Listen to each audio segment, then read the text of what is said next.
now, Mystery Theater.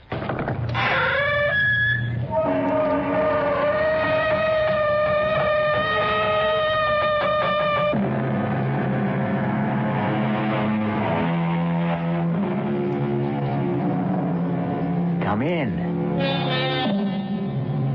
Welcome. I'm E.G. Marshall. Lend me your fears. It happens now and then that a man will vanish without warning, disappear completely, without leaving a trace. Or a man will suddenly lose his memory. His body remains, but his mind has gone. What is essential in him leaves us, and we are left perplexed, mystified, frustrated. All we have to go on is rumor, speculation, theory. And since we cannot explain it, after a while, we tend to stop thinking about it. Until it happens again. To somebody else. You're back. Oh, my husband, you're back. What? You won't even embrace me. Who are you? Who am I? What kind of question is that? How can you say you're my wife? We've been married for more than 15 years. No, we haven't. What are you trying to say? I'm trying to say that I'm not your husband.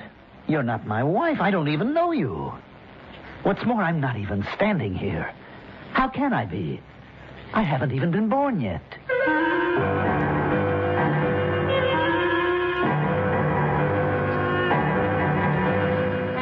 Our mystery drama, A Long Time to Die, was written especially for the Mystery Theater by Sam Dan and stars Mandel Kramer. I'll be back shortly with Act One.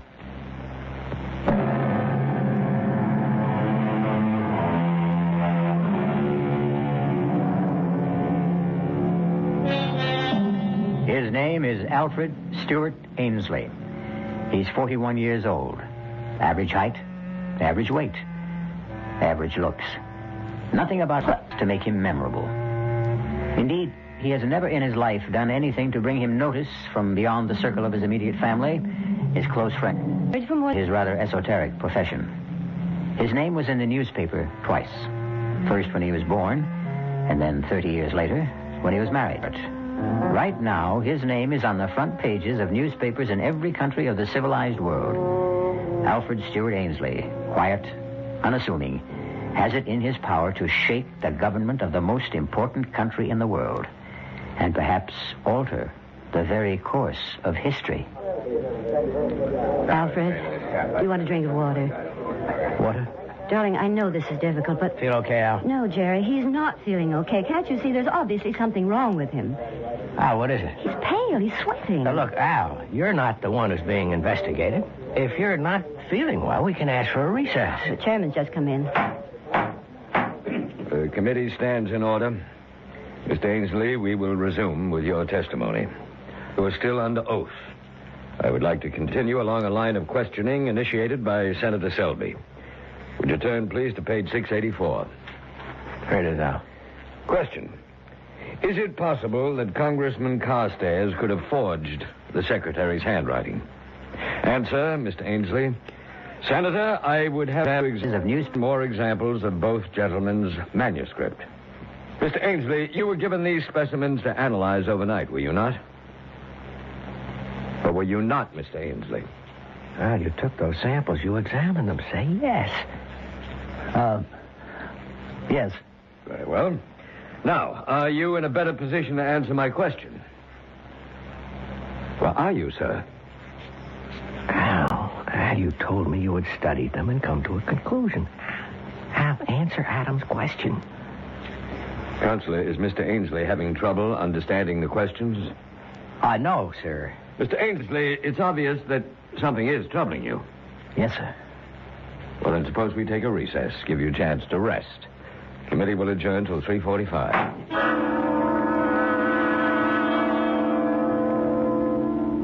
Well, Al? You want to talk to me? I never saw that before. Saw what? A man make smoke. The way you make smoke. Al, are you serious? We have pipes, and we put the tobacco in the pipe, and that's how we smoke. But you're holding something. What's that called? All right. I can play along if that's how you want it. This is called a cigarette. Cigarette? You mean you never heard of it? Oh. Well, that's odd. Right here, in your pocket. Put your hand inside your shirt pocket. You have a pack of cigarettes. How long do you want to play this game? It isn't a game. Tell me what it is, then, Al. You call me Al. I'm not Al. You're not Alfred Ainsley? No. All right, who are you? My name is Mahatwiki. Yes? In your language, it would be Running Beaver. That sounds like an Indian name. Indian. That word, Indian. Yes. In this language, in your language, it would be Indian. You claim you're an Indian? Yes. Well. You don't believe me? Just tell me how you got here. I was sent to the north to scout the, you would call them the Iroquois. Scout? Yes, to see if we should make war. War? Make war or become allies. I was on my way home to my tribe. I was at the place where the mist covers the rocks. I walked into the mist, and there was a noise. What kind of noise? Loud thunder, a flash of lightning. It was as if someone had hit me over the head with a club. I knew nothing. Then I was sitting in a strange room in strange clothes, and strange people were talking to me on a subject I know nothing about. You claim to be an Indian. You talk about fighting and wars. Well, that would be before the white men came to this country. I've never seen men like you and these others. There's one small detail that troubles me. How does it happen you speak English? I don't know. You don't know? I don't know. I was returning to my people. They live near the banks of the Great River. The Great River? The Potomac. Uh-huh. As I told you, something took place in the mist.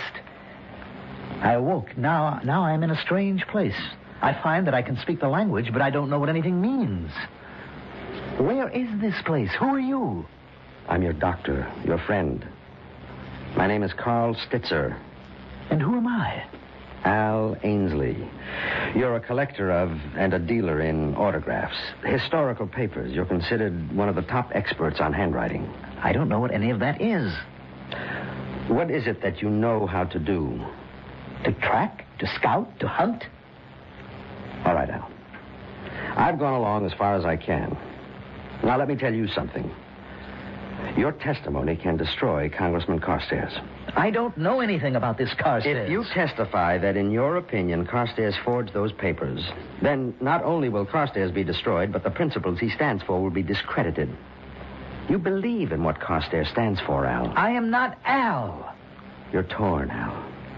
You don't want to examine those documents. I don't even know what documents are. Because if they are forgeries, you will put an end to Congressman Carstairs' political life. And you can't bring yourself to do that. I am a stranger in a strange land. I need a friend. You're afraid to find out if Carstairs is guilty. You can't face the consequences. When a man finds himself in such an intolerable situation, he tries to escape. You're a doctor. In my language, that means a medicine man, a magician. You've escaped to a remote past, to a long-gone, buried, forgotten world. You don't believe me. You don't believe me. Doctor, what is it? Think, Joan. Think carefully. How long have you and Al been married? 11 years. And how long had you known him before that? We were kids in school together back in the first grade. Then you've known him all his life. Just about. Has he ever been interested in Indians? Indians? No, not that I know of. You don't have anything in the house like, handicrafts, weapons, books? That would have to do with Indians? Mm-hmm. Nothing at all. Does Al have a secret life? Doctor, I'm not going to answer any more questions until you tell me what you're driving at. Well, see that he gets plenty of rest. No visitors, no excitement. And please keep in constant touch with me. Doctor, can't you tell me anything at all? No.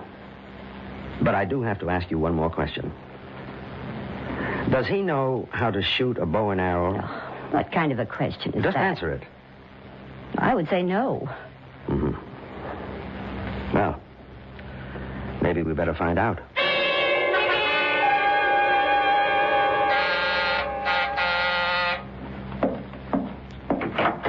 Morning, Jerry. Doc, I've been waiting for you. Is Al dressed and ready? Look, Doc, you've just got to talk to me. Why? Why? Why? Don't pretend to be living in a world of your own. You read the papers, you hear the news broadcast. Yes? Al has to testify. Yes or no?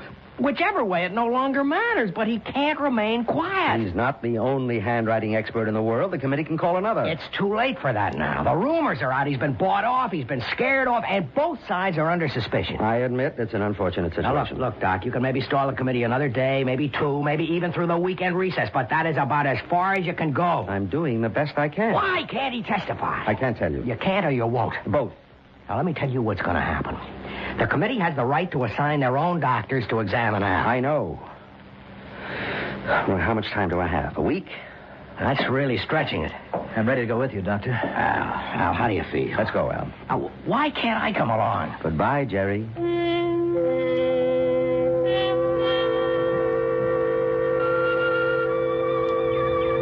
A fox has been by here. Is that so? Mm-hmm. You can see his tracks. Well, I can't. This valley looks familiar. And yet, so strange. Where are all the animals? There's no sign of deer or wolf. Where are the animals? If you really are running beaver, you wouldn't believe what's happened. Now, in this box is a bow. A bow? Yes, here's the bow, the strings, the arrows. I've never seen a bow like this one. How strong. And these arrows. I don't know the first thing about it. Is this mine? To keep? To be able to hunt with? Why don't you hit that oak tree? About 60 or 70 yards to the left. Well, that's no shot. The tree is standing still. A child could hit that tree. What's moving? Is there a rabbit or a squirrel, a hawk? No, I'm sorry. There's nothing around. All right, then. I'll put this arrow into the center of the trunk of that small tree on the right. That maple. But that's almost 150 yards. It's an ordinary shot. I'm ashamed of it. But there's nothing else. Right in the center. Well, Doctor? I don't know, Running Beaver. I don't know. How do I explain this? Someone, probably a seasoned politician, said once, when in doubt, tell the truth. That sounds great, in theory. But how would you like to have to tell this kind of truth to a sharp congressional committee? We'll have more of this kind of truth when we return shortly with Act Two.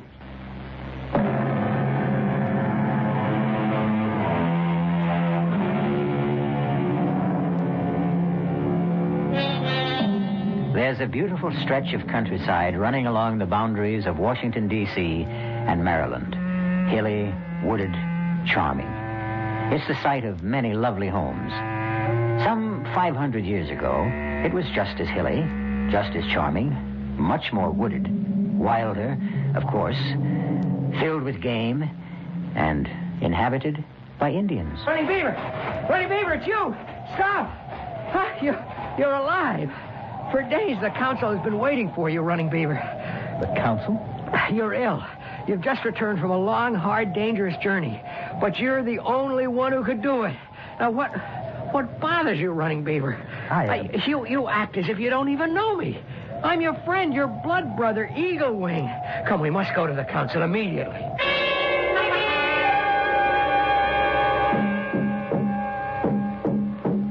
Many days ago, the council sent Running Beaver and 3 companions north to the Iroquois Nation to determine peace or war.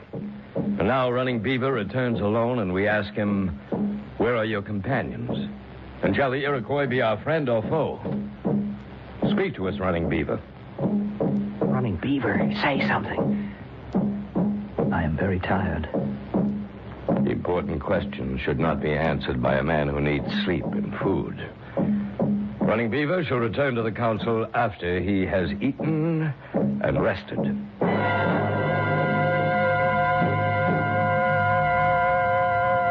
Sit, my husband. I have meat, corn. I was so frightened. So afraid the Iroquois would kill you. Sit, rest, and eat. Now, I will tell you the news about the boy. The boy? Our son. He's been chosen for the Wolf Society. You always wanted that. Your mother brought him this bearskin robe. You're not eating. It's not cooked. It's the way you like it. Is something wrong? You don't look right. Perhaps you'd better see the medicine man. The medicine man? Red Bear. He always liked you. There is something wrong. This is not like you. Not to be hungry, to be so quiet. You're frightened. Why are you frightened?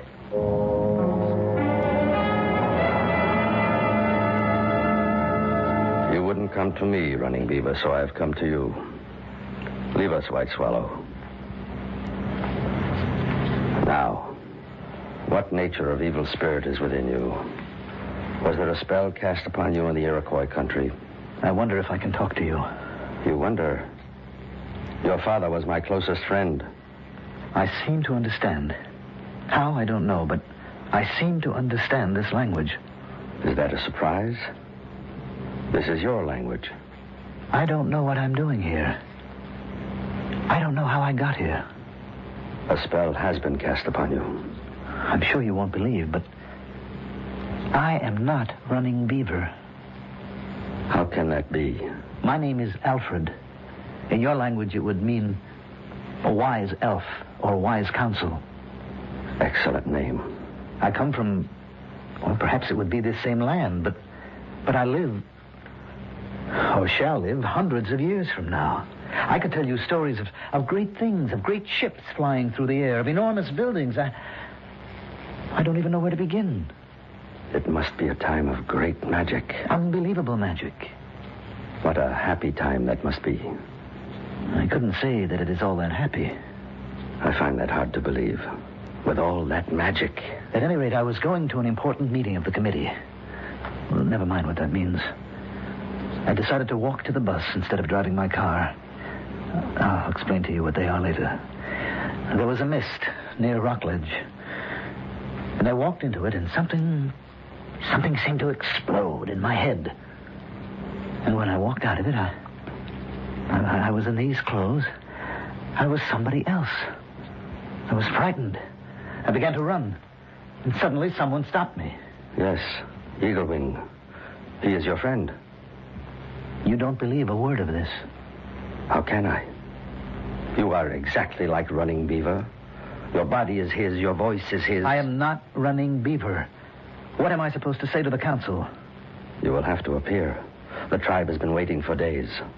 The life of every man, woman, and child could depend on what you say. What am I supposed to say? The truth. The truth is what I just told you. Can I say that in front of the council? No. Then what can I do? Now, rest. Sleep. Sometimes the spirits speak to us in dreams.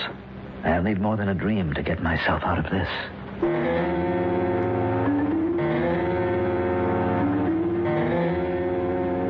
Running Beaver? My husband? Are you awake? Oh, what a dream. Joan, you'll never imagine. Oh, no, I'm still asleep. Running Beaver, can you eat something now? Cold. Oh, here, wear this robe. Your mother made it. My mother? Please, can't you tell me what's wrong? Running Beaver, may I come in? Who's that? Your oldest friend. Do you mean you don't know Eaglewing's voice anymore? Running Beaver, you must come to the council at once. He's not well. I know he's not well, but there's trouble. Trouble? There's talk all over the village. Now, what happened to the 3 men who went with you to the Iroquois? Did you kill them? Kill them? How could he kill them? They were all his friends. What passed between you and the Iroquois chiefs? Running Beaver, you must tell him. I don't know. I don't know.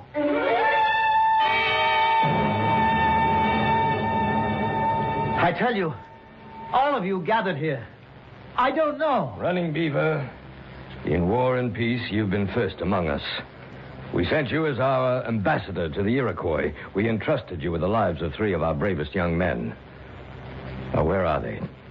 Their families have a right to know. Speak. Chief, I will speak for him. No one can speak for a man before the council. Not even you, Red Bear. Running Beaver is ill. What kind of illness? He has lost his memory. A convenient loss of memory. Quiet! Where is my son? Where has he gone? I can't see him anywhere. Quiet! He has lost his memory? Yes. Can you cure him, Red Bear? I can try. You have 6 days. At the end of that time, Running Beaver will talk to the council or else submit to justice.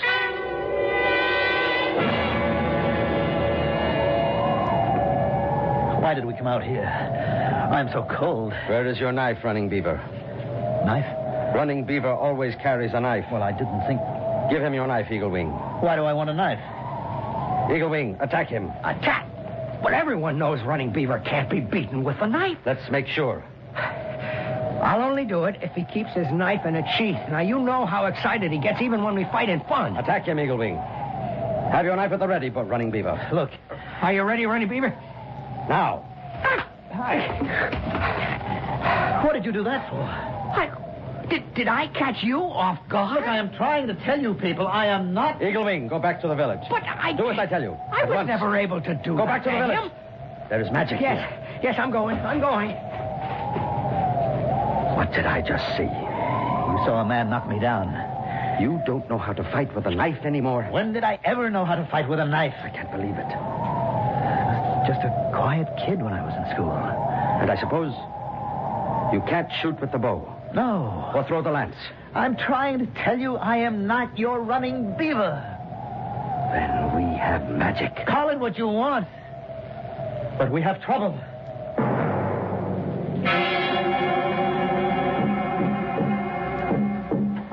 As chief of this council, I call upon Running Beaver to speak.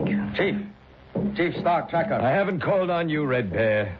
I called upon Running Beaver. But, Chief... The council has given you 6 days, Red Bear, 6 days to cure Running Beaver. Let me talk. Gentlemen, I don't know how to make you understand. Be quiet. No. Let him talk. But he's mad. Let us judge. I am not who you think I am. I am not Running Beaver. I told you he was mad. You say you are not Running Beaver. No, I am not. I don't know how to convince you because I don't even know how it happened myself. White Swallow, step forward. Yes? Is this man your husband? Yes. She really doesn't... Silence! Why do you deny? Are you tired of me? Is there another woman? Oh, good Lord. You could have been living 500 years from now. You women never change. I thought you loved me. All of you, listen to me, please. I know it's hard to believe, but I am not Running Beaver. Who are you, then? I am a man from a time... I don't know, it must be hundreds of years from now. Silence! Silence! Spirit has captured him. This is the council. We'll have no disorder here. Running Beaver, have you anything more to say? I have plenty more to say, but I don't know how to say it. The council will retire. We shall return with our decision.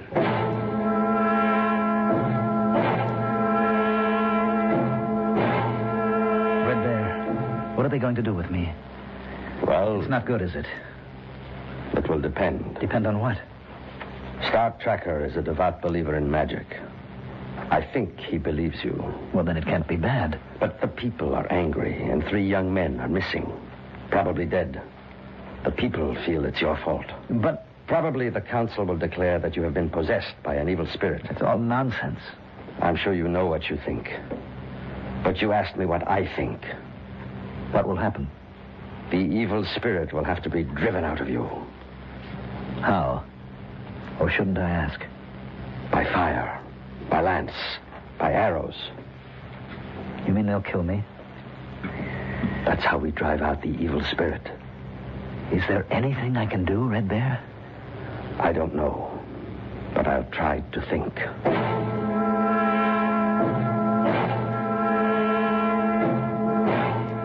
Running Beaver, stand before the council.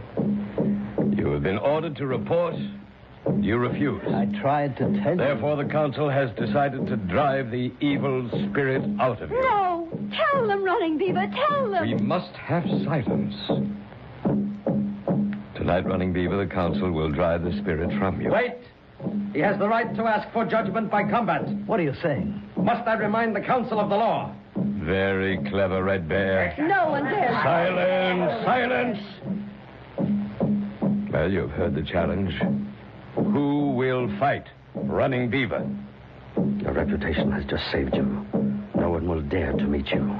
No one will accept the challenge. Are we a tribe of trembling women? Must I, at my age, save the honor of the people? I'll fight him. Eagle Wing, you're his best friend. No longer. After all, he denies he's running beaver, doesn't he? The council accepts the offer of Eagle Wing. May the one who is right win. Clear a space. Wait. The law says each contestant must fast and pray for 3 days. No, Silence! We shall obey the law. We shall meet again in 3 days. What did you get me into? I got you 3 days. What good will it do me? You could learn to fight with a knife. Well, you've been a quiet, unassuming handwriting analyst all your life. You've never so much as swatted a fly in anger. Now, suddenly, you have to fight to the death with knives, no less.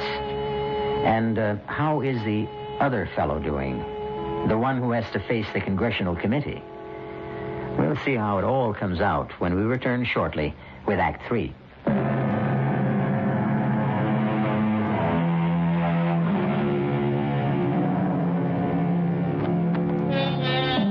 Just as telephone wires can cross when they cover great distance, so can lives when they cover great spans of time. 2 such lives have been disrupted. Running Beaver, an Indian who lived 500 years ago, and Alfred Stewart Ainsley, who is a contemporary of ours. Alfred Ainsley is now talking to his lawyer. That is, his lawyer thinks it's Alfred Ainsley. We know it's Running Beaver. Al, level with me. Is this a stall? I keep telling you, I don't know what you're talking about. I can't help it. I talk to the reporters. I talk to the committee people. Nobody understands you. You keep saying you're a friend of Al Ainsley. Yes, Al. We've been friends since college. Then you should know that I am not Al Ainsley. My name is Running Beaver. I'm an Indian. I lived about 500 years ago. I better get Doc Stitzer back here. Jerry, what are you doing here? I ordered complete rest for Al. You know what Al just told me, Doctor? He thinks he's an Indian. It happens to be true. It happens to be... Oh, I see. Yeah, I think I see. What do you think you see, Jerry? They got to you too, Doc. Who got to me? I don't know. But somebody doesn't want Al to testify. He's been bought off, and so have you. Jerry, I resent the that. The 2 of you concocted this ridiculous... It happens to be true. Do you think that you can sell this to Senator Adams, to the committee, to the news media? I only tell you what I perceive as the truth. Oh, they'll skin you alive. What is he saying, Doctor? Something very unpleasant. That's not the worst. You're going to be finished, Al. Your career will be ruined. You won't have an ounce of credibility left. Jerry, enough for now. No, it's not enough. They'll get you on contempt. They can even pull obstruction of justice, conspiracy. Al, do you realize you can go to jail? Jerry, he doesn't realize anything of the sort. But it should be obvious. It would be, if he were Al Ainsley. Doc, are you crazy, Jerry, this is no time for anyone to lose his head. Okay. Let's be calm. Let's be reasonable. How does a thing like this happen? There's no answer. I've done some research, consulted. And the best I can come up with is... Look, at the speed of light, there's no regular sequence of time. The past, the present, the future, everything is mixed and jumbled up. Everything becomes a storm of pure energy. Doc, what can I do to convince you guys? Sometimes, in rare cases, our thoughts, our ideas achieve such intensity that they, too, become a form of energy and carry our minds into this raging storm.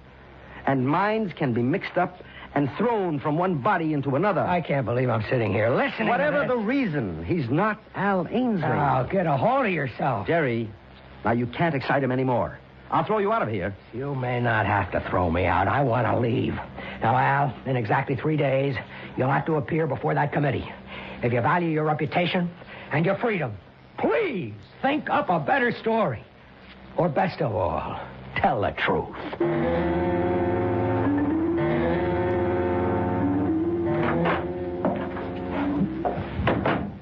Are you awake, Al? I brought you some tea. This is the first chance I've had to talk with you. Darling, what is it? Are you my wife? I mean his wife? What are you saying? I'm not your husband. Don't say that. It's true.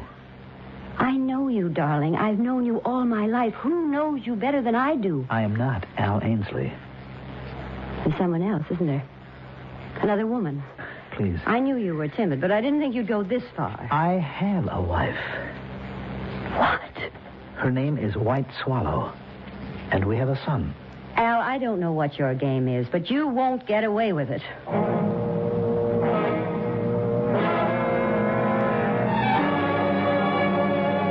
Gentlemen, this visit of yours is most unusual. I know it is, Senator Adams. I have no right to conduct committee business privately. Senator, we just wanted to acquaint you with certain facts. And? Well, please just listen. No matter what you hear, just listen. Then use your own judgment. Go ahead, Al. Senator, I am not Alfred Stewart Ainsley. You're not. I am running bear. I am a Potomac Indian. But this is most unusual. Dr. Stitzer and I, we believe that I lived 500 years ago. Somehow, I have occupied the body of Mr. Ainsley. But though I have his body, I have none of his skills. And that's all. And this is what you want me to believe, hmm? It's the truth, Senator. You'll be at the committee hearings on Monday morning. Senator, didn't you hear... Doctor, I don't believe a word of it.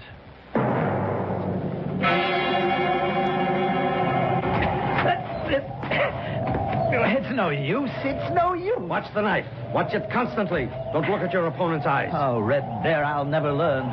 You may not be running Beaver, but you have his great body, his strength, his agility. I'll tell you what I don't have, his desire to fight. Are you a coward? No, I just don't believe in violence. Strange. I can't kill anybody. The council has already decided, Red Bear. But this will be murder, Chief. He isn't running Beaver. He does not know how to fight. A man who doesn't know how to fight? Impossible. He is not one of us. He's from another time. Well, how does he happen to be here, then? There is a place, Chief, where the soul that belongs to each man is put into his body. Yes, we know that. It is the sacred, haunted place where the mist meets the rocks. There's always thunder there. Evil, malicious spirits have an opportunity to play tricks. And so... I understand. I even believe. But the council has spoken. He does not know how to fight. He will have to learn. Keep the knife low and moving. It's no use. I just can't kill anybody. Even to save your own life. Suppose I kill Eagle Wing tomorrow. Then what? At least you'll be alive. To do what? To live out my life here in an alien place doing things that I hate? Fighting, hunting, killing? No, I'm better off dead. You'll have to testify before the committee. I can't. You'll be ruined. Well, if that's the only way... Relax. Think. Don't fight against Alfred Ainsley. Accept him. Let his thoughts flow into your brain. Let his knowledge come to you. Why? So you can get past the committee. And then? What do you mean, then? Then what will I do? Live here as Al Ainsley, away from my wife, my son, my friends, my people? Never to hunt, never to fight? To exist in this strange and terrible world, a place I can neither understand nor accept? No. Rather let me be disgraced. Why do you want to be disgraced? So I can die of shame.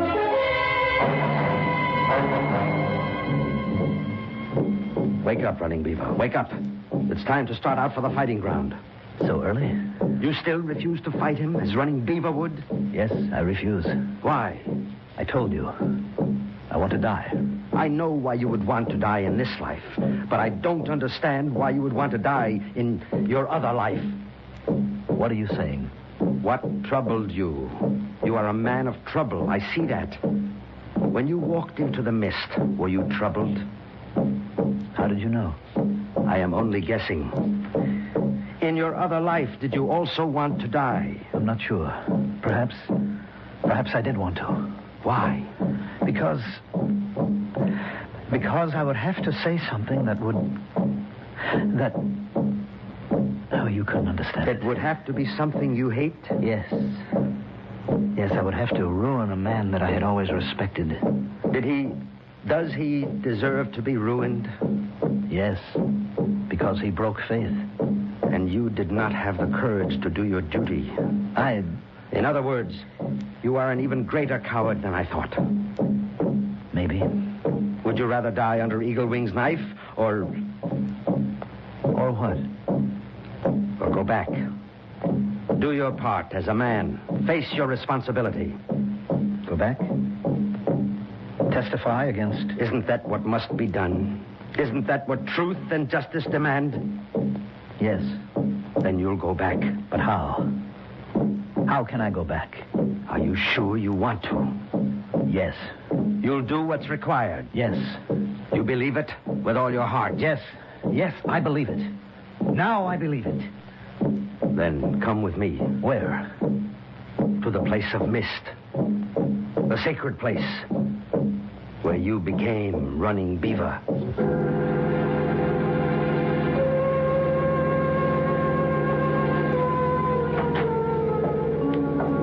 Time to be leaving for the committee meeting. I'm ready. I decided to go with you.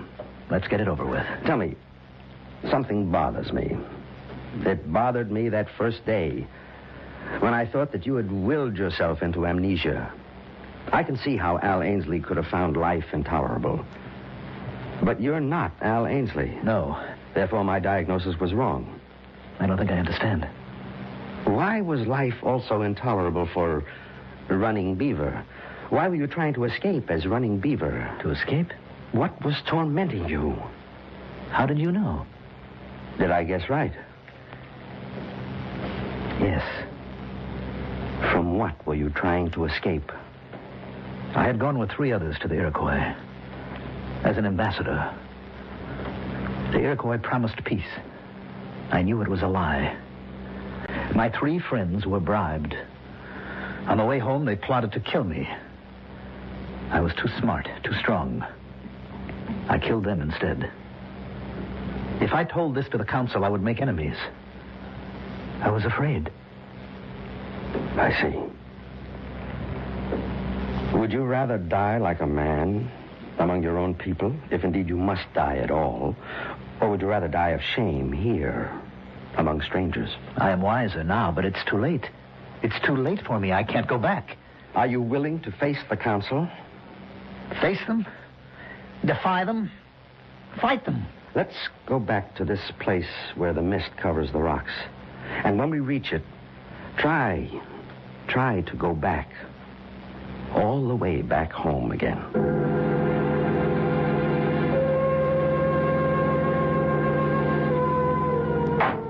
The committee will stand in order. Mr. Ainsley, are you finally prepared to report your findings? Yes, Mr. Chairman. I've studied all the relevant materials, and I am absolutely convinced. I will stake my professional reputation on the fact that the signature is forged.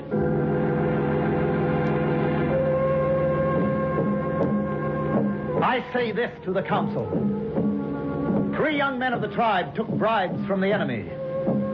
I alone refused. They tried to kill me.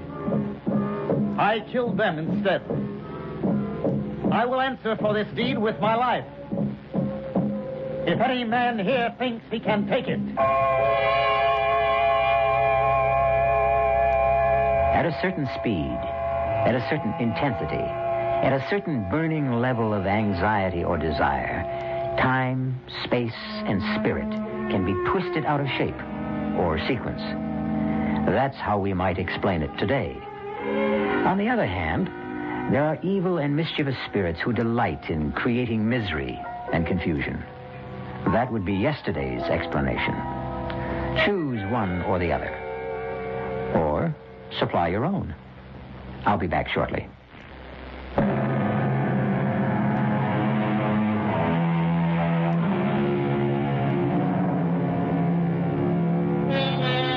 And what's the moral of our little tale? Simply this. Whenever you're desperate for a means of escape from a problem, don't try too hard for an easy way out. You might just be unlucky enough to find it. Our cast included Mandel Kramer, Grace Matthews, Arnold Moss, Nat Polen, and Mason Adams. The entire production was under the direction of Hyman Brown. This is E.G. Marshall inviting you to return to our Mystery Theater for another adventure in the macabre. Until next time, pleasant dreams.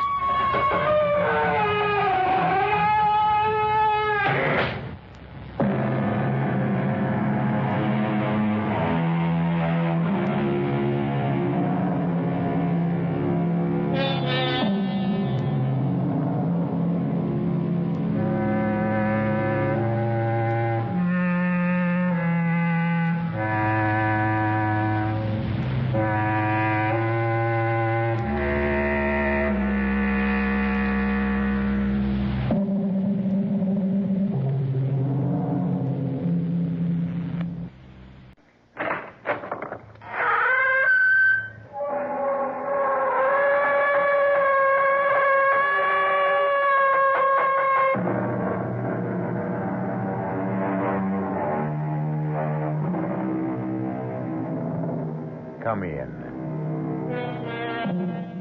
Welcome. I'm E.G. Marshall.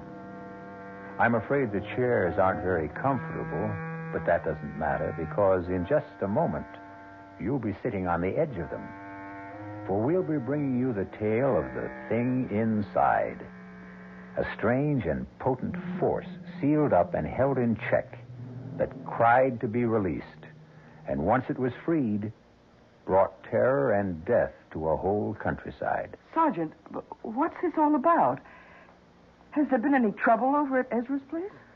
I guess you could call it trouble, Mrs. Farrar. He was killed last night. He was what? Killed. Murdered. His nephew went over there early this morning and found him. Oh, but that's awful. I thought he was a dreadful man, but... Well, have you any idea who did it? Not yet. That's why I stopped by here to find out if you'd seen or heard anything. Oh, I'm sorry. I wish we could help you, but... Well, how was he killed? It was pretty bad. Whoever did it must have really hated him or else been out of his mind. Because it was done with an axe.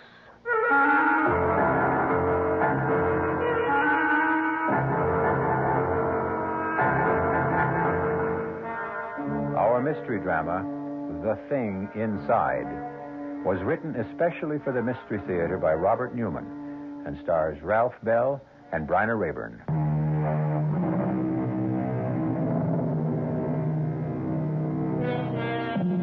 What is evil? Is it abstract or concrete? Does it seek us out or do we seek it? Either way, there is something in all of us that senses its presence. And when we do, most of us draw back from it in fear. But occasionally, for reasons we do not always understand, we are attracted to it and come under its spell, thus freeing it to work its destruction on an unsuspecting world. Our story begins as John and Sarah Farrar get out of their car and walk towards a rather shabby and run-down antique shop in a small New England village. It's not much of a place. No. Still, you never know. Paul's picked up some pretty nice things in places like this. That tavern sign, for instance. That's true. Good afternoon. Oh, good afternoon. Do you mind if we look around? Nope, not at all. You looking for anything in particular? Oh, no, not really. Possibly some dishes. Do you have any white ironstone? Nope, I'm afraid not. It doesn't matter. Oh, that's a rather nice painting there. A schooner? Yes, it is. Oh, well, do you know anything about it? Nope, except that it's American. Early 19th century. John, look at this. What? Oh, yes. Did you say early 19th century? Yeah. I don't think so. I'd say it wasn't more than 20 years old. A copy of something earlier. Why do you say that? Because of the condition of the canvas and the varnish. You a dealer? No, I'm a painter. Oh, well, you may be right. I'm sure I am. Oh, hello. Oh, have you found something? Yes. Can you tell us anything about this? Oh, a glass paperweight? Oh, is that what it is? Yep. Yeah, at least I think so. What do you think of it, Sarah? No, it's interesting. Yes, it is. Especially when you hold it up to the light. When you turn the ball, it moves. I've never seen anything quite like it. Neither have I. Paul would probably know what it is. Never mind. How much do you want for it? $5. What do you say, Sarah? Shall we buy it? Oh, I don't know, John. It just looks like a glass ball to me. Well, I like it. I like looking at it. Yes, but $5 for something that may be nothing at all. Well, why do you say it's nothing when I say I like it? Well, because $5 is a lot of money. For us, anyway. You don't have to rub it in. Oh, I'm sorry, darling. I just meant I know that... what you meant. If you really want it, you can have it for $3. I do want it. I'll take it. John. I said I'll take it.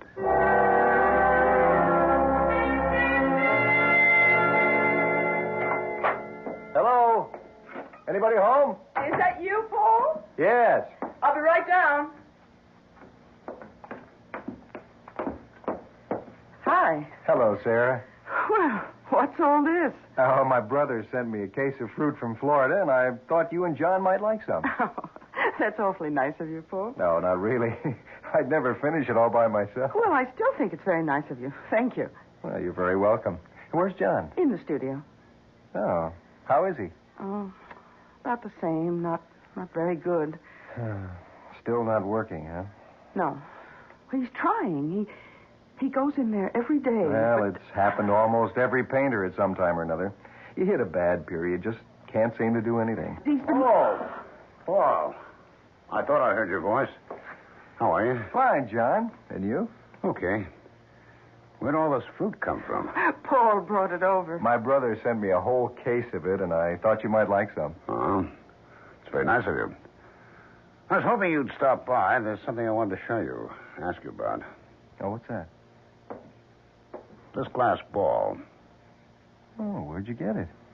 In a crummy little antique shop in Preston. Oh, yes, I know the place. The guy said it was a paperweight. No, it can't be. It doesn't have a base.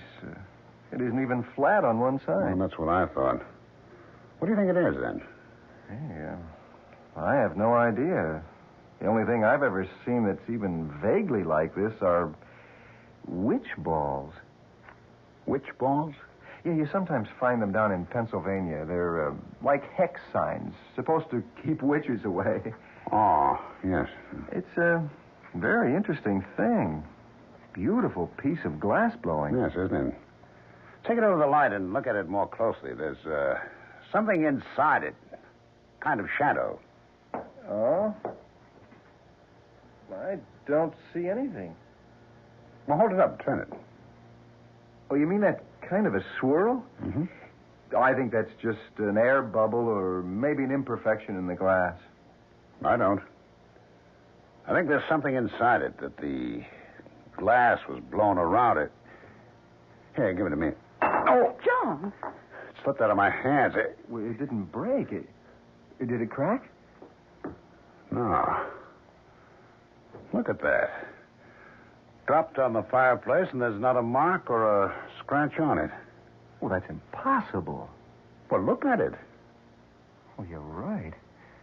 I've never seen anything like it. It can't be ordinary glass. I'll tell you what, John. I've got a friend who's an expert, collects paperweights. If you like, I'll take it and show it to you. No. It's not leaving this house. John. Well, I just thought that... I say it's not leaving this house. All right, John. I'm going back inside. I'll see you, Paul. Yes, John. Well, he really has a thing about it, hasn't he? Yes.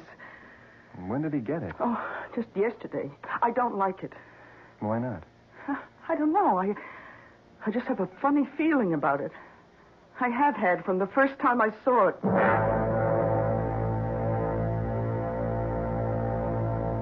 John, can you hear me? What? You can hear me. I know you can. I knew it the first time you picked me up. Because you were the only one who could see me. Yeah. You've got to help me. Save me. How? Break the ball and free me. Break? Yes, if you do, you won't be sorry. I'll do things for you, wonderful things. But how can I break it? I dropped it, and it didn't even crack. Fire and water, John. Fire and water. I don't understand. You will. I know you will. I know you'll help me.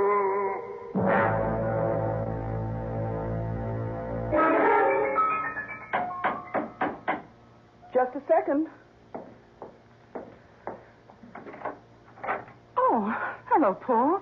Sarah, can I come in for a few minutes? Oh, yes, of course. Well, how are you? A little down at the moment.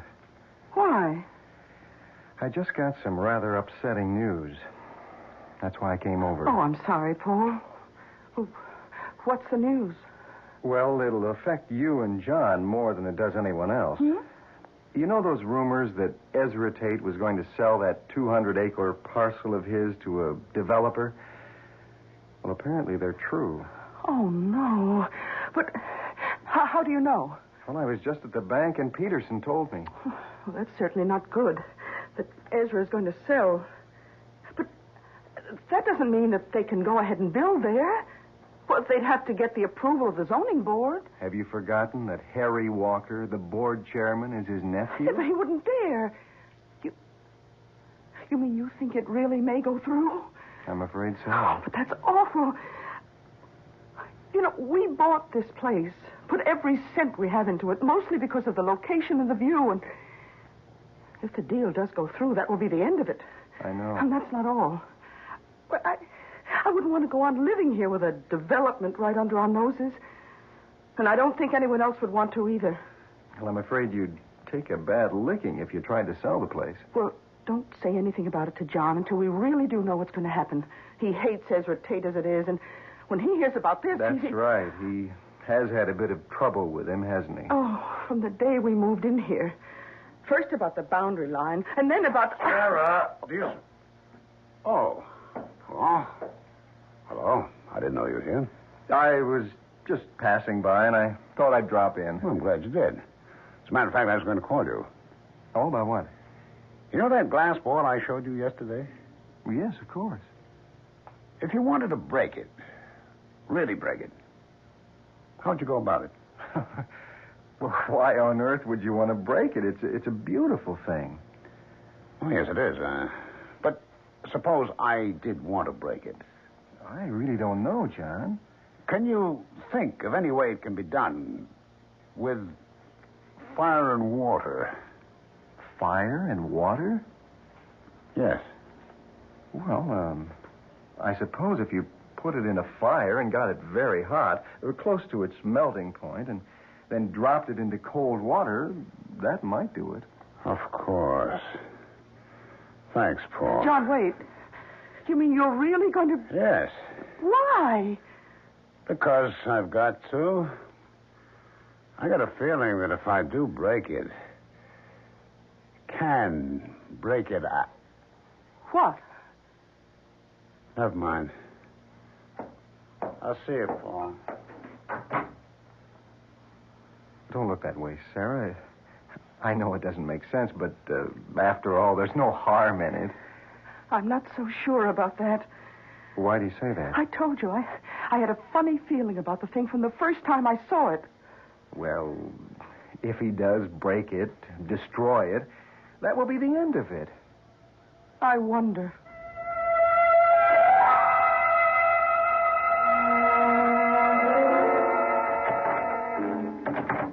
John? Yes. Why have you got the door locked? I didn't realize I had. Hi. Oh, may I come in? Of course. Oh, it's awfully hot in here. I know, it's the fire. Oh, yes. Then you're really going to do it? Yes. I've had the ball on the fire for about a half hour now. I was just about to take it out. Darling, I don't like this. I know you don't. What'd I do with the tongs? Over there. Oh, yes. Now, stand back. I'm going to take it out. And drop it in the pail of water? Yes. Come on now. There we are. Darling, be careful. I will. You ready? Yes. Here goes.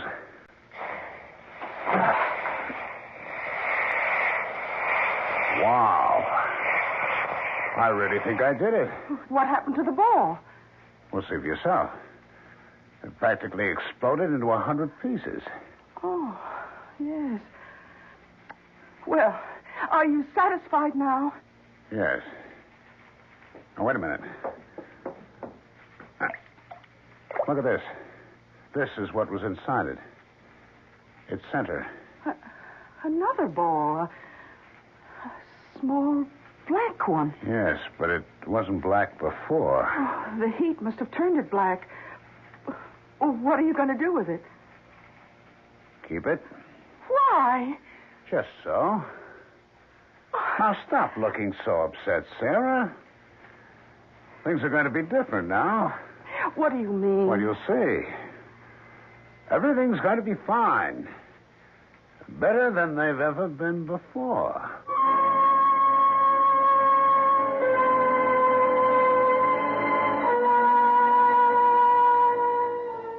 With the help of fire and water, the mysterious glass ball has been broken. And though he should know better, John Farrar seems pleased about it. For there are some things that it is best to leave alone.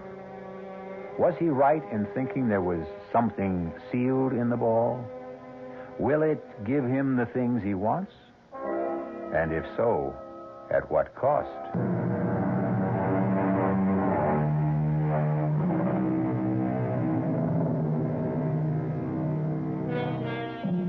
Dusk is a time of uncertainty.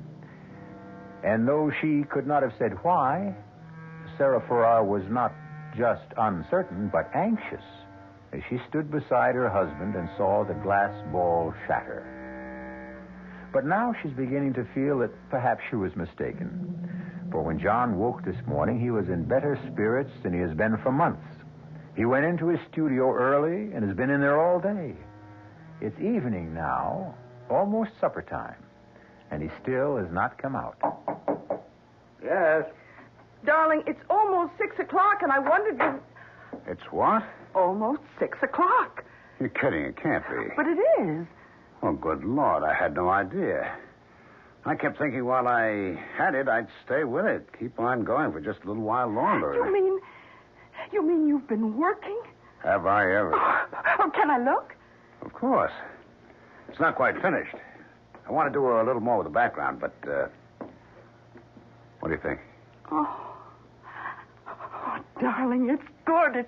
It's terribly good. You really think so? Oh, yes. It's the best thing you've ever done. In some ways, like summer morning, but different, stronger. You're right.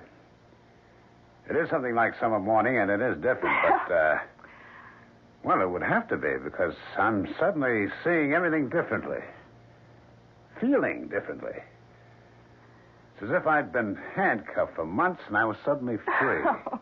Oh, darling, I'm so glad. Oh, 6 o'clock. No wonder I'm starving. But didn't you have any lunch? I went out around noon. No, I forgot about it. What's for supper? Oh, beef stew. Oh, good. And wine? Well, there's that bottle we were saving for a special occasion. I think this is it, don't you? Oh, I certainly do. Oh, darling, why don't you wash up and... Oh, I'll get it. Hello? Hello, Sarah. Oh, Paul, hello. Well, you sound pretty good. Oh, I feel that way. John finally broke through, and he's working. Working beautifully.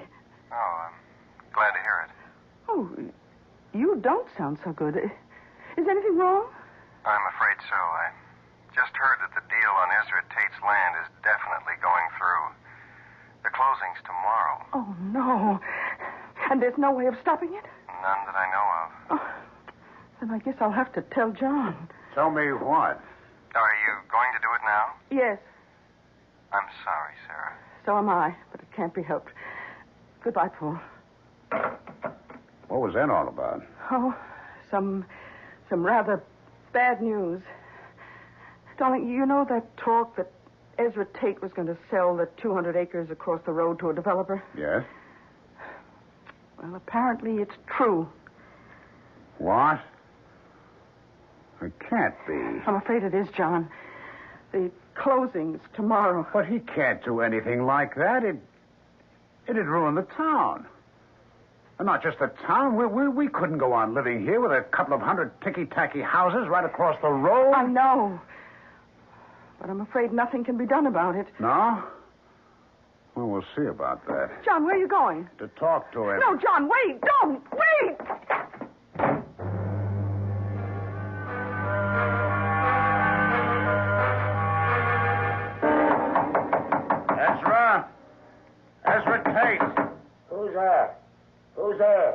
John Farrar.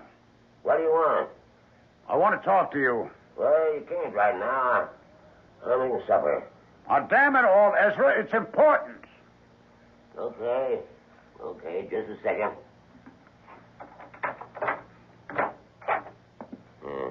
Now, what is all this?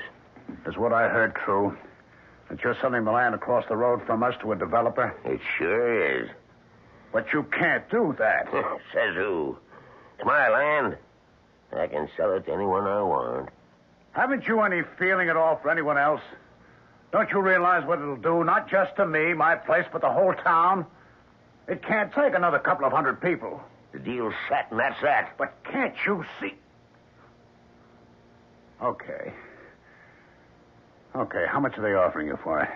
Why do you want to know? Because I'll buy it from you. I'll give you a couple of thousand over their price. What?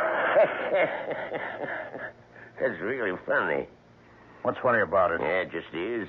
You haven't got a dime. You owe everyone in town money, and you want to buy... Never mind about that. I'll get it somewhere. Yeah? Where? From your friend Paul Chandler? What's the deal where I get it? Well, I'd like to know, that's all. Just because he's got a thing about your wife, comes around with fruit and groceries for you, I imagine... You keep away from me, Farrar. You think I'd let you in here without precautions? This gun's loaded. Come any closer and I'll let you have a load of birdshot. For 2 cents... 2 cents is just about what you can afford. Now, you get out of here. Okay. But this isn't the end of it, Ezra.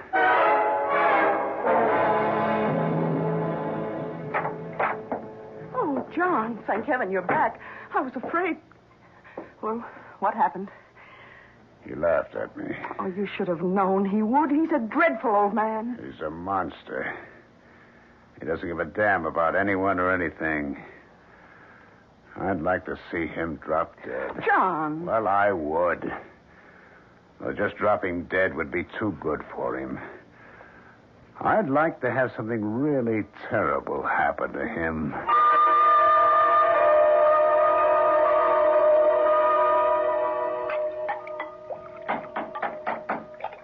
Just a second. Good morning. Mrs. Farrar? Yes? My name's Osborne. Sergeant Osborne, State Police. Oh, how do you do? Is your husband around? Yes, he's in his studio. Could I talk to him for a few minutes? Well, he's working, but I think so. Come in. Thank you.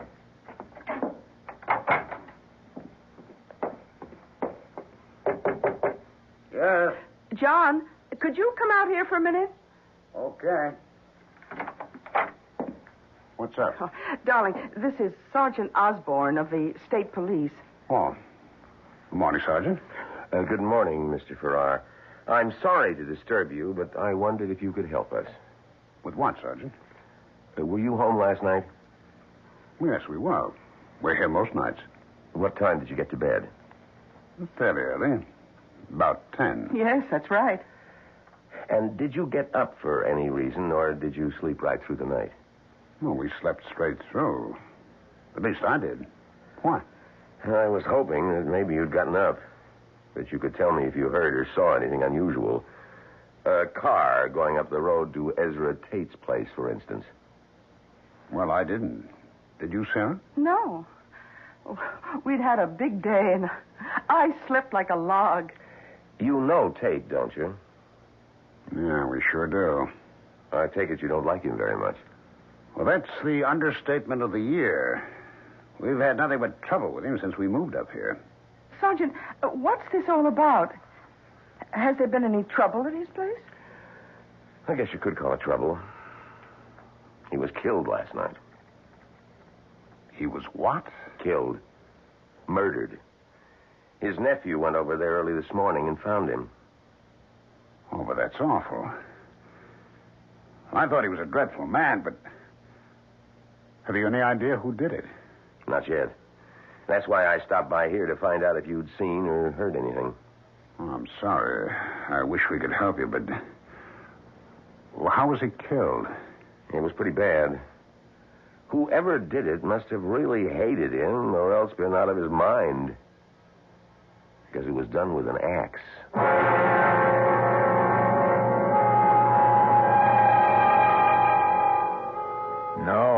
that's not a nice way to kill someone, not at all. And whoever or whatever did it didn't waste very much time. For it was only last night that John Farrar said, "I'd like to see something really terrible happen to him." And what did happen was horrible enough to shock even him. The question is, was it a coincidence, or is there more to it than that? Could it have something to do with the shattering of the glass ball?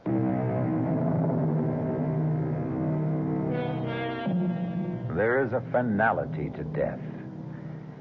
Even the death of the unloved and unmourned, that we all find sobering, for it reminds us of our own mortality. It's late afternoon now, and Sarah Farrar is in the kitchen of the old farmhouse when a car drives up, stops outside. She goes to the door, opens it. Oh. Hello, Paul. Hello, Sarah. How are you? Well, I've been better. I gather you heard the news then. About Ezra? Yes. Who'd you hear it from? The state police. One of them stopped by this morning.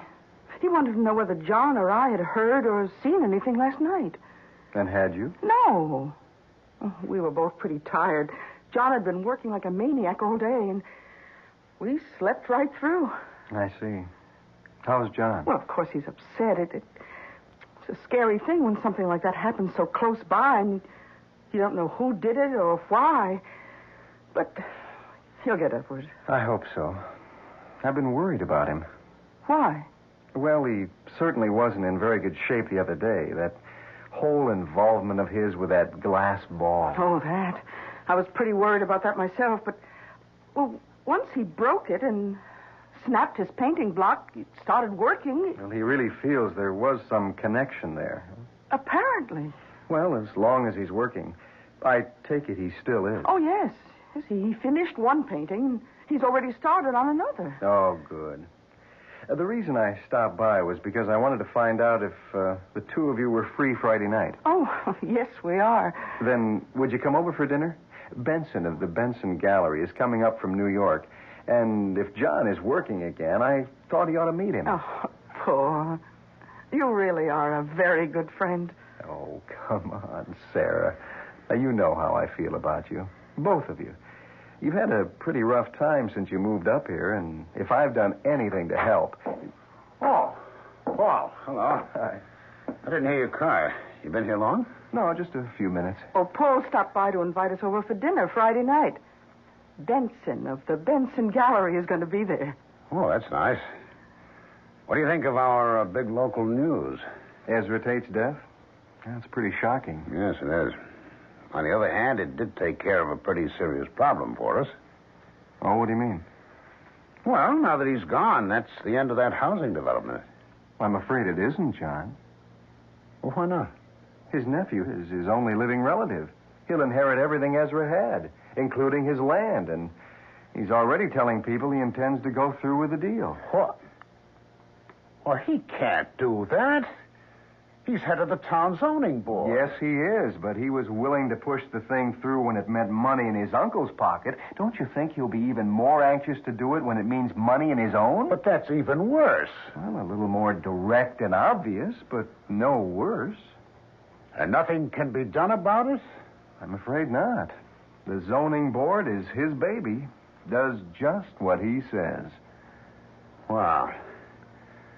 It would serve him right if the same thing happened to him that happened to Ezra. John, that's a terrible thing to say. Is it? I don't like violence any more than you do, Sarah, but when a man is willing to destroy a whole community out of sheer greed, I say the world's better off without him.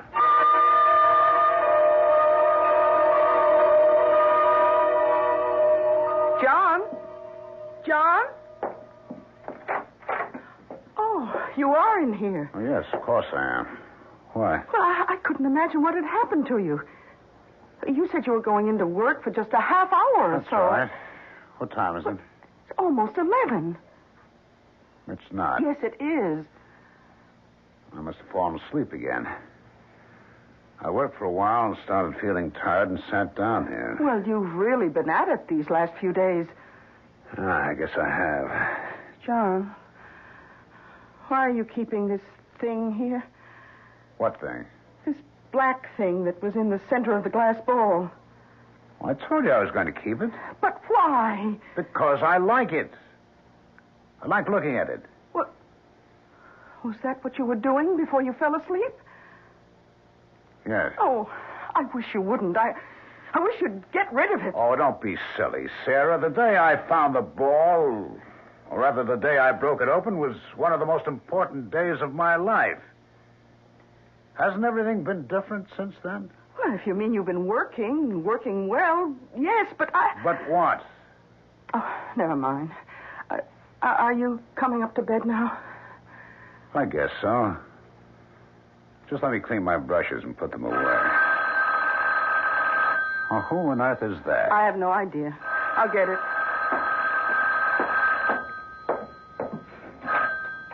Hello? Hello, Sarah. Did I wake you? No, Paul. I was upstairs reading. I just came down to see what was keeping John.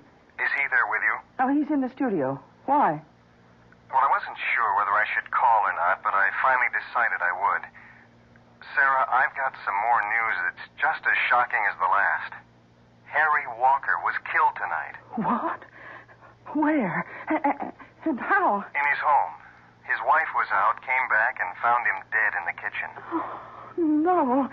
And they don't know who did it? Not any more than they do who killed Ezra.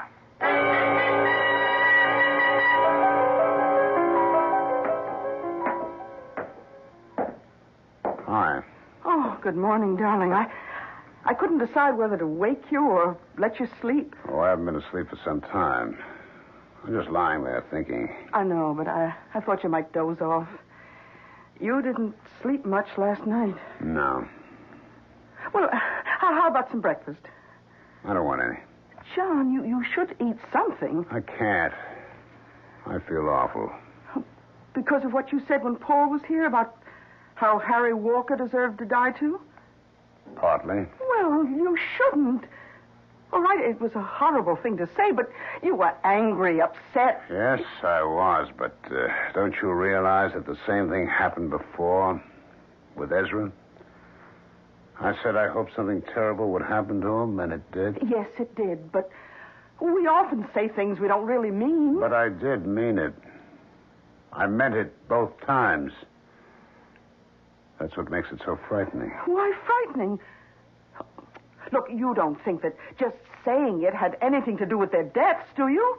Yes, I do. John! Well, I do.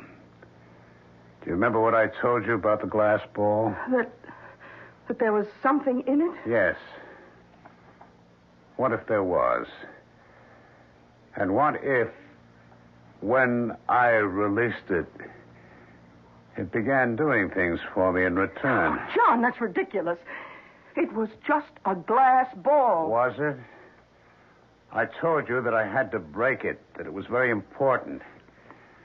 And it was right after I did that I started working again. Yeah, but that could have happened anyway. Maybe.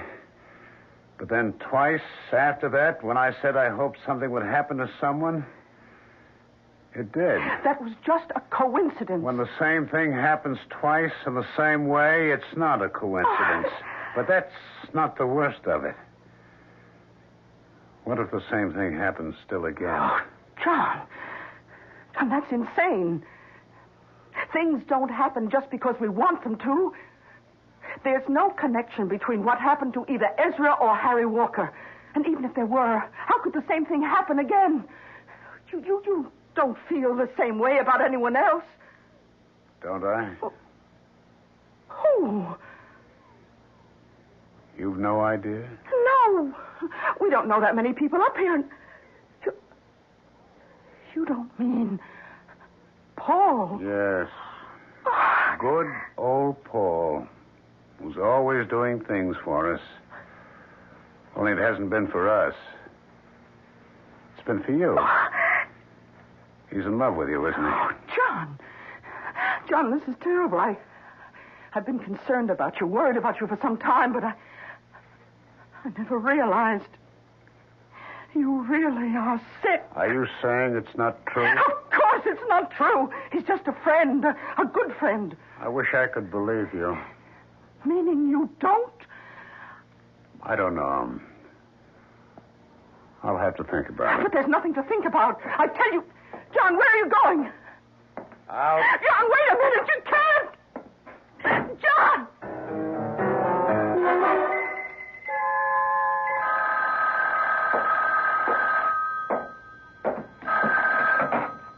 Hello? Oh, Paul, it's me again.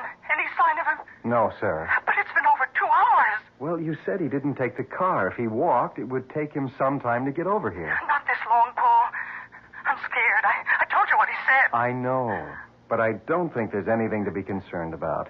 The longer he has to think about, the more chance there is that he'll realize it's ridiculous. But suppose it's just the opposite.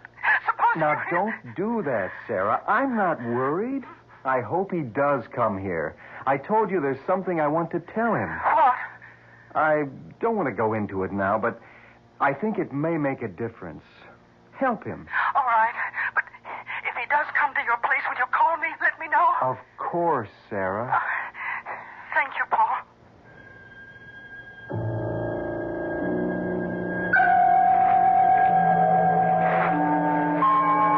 A friend, she said. Just a good friend. Can I believe her? He's been there all the time, whenever we needed him. No, not just when we needed him. Whenever he could do anything to help. Why? There's only one way to find out.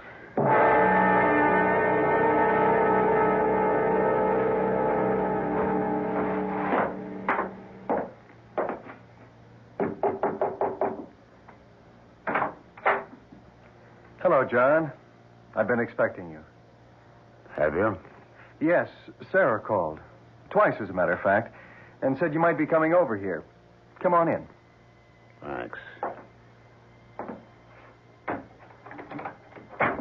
Can I get you something? Some coffee or a drink?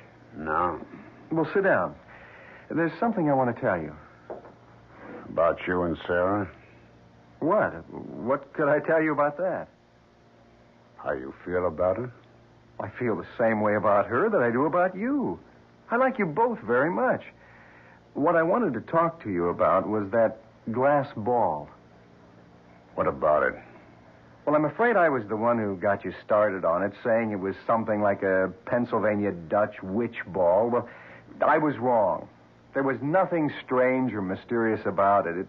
It wasn't even old. It was made 7 or 8 years ago by the New England Glass Company. That's impossible. How do you know that? Because I called a friend of mine, the man I wanted to show it to, and he told me. The company was trying to develop a new kind of glass, practically unbreakable and impervious to heat. They did it by bonding 2 kinds of glass together, and the ball was one of their samples. That's not true. It's a lie. You don't just want to take Sarah away from me. You want to take that away, too. The feeling that breaking it just gave me, the freedom, the sense of power. When you're not going to. John, put down that poker. No. John, put it down. I'm not finished yet. I'm not denying that something happened to you after you bought it, but I think I can explain that, too. Now, look, when you brought it home, you used to sit and stare into it, didn't you? Yes. Well, don't you see what could have happened? When you stare into something clear or shiny, you can hypnotize yourself. But in your case, the self-hypnosis took a special form. You started identifying with it. And when you finally broke it, you released something. Not in the ball, but in yourself. Released what? Lies? Everything you've been saying has been a lie? It hasn't, John. It's been the truth, John. Keep away from me. No, I came over here to find something out, and I have. You're no friend of mine. You never were. John! Who's that? I don't know. Well, don't open the door. John, now stop that. Whoever it is must know we're here. I've got to. Paul, I'm warning you. Mr. Chandler? Yes? I'm Osborne, State Police. Is Mr. Farrar... Oh, yes, I see he is. Good morning, Mr. Farrar. Your wife said she thought you might be here. My wife? Yes, we stopped by at your place first. Mr. Farrar, would you come with me? Where? To headquarters. We'd like to talk to you. About what? Several things, but mostly about where you were last night about 10 o'clock. 10 o'clock? But that was... That was what? About when Harry Walker was murdered. How do you know that? Because Paul called us shortly after that and told us. You're all against me. Not just my wife and Paul, but everyone. Plotting against me. No one's against you, Mr. Farrar, and we're certainly not plotting against you. We just want to talk to you and... No! Farrar, stop! Come back here, Farrar! Aren't you going after him? Oh, we'll catch up to him. I have another car and 2 more men out on the road there, just around the curve. Why did you want to talk to him? Well, someone saw him leaving Harry Walker's house last night, shortly before Mrs. Walker came home. Oh. We just got a general description. Weren't sure who it was at first, but... Farrar, look out! That truck! Oh, good Lord.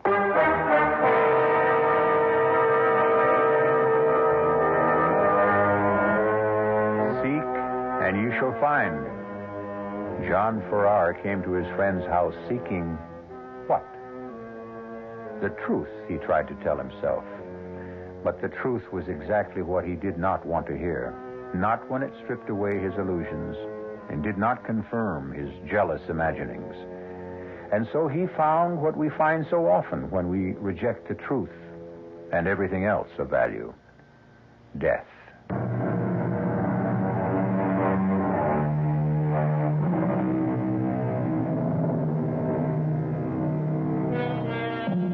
Now we see through a glass darkly, says the Bible. That was what John Farrar was doing, seeing something in the strange glass ball that wasn't there. But he wasn't completely wrong. At least it wasn't all imaginary. For as his friend Paul said, there was a thing inside. Not inside the glass ball, but inside John himself, that never should have been tampered with. Our cast included Ralph Bell, Bryna Rayburn, Bob Caliban, and Leon Janney. The entire production was under the direction of Hyman Brown. This is E.G. Marshall inviting you to return to our Mystery Theater for another adventure in the macabre. Until next time, pleasant dreams.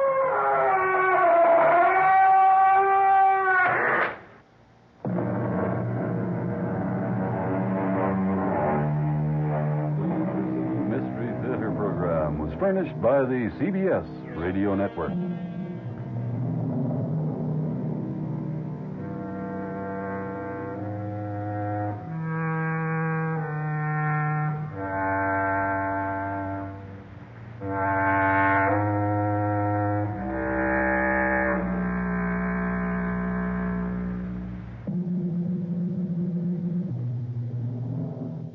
The Bullet was written especially for the CBS Radio Mystery Theater by Sam Dan and stars Larry Haynes. I shall be back shortly with Act One.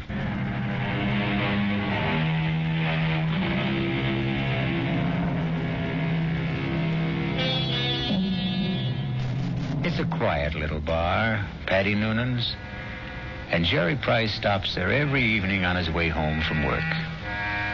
He's not looking for anything special in the way of atmosphere, adventure, companionship. And he has no intention of getting drunk. Just a couple of beers, perhaps, to bridge a busy day, to ease the fatigue, the strain on his nerves. In the comfortable half-light of Paddy Noonan's, the world outside becomes vague, distant, especially when Old Man O'Rourke is holding forth. And he lay there, his head against the barricade, and the blood from him falling soft upon the pavements. I looked in his face, and I could see his death was upon him. "'Tis a bitter thing," I said, "to die at 17. And for a moment his darkening eyes held mine. And with his last strength, he said, "'Tis a sweet thing to die for Ireland." Sweet indeed, Mr. O'Rourke. Any calls for one on the house? I thank you, Paddy Noonan. I see Jerry Price. Excuse me. Good evening, Jerry. Hi. I didn't notice you come in. Well, when old man O'Rourke's in form, you don't see anybody, Paddy. The old man there, he carries his war. I know I carry mine. You ever think of yours, Jerry? No, never. Never? No. The day I came home from Vietnam, I put away the uniform. I also put away everything that went with it. The army, the war, like a snake sheds his skin. Now, the past is gone, Paddy. It's dead, so you forget it. You go on to other things. Hey, what's everybody drinking? This round's on me. Set 'em up, Paddy. Mr. Edward Clark himself. And what's the occasion? Hey, I got a little announcement. Guess what the old lady tells me this morning? Number 10 is on its way. Oh, that event around must be on the house, Mr. Clark. Just a quick one, Paddy. Hey, I got the truck outside. What are you hoping for this time, Ed? Boy or girl? Let's see. What do I got now? 4 boys and 5... No, I got 5 boys and 4... who can keep them straight? All I know is I'm always tripping over somebody. 10 kids in 12 years. Well, you can't tell me it isn't exciting to hear there's going to be a new baby. Oh, yeah. I know it's going to be a kid that'll wet its pants and keep me up half the night. It's another mouth I got to feed. Yeah, well, guys, I got to ride. I'll see you tomorrow. You know, Betty, it's funny. People who don't want kids, can't stand kids, can't afford them, can't raise them, they can't help getting kids. Whereas, guess there just isn't any justice in this world. Well, there may be no justice, Jerry, but there's always hope. How long have you been married? Right after I got out of the Army, it'll be 9 years. A fellow used to come in here, and they were married 15 years before they had their first. Am I really out of the Army 9 years? Tell me, Paddy, you're an old philosopher. Where does it go, huh? Down the hatch and try another. Yeah, don't mind if I do. Oh, wait on a paying customer first. Where? A fella standing at the end of the bar. What are you saying, Jerry? There's nobody standing at the end of it. In the brown hat and a raincoat. Now, Jerry, what are you saying? I know. That's Paul. Tell me what's the matter, Jerry. Paul. Jerry, listen to me. There's nobody. Paul. Hey, he was just standing here. Where'd he go? Where is he? Jerry, where is who? Are you all right, Jerry? Yeah, I'm all right. But I saw him. Who? Oh, a guy I was in the Army with. The 2 of you. Were you close? He was my buddy. Well, when was the last time you saw him in person? The night he was killed. Have you ever seen him again? Like you thought you did just now? No, this is the first time. Well, maybe you need a rest, Jerry. Eddie, why now? Why tonight after all these years? Well, you say you saw him last the night he died in battle. Well, the sight of him dead must have stayed with you always. But that's not how I just saw him, Paddy. He wasn't in uniform. He was in civilian clothes. You might have pictured him as he looked at a happier time. I never saw him in civilian clothes. We met in the Army. And, Paddy, I didn't see him as he was then. We were both kids, about 20. I saw him the way he'd look today, about 30. His face was more mature. Jerry, are you sure he's dead? He is dead, Paddy. I just saw him. I know I saw him.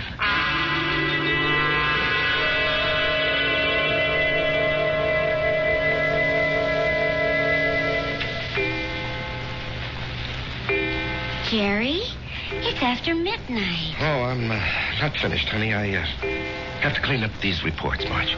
Honey, a new rule has just been passed in this house. All paperwork shall be done in the daytime. Marge, I have to call on customers. Be reasonable, huh? Am I the kind of wife who makes idle criticism? No, indeed. Constructive suggestions, that's my motto. Northeast Distributors can solve all your paperwork problems by hiring a girl. Honey, I'm lucky to have the job. No, Jerry. You're not lucky. They're lucky. Well, everybody knows you're a terrific salesman. Well, you could get another job tomorrow. More money, less headache. Honey, I couldn't walk out on Joe Keller. Why not? Well, I'll never forget what that man did for me. I came home from the Army, a kid with no experience. I needed a job. He took a chance with me. Now he needs me. Oh. Well, I'm just worried about you, Jerry. You look so tired all the time. No, I'm in great shape.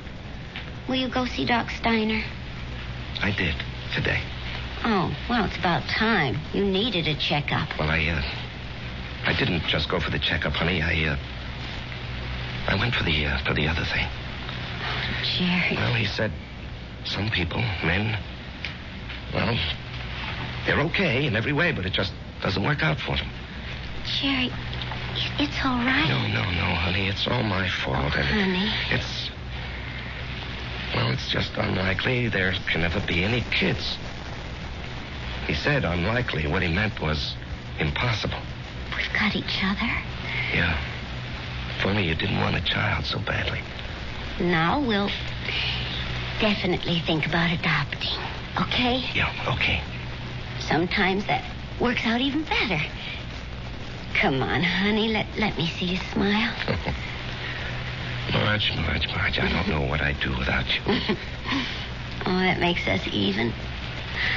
I don't know what I'd do without you. Come on, get to bed. Yeah, I'll just have a cigarette, huh? Honey, why'd you turn on the music? To make sure you don't try to sneak in some work. I know you can't concentrate with the music going. I'll just be a couple of minutes, honey.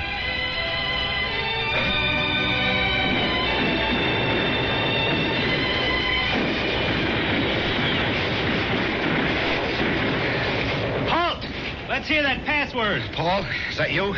Jerry. Hey, climb down the hole, make yourself at home. Man, I'm so beat I can't even remember the password. That's all right. I don't even know what it is. Got a cigarette? What'd they want back at the CP, Jerry?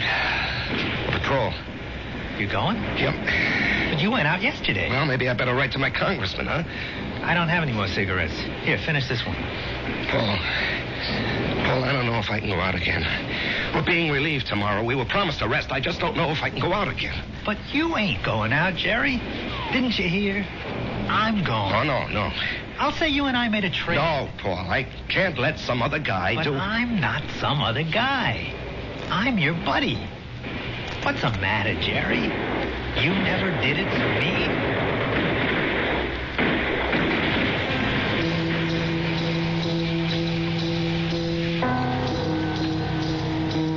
Can I have a drag on that butt, Jerry? Paul, you're alive. I'm alive, Jerry. I'm here with you. In your living room. No, you can't be here. I went out afterward. I found your body. I carried it back. Maybe it wasn't you. It was me. But you were dead. You were killed. Yes, Jerry. I was killed. Jerry, will you turn that radio off and come to bed? Marge, he's here. Who's here? Can't you see him? Jerry, I don't see anyone. Paul, why can't she see you? She will. They all will. When? Later. I have to go now, Jerry. No, Paul. Paul, tell her. Jerry. She'll think I'm crazy, Paul. Paul. He's gone, Marge. He's gone. Jerry, honey, what's going on here? Marge, he was here. He was right here. Now, you got to believe that. I'm not drunk, and I'm not crazy. I believe you. I believe you, Jerry. Now, here, just sit down. Don't do anything. Don't say anything.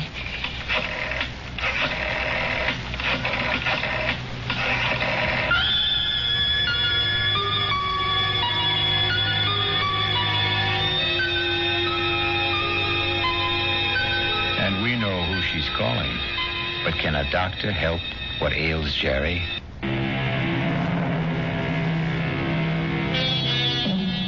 And now, Act 2 of The Bullet. Let us trace the path of the bullet. We have a worried Marge, a concerned Dr. Steiner, and a distracted Jerry. Tell me about this man, Paul, you called him Jerry. I said we were buddies, Doctor. That tells it all. Jerry, please don't be so hostile. Dr. Steiner's only trying to help. You were buddies. You came back alive and he didn't. Yo.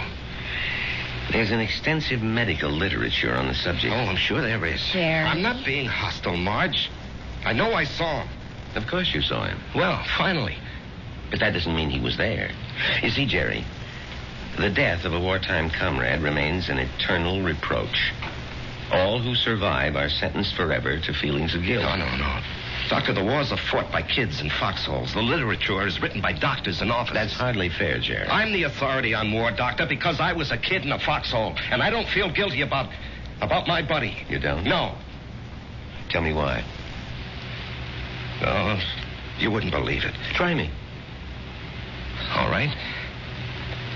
You see, there's a bullet, and it's designed especially for you. And if it's your bullet, it'll find you no matter where you are. You can't evade it, you can't avoid it. It was meant for you, it was meant to be. You and the bullet. Both of you were dust, originally. You were dust because the Bible says so. And the bullet was also just dust in the ground. Well, that bullet was mined and refined and cast into metal. It was shaped into a slug and joined with a shell. It was one of billions of bullets, but it was yours, all yours. And at the right time, there'd be a tremendous explosion of gases in a narrow chamber. And the bullet would be torn loose from the shell case and spun around the grooves of a gun barrel and hurled through space. This is the bullet you don't hear. You don't hear it, Doctor. You don't hear it whine past your ear or ping off a rock or thwack against a tree. That's because it's your very own bullet. It's coming to meet you, or you're going to meet it. It's been arranged. You see? It's an appointment that can never be broken. The dust that had become the bullet would encounter the dust that had become you. And after a while, both of you would become dust once again and return to the ground. Your original home. Jerry, I know you're overworked, you're overwrought, you're overtired. I keep telling him to slow down. Okay. I know I'm under a strain. I know I'm working too hard, but what can I do? Jerry, try to understand. Right now, you're having what is popularly known as a nervous breakdown. This alleged visitor from another world. I say he's an illusion. I say you have subconscious feelings about him which you're not aware of. And I say they burst through because of heavy pressure on your nervous system. Yeah, I knew you'd say that. Prove me wrong. How? Go away. Get out from under. Rest a while. Relax.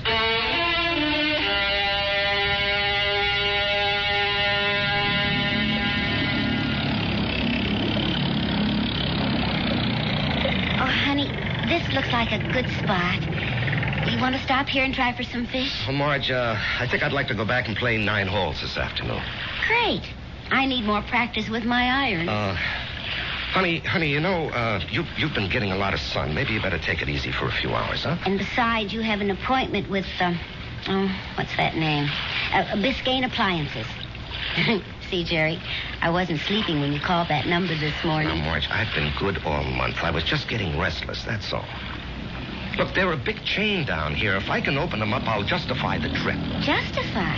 To whom? Why do you have to justify anything? Isn't your health important enough? Honey, Joe Keller was very nice about it. Joe Keller had no choice. Marge. Honey, Steiner was right. I was beat. I don't know how I managed to drag myself along. So I did the right thing. I chucked it all. Now I'm fit, see? I never felt better in my life, and I'm raring to go. Great. In a month or two, we may think about going back. I'm not used to being idle, honey. Neither am I. But I am learning to love it. Oh, Marge.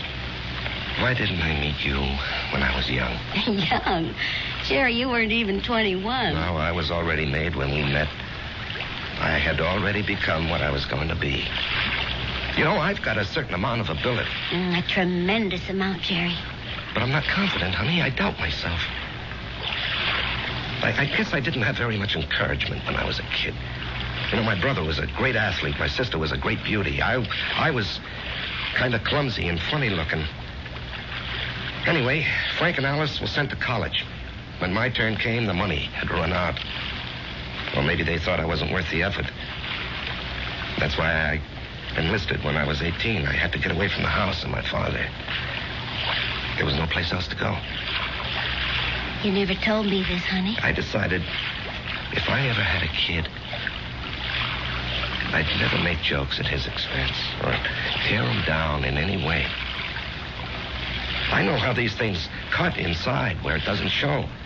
I would do everything to build him up and give him confidence. I will never have any real confidence, Marge. Oh, yes, you will. No, baby. You won't get it from a pep talk. I think we can go back home now, Marge. All right, on one condition. You'll just have to slow down. I promise. And, honey, there's only one way you can really slow down. And that's to get a partnership from Joe Kelly. Now, Marge. Don't you deserve it? Of course I do. Well, we're going to adopt a child. Which means I'll quit my job, and you're not going to spend time on the road. That kid will need both of us, won't he? Yes, honey, he will. Then we need that partnership, don't we?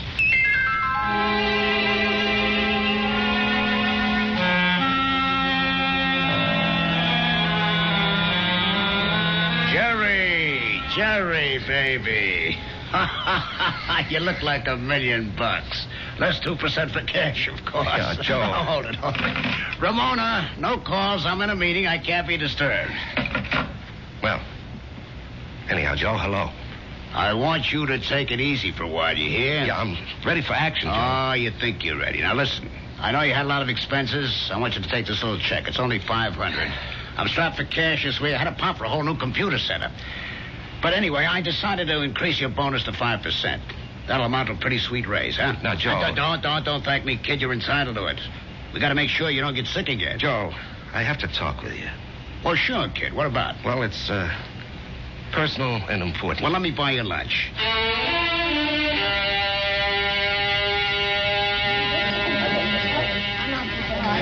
Well, Jerry, what are we going to talk about? I'm fresh out of polite conversation. Joe,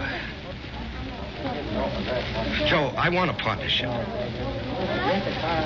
No, you don't, Jerry. But, Joe... No, don't interrupt. You don't want one. You'd like one. Two different things. Now, don't nitpick, Joe. You'd like a partnership, which means it would be swell. Great if you had it. But want is something else. It means lack. It means need. I know you'd like to own a business, but you're not cut out to be an owner. Why? Because an owner is an officer. And in your heart, you'll always be an enlisted man. Tell me, could you ever fire a guy because you could get someone else cheaper? If an old customer, a good friend, was getting slow paying bills, could you cut him off? Thousands of guys like you go bankrupt every year. You're nice, sweet, big-hearted. But you don't have the guts business needs. Well, I'd like to remind you of the volume I sell. I know it to the penny, Jerry, and you're well paid for it. Well, I'm worth more now. You are. You got a sweet raise this morning. Joe, don't think I'm not grateful. You gave me my first break. But I think I can do better elsewhere. Where? Anywhere. Consolidated, Freeman and Singer. Should I go down the list? Oh, they'd love to have you, Jerry. What'll they pay? They handle the nationally advertised brands. What'll you be, their glorified order taker? They don't need your full selling ability, so they don't have to pay you full price for it. Sure, with me, you push out all the schlock. It's rough, but you get top dollar. There's 20 outfits like mine. They grab you tomorrow, but where's the improvement? They won't pay you more. At least here, you got 9 years equity in a pension plan. You and me are used to each other. Besides, I really like you. Yeah. Sometimes I feel like a father to you, Jerry. It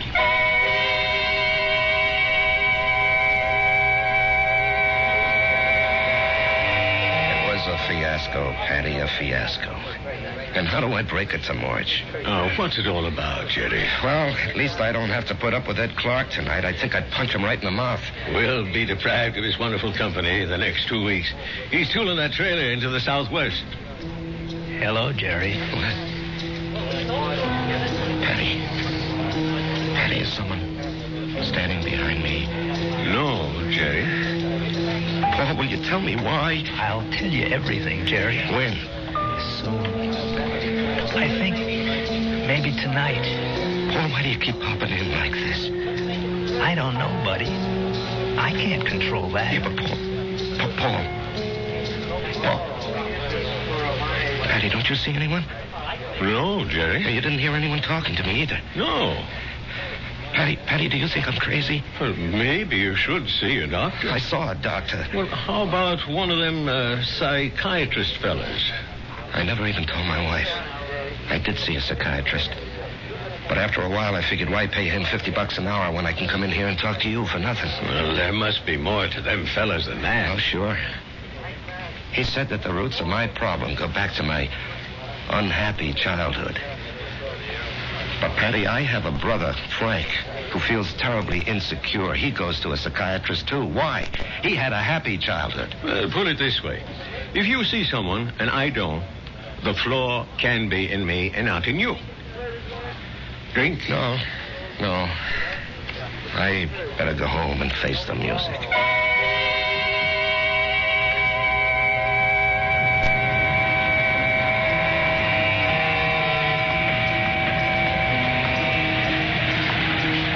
Jerry? What? Oh. Let's go someplace and talk. Where? Let's go to the parking lot. Sit in your car. It's cold. That won't bother you, will it? Not yet. Turn the heater on for yourself. When will everyone else be able to see you, Paul? In 2 weeks. Oh, that's great. No, it ain't. Why not? Because you'll be dead.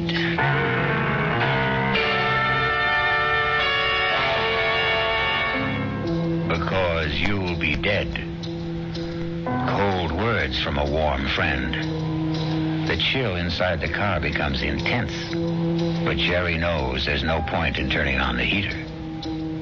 We'll rejoin these two friends when I...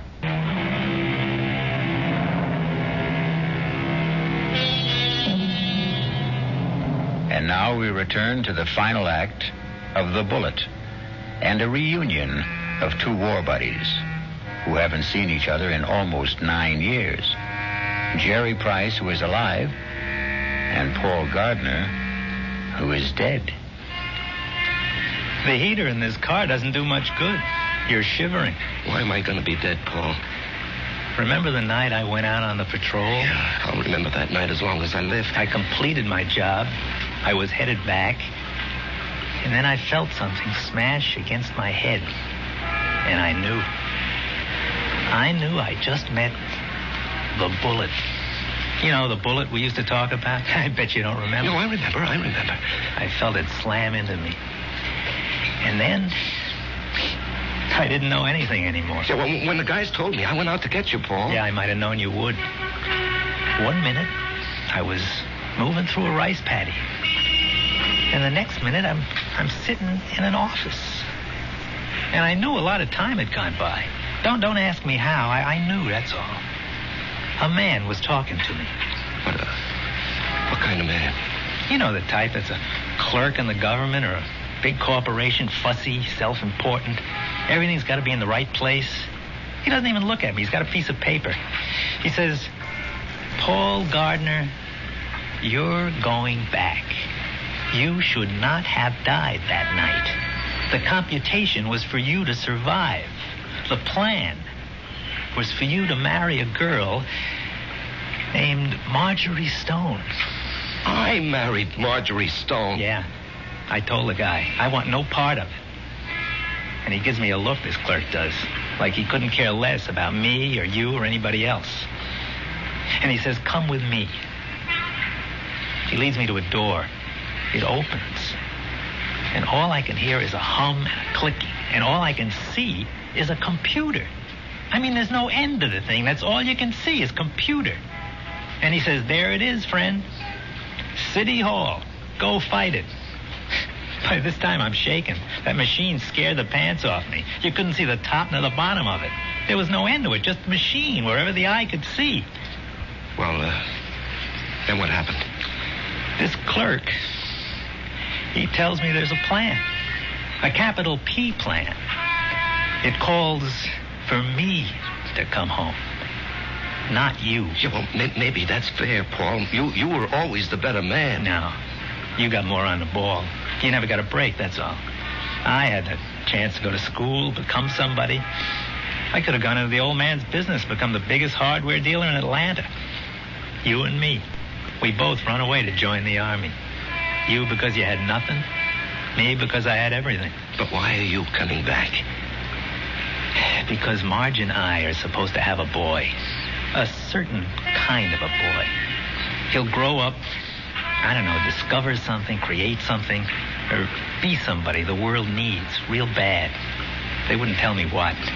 Anyhow, 40, 50 years from now, he has to be here.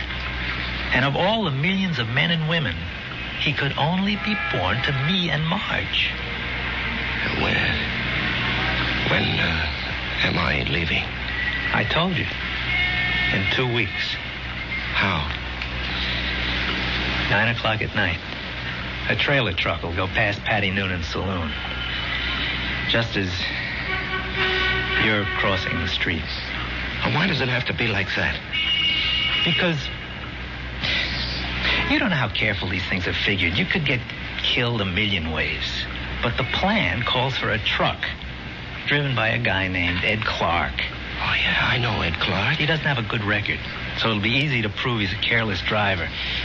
He works for a big outfit, so Marge will have a good settlement. But why? I still don't understand. She'll need the money. You see, I won't be a good father. Not as good as you, for sure. Oh, I'll love the kid. I'll love Marge, but I won't be there a lot. You know me. I have to keep moving. But if you know how important it is for the kid... I won't know. Once I'm alive, I won't remember any of this. And you say it's all figured out, maybe not. The human element. How can the machine predict Marge would go for you, huh? With all due respect, Jerry, did I ever have any trouble landing any dame I had my sights on? Well, with all due respect, I can't see Marge falling for your line of chatter. She will, Jerry. I'll be there when she's having a bad time. She'll be all alone. She'll need somebody. Things will take their natural course. Sure, she'll see through my line, but after a while, she'll get to like it. I'm different. You're quiet. I raise hell. You let things eat at your insides, not me. I pop off. Maybe my way's no better in the long run. And she's married to you, and she loves you. But deep in her heart, she loves my way better. She'll fall in love with me. Jerry, you have to believe I don't want to do this, but it was your bullet, not mine.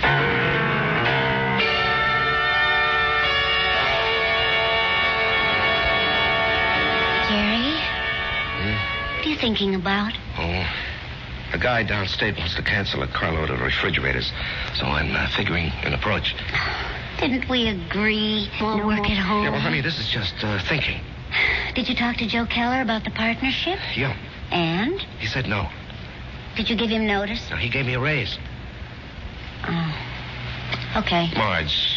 Why don't you mix us a drink? Honey, aren't you going to say anything? Mm-hmm. Don't put in too much ice. Marge, please, you don't understand. I understand. I married a certain kind of man. And you're stuck with him? No. I'll stick by him. Because I love him. Would you have wanted a guy who'd barge into Joe Keller's office and say, Joe, either give me half the joint or I'll open up across the street and run you out of business? Oh, come on, Answer Jerry. me, Marge. I have to know. Well, maybe I did. Why didn't you marry him? He never showed up. So you settled for me. That's what's known as falling in love.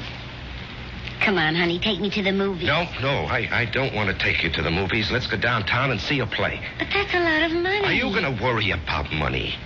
Now, and look, this weekend, would you like to fly out to, say, Snow Valley and ski? Yeah, or how about Las Vegas, huh?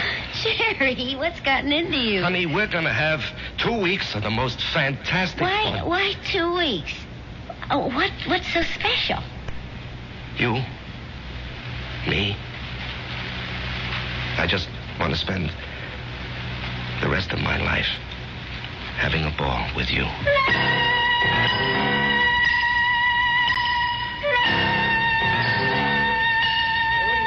Well, hello, stranger. Hi, Patty. Haven't seen you. Why, it must be weeks. Where have you been?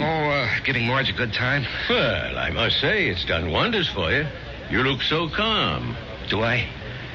Do you ever see the little guy who wasn't there? No. Well, that's good. Let's drink to it. Jerry, if I'm not being forward, what did he want from you? You wouldn't believe it, Patty. Do you believe it?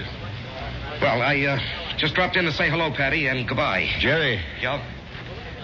Something's the matter with you. Well, I understand Ed Clark is due back here tonight. I don't want to run into him.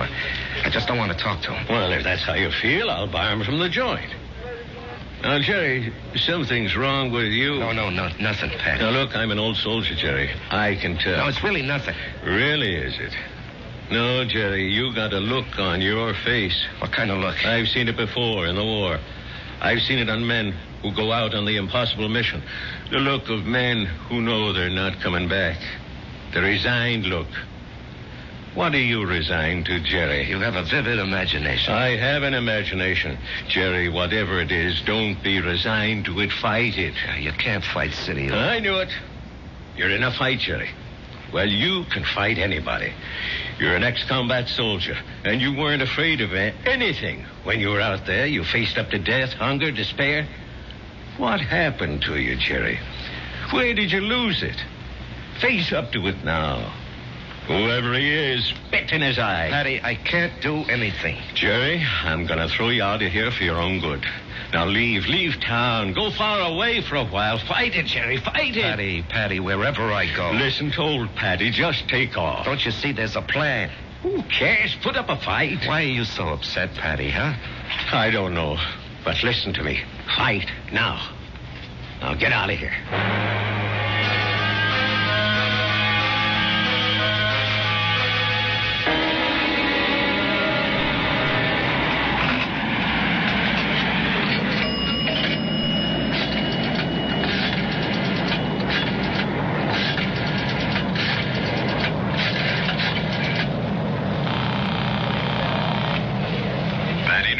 Patty, it's Jerry. I decided to fight it. Good boy, Jerry. You know, Patty, there's something about your place. I don't know how to say it, but I feel stronger, better, away from it. Well, I don't mind. So I'm going to fight. What have I got to lose, huh?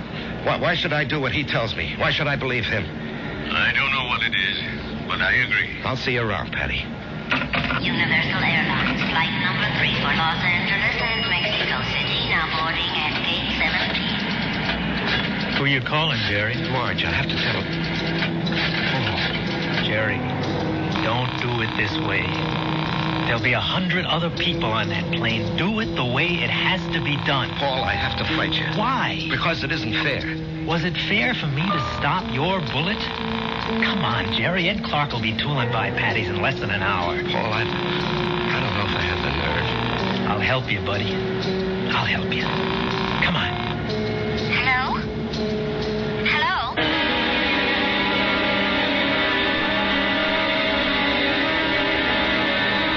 What is it, Mr. Noonan? I called you, and I hope it wasn't out of turn, Mrs. Price. It's about Jerry.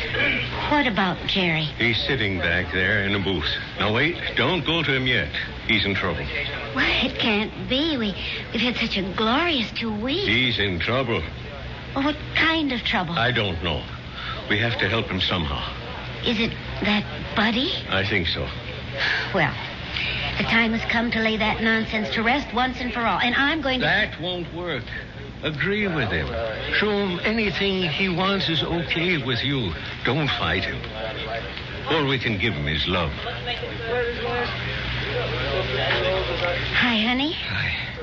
Buy me a drink? Oh, sure. You know, I never knew you had those little gold highlights in your hair. Oh, I'm using a different bottle this week. I love you. I love you, too. And I want you to be with me always. Come on, Jerry. Let's start. No, not yet. Are you talking to me? The plan calls for it. How do I know there is a plan? Ask anybody. Ask Marge. Jerry, what are you talking about? Marge, do you believe there's a plan that determines the actions of everybody in the whole world? No. You sure? I'm sure. Well, then how do you think things work out. Well, every which way. Come on, Jerry. It's time. No, I won't go. Where won't you go? Then, Marge, as far as you're concerned, there isn't any plan. Oh, well, what do you think, Jerry? No, that's not important. What do you think? Well, yes. Yes, there is a plan. I can prove it. You can? Yes, but you started me thinking there has to be a plan. Otherwise, you and I, we just never would have met. Remember that day? Yeah. You were taking cash at Ryman's drugstore. That's the only reason I walked in there. Well, I'd already given notice. I was going to leave. And then you walked in and asked Doc if you could open a charge. Then and there, I decided to stay. And where were you going? Oh, away. Pull up stakes. Why? Well, my folks were gone. My friends were married. The neighborhood had changed. The girl I went to school with had a father, a construction engineer. He'd been transferred. Well, she took a job in his new office, and she wrote and said she found a nice crowd. They needed secretaries down there. She could fix it up. Well, why not? I was set to go. But it was not to be. You came wandering into Ryman's. Obviously, there's a master plan that rules our lives. And where was this wonderful place you almost went to? Atlanta. Atlanta? Oh, what's so remarkable about that, Jerry? It was definite you were going? Oh, sure. And only because you met me. Only because I met you. Otherwise, I'd have gone to Atlanta and married a southern millionaire. But evidently something had been planned for me. Aren't you flattered? I met you, and it changed my whole life. Are you ready to go now, Jerry? Marge, will you come with me? Yes, Jerry. Where do you want to go? Well, I have to do something. I'll come with you. No, wait here, darling, please. It's time, buddy. Just like going out on a patrol. Jerry, where are you going? That's all right, Patty. It's all right. I didn't want this, buddy. I know. I don't want you to take my bullet either. Goodbye, Jerry. Yeah, goodbye, Paul. Take care of her for me, huh? You know I will.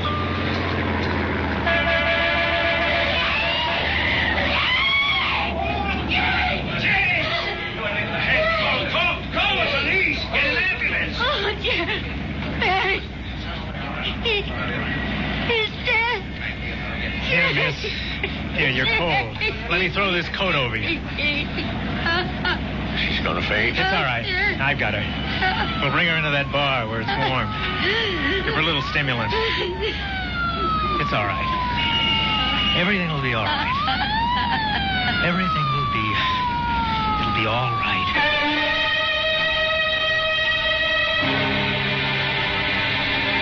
So many people preface what they believe with, "It is written." It is written in the stars. It is written on the wind. And for so many like Jerry, it is written on the bullet. I'll be back shortly.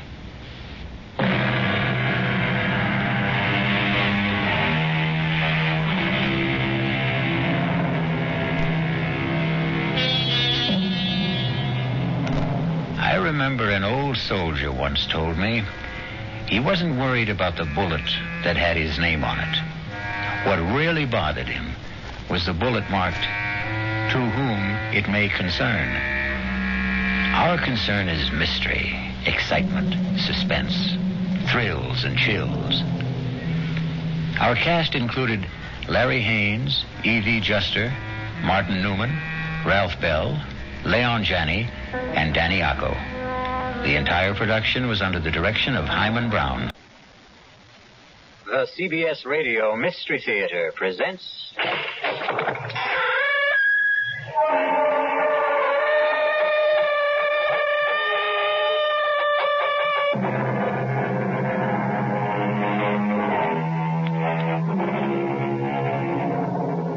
Come in. Welcome. I'm E.G. Marshall. Welcome to the fear you can hear. Welcome to the sounds of suspense. Have you ever noticed the similarity between night driving and making your way through life. Driving at night, you can only see as far as your headlights show you the road. You never know what's over the next hill or around the next curve.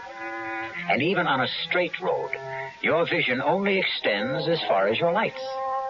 Life is very much the same. None of us really knows what lies ahead. You look exactly like my husband. A dead ringer. Here, take a look at this picture. Hey, that's scary.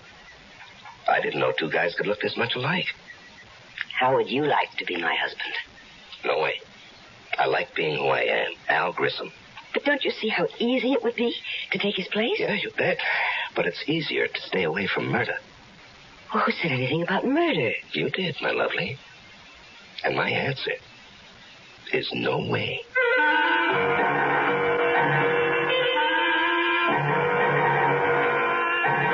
Our mystery drama, Dead Ringer, was written especially for the Mystery Theater by Murray Burnett and stars Leon Janney. It is sponsored in part by Anheuser-Busch Incorporated, brewers of Budweiser, and by the Kellogg Company, makers of Kellogg's Special K cereal. I'll be back shortly.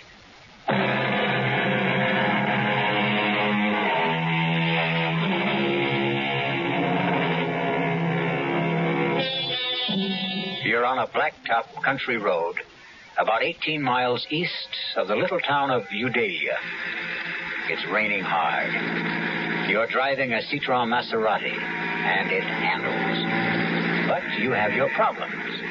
You're going to be late for dinner, and you have a husband who doesn't appreciate lateness.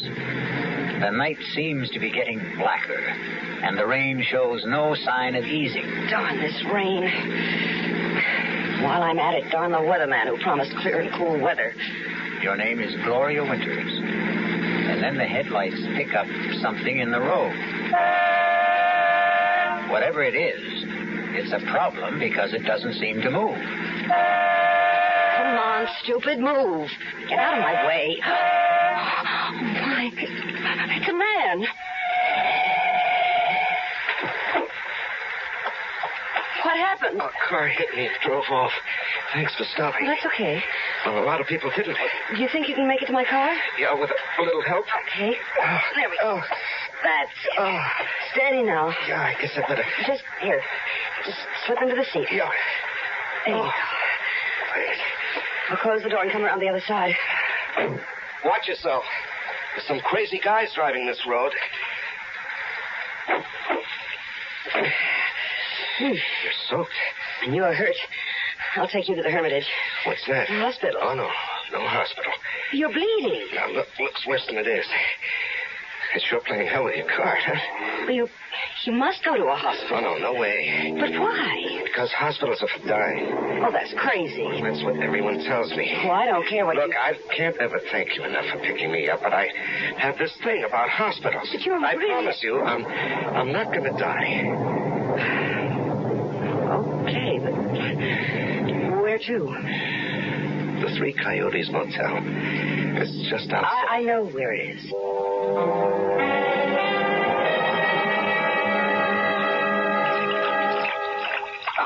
No, come on. Just put your head on the pillow and don't be a baby. You're some dynamite kind of good Samaritan. Well, I have a right to see what you look like under all that dirt and blood, haven't I? No argument. This may hurt. Oh. There. Well, now you're beginning to look like you have it perfectly. It's that bad, huh? Oh, no. It's nothing. I just thought of something. Like what? You look exactly like my husband. But I mean exactly. You could be identical twins. You don't believe me? No, I believe you. Well, that's why I got such a shock when I cleaned you up and got a good look at your face in the light. You're a dead ringer for Leo. Oh. Why does that shake you up? Well, Leo and I are having our problems. Isn't everybody? I suppose. I'm just wondering... Yeah? Well, I'm wondering what you were doing walking down Route 38 in the rain at 6:15. I missed the bus. There's no bus on Route 38. Oh, I didn't know that. I did. Okay, I suppose you've got a right to know the story. I live in Chicago. I'm a market analyst. Come again? I advise my customers about what to do or what not to do in the stock market, sort of a securities specialist. Are you, married? Oh, no. But that's part of the story. Years ago, I fell in love. She was from Chicago, too, but it didn't work out. You've heard the story 100 million times. You met someone, we said a sentimental goodbye, she cried, I felt sick, and we made the usual commitments. If she ever needs me, you know. Romantic. Mm-hmm. Romantic. Well, the day before yesterday, I got a call from her. She was living near Eudalia. She was in trouble. What kind of trouble? Well, it was private. And there'll be no names. Okay. So I came. Naturally, she didn't want her husband to know. She didn't want my car to be seen by the neighbors. Well, you know how small towns are. Yes, I know. So I let her call the shots. She picked me up, drove me somewhere close to her house. She was supposed to drive me back, but her husband had called and said he was coming home early. Well, where was he supposed to be? He was on a business call that would have kept him from getting home before 9. So our appointment was cut short. She panicked, and I walked, trying to thumb a ride. This widow came along, and pow, and you found me. What a difference. What a difference. You look like Leo, but you were completely different. Leo wouldn't cross the street to help a blind, crippled kid find his crutch, while you... And you stopped and picked up a stranger lying in the road. Well, I told you that Leo and I don't get along. But you married him. I didn't know what it would be like. Anyway, what are you going to do now? Oh, I'm going to change motels and lie low until I can go back to Chicago without having to explain the way I look. What about the girl you came to help? Oh, that was a bad scene. No, nothing I can really do for her. She has a decision to make. So have I. Will you help me to make it? If I can. Oh, you can, Al. You can. In a very big way.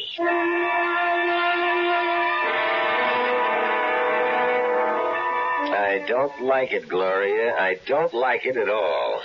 You have been saying that for a whole week, Leo. When's he going back to Chicago? When the scars heal and nobody will ask questions. How about the name of the girl he came to help? He won't tell me. I don't like it. Oh, Leo, trust me. Why? Because I'm a woman. If you could give me one good reason. I've given you 1,000,000 reasons. $1 million. Al is the man who can do it for us. You really believe he's leveling about the securities market in his background? Maybe he's conning you. Why? Take a look in the mirror. All right. Suppose he is playing me for a sucker. Then we're still all right, maybe even better. Just trust me. Do I have a choice? You always have a choice. Don't ever forget that. You made one the day you married me.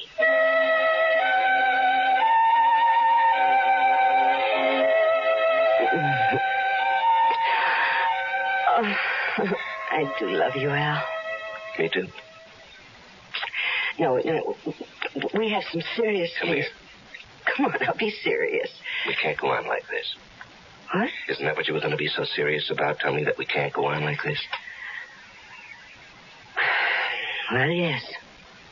How did you know? Oh, because people are more predictable than the stock market. And, darling, I've studied the market, and I know its moves. Okay. Then continue. With what? What else I had to say? Oh, it was going to go something like this. I told you I was fed up with Leo, and until you came along, I just didn't see any way out, but now... You're doing super. Go on. But now, if we love each other, I can divorce Leo, and we'll get married and live happily ever after. Right? Not exactly. Where'd I go wrong? On the divorce. You don't want a divorce, Leo? I know Leo. He'd never give me a divorce. Does that matter? A woman wants a little security. Hey, with your looks, you don't have to worry about that. Looks don't last forever. Well, nothing does. Some things do. Okay, name one. Death? You know, I never met anyone like you. Not even that girl you came out here to help? Not even her. And you have no parents, no relatives? Nobody except yourself? Just me and my shadow. We've talked a lot about Leo. You've never seen him. And I don't want to. I'd like you to look at this picture of him. That's scary. I didn't know two guys could look this much alike. I told you. Yeah, but... You thought I was laying it on for your benefit. I guess. And now? I believe you couldn't tell us apart. I guess this was in the back of my mind ever since I first saw your face. What was? How would you like to be Mr. Leo Winters? Oh, no way. I'd like being Al Grissom. Don't you see how easy it would be to take his place? Yeah, fine, but what happens to him? Well, that's the problem, isn't it? Yeah, that's the problem. I thought maybe you could think of a way out. Yeah, I can, but I don't like it. Try it on me. No, I think you've already tried it on, and you like it. Maybe. Not maybe, positively. That's what you wanted to lay on me when you said you wanted to talk. You're not only sexy, but you're smart. Yeah, you bet. Smart enough to stay away from murder. Well, who said anything about murder? I did, my lovely, I did. I said murder. And I also said no way. But that's stupid. You don't even know Leo. You're really serious about trying to get rid of him. Oh, think of what it would be like. Mr. and Mrs. Leo Winters, you and me, happily married for the rest of our lives. Now, you jumped about 3 tracks in a couple of miles. You're too far down the road. Why? How did you get Leo to let you come and see me? Did you tell him we were playing backgammon or chess? Well, you know how greedy he is. He thinks that you're going to make him a lot of money with your connections in the Chicago markets. But we've still got a little problem to solve about his departure. Ah, then you're interested. Lady, if I hadn't been interested, either you or I would have been long gone from this room. You must have been thinking about this for some time. I have. And you must have come up with some ideas. I have. Well, I'd like to hear them before I commit myself. You will. But I promised Leo I'd be back at 3:30 sharp. It doesn't give us enough time to discuss it now. No, but it does give us enough time to... Seal the bargain?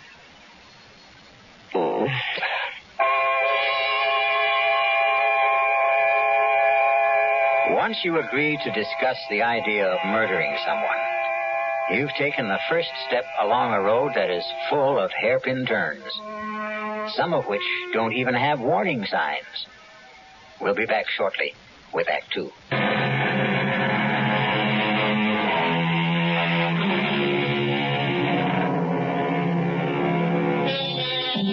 It's me again, and we're talking about murder.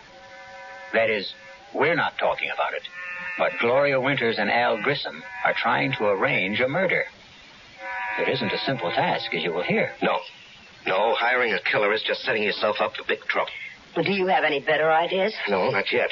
Well, you'd better come up with one, because Leo's getting suspicious. Oh?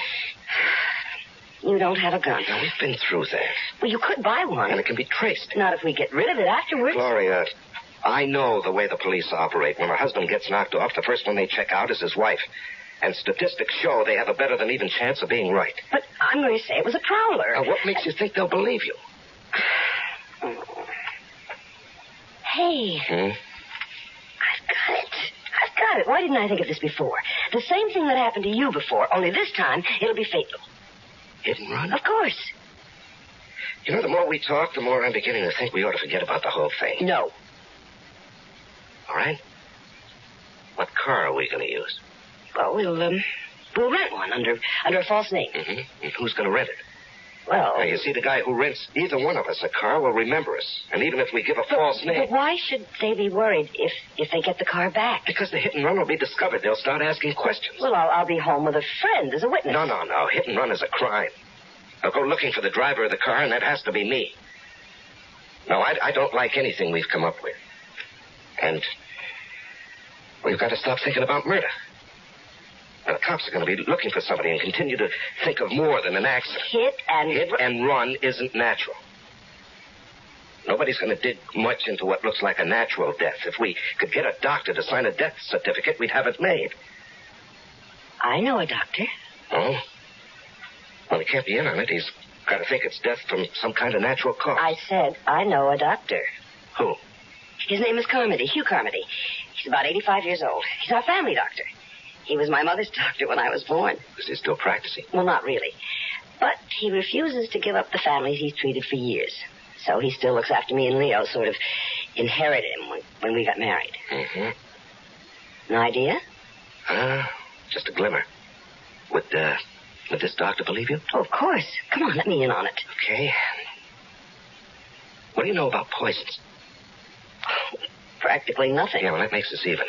Now, what we need is some kind of poison that looks like he died of a stroke or a heart attack or maybe some kind of food poisoning. Mushrooms. What? Toadstools, mushrooms. They're poisonous. No, but he's not going to eat them. He will if I cook them. You know, that might... No. He'll get suspicious if you give them to him and you don't eat them. Well, we need to know more about poison mushrooms. The library. I'll go there. Your mind? You go asking for a book about mushrooms and then call in this doctor to look at Leo who's just eaten some bad mushrooms. All right. I understand. But I still got it. I'll see you later. Where are you going? To find out what I want. And nobody will ever know.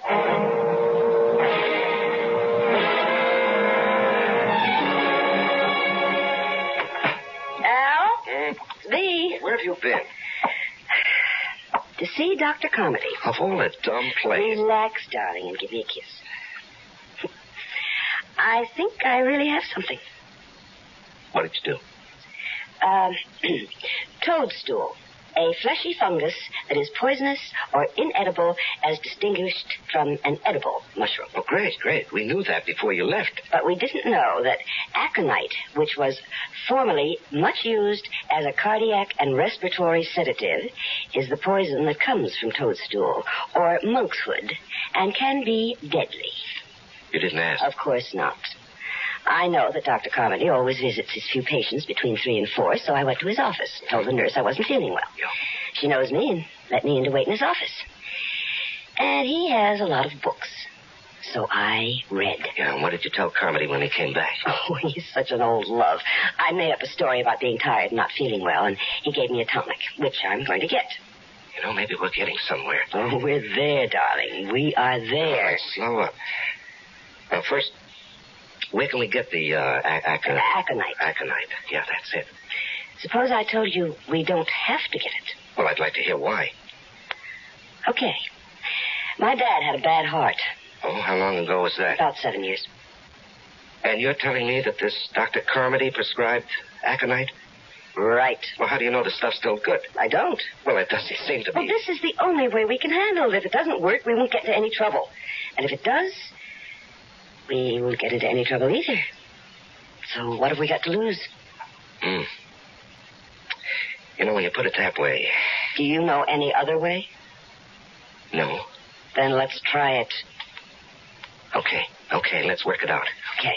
Day after tomorrow, Thursday. Mm-hmm. That's Eileen's night out. Right. I'll buy the mushrooms tomorrow. Then I'll cook a great steak dinner with all the trimmings. And Leo and I will eat it. And you too? Of course, I'll have to. Mm-hmm. I won't eat too much, though. But enough to make me a little sick. Yeah. Then when Leo begins to feel sick, I'll suggest we call a doctor. Carmody? Of course, Carmody. He'll come and ask about what we ate, and I'll say steak and mushrooms, and he'll say, mushrooms? And right away, diagnose mushroom poisoning and give us something. Yeah, I'm with you so far. And then? And then after he leaves, I'll tuck dear old Leo into bed, tell him I have to go to the drugstore to get something. I'll go down and let you in. Wait a minute. What do you need me for? We're in this together, my love. And I want you there. Yeah, I damn well better disappear after Leo dies. That will be just fine. And we'll set up a very, very romantic meeting place.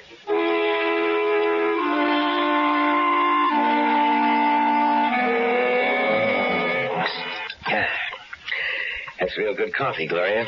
Thank you, darling. You really should have made that pie. I gotta watch my figure. I know how much you love it. Do you want to go into the den? Not particularly. Look. What? You feel all right? I feel fine. Are you sure those mushrooms were good? Of course. I don't know. I feel kind of funny. Even if they weren't, it's too soon for them to act up. How do you know? Oh, I've known about mushrooms since I was a kid. Well, all the same, I've got pains in my stomach. Call Dr. Carmody.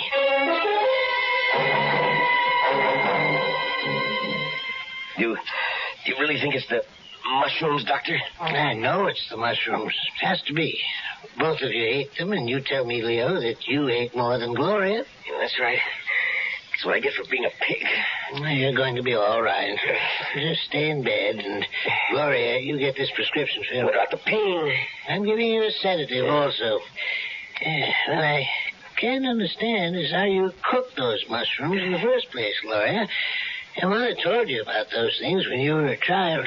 Well, I know, and I feel just awful. I can't explain how it happened. But I'm sorry. I have no excuse.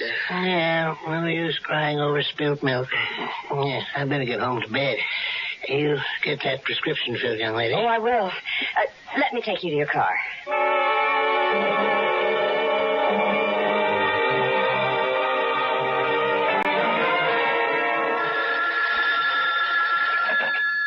Hello? Are you ready to come over and sit with a sick friend? It worked? Like a charm. How was Dr. Carmody? Just as we planned. He diagnosed mushroom poisoning. Bawled me out gently. But we're lucky. That visit to his office paid off. How will I get into your house? Well, you know where the house is? Yeah, I do. Park 3 blocks away on Green Tree Lane. Mm-hmm. You know that little place I told you about off the road? Yeah, I remember. Don't walk the streets. Just cut across the fields. Mm-hmm. Head straight north. Better take a flashlight. Ours will be the first house you come to. The back door will be open. Okay, I'm on my way. Make it fast as you can. I think Leo heard me come back. He'll be yelling for his medicine.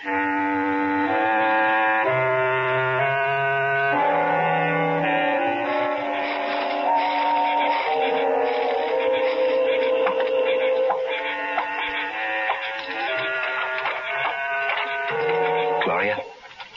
Come in and shut the door. Okay. Did you lock it? No, that's a good idea. Here, let me. I'm waiting for the kettle to boil. Why? But you don't think I can give him this stuff straight, do you? Well, why not? He's expecting medicine, isn't he? He won't taste it in his tea. He likes it sweet. And I am going to make it very sweet. There. Hand me the cup. Yeah. You know, I could do with a cup of tea myself. How about something stronger? Oh, you got something? Oh, we're completely equipped. Huh? Oh, don't forget to wash out the glass and put it away. Don't worry. All right. Hey, that's plenty. Have to be able to walk straight. Drink as much as you want. I'll finish what you leave. Gloria! Yes, dear? What happened to the medicine? I better get upstairs. I'll be right back. Save me a drink? Yeah, how long will it take? Oh, don't ask me, Elle, darling. It's the first time for me, too. This liquor tastes funny. You know, I'm imagining things. I better finish before she gets back. Hey, I feel funny. I better sit down. Al, what happened? I'm sorry. I made so much noise. I don't feel so good. Don't worry about the noise, Al. It's all right with me. What? Well, I guess the aconite wasn't too old, Al. Stupid. This was a setup all the way. All the way. I must admit you did make it tough. Not as tough as you made it for me. You know, you're a hell of a dame. You're right, Al. No, not dame. I was going to say a hell of a liar. It wasn't all lies, Al. I'm expensive. And there is $1 million life insurance policy. Oh. And when I saw your face, I realized that this was just too good an opportunity to miss. You know, there's a little something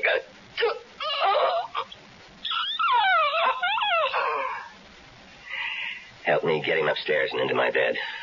Yes, dear. It's no time to get hysterical. No, I'm not. It's just funny to me that Al's going to wind up just where he wanted. In your bed. A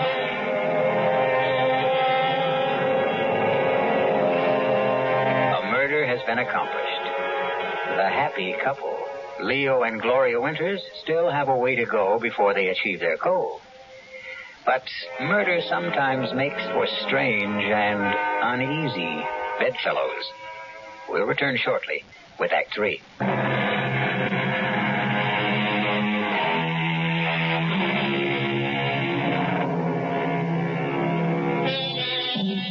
The Scottish poet Robert Burns' oft-quoted line, "The best laid schemes of mice and men oft-gang a glee," doesn't seem to apply here.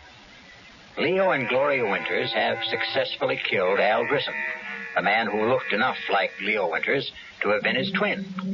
They've carried him up to Leo's bed, and now at 4 o'clock in the morning, a frantic Gloria has summoned her sleepy and bewildered family doctor, for whom she plays the distraught and bereaved wife. I don't understand. Oh, neither do I, Doctor.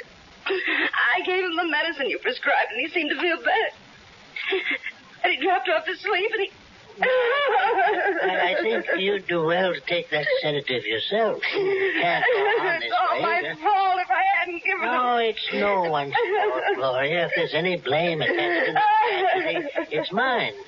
But certainly his symptoms earlier didn't seem to warrant more action than I took. Oh, Leo's gone. I killed him. Oh, God. Gloria? I'm sorry, Doctor. It's all right. It's perfectly understandable in this situation. Now, I want you to take this sedative and go downstairs and lie down. I'll attend to everything. All right, I will. And thank you. Thank you.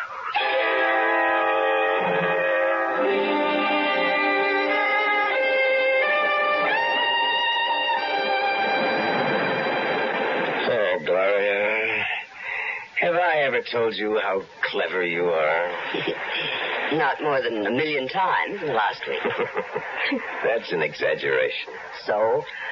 So I love you. You should. Without me, would we be here on Riviera and France, living the way we've always wanted, with $1 million, and the whole world waiting to see that we enjoy ourselves? Do you think we can ever go back to the States? Well, I don't want to. Do you, Leo? What's the Leo? I'm sorry. I've been pretty good, though, lately, haven't I, Al? You've been great. You must have really been good with old Doc Carmody, too.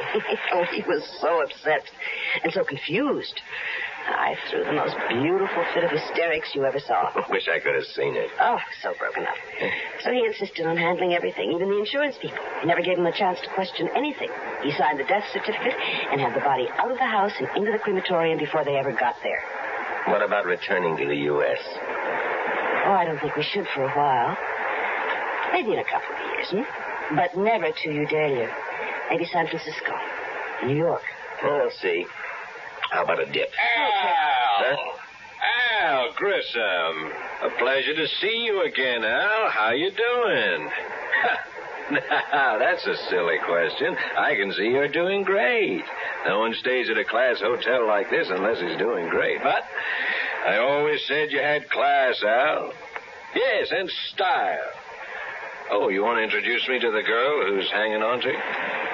I'm afraid you've got the wrong man. Don't you mean you're afraid I got the right one, Al? Look, I don't know you.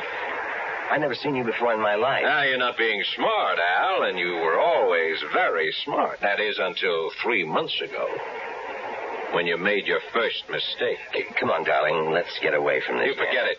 You're finished with that getting away stuff. Well, how can I prove to you that you've made a mistake? My name isn't Al Grissom.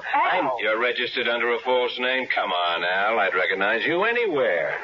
But I still can't figure why you didn't try some kind of face job. But like I said, you haven't played this very smart from the beginning. Look, mister... Oh, the name is Grafton. Lou Grafton. And I'll meet you at the Promenade Cafe in an hour. 1 hour, Al. And you be there. Who is this guy? Don't ask me. And who should I ask? Maybe Al. Very funny. Didn't Al ever mention this Lou Grafton? Must have said something. Nothing. Well, I don't believe you. But why would I lie? I don't know. But you certainly were cozy enough with Al. I found out what I had to. What we had talked about.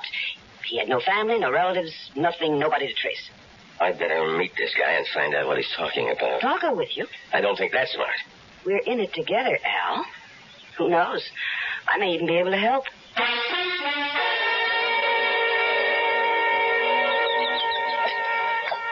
Glad you could make it, Al. Sit down. This is Gloria. Nice meeting you again, Gloria. Tell her you'll meet her in a little while, Al. She's in on this. On the whole deal? Yes. Sure. You certainly changed, Al. You never put a dame on the spot before. On the spot? Oh, well, look. All I meant is that she's with me. You've made a mistake, and I don't even know what you're talking about. Darling, why don't we listen to what he has to say? Smart. Al, this is the only time I'm going to go soft. The only time. Well, because we've known each other so long, and... well, because we didn't pull it off the first time. Now, I've talked to John. I got him to agree that if you give us the whole take, we'll forget about what happened. The whole take? The whole $2 million, Al. All of it. Well? Yeah, I'm trying to think. What's there to think about? What's your alternative? You going to try to run again? You know we'll get you. You've seen it happen 100 times to other guys who tried to cross us. Now, you just tell us where and when we can pick up the cash. And just thank God that I could make the deal for you. It isn't all that easy. What's your problem? It's no use. You wouldn't believe If you got a problem, you know we can help, but don't give me any fairy tales. Any time. For what? To think. There's nothing to think about. Oh, from what you said. How much time? Another day. Oh, no deal. Look, if you want to do business with me, you'll just have Tonight. You'll be in your room at 10. That's plenty of time to think. And while you're at it, think about doing it our way. Or this time, you'll really end up very dead.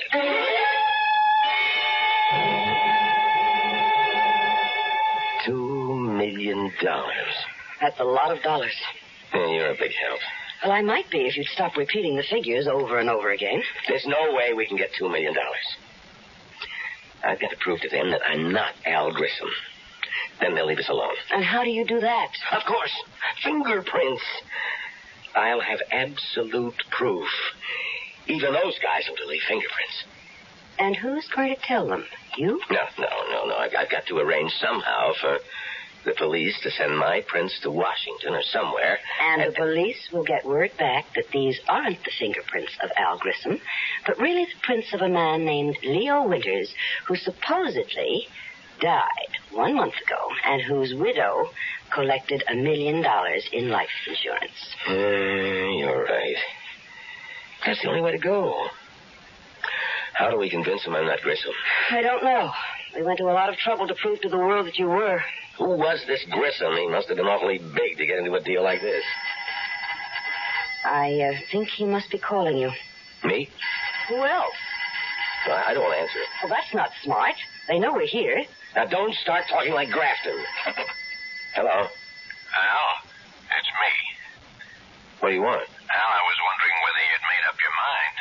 Not yet. It's 9 o'clock. You said 10. I did, but John's not happy. What do I care about John? You should, Al. After all, he's got a real legitimate beef. You worked for him for years.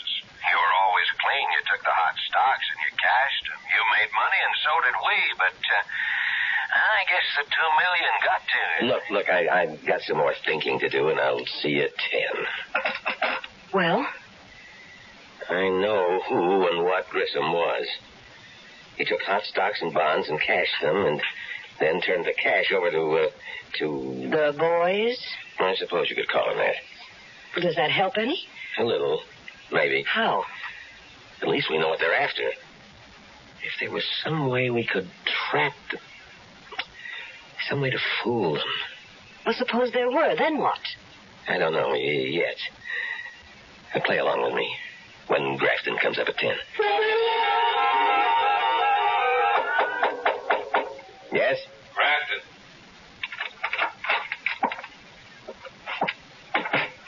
finished thinking? All finished. And? I'll go along with you. Now, why couldn't you have told me that this morning? You had to get John's blood pressure up. Forget John. I told you I had problems. And I told you it would help. I don't have the $2 million with me. We never figured you did. Where is it, Chicago? I'll pick it up. When? As soon as I can. Will you stop playing games? When? It's back in the States. Okay. Now, you'll get the next plane. Not so fast. It's somewhere in Udalia, and I can't go back there. Why not? A little something. The cops might want to talk to me. About what? About a girl I visited there, and an old friend. What's wrong with visiting an old friend? Nothing. If you don't get caught by her husband and get into a fight, beat him up, and he calls the cops. That's not much of a rap. That's right. But you'd want to see me in jail. Yeah, you got a point. We'll pick up the dough. No way. Why not? We're going to get it anyway. You're going to get it. But I want some assurance that I'm going to be okay. You have my word. Well, I'd like a little more than that. Like what? Well, that's what I've been trying to figure out. Some way I'll be sure that... Look, if you haven't figured it out by now, you're not going to. I get the plane tickets. You sure don't give me much time. We gave you time before, Al. Too much time.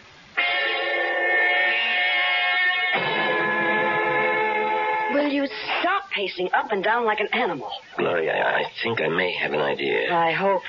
On the plane, I'll tell them I figured it out. Since I can't go back to Udalia, I'll insist that I want someone representing me when they pick up the money. But there is no money. They don't know that.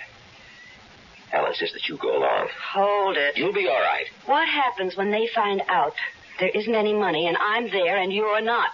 Put in a call to Carmody. Tell him you can't get over what's happened, that you need help, and that you've gotten into some kind of trouble. He should have the police there. Then you take them to the doctor's house, and with the cops there, you'll be in the clear. And you? I'll be gone. I'd rather be alive and running than the other way. I don't like it. Then think of something better, because that's the way I'm going to play it.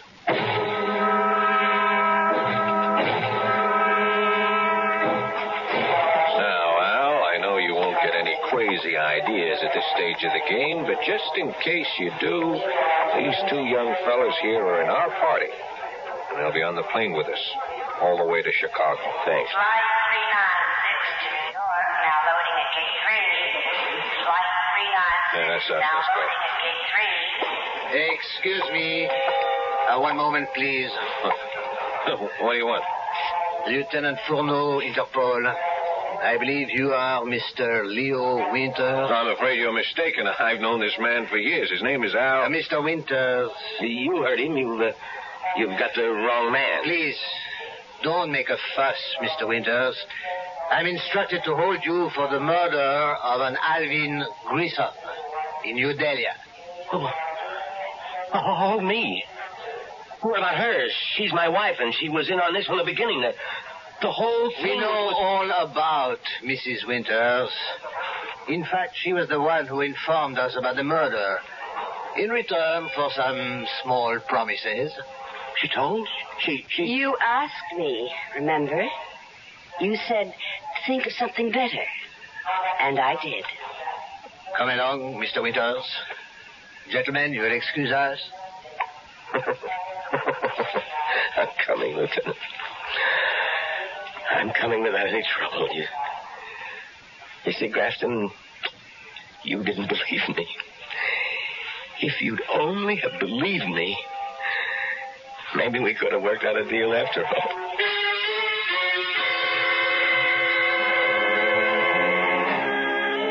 The Winters had a good plan, and it all would have worked, except for one thing they couldn't have foreseen: the bend in the road ahead, and what lay around it. I'll return shortly.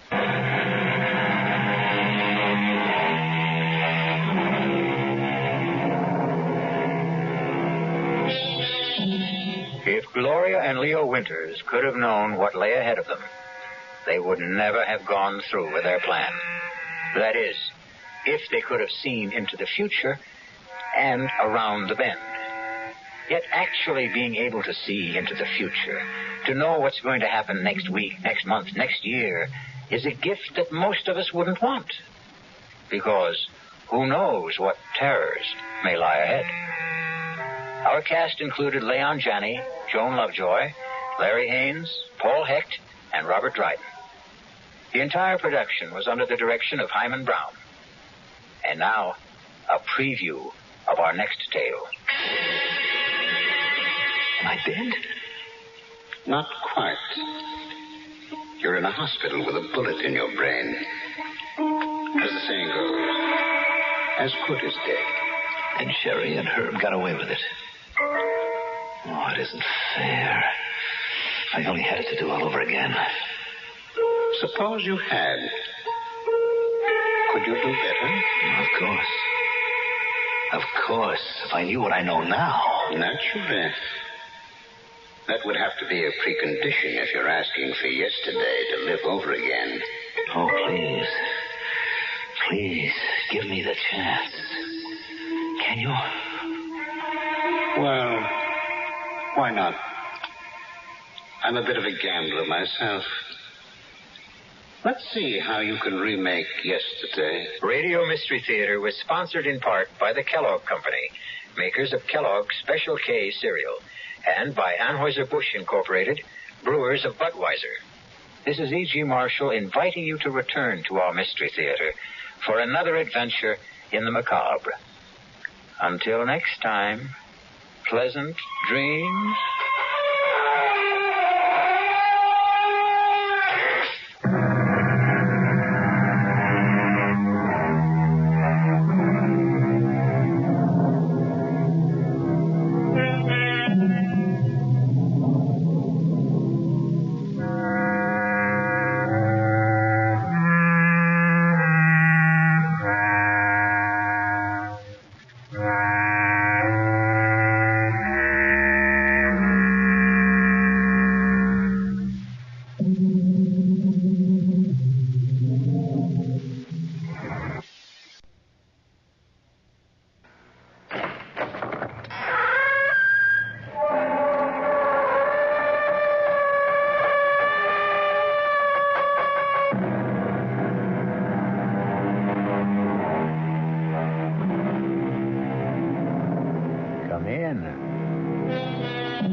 I'm E.G. Marshall.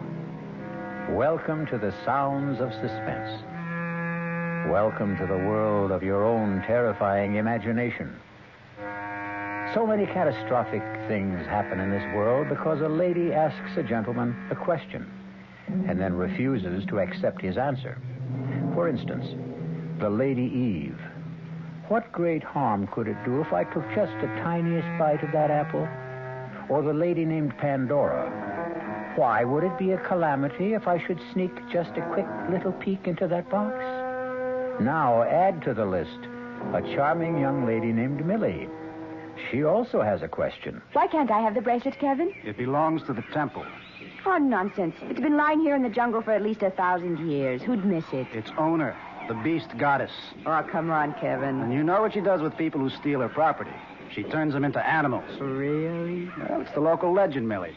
Now, you just take that little bracelet off your arm and put it back exactly where you found it. Sure. Millie, I mean it. Sure, Kevin. Sure.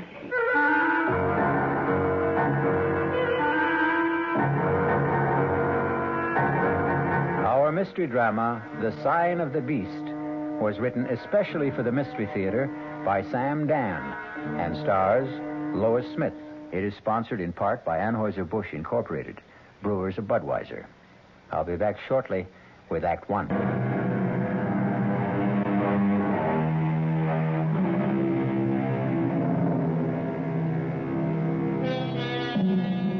What is the difference between man and beast? There are those who ask, is there a difference? It wasn't very long ago that man himself was a beast, a carnivorous hunter with an insatiable appetite for raw meat. True, quite a bit has happened since. We've learned manners, we've invented civilization and culture, we've created a conscience, a code of morals, a system of ethics. But how deep do all these things go? Does the beast still slumber in each of us, waiting patiently, biding its time, ready at any moment to assert its mastery with fang and claw? This is going to be a very vital question for the very pretty and vivacious young lady who at this moment is riding in a helicopter. The copter is hovering over a large clearing deep in a South American jungle. Here you are, Millie. Thanks a million, Larry. It's a sure bet Kevin and Professor Jorgensen won't thank me. Better lift us out of here before they make you take me back. You know, Millie, I don't think I'm doing you a favor. Just toss my duffel bag over the side. What's more, it could cost me my job. Company's coming. And leading the parade, the adorable Kevin himself. Well, all ashore is going ashore. This ship's sailing right now. Thanks again, Larry. And if I ever leave Kevin, I'll marry you. Gee, and I thought you liked me. Now jump out fast.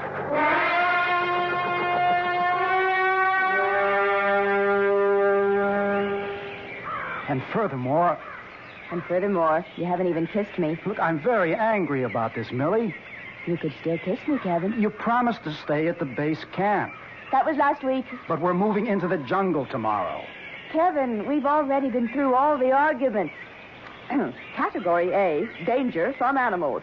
Well, I brought the 405 Anson Carterets, and I'm a better shot than you are. Now listen, Millie. Category B, danger from rare, unknown, mysterious, incurable tropic diseases. You have just as much chance of getting one as I do. Dr. Jorgensen will be furious. Your Dr. Jorgensen is my Uncle Bert. I can handle him. It isn't a matter of handling people. Well, it's true, you know. Millie can always handle me. Uncle Bert, I love you. A kiss to see me. Dr. Jorgensen will have to radio that idiot Larry. I'm not going back, Kevin. Won't you make her see reason? I warned you about this, Kevin.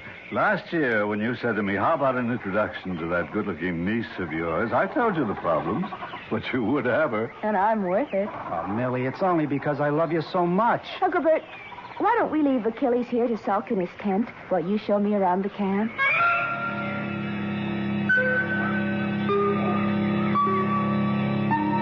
Oh, and there's somebody you should know, that tall, powerful-looking fellow. His name is Imara. He's our straw boss. Imara, whenever you want something done, you... Yes, Dr. Jorgensen. Imara, this is Kevin's wife. Her name is Millie. How do you do, Amara? It is an honor to meet you, Millie. Imara is in charge of setting up, taking down, and moving the whole camp. Ah, well, I can see he does a splendid job. Oh, no. The fact is he does a very bad job. What? What did you say? I said he does a poor and unsatisfactory job. Uncle Bert. Oh, it's the truth. But everything looks to be so neat, so orderly. Actually, Imara is unbelievably incompetent. He deserves to be fired. I think that's unfair and heartless. Excuse me, Millie. Imara, please go to Kevin's tent and bring Millie's 405 rifle. Yes, Doctor. At once. Uncle Bert. No, before you say another word. How could you be so heartless? You must understand, Imara, his primitive superstitions, his beliefs. But he's not some ignorant savage. You can tell by his speech. He's obviously educated. Must you insult him? Millie, you simply cannot compliment these natives. These natives? Oh, my, aren't we condescending? And why must we not compliment them? Will it spoil them as servants? Will it drive up the pay scale? Oh, Millie, where to begin? In Imara's religion, he is surrounded by a host of jealous, angry, implacable gods and goddesses. They do not tolerate praise for human beings. That's nonsense. One man's nonsense is another man's devoutly held belief. You terrify Imara when you praise him. Therefore, on this expedition, never. There's a charm in being, quirky, kooky, offbeat. Just obey orders. Don't, under any circumstances, praise anybody. Understand? Yes, Uncle Bert, I understand. Things are bad enough. In the first place, you're a woman. Well, I like that. You need some prestige. That's why I sent him for the rifle. Hit some tin cans, break a few bottles at 300 yards, and you'll be one of the boys. Uncle Bert, you actually are a male chauvinist. Who would have suspected it? Well, I have to pack away my instruments. Can I trust you not to get into any trouble? Implicitly. Very bad shot, Millie. And now, I'll break that bottle next to it. Oh, that was terrible. Not bad, if I do say so myself. And that's every bit of 250 yards. Now, you see those 3 cats? You are a very poor shooter, Millie. That's nothing. You should see me when I'm in practice. Oh, my. I didn't know we had children in the camp. Who's that youngster by the kitchen tent? It is my little boy. He stays here with me till we leave the jungle. What's his name? His name is Isara. Isara. Oh, what a lovely name. No, it is an unpleasant name. I should think you'd be proud. Proud? Me? Proud? Why do you say I'm proud? Oh, because he's such a handsome child. No, he is plain, he is ugly. He seems so intelligent. Notice how patiently he lines up those stones and shells. No, you're stupid, I swear to you. He has no sense. He disgraces his mother and me. Well, what are you saying, Amar? This child is a fool. Anyone can see that. Now, I must go. Where? I must go clean the rifle. I must go. Well, what made him so upset? Oh, now I remember.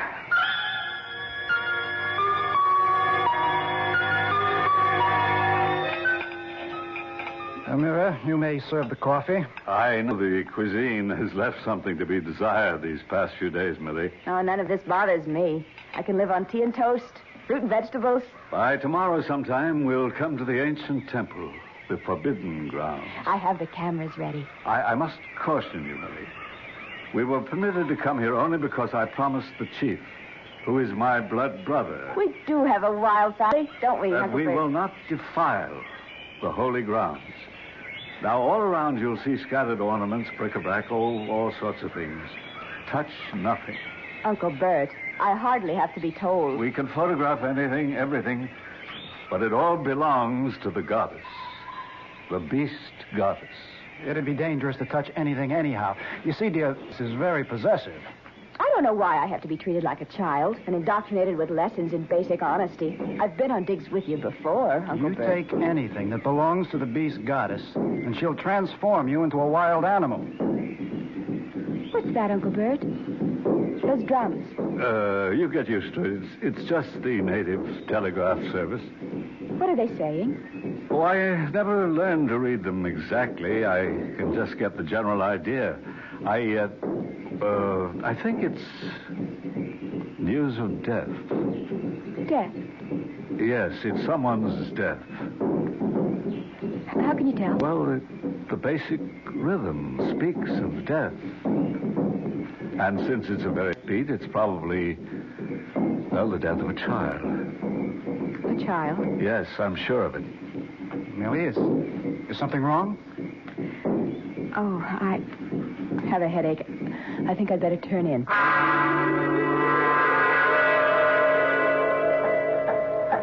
Amira, let's put the scaffold here. I want to climb this wall and study the inscription. Millie! Darling, you feel better? Yes, I suppose so. I'll just have to live with this headache. Helen, come here a minute. Okay. Amara, Yes, Millie. your little boy, Sarah, he's dead, isn't he? Yes. How did you know? I know. I'm sorry. I thank you. I mean, I hope you don't. Yes, Millie. I hope you don't think I'm responsible. Why should I think that, Millie? Because, I don't know. Yes, I do. It's because I praised him just a few days ago, and you seemed so upset about it. I was upset? Oh, yes, very much. And Dr. Jorgensen told me. I know. I know what he told you. But my little boy, Sarah, died of fever. The way so many children here do. Suddenly, without warning. Then you don't blame me. I blame you? No.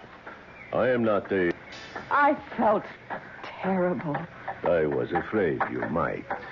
You see, in our culture, we believe in praise, especially when it comes to children. We automatically say nice things about children. I understand. And have a gift for you. For me? We have a custom. When we make someone feel bad, we must give that person a gift. And the person must accept. Oh, that's such a lovely bracelet. Where did you get it? Here. Oh, but we're not supposed to... There are thousands of pieces of ornament. Who would know? Place it on your wrist. Ah, see how pretty it looks. Oh. Wherever you look, thousands of beautiful things. This is the very last. Besides, it is the custom. You see, you would have to explain why I gave it. I understand. And it would make them uncomfortable. Because everything they have come to believe about superstition would be wrong. Millie! Millie! What is it, Kevin? Bring the camera. I want to shoot these inscriptions. Thank you again, Amara. And it will be our secret. I'm coming, Kevin. Yes. Go to him. Go to your husband, arrogant, heedless, ignorant woman. You have defied my gods and killed my son. Your punishment has been decreed. It has already begun.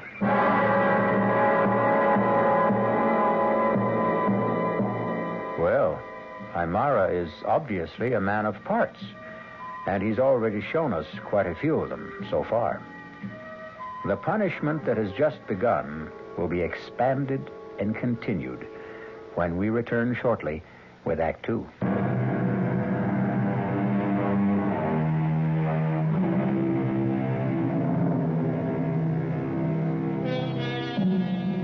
Is it entirely valid to suggest that the best way to... There seems to be some historical basis for it. Archaeologist Kevin has ordered his wife Millie not to touch any of the artifacts or ornaments found in his latest discovery. And now, he finds it impossible to take his eyes off her wrist. Is this the section of the temple wall you want me to film, Kevin? Kevin? Kevin, what are you looking at? What's that on your wrist? Oh, well, it's just... Millie, Dr. Jorgensen told you. I told you. Under no circumstances were you to touch anything. Well, You not only touched it, you're wearing it. Look, these silly superstitions. Where did you get it? Kevin, I don't like that tone of voice. Hey, what are you two quarreling about? Show him, Millie. Oh. Uncle Bert, listen. I must ask you, Millie. Where did you get it? I found it. You found it here? Well, around. Millie, I can tell by the workmanship. It was made by an ancient priest of the temple. It has the same symbols. What's all the fuss? Millie, I thought we all understood. Why can't I have the bracelet? Because it belongs to the temple. Nonsense. It's been lying around the jungle for at least 1,000 years. Who'd miss it? Its owner, the beast goddess. Kevin, are you serious? Listen, go ahead. Tell me the rest of it. Tell me she turns people who steal her property into animals. Amara, let's put this... We're looking a point, Millie. If it were made of gold or silver or precious stones, I could understand, but it's just a twisted piece of copper. Well, for all I know, we're being watched.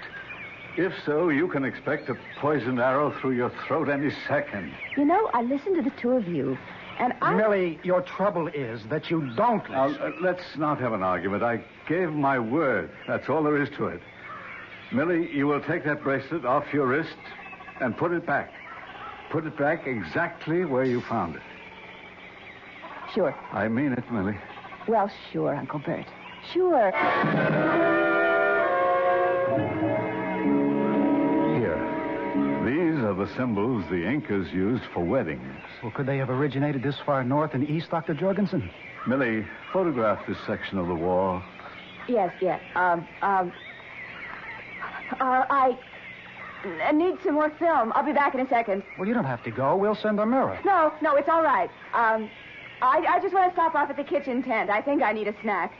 We just had breakfast. I know, but I'm hungry. Are you sure you feel all right, Millie? Oh, I'm fine. Just a little hungry. That's all. Millie, about yesterday, What about yesterday? the bracelet. Oh, that. Forget it, Uncle Bert. I know that you see so much just lying around. It seems silly to make a fuss over some trinket, but I'm willing to forget it if you are.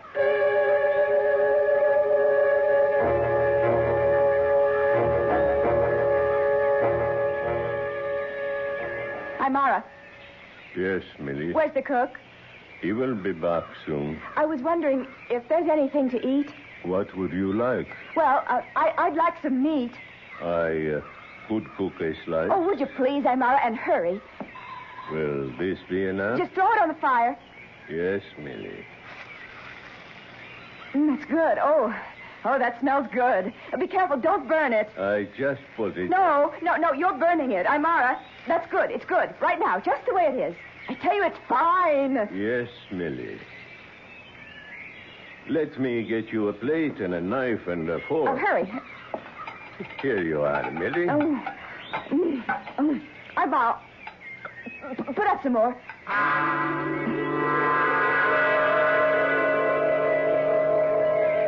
Kevin. What is it, Amara? You asked me to prepare a list of supplies for the helicopter. Yes, good. Let me write it down. First, we need fresh meat. Okay, fresh meat. Wait a minute. Didn't Larry fly some up just a couple of days ago? Yes, Kevin. Oh, we should have at least enough for the rest of the week. The cook says he has only enough for tonight's meal. Oh, that's impossible. Would you like to see, Kevin? I take your word for it. But is someone stealing meat? I cannot say, Kevin. Well, I know we eat a lot of it, but still, All right, put down meat. And this time, get plenty of it.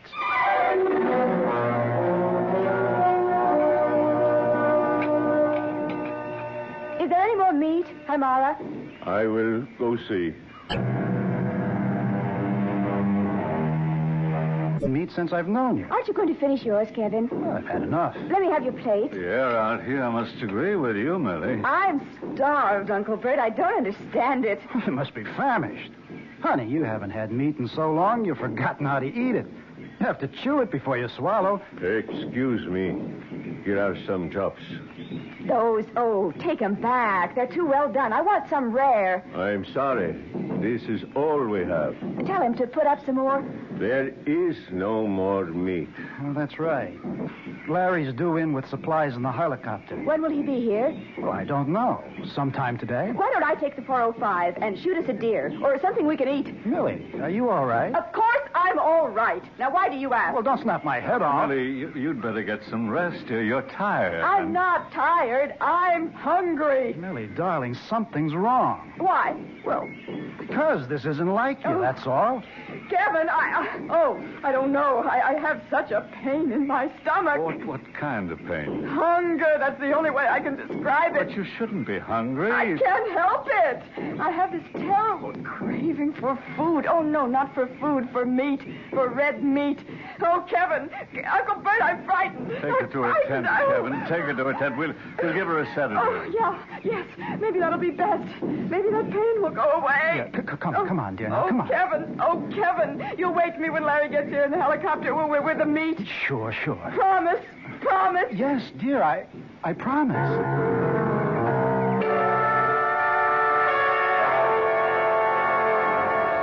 Is she asleep, Kevin?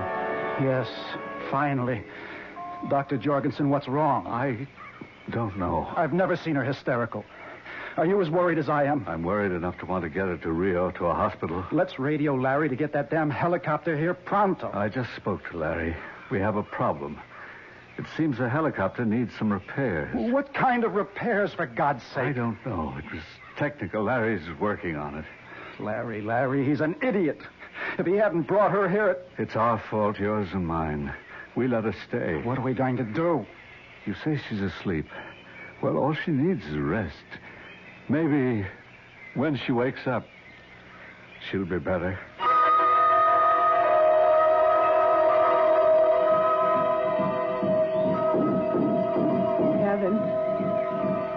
Kevin. I'm here, dear. I'm here. Oh, I was so sleepy. I know. It's dark out. What time is it? Well, it's almost midnight. You let me sleep. You didn't wake me. I couldn't. But Larry was here and he brought the meat. No, dear. The helicopter's out of order. Oh, Kevin, I am so hungry. Well, I knew you'd be hungry when you woke up, so I'll make you an egg sandwich. No, I want some meat. But there isn't any. There's plenty of meat. Where, Millie? All around you. Out there. There's deer. There's wild pig. Can't you smell it? Oh, no, Millie. Let me have the 405. We'll be able to feast. You can't go. No, I'm in the morning. You can't hunt in the morning. Always hunt at night. Darling. That's the time. Now listen, here are some pills to calm you. Kevin, something's wrong with me. I don't know what. I say things I don't understand. I have urges. Oh, I can't even describe. Hold my hand. Yes, dear. What is it, darling? What is it? Oh, my wrist! My wrist! It's burning! Oh, it's on fire! What's the matter, Millie? Look at her wrist. Oh, that's very ugly-looking irritation. How did you get it, Millie? Oh, I don't remember. I don't know. Oh, Uncle Bert, I don't know anything. I'm out. Here. Now, Millie, you must try to be calm. Try, dear. Yes, Uncle Bert, I'll try. Now, tell me, how did you hurt your wrist? I don't remember. Try to think. Try to remember. You probably have an infection, some kind of bruise. I don't have an infection. I'm not sick. I'm hungry. Do you understand? I'm hungry. You want me, Dr. Jorgensen? I'm all right. Bring the medical kit. I'm hungry. Well, the first thing we have to do is put a penicillin ointment on that bruise. She's feverish, ravenous appetite for meat, bruise on wrist. Could be anything. She could have scraped it against a bramble, anything. Or an insect. Dr. Jorgensen, we have to get her out of here. Now, radio Larry. Tell him it's an emergency. We have to do something. Don't lose your head. Listen, Millie. Kevin, won't you get me something to eat? Yes, dear, I will. I have the medicines, Dr. Jorgensen. Good. Oh, Kevin, you don't love me. I think we'd better put her to sleep. Hold your arm still, Millie, dear. No, you want to stab me. I'm going to bleed. Hold her arm, Kevin. No.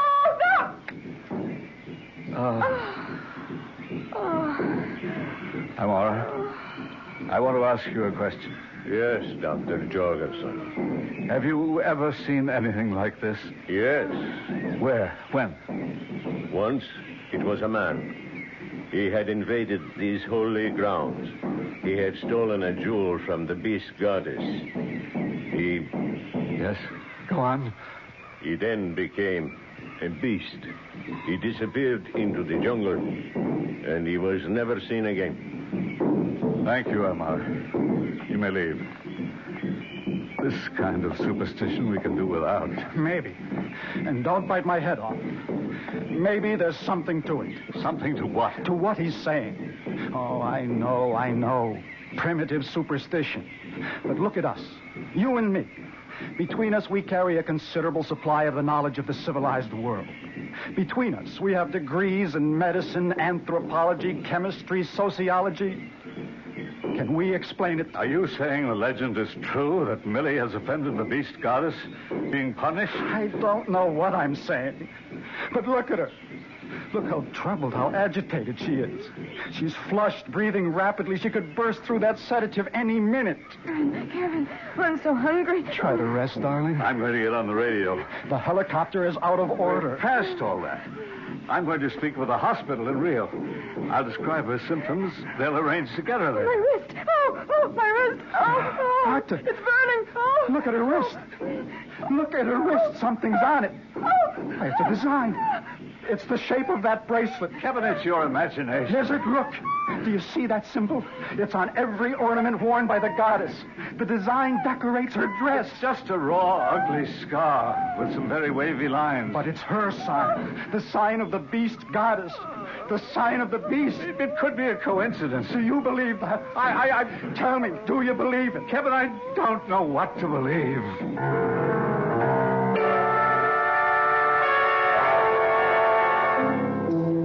Well, you've got a pretty good handful of advanced college degrees in that tent. Most of them in the sciences. And it's surprising how quickly knowledge abdicates in the face of the unknown terrors of the jungle. Can science be just a veneer also? I'll return shortly with Act 3.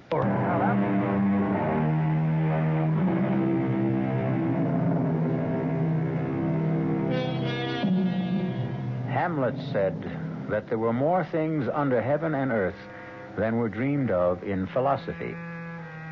Hamlet should be with us in a tent, deep in a South American jungle, amidst the ruins of an ancient temple, because there are more things than any of us can dream of.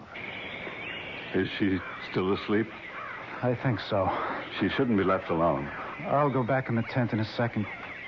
Dr. Jorgensen, I just had to find out. Were you able to radio the hospital? Kevin, it's 2 o'clock in the morning. Well, what's the difference? My contact there, the chief of medicine, is due at 7. Can't he be reached? Kevin, he's returning from vacation. He's on the road. It's only 5 hours. Don't worry. Poor Millie.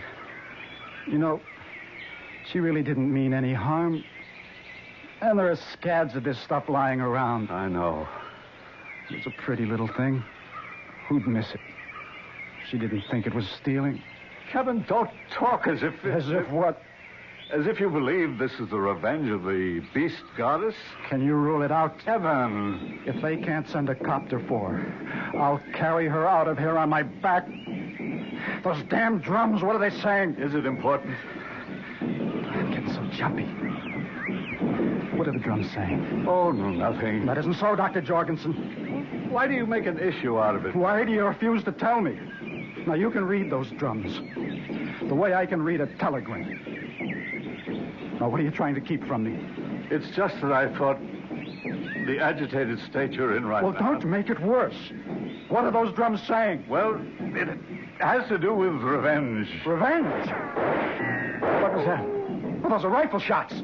Well, who'd be firing at this hour? Come on. Millie! Millie! Oh, she's gone. She's got a rifle. Amira, wake everybody up. Rouse the camp. We have to find Millie.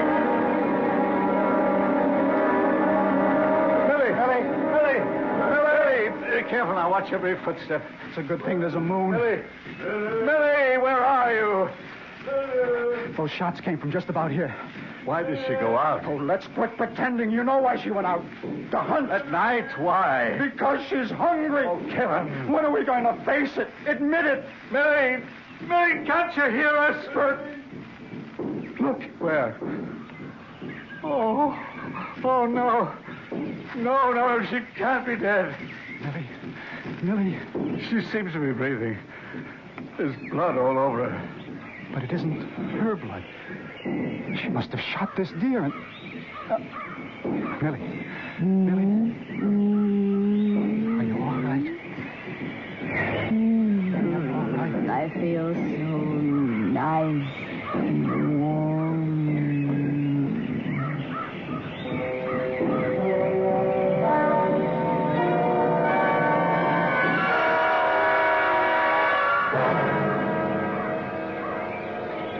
Have you reached the doctor yet? Yes, Kevin. They're sending a copter. It'll be here late this afternoon or tomorrow morning. Oh, that's great. They're doing the best they can. Oh, sure. I'll be reasonable. Reasonable, huh? My wife is being destroyed before my eyes.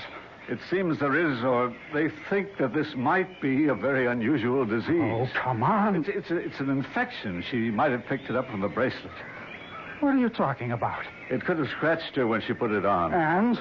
Well, it's been lying here for hundreds of years. All kinds of parasites, microorganisms. Anyhow, it seems this disease creates enormous cravings for protein. And what does your man suggest? Massive doses of penicillin. Well, do we have enough? I hope so. I'm Amar. Yes, Dr. Jorgensen. Bring me the medical chest. Kevin! She's awake. I'm coming, dear. Kevin. No, Millie. Now, lie still. Don't get up. Oh, I feel so comfy. How's your wrist? My wrist? Oh, it's okay. It only hurts when I feel hungry. And you're not hungry now? No. Oh, you know, I had such a crazy dream. I better not tell you. You've got to. You've aroused my curiosity. You won't believe it. You try me. Don't laugh, promise. I promise. Well, I dreamed I went out into the jungle alone at night. There's a picture for you. Imagine me alone in the jungle at night. Anyway, I dreamed I shot this, I think it was an antelope. Something like that. Yes. And I was so hungry, I ate it right there. What a dream. Oh, you know, I felt so full just before, but just talking about food seems to give me an appetite. How about some tea and toast? Tea and toast? Ooh, how about a nice chop? Or steak? Rare, very rare. Well, Larry's been unable to fly up the supply. Doesn't matter, I can go out and shoot. Later, Millie, later. You're not hungry now, are you? Oh, well, not very, but in a little while. Okay. Then just a little while, huh? Promised. Okay, I promise.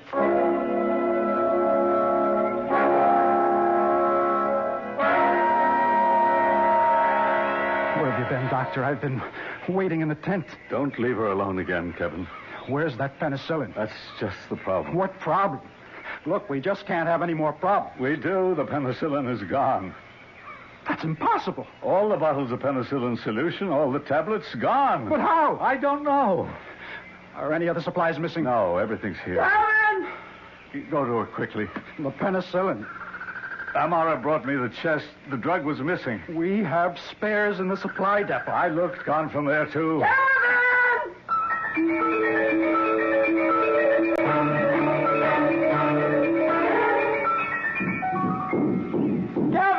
Kevin! I'm hungry! Oh, Kevin, you don't know my stomach hurts! And my wrist, it's on fire! Millie, everything will be all right. Sure, yes! Just let me take the 405 and shoot something! No, Millie, no. Kevin, I'm going! Millie, try to get some rest. I don't need rest! I need food! I need meat! Please, Millie, lie back. Rest. Take your hands off me! Millie.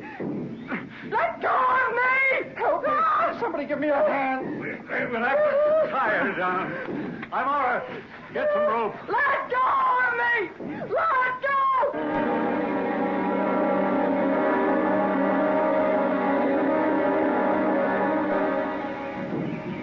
Where's that damn helicopter? He could never find us at night. He'll have to wait till morning. I don't know if she can wait until morning. Listen, we don't have medicine. Let's try the other thing. What other thing? The legend. Maybe we can placate the goddess. Kevin. Is there anything else we can do? Now, there's something happening here. The penicillin is gone. How do you account for it? We may have forgotten to pack it. Nonsense. Last night, you said the drums were talking about revenge. Revenge for who? For what? And what are they saying tonight? It's revenge. Kevin! Come in here! I'm coming. I'm coming. Kevin, I want the 405. Untie me. No, Millie. Millie. What did you do with it? Untie me. What did you do with it? The bracelet. You didn't put it back, did you? I'm hungry. I'll die, Kevin. I'll die. I'll untie you.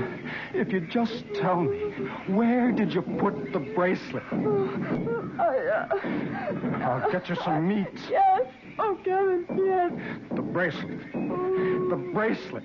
It's in my makeup kit. Oh, no, untie me. Let me hunt. Where did you find the bracelet? You promised to untie me. Where did you find the bracelet? I must go hunting. Oh, Kevin. Where did you find the bracelet, Millie? I didn't find it. Tell me the truth or I'll never untie I didn't find it. I'll leave you here to starve. Amara. What about Amara? I promised him I wouldn't tell. What about Amara? He gave me the bracelet. Oh, Kevin, untie me. Please, untie me.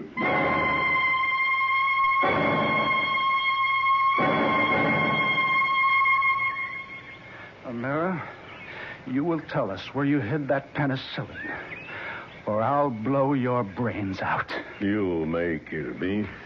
That's not the way. Let me beat it out of him. For the past 2 nights, Amara, the drums have talked of revenge. Whose revenge? Mine. Upon whom?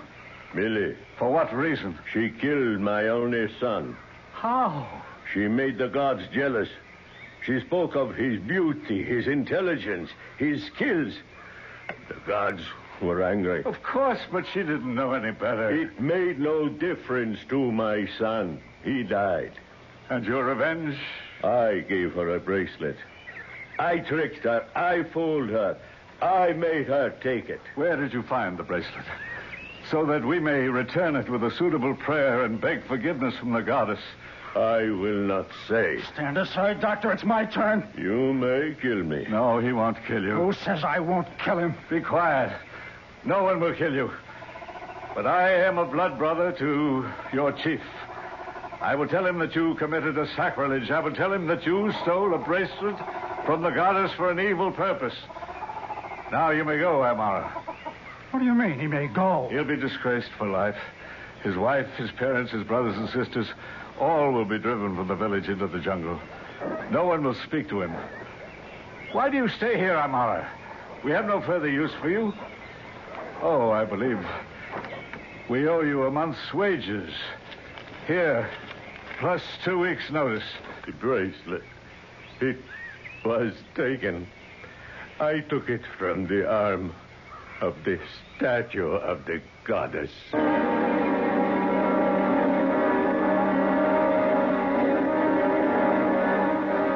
Now repeat this, Millie. Why do I have to go through this mumbo-jumbo? Oh, just do it, Millie. Now, place the bracelet on the wrist of the statue.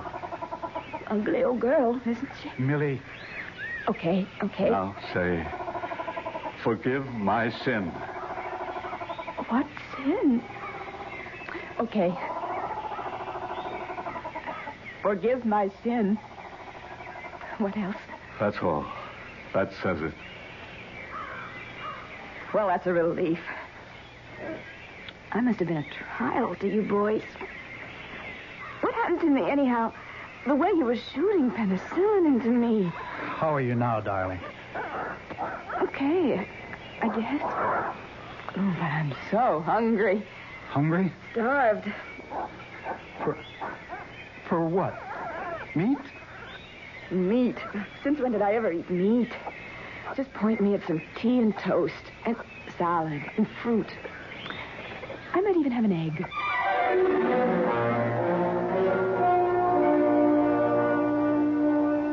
It's always good not to put all your eggs in one basket. Always have another course of action in reserve. What cured Millie? The atonement before the goddess and the return of the bracelet? Or the penicillin? Or both? I'll be back shortly.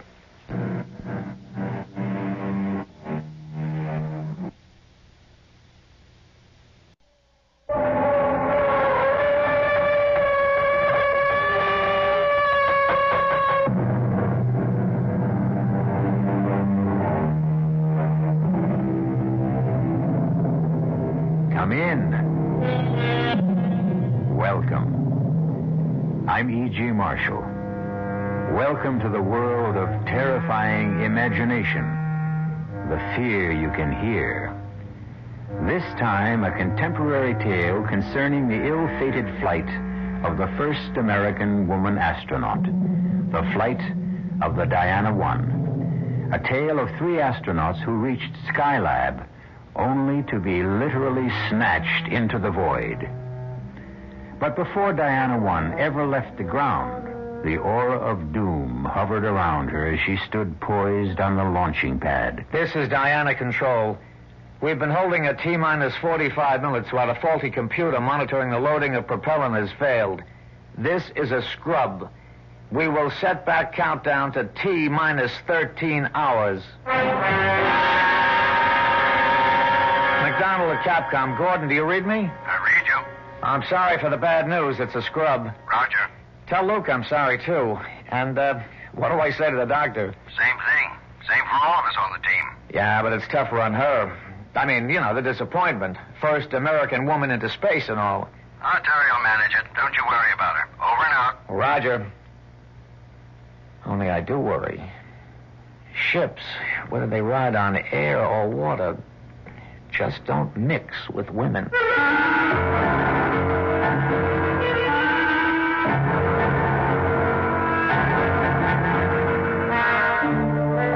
mystery drama Out of Sight was written especially for the Mystery Theater by Ian Martin and stars Julia Mead.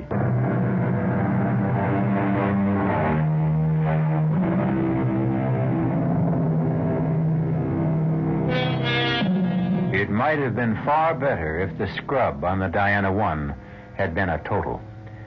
This was only another in the long series of delays that had plagued the spaceship and haunted not only the astronauts themselves, but the ground crew as well. Returning to the compound from the launching, the most concerned of all was the first of our lady astronauts. I don't mind admitting it, but I really feel like bursting into tears. Who doesn't? Well, the difference is you're a man, and I'm a woman. No doubt of that. Although I must say I go for you a lot more as you are now than in the spacesuit. Down, boy. Back off, Marine. Hey, what are you getting so sore about, Navy? You got her. And I mean to keep her. Yes, sir, Captain. I mean, Commander. Hey, don't pass my digs. Are we all having dinner together? Yeah, sure thing, but I want to get me a shower and a shave first. We were up on that rocket so long, I practically grew a beard on my knees.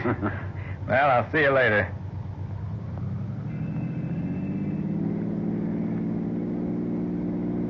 Good old Luke. I'm glad he's the third member of the team. Oh, no. The second. I'm the third wheel, Gordon. And do you know why I wanted to burst into tears? Well, like all of us. Disappointment? No, a lot more than that. Oh, Gordon, maybe today was an omen. Maybe I should cut out right now. I've got the strongest hunch this flight is jinxed. And I'm the jinx.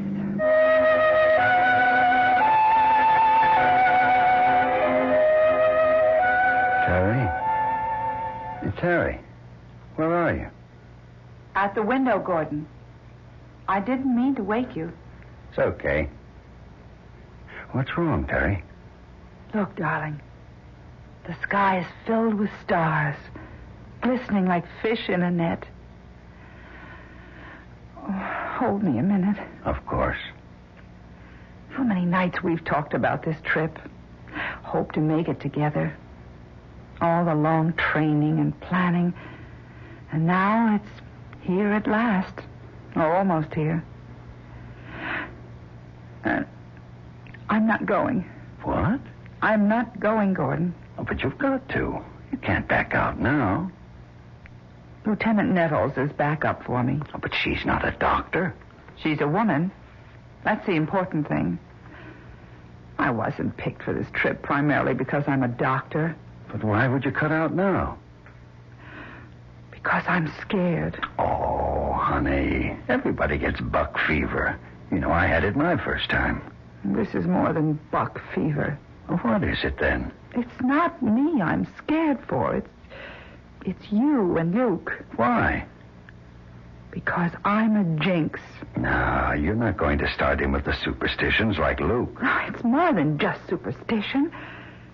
Oh, darling, I can't tell you, but I've been lying awake and getting the strongest ESP waves. You were dreaming. But I wasn't.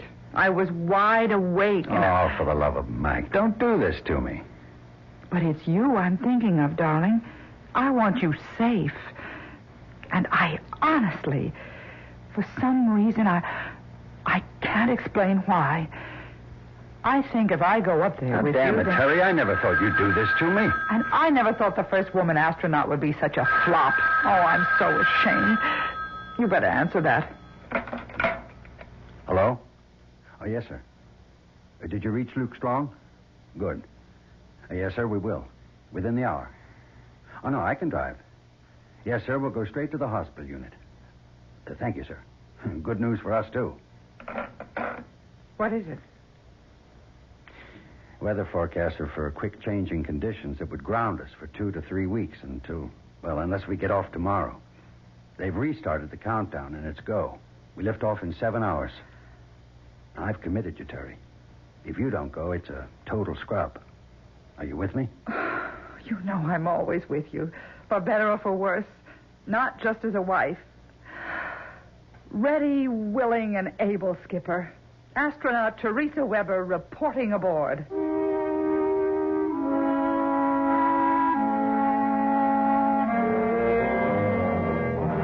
Pilot to Capcom. Do you read me? Yes, Commander, we read you. Are we still on countdown? Yeah, Gordy, T5 and counting. Any okay with you? All systems are go here. Check, Luke? Everything reads good to me. Cabin pressure is holding at 6.1 pounds. Roger. We are T40 and counting. Looks good all the way. Good. Keep me posted. Roger. Over and out. How do you feel, Terry? Now that I'm here, great. Hang in, lovely. You've only begun to live. What do you say, Luke? Well, let's get it all put together. Skylab, here we come. That's the spirit. Let's check out the inertial guidance and the boosters again. What do I do, Captain? Just sit tight and get ready for the thrill of your life.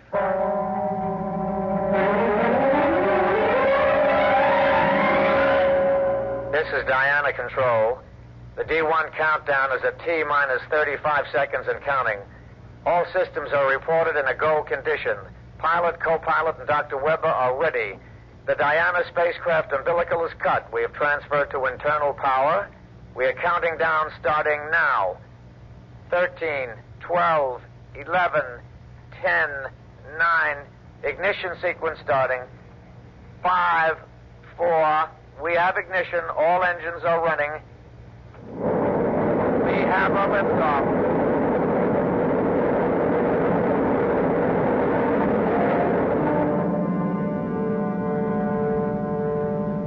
The clock is operating. We are underway. Roger. Read you loud and clear. We're smoothing out some now. Roger. Through Max Q. Through Max Q and smoothing out real fine. Sky looks very dark outside. Cabin pressure is holding at 6.1, okay. Coming up on 2 minutes. Roger. Reading you loud and clear. Pitch 25 degrees. Your flight path looks very good.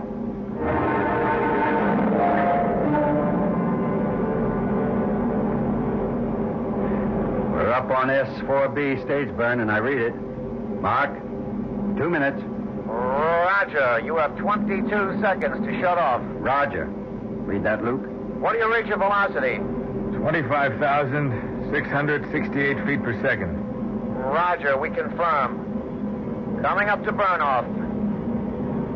6, 5, 4, 3, 2. There she blows. Gentlemen, you are in orbit. Hallelujah. We've achieved orbit. Whee! Skylab, here we come. You are go for a dock. Roger. You'll be losing me now. I'll pass you on to Bermuda. Roger. I'll see you in a couple of hours. Have a happy. We'll give you a final okay on docking then. Roger. My buddy thanks you, my wife thanks you, and I thank you. Over and out. Okay, Terry. What do you think of space flight now? Oh, it's marvelous. Wonderful. A rocking chair. I don't know what was the matter with me. Well, whatever it was, as long as it's gone, let's put it out of our minds. Now, this is going to be a milk run. A what? I'll tell you. A young man like me and a young woman like you wouldn't dig that talk. It's from World War II, but I've read about it. A milk run was like when you flew out to bomb and came back and knew old Hitler didn't have any more planes to bother you, and you were just as safe as if you were taking a ride in your grandmother's electric automobile. A piece of cake. Yeah. But the best piece of cake we got riding with little old Diana is the middle astronaut here. Okay, Luke. Playtime's over. Let's run a full instrument check and give Terry a chance to start working on her medical reports. If I have to put up with wearing these electrodes like Frankenstein's monster, let's at least make it worthwhile.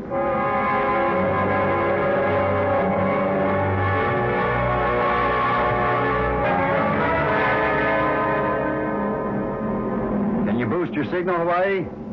Do you read me? Anything wrong, Gordon? No. We just passed out of range of Hawaii. We should be picking up on Houston and Mac any moment. It's always kind of scary, though, isn't it? What?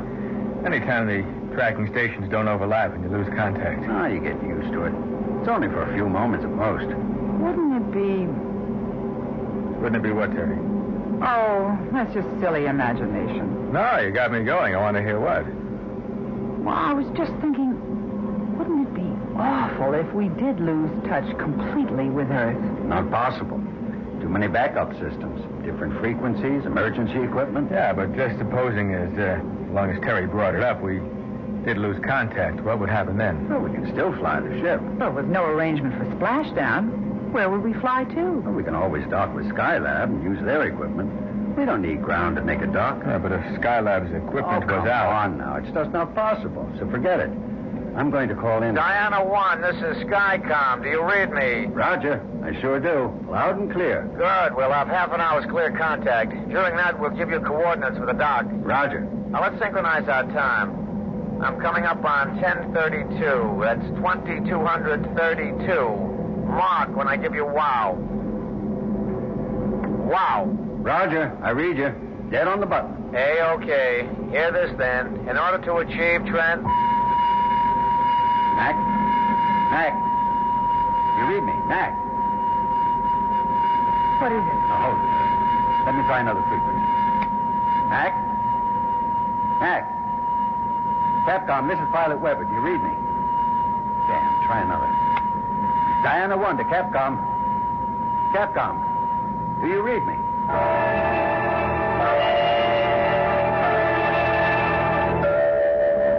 I can't raise a thing, Skipper. I've tracked over Bermuda, Africa. Everything's dead. Every frequency. I can't understand it. All other systems are go. Yet we've lost contact with ground. That means we're on our own? Unless we turn up Australia, Hawaii, or Mac back at Houston. And if we don't? We head for Skylab. Is that so terrible? Certainly its radio must be working. And if it isn't? Now, that isn't anything I want to start thinking about right now. Maybe we better, because... Because what, Terry? You don't know, Luke, about my dream. For God's sake, this is no time for dreams. Hello? This is Diana 1 calling. That isn't going to do any good, Gordon. This is what I dreamed, that we'd lose contact. I remember that humming sound. You'll never get through it, even if we make Skylab. That would mean that... Thanks to me, the first woman, the Jinx, we're lost. We're lost in space.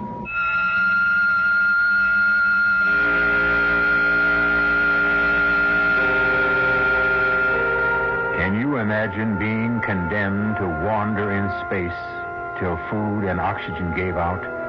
Or the orbiting vehicle you made your home plunged through the friction of the atmosphere to roast you to ashes in fire and flame?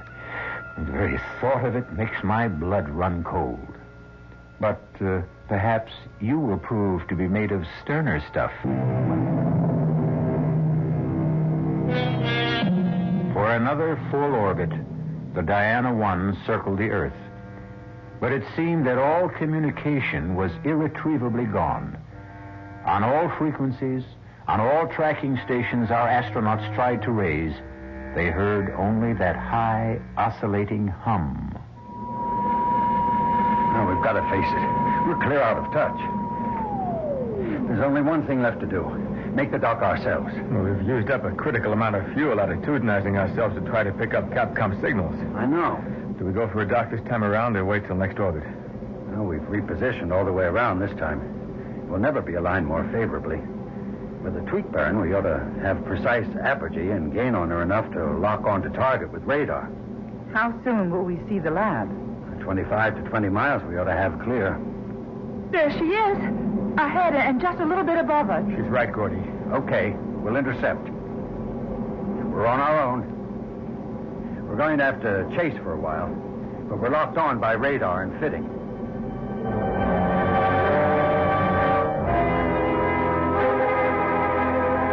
Right on the money. Tight as an oyster. No thanks to me. What do you mean, Gordon? What is it, Skip? I don't know. You remember how we began to roll and swing over the Pacific? I thought you were maneuvering for the lock. I was trying to, but the ship just seemed to take over. We were rolling at 36 degrees a second. You pulled her out. It wasn't me. Now, don't you understand? I couldn't fly her at all. We were rolling so bad and yawing, I thought we were going to lose any control and go toppling end over end. But we didn't, thanks to you. Not me. It felt like... Well, it was just like ground, or someone took over and was flying the ship. Someone else brought it into lock, not me. So what's the difference? We came home. Shall I open up the hatch so we can get into Skylab? Oh, we ought to secure everything here. We're airtight. We can get that later. We've got to reach ground. If we can't get in touch with Capcom... Oh, I'm afraid you can't. Huh? You see, we have jammed it. Oh. How do you do? I am Dracon. I have been waiting for you. Who's that? I have said Dracon is my name. Before I ask the other questions, where are you? I am here. Where's he hiding, Gordy? You know the setup here. But, my dear Earthling, I am not hiding. I ain't seen you yet. Nor will you. I am not made like you, nor are you civilized enough to be able to imagine me. Now, wait a minute. Now, hold it, Luke. Mr. Dracon, if I have your name right. The title is meaningless for me, and even the name is only an approximation in translation to your tongue. Call me then, Dracon. Very well. Dracon, who are you? I will try to simplify. I am not of your galaxy. I am of Centauri 7, a quintillion of light years from your solar system. What's going on, Gordy? It's the sort of thing I dreamed. It would be easier if you had a presence, Dracon. We could talk more sensibly then. Ah, no, I believe to the contrary. You could not conceive of me even if I could make some emanation before your eyes. No, the voice must be enough. Well, then, what is it you want? For you to come with me. Supposing we refuse. But there's no way you can. I am going to take you to Centauri 7. A quintillion years away? Time is a relative factor. We shall go by time warp. But even so, I am a doctor. I must face physiological facts. I don't know what your physiology may be, but if we, Earthlings, as you call us, should pass a destination a quintillion years away, we wouldn't arrive as anything more than dust. I have said that time is a relative factor. We must leave. Are you ready to go? How? The trip will be short and not unpleasant. All those quintillions of miles? The advantage of the fifth dimension, the time warp I mentioned. But time is relative, as you said. Who's to say that your time won't destroy us? How long will it take us? In your time, you would indeed be infinitesimal dust, as the doctor maintains. In our time, a millimeter of a second, of which we have wasted quite enough. Shall we go? Here are your quarters. We have tried to construct them in appearance and solidity as those places you live on Earth. There are 2 bedrooms, one for the spouses and one for the drone. There will be food. You are welcome. We wish you to live as you live on your planet. For how long? We must control that. You are free to do as you will in these areas. 2 bedrooms, 2 baths, living room, dining area, fully equipped kitchen. That's upper class New York, maybe $600-700 a month. Furnished up to $1,000. Well, except for one thing. And that is? Not a window. And outside of closets and the room is only one door out of here. Which, unfortunately, we must keep locked. Why? We have our own security. I think occasionally you Earthlings must have caught a glimpse of our machines. We have been observing you for some time. Why? For reasons of our own. Our saucers have even landed on occasions, too, as you do in your flights to the moon, for example, to pick up informative material. We have even considered gathering some of you before this, but in the areas we landed, we did not consider the specimens quite satisfactory. We do very much consider you excellent representatives of your primitive culture. We have selected you as, what is a word you use? Guinea pigs. You mean we're going to be locked up here like in a laboratory cage? Yes, so we can study you. Now, I leave you to get adapted to your new surroundings.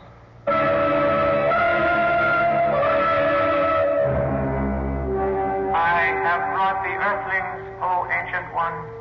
You did not pluck them from the planet itself. No, Ancient One. From the atmosphere, from one of their spaceships. Why did you pick these? One is a female. Our first opportunity to gather such a specimen without alerting the Earthlings. So be it. What is your wish now, Drayton? Permission to start the test. As you wish.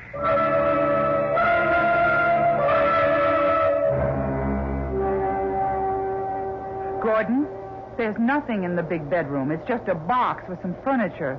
No openings anywhere. Any luck here? The front door doesn't have a handle, let alone a lock. The only openings are that vent up there and one on the floor on the opposite side. Air vents, obviously. Otherwise, we wouldn't be able to breathe. You find anything, Luke? You think it's okay to talk? No, but we might as well.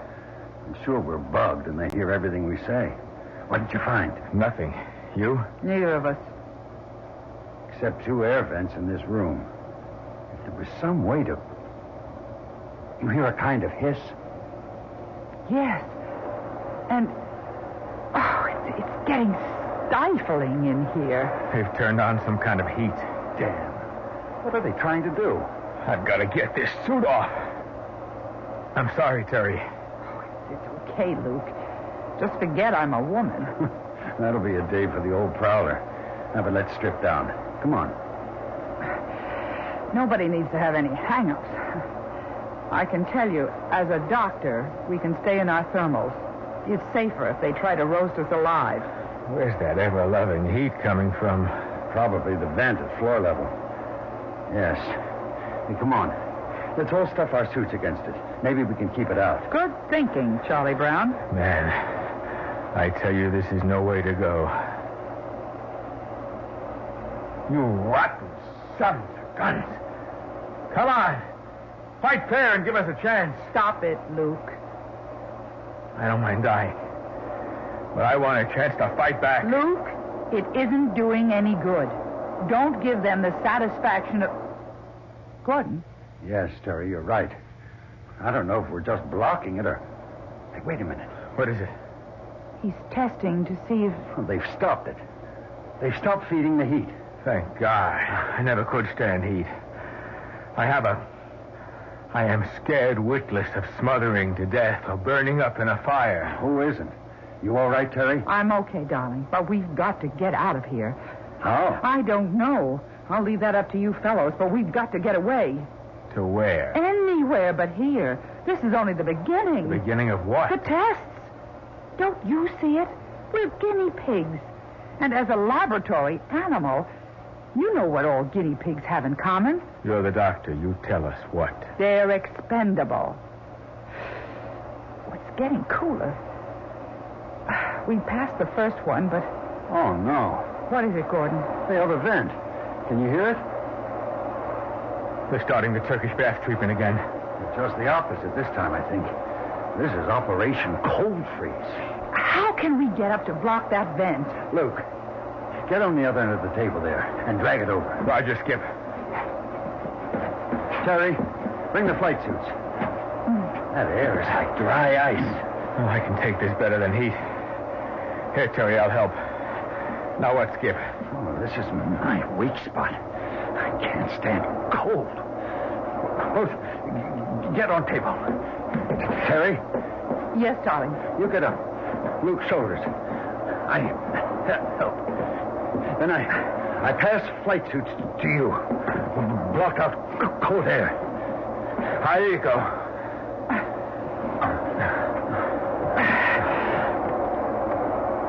I'm okay. Hand me the suits. I'm braced against the wall.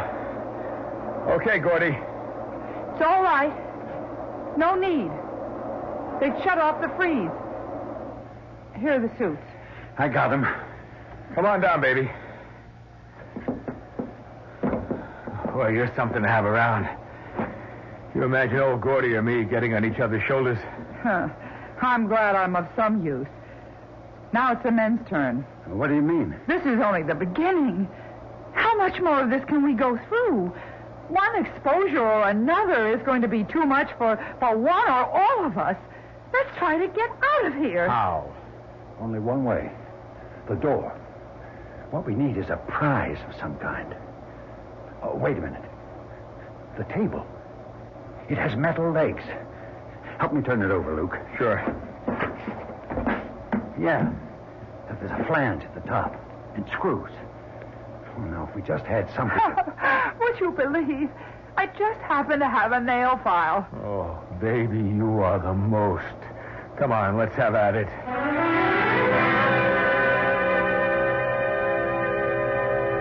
Have we got the flange far enough in between the jamb and the door this time? This looks like it. Ready? If we do get the door open, then what, darling? Well, first, let's get it open. Then we'll know. You ready, Luke? Roger. You too, Terry. Give us all the weight you can. I'm ready. Then all together. Set? On the count of 3.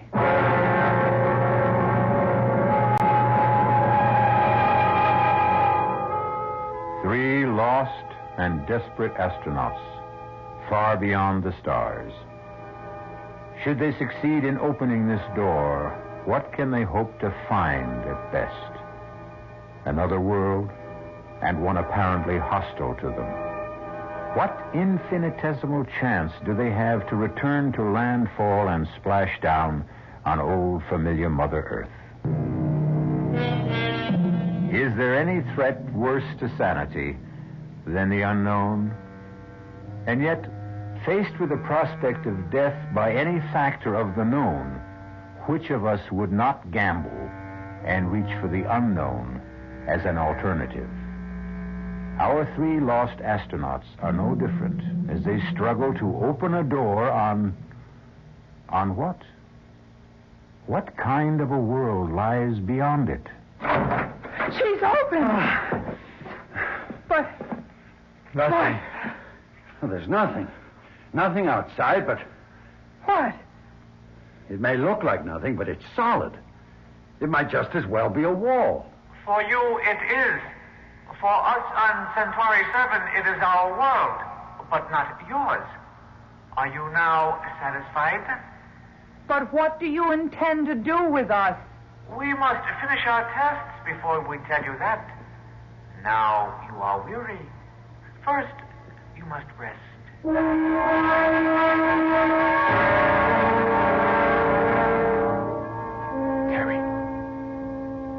Terry, wake up. What?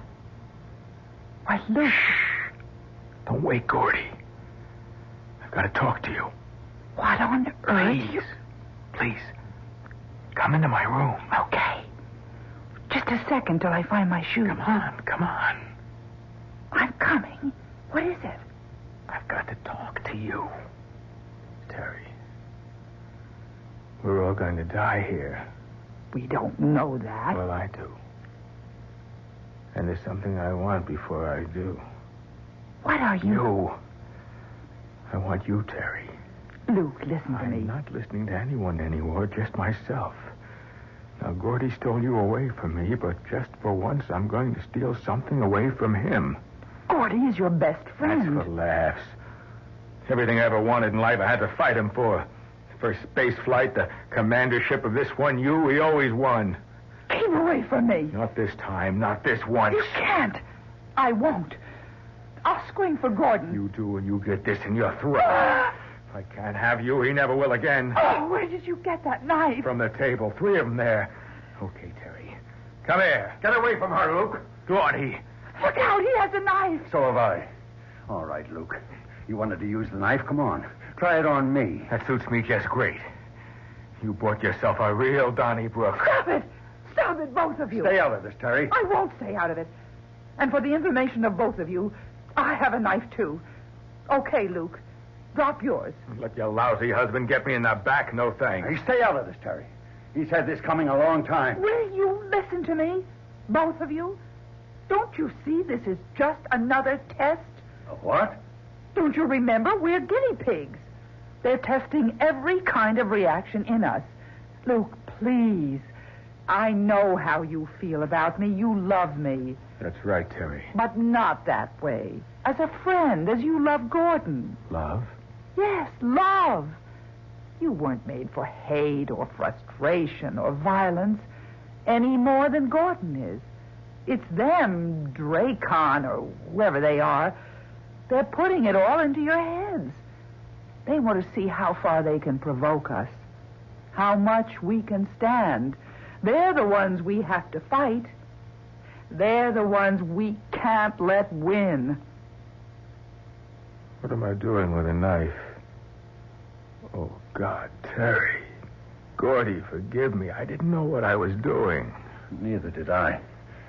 I woke up choking with this black hatred, and where did I get this? They put them on the table.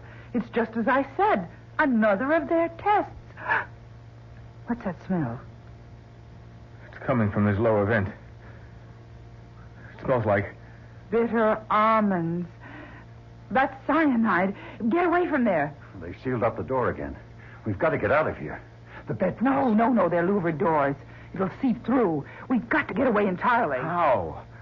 Even if we could get the door open again, I thought of it when the heat was coming in before. I think the cover on that vent up there is loose. It's big enough to crawl through. Get the other table, Luke. Drag it over. I've got the table leg that we used on the door. Maybe I can pry it open with that. Come on, Luke. The smell is getting heavier. I'm with you. Okay. Now give Terry a hand up.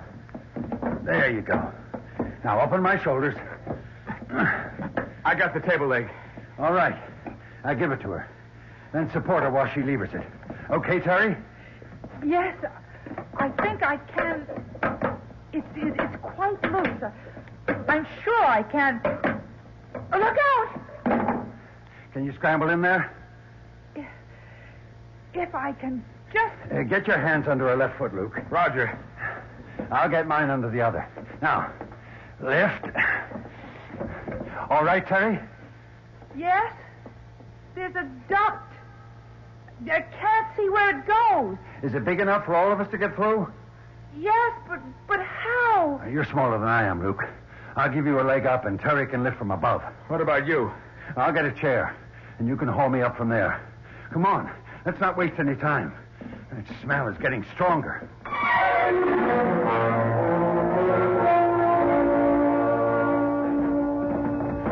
Terry? What, Gordon? Why are you stopping? Another turn? No.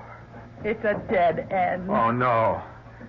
Are you sure? It's blocked in front and on both sides. Wait a minute. What? It's open above. Like a chimney. How wide is it? Just a moment. It's round. About maybe 3 feet in diameter. Any light? No. Just as dark in here. It's no use. We'll have to go back. Well, we can't go back. Not to that cyanide. Maybe they stopped pumping it in. What else can we do? We can try what mountain climbers do. What? Terry? Yes, Gordon. Can you stand up where you are? Yes. I think if I... Yes. I'm standing with my head in the chimney. All right. Now listen carefully. Remember when we climbed Old Baldy? Yes. 1,000,000 years ago. Now, hang in, baby. Don't you flake out on it. I won't. You mean that guide that showed us how to chimney climb? Yes. Now turn towards me and put your back against the wall. Now, can you get your feet up there on the other side? Just about. Then I brace my back and then push up, right? Right. And slide your feet up an inch or two and keep repeating. Roger. You'll have to go next, Luke. You get it? I get the idea. But supposing that thing's 30 or 40 feet tall. We go as far as we can, and we all fall and break our necks together.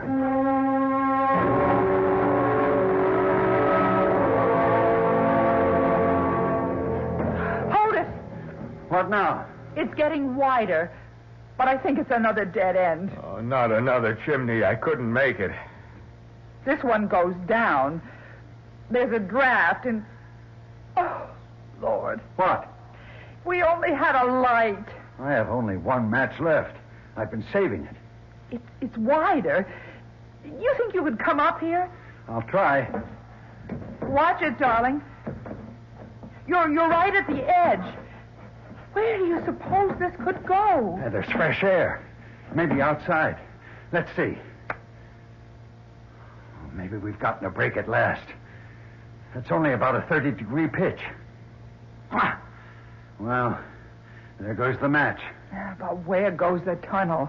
I'll let you know any moment. If anything happens to me, you and Luke can try going back. Oh, no, sir. Anyone tries the roller coaster, old Luke gets to go first. No, Luke. Here I go. Feet first. Too bad I forgot my parachute.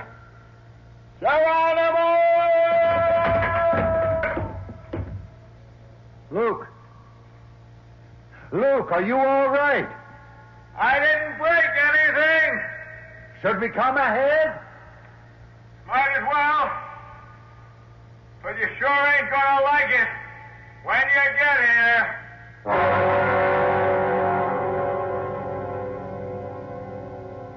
Oh, all that for nothing.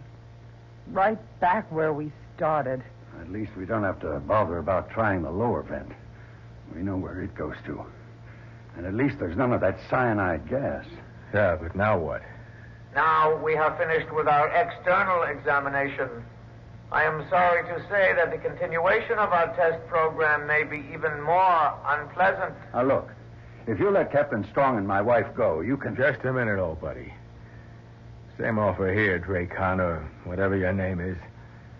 Only I stay. I'm afraid not satisfactory. The female is essential for more reasons than one. Why? First of all, your physiology is quite different from the male. We will want to study that. Secondly, you are a doctor. We can use your expertise to dissect your male companions so that we may study how to work on you. No, absolutely not. I won't lift a finger to help you. Suppose we were to offer to let your husband go. I'll answer that. No, let me. Darling, I'd gladly die for you. But I couldn't kill for you. I wouldn't expect you to. I love you. I love you. And we both love you, Luke.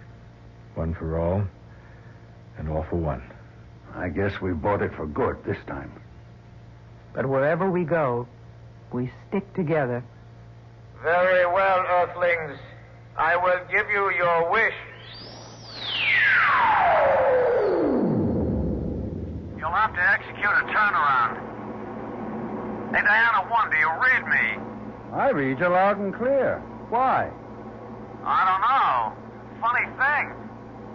I had a loco notion, we all did down here, that we lost you for a couple of seconds. Not as far as I know. You didn't notice a kind of a time lag? Hold it, Capcom.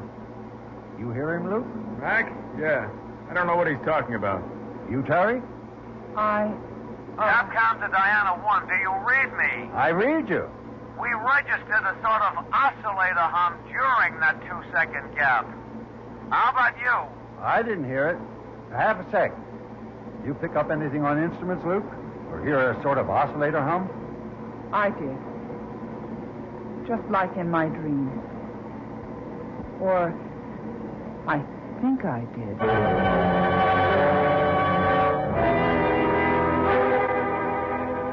And are you sure they come?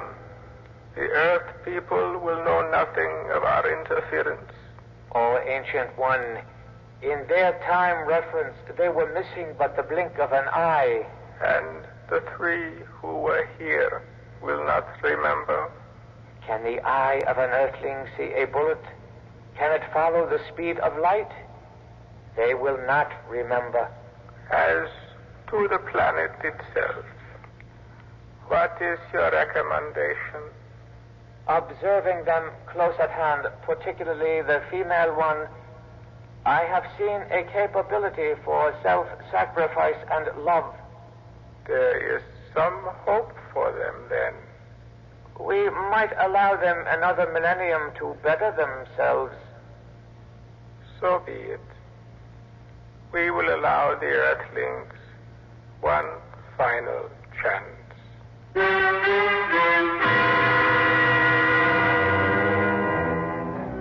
So there are no such things as flying saucers and strangers out of space.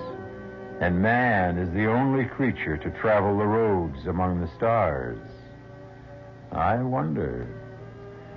Oh, well, it may not be too much longer before we find out for sure. Only a few thousand years.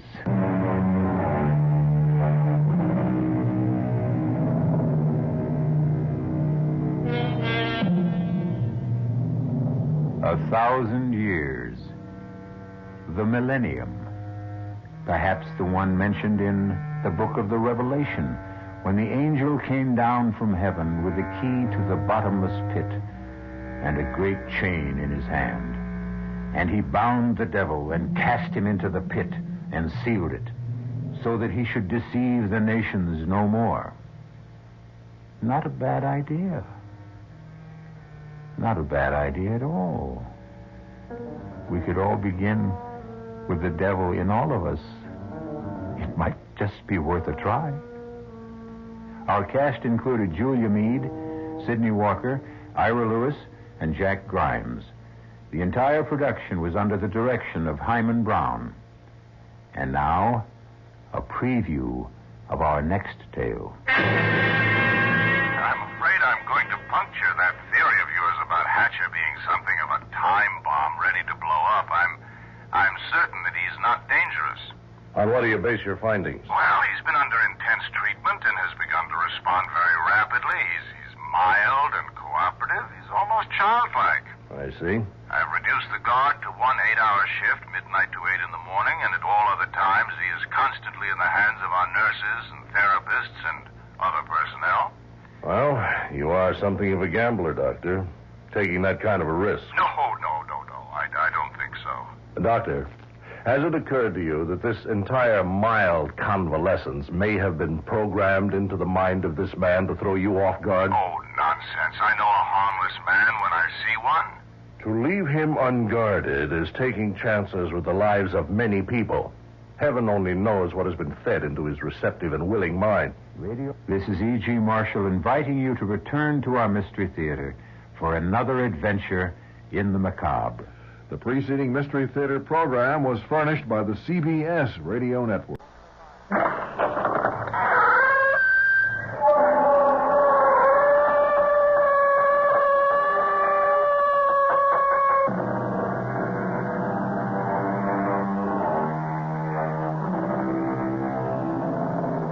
Come in. Welcome. I'm E.G. Marshall. Welcome to the terrifying world of your imagination. My story explores the dark, uncharted area of the human brain. Despite medical research, scientists admit that there is much that is still unknown about the flesh and blood computer which guides our conscious and unconscious lives. Let us listen as Colonel Edmund Plant of the CMI warns Dr. Gentry what dangers exist when we attempt to control this complicated human mechanism. Let me explain, Doctor. Your patient, Kent Hatcher here, may be a time bomb. We have no idea what was done to him. But we do know, from other cases, what to expect. You mean, brainwash? Perhaps. It's very likely Kent may have been subjected to deep and continual hypnosis. His mind washed as clean as a sheet of white paper, then programmed to commit some terrible act against his own people.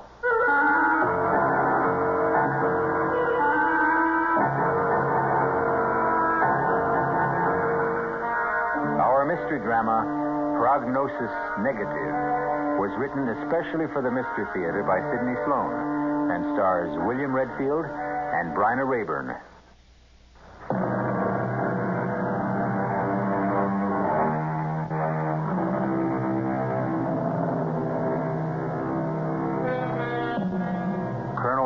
Plant was on an unpleasant errand. As he walked into the big, dirty gray building, the military hospital for the insane, known to the brass as the Pit, he could think of many places he'd rather be. But this was a duty he had to perform, part of his job, and he wanted to get it over with as fast as possible. I hope this won't take too long, Dr. Gentry. No, not too long, Colonel Plant. All we need is your official identification. We've been able to identify him from his fingerprints, but the official rules call for your observation and signature. I know. Right this way. We've got him in a private room because of his condition. Yeah, here we are. Step inside, please. I'll speak to him. I don't know if he'll respond. Kent, can you hear me? Colonel Plant, your commanding officer, is here to see you. You want to talk to him? 6, 5, 3, listen to me. Listen to me. What does that mean? Well, we don't know. That's the only response we've been able to get from him. Kent, do you remember me? Kent. See? Look at his eyes. No focus. He doesn't hear you. He's in a world of his own. Kent Hatcher disappeared on a mission behind enemy lines 8 years ago. 2 months ago, he showed up in a prisoner exchange. We had believed him dead in action. After 7 years, he was declared officially dead. Well, does he have any relatives? A wife? Yeah, he had a wife. She's remarried. Moved away, left the state, I believe. Anyone else, Colonel? No. So, here he is. Mindless, mutilated, tortured. No relatives, no friends. And his superiors embarrassed or annoyed that he's still alive. Now, I did not make the rules, nor did I persuade Kent Hatcher to take the mission. It was purely voluntary. I know. Well, what do we do now? Of course, we will do our best to bring him back. Mentally and physically? Both, if possible, but it is doubtful. He has an overstrained heart condition. It's quite serious. So permanent physical recovery is doubtful. Perhaps it's all for the good. You would rather that he die? Let me explain. Kent Hatcher may be a time bomb. We have no idea what was done to him, but we do know from other cases what to expect. You mean brainwash? Perhaps. It's very likely Kent may have been subjected to deep and continual hypnosis. His mind washed as clean as a sheet of white paper, and then programmed to commit some terrible act against his own people. 6, 5, 3, listen to me.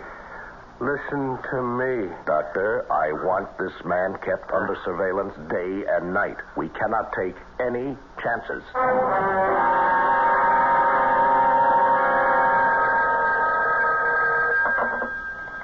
CMI, Colonel Plant here. Oh, Colonel, this is Dr. Gentry, Paul Gentry.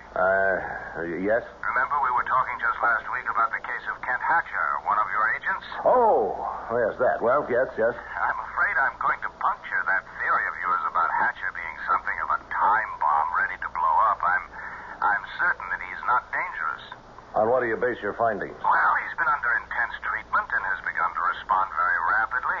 He's mild and cooperative. He's almost childlike. I see. I've reduced the guard to 1 8-hour shift, midnight to 8 in the morning, and at all other times he is constantly in the hands of our nurses and therapists and other personnel.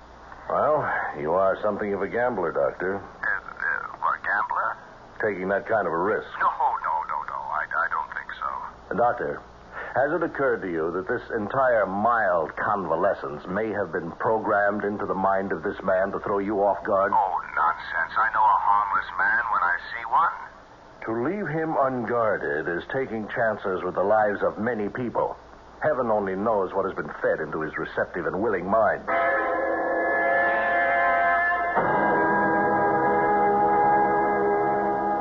You know your name is Kent, don't you? Yes, Doctor. Do you know your full name? Can you remember? Yes. Kent Hatcher. Very good. Now, how do you know that is your name? You told me. You had a life before you were brought here.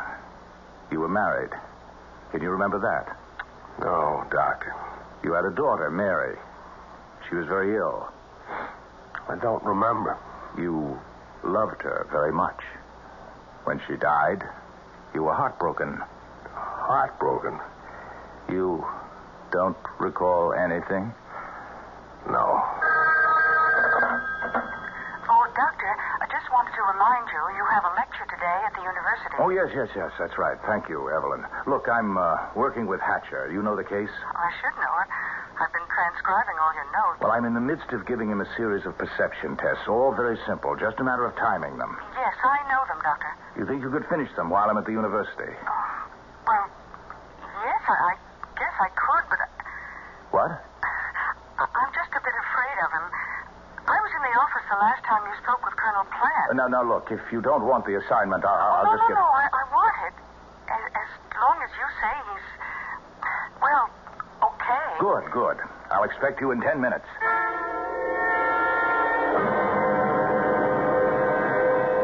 Excellent, Mr. Hatcher. Excellent. Well, I'll have a good report for Dr. Gentry. Now, suppose we put all the equipment, the puzzles and the cards, back into their proper boxes. Proper boxes? The boxes they came in. You understand, don't you? Understand. I think you understand more than you pretend. Are you pretending? No. Oh, don't get upset. I'm sorry if I hurt your feelings. 6, 5, 3. Listen to me. Listen to me. Please, 6, sit down. 5, we have more 3. to do, more Listen games to play. me. Please. Now. Stay back. Stay back. Now. Please, Now. stay with me. Now. Please.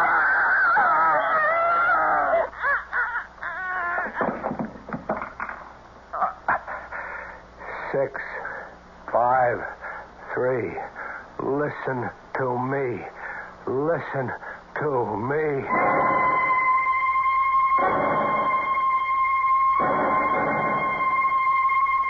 I'm grateful to the officials who have given me this airtime to explain a very serious matter. I am or was Ken Hatcher's doctor, and I must add my warning to the hundreds of others you have read in your newspapers and heard over the air. Ken Hatcher is dangerous, frighteningly dangerous. Do not, under any circumstances, attempt to apprehend him yourself. Call the special numbers that have been set up for this purpose. Do not let his mild manner deceive you. He is a killer who will act without even the slightest provocation. The police have orders to shoot on sight.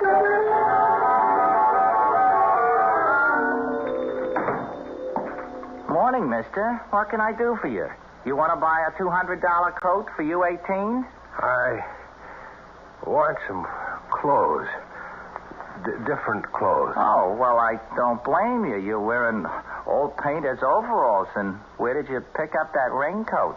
At the automat? Give me clothes. Sure, mister. Didn't mean to hurt your feelings or nothing. Look, I figure you about a 40 long, right on this rack over here.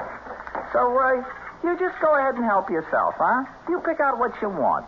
I gotta go to the back of the store to, do a little alteration, okay? You just pick out what you want, and then call me, right? Okay. I'll see you in a minute. What was that number I seen in the paper? Where is it? Here.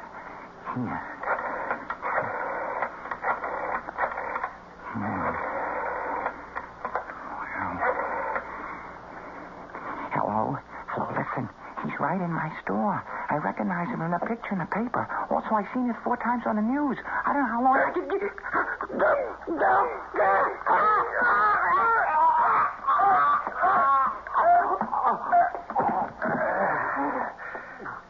Six, 5, 3. Listen to me. Listen to me.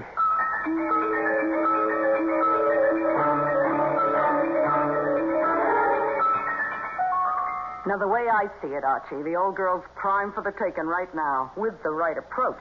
It's the booze talking, Freddy girl. You ain't got a cent out of you, Mrs. Mowbray. And you ain't gonna because you ain't sharp enough to convince her. Look, Archie, you gotta work these big jobs slow. You rush them, you end up with an empty hand.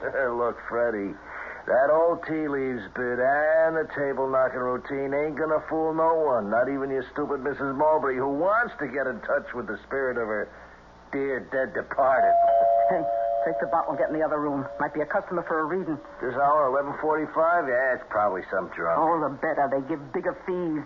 And no complaints. Now, get out. All right. I'll be sitting behind the curtain in the kitchen. Yes? Oh, step inside, friend, and let Frederica Gillis solve your problems. You have... Yes.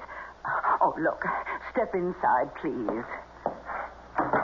That's better. Now, what's troubling you, friend? Money matters, domestic difficulties, fear of the future. There is a sign in your window. Spiritual reader, forecaster of the future, palms red. No, not that. Not what? The sign, the sign, room to rent. Oh, that. Well, that's a mistake, mister. We had a room vacant, but we really don't have it. I took that room 3 months ago. I'm the lodger here. There ain't no more room. But the sign is still in the window. Just a mistake. It should have been taken down. No room? No room, chum. So, this way out. Wait. Maybe we have got a room for this gentleman. What? Freddie, have you got... Top floor, sort of an attic room, if you don't mind the climb. What? Wait a minute, you can't give him that room. Now, I've got all the photographic equipment in there. Well, you better clear it out, because I've just rented the room to this here nice gentleman. You want to take a look at it, sir? I'll take it. Without even looking at it?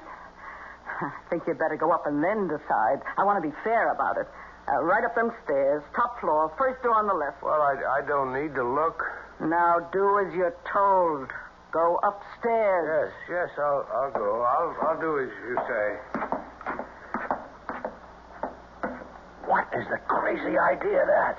Now, what do you want him around here for? For a very definite reason. I recognized him immediately. You did? Well, who is he? He's Kent Hatcher, the man the entire country is searching for. That one? And you let him in? Oh, put down that phone, you fool. Put it down. Now, this guy, Hatcher, is going to be the one thing we need to pull off that caper with Mrs. Mowbray. This is the biggest piece of luck we've had.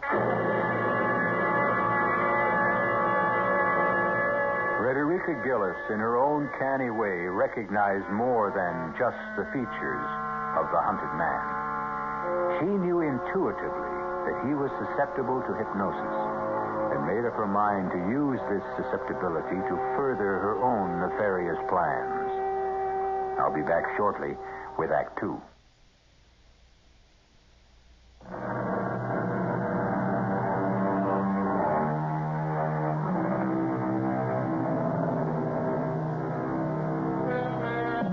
Several days have passed since Kent Hatcher, the hunted man, found refuge with Frederica Gillis and her accomplice, Archie. She has not permitted him to leave the house, and, in fact, has been working to disguise his much-publicized, scarred face. That you, Archie? Right, Freddie girl. Come out here in the kitchen. I want you to see something. Coming. Well, Archie, how do you like him? Good. What a change you made in his appearance. You've even given him a new hairdo. Looks a lot different with the dye job. Takes years off his age, blacking it up like that. Wait till his beard grows out. That'll cover most of the scars. That's terrific. Well, Kent, how do you like your new look? I like it. Thank you. Only his name is not Kent, Archie. That had to be changed. His name is Mazumodar. What? He's going to be Mazumodar, the Indian mystic. He'll darken his face, let his beard grow out, and then with a fancy, what do you call them things they wrap around their heads? Turban. Turban, that's it. Oh, can't you just see him in a rich-looking robe with a turban on his head? Now, wait, well, what's on your mind, Freddie girl? Oh, you're not very quick, Archie. Now, look, what I have in mind is... Mazumodar, do you hear me? I hear you. What is your name? Tell me your name. I am Mazumodar. Now, I want you to go to your room And you are to stay there until I call you. Repeat what I have told you. Go to my room and stay until you call me. Now, go. I go to my room and stay. That's amazing. To me, he's behaving like a little lamb. Oh, I could sense right from the moment I laid eyes on him that he was an easy subject. Oh, we're going to give Mrs. Mowbray the greatest spirit show she's ever seen in her life. She'll hand us her money in a bushel basket.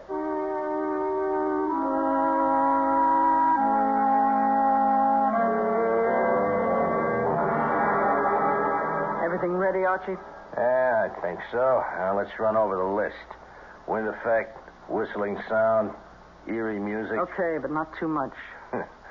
When she does get in touch with her dear departed Kenneth, what's she going to ask him? And what's our phony medium Kent going to reply? Mazumoda. Remember that? Okay, Mazumoda. What's he going to say?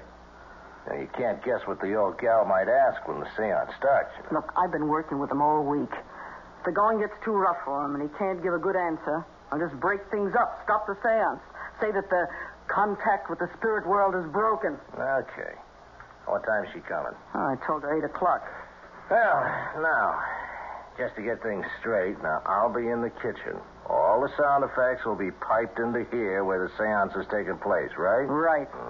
And when I want the sound out, I'll say, Mazumodar, do you feel a presence in this room? Then I fade sound out and Mazumoda takes over. That's all there is to it. And Mrs. Mowbray will be here in 30 minutes.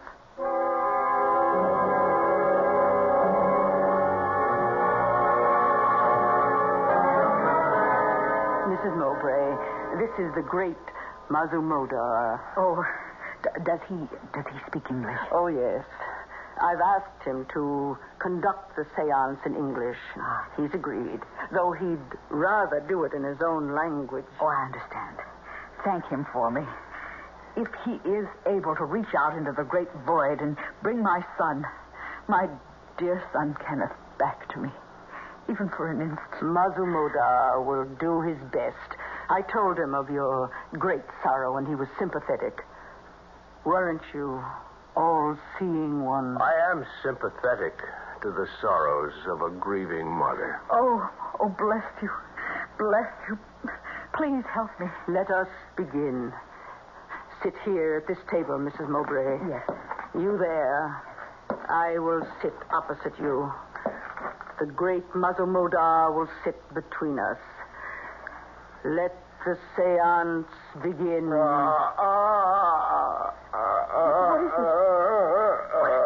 Silence. Mazumoda must reach out into the spirit world. He is entering his trance. I call to you. I order you to come. Spirits, obey the command of Mazumoda.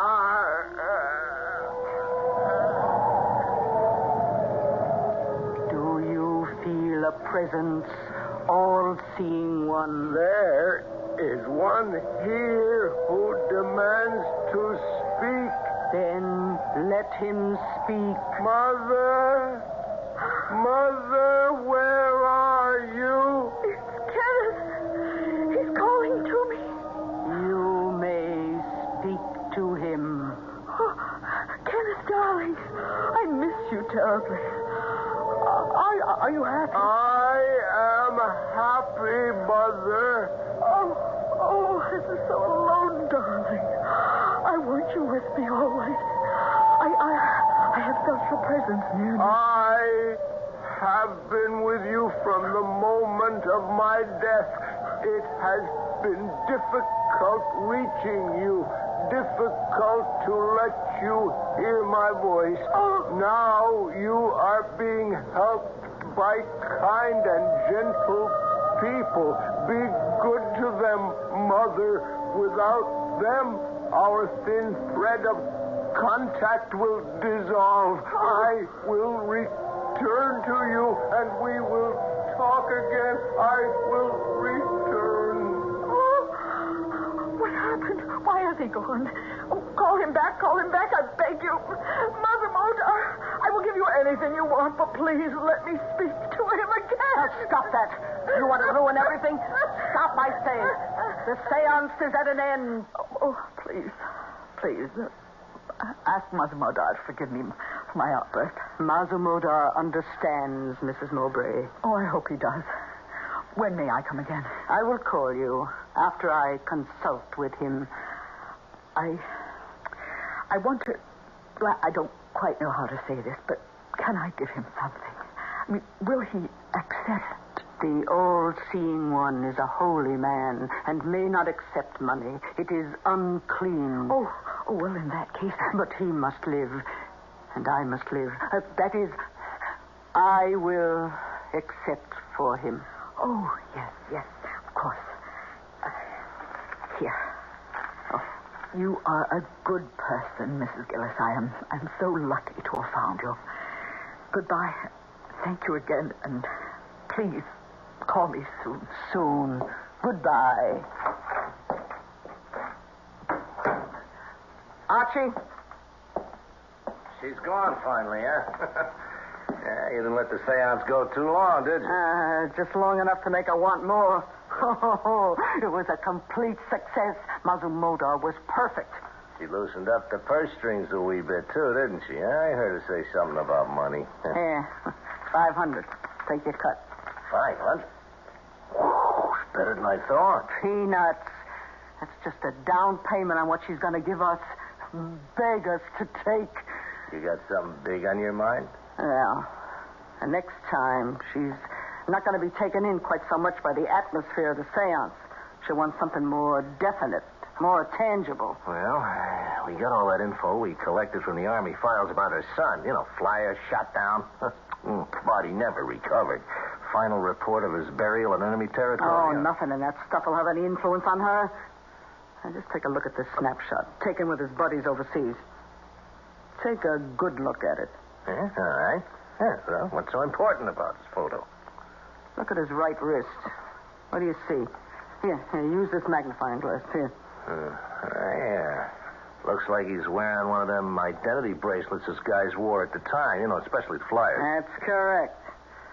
Now, it was specially made for him, she told me, by a fancy jeweler. Now, at the time of his death, it was destroyed or stolen. She never got it back. So what? We are going to reproduce that bracelet. And at the next seance, Mazumodar will ask the dear departed Kenneth for some proof that he is really Mrs. Mowbray's son. And then old Mazumi will drop the identity bracelet right into Mrs. Mowbray's sweating hands. Oh, that's great. That's really a great idea, Frederica girl. Well, now, look, you take this photo and blow it up as large as you can. And then blow up the portion that takes in the right wrist. Yeah, then blow that up again. Yeah. Then get all the details. And then we find a jeweler who can reproduce the identification bracelet exactly. What do you think that'll be worth to the rich Mrs. Mowbray?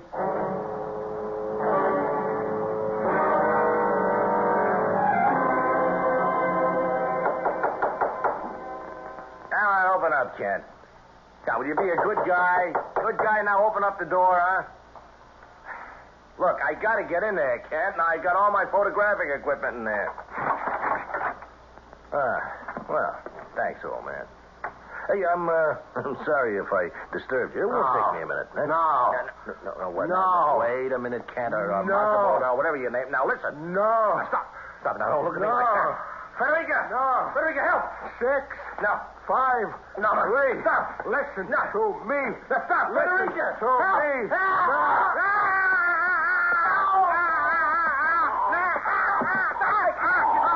Now, you hear me? You hear me and you obey. Tell me that you hear me. I hear you. Well, now go back into your room and stay there until I order you to leave. Repeat what I have said. Go back to my room. Stay there. Until I order you to leave. Until you order me to leave.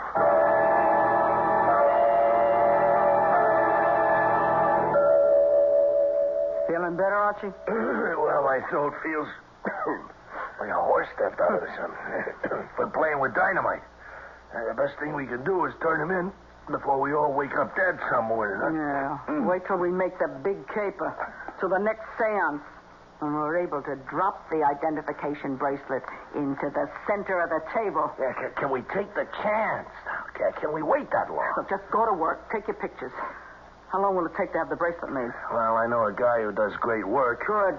Can you get to him? He's just a telephone call away. He owes me a couple of favors. Well, call him. And then start working with your camera. I got all your equipment out of Mazumodar's room.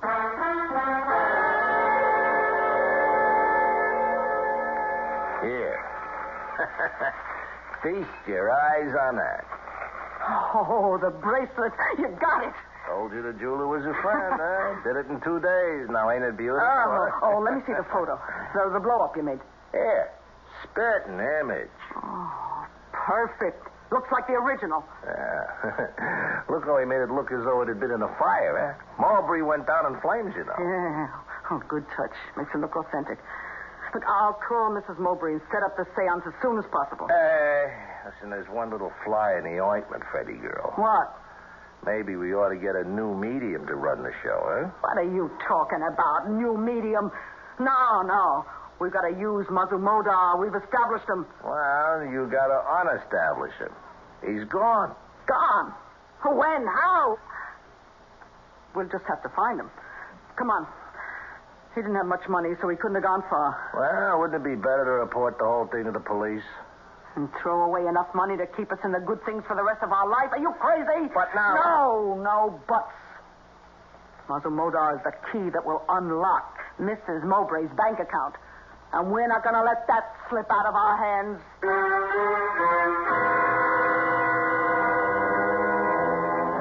Kent Hatcher loose in the city again.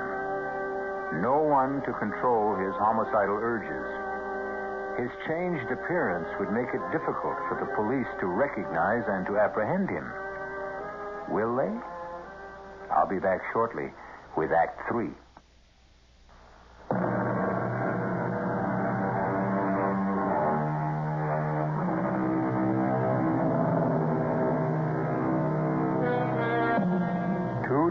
Have gone by since Kent Hatcher broke through the bonds of hypnotic suggestion and fled from the house of Frederica Gillis.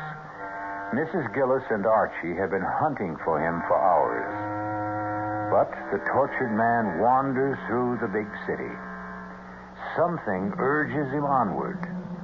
Something that he cannot define even to himself. Hello. May I speak to Carl Shearson, please? This is his wife. Carl, Alma, I know you don't like me calling the office, but I think I saw him. No, Carl, I'm sure. He's changed, but I knew him.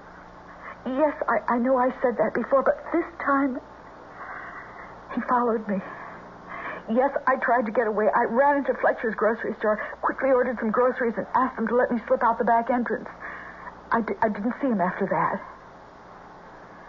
Call the police. No, I couldn't. They'll kill him.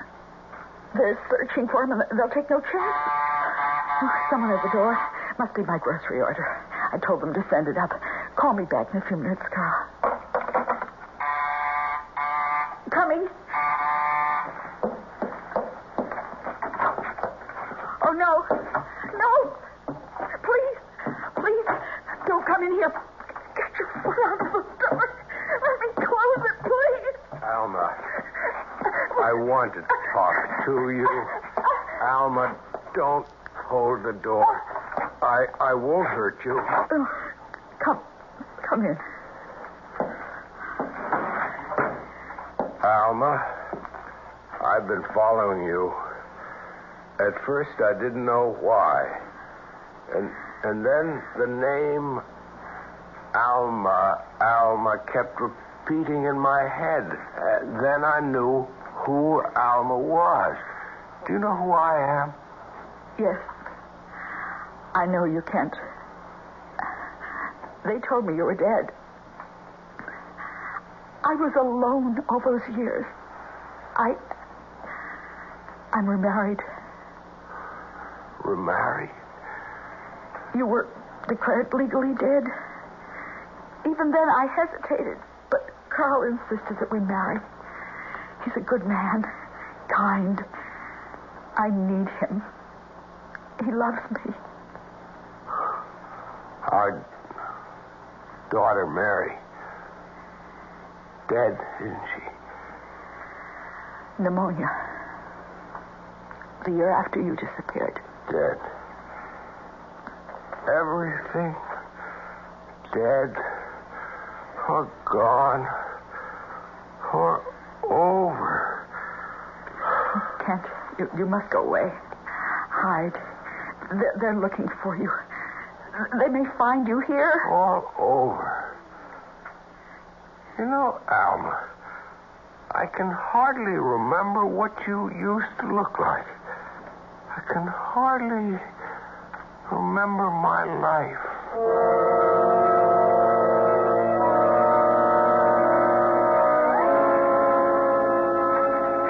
There's nothing here in the papers, nothing on the radio or TV. All it says is, fugitive killer still at large. Seems he ran into his ex-missus and her new husband reported it to the police. No, that means he's still in town. And worse luck, I wish he'd take off with the great open spaces. I hope we never see him again. What are you talking about, Archie? We need him. I'm hoping he'll come back here. Here? Yeah, where else can he go? He hasn't a cent. He knows he's safe here. Question is, Freddie, are we? I can control him, and we need him. I've stalled Mrs. Mowbray twice. I can't keep doing it without her losing interest. If he walked in that door today, we could schedule the seance for tonight, and Clear out of here, Archie. That's a client wants a reading. I'll go in the kitchen. All right. Call me if you want. Yeah. You, Mazumoda. Oh, come in. Archie, come here. What is it? What? Why, it's him.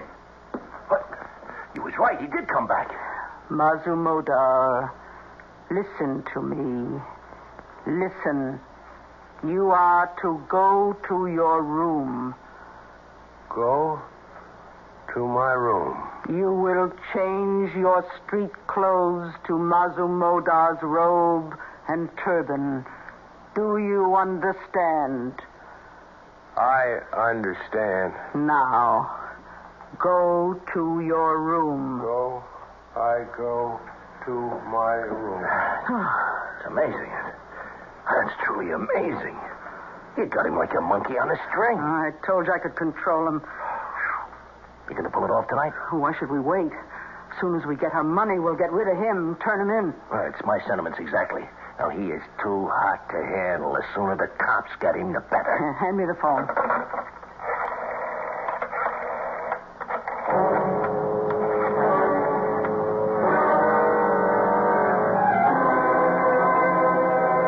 Mrs. Mowbray, right on time. Come in. Thank you for calling me.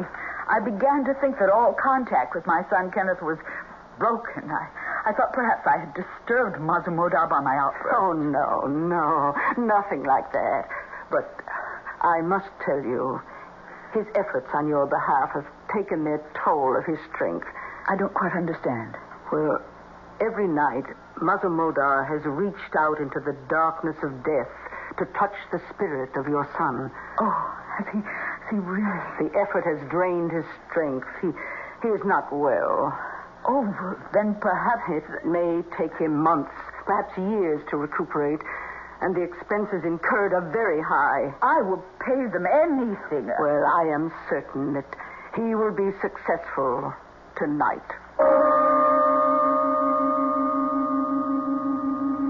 I have been in communion with the spirit of your son.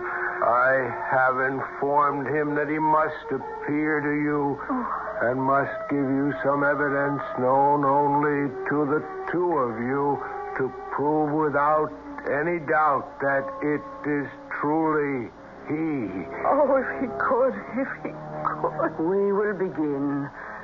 Sit here at this table, as we did the last time. Yes. You there, I across from you. and Mazumodar sitting between us. Now I will dim the lights. Let us join hands and complete the mystic circle.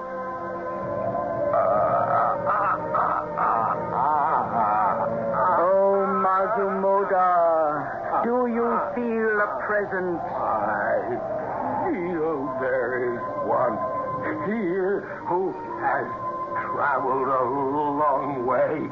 Do you know him by name? This is not simple. He is trying. He is trying to... Mazumodar, are you all right? Can you continue? I can't continue. I must. The spirit is here in our midst. He wants to speak. Let him speak. Mother! Mother! I call out to you across the long reaches of infinity. Oh, Kenneth! I have spoken several times to this holy man who has made it possible to be near you. Yes, Kenneth. He has informed me that I must give you substantial proof of my presence here. What should it be? Oh, anything. I believe it is really you. No, I will give you proof. Proof of my love for you, dear mother. Do you remember your loving gift to me? What gift? Shortly before I left to go overseas on my last furlough home. The bracelet. The identification bracelet. Yes. It was never found, never returned to me. I wanted that more than anything else. I knew that, and I return it to you now. It's his bracelet. Oh, my son. Lights. Let us turn on the lights. The seance is over. Oh, my dear son. Oh, how could you all been to me to bring back this bracelet? Oh, this is all I have left of him. Oh, thank you, Mazumodar. How can I ever adequately thank you? I am sympathetic to the grief of a lonely mother. Mazumodar, he's fallen. Quick, help me lift him. Archie, come in here quickly. What is it? Hey, what's happened? Mazumodar has fainted, collapsed. Here, help me. Here. I'll get him under the right arm now. And then you get him... Wait a minute. It's no use. Just leave him there. Leave him? He's dead.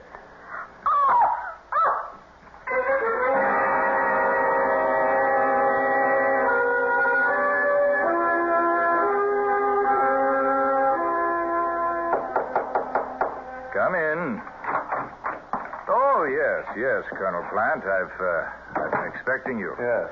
Official identification of the body, I know. Well, I don't make the rules. I realize that, Doctor. Let's get on with it. I have another appointment. Very well. If you'll come this way. After you, Colonel. We keep the bodies here prior to identification. Of course. Right this way, please. And here we are, number 31416. Do you identify this man, Colonel Plant? I do. His name was Kent Hatcher. His serial number... No, that won't be necessary, Colonel. It's all here on this form. May I have your signature, please? Yes, of course. There you are. Thank you. Is that all? No, that's all that's required officially, Colonel. But do you mind if I ask you a question? Yes, go ahead. That business with the identification bracelet? Oh, it was a fake, a reproduction. Mrs. Gillis' accomplice, Archie, had it made from a photograph. We got all that in their confessions. They had made it look as though the dead son Kenneth had sent the bracelet to his mother from the great beyond. Yes, it's a common trick played by people of this type to bilk naive women. However, there was one aspect of the matter that has not been satisfactorily explained. You mean about the inscription on the inside of the identification band? To my son, forever and ever, Mother. Doctor, there was no way they could have known what that was, or whether there was even an inscription. In some mysterious way, that engraving appeared on the inner face of the silver bracelets. How? We shall never know.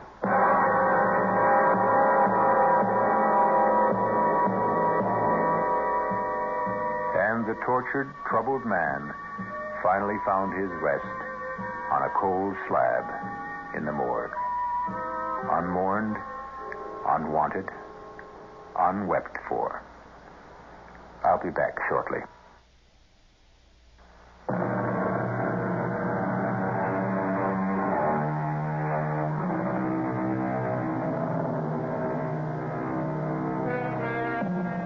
So we've had a look at the terrifying results of tampering with the human brain. All the experts agreed pretty much on the methods that had been used, but not one had an answer for Kent Hatcher's mysterious extrasensory knowledge of the inscription on the inside of the bracelet. That he took to his grave. Our cast included William Redfield, Bryna Rayburn, Mason Adams, Earl Hammond, and Martha Greenhouse. The entire production was under the direction of Hyman Brown. And now, a preview of our next tale. You see this writing? Yes. It is the runic alphabet. It represents an ancient death curse. And those figures on it? The date of your death. Oh, that's ridiculous. It has earned the reputation of being one of the most powerful of all the ancient spells.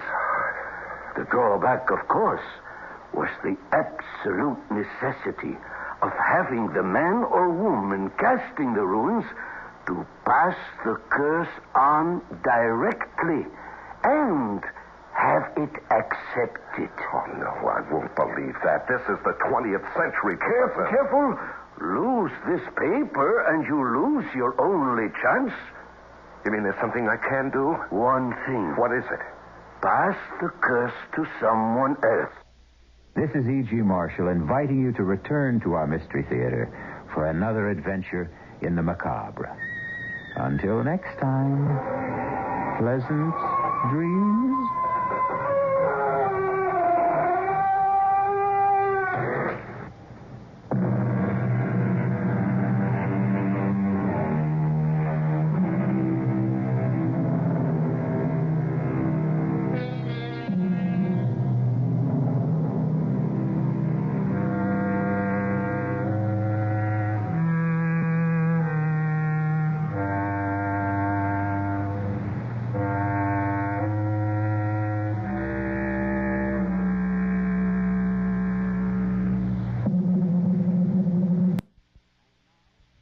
And now, Mystery Theater.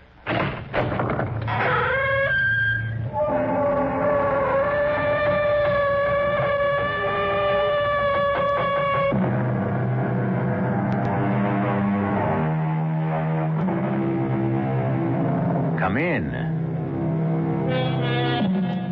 Welcome. I'm E.G. Marshall. Welcome to the world of your own terrifying imagination. Mark Twain once said, "Everyone talks about the weather, but no one does anything about it." The same thing might be said of the state of morality in the world today. Everyone talks about immorality and corruption, but no one seems to do anything about it. Can we do anything about it? This is the story of a group who tried, with results like this. Oh, no. Please. Please. Help! Oh, my feet. They're on fire. They're burning up. Oh, Prometheus! Promos! Help me! Please, help me! Stop the burning! I believe! Now! I believe!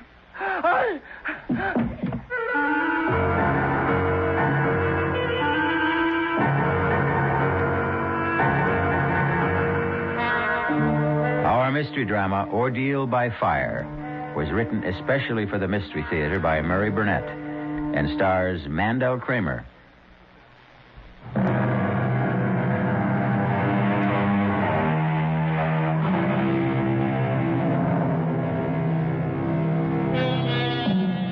Prometheus' gift of fire to man was a blessing, bringing warmth, cheer, enabling man to cook his food, and also protect him from wild beasts.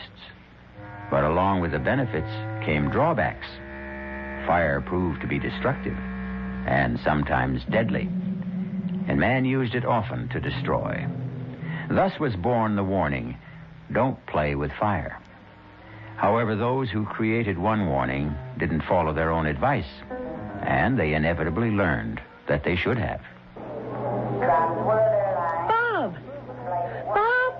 Over here! Ava, I wired you not to meet me at the plane. I had to. Bob, I'm so glad you're here. Darling. I've missed you. Me too, darling. I know I shouldn't have sent you that silly cable, but, Bob, I am so frightened. It's all right now. It is all right. No, it isn't. I know how important your China trip was to you, but I had to bring you back. I tried to handle this myself, but it's Handle what? Not here. Let's have a cup of coffee and I'll try to explain.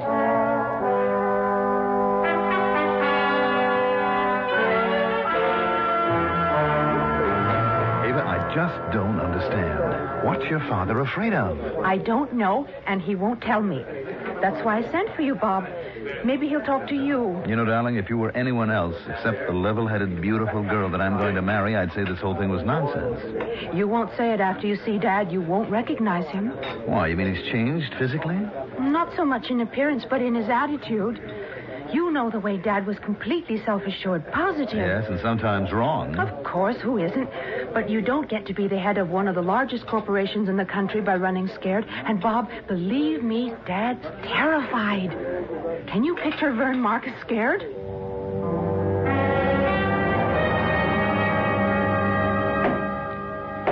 What's going on, Vern? Oh, nothing much, Bob. Just having my study remodeled. It looks like you're making it into a bank vault. You going to store your money here? What brings you back to the States? I thought you planned to stay in China 2 months. You're the reason I'm here, Vern. You've evidently been allowing Ava to fill your head with a lot of nonsense. Nonsense? Well, I don't know what she told you, She didn't tell me that you were turning your study into a fortress or electrifying the fence around the house, but she told me enough to convince me that I was right to come back. What's frightening you, Vern? Now, leave me alone. Just leave me be, that's all. Is that too much? Much too much. Stop thinking about yourself and think of what you're doing to Ava. Ava has nothing to do with this. No? How would you feel if your daughter built herself a fortress and locked herself in, turning from an outgoing, beautiful girl to a frightened, petulant child, asking only to be left alone? Would you try to help? All right, Bob. You win. One promise. You mustn't tell Ava. But she's frantic with worry. I have to tell her something. No. At least let me tell her that you've confided in me. That will help. That's all you'll tell her? You promise? I promise. All right. My telling you isn't going to do any good. I'm caught, that's all. Caught? By what? The Promethean Society. What's that? It's a small, secret society dedicated to doing something about the lack of morality in the world today. All right, but what do you mean you're caught? I have 1 week to give the leader of the society, a man who calls himself Promos, $1 million. For what? Well, ostensibly to spread the message of the society. Well, what kind of work do they do that takes $1 million? A public relations campaign. Newspaper advertising, television, radio. There are even discussions of making a motion picture, and that takes money. Well, I don't see the problem, Vern. If you really feel that this is worthwhile, you make the contribution. If you don't, you tell them you won't go along. I'm afraid that's not possible. Oh, come on, Bert. What are they going to do if you say no? Rather than tell you, I'll show you.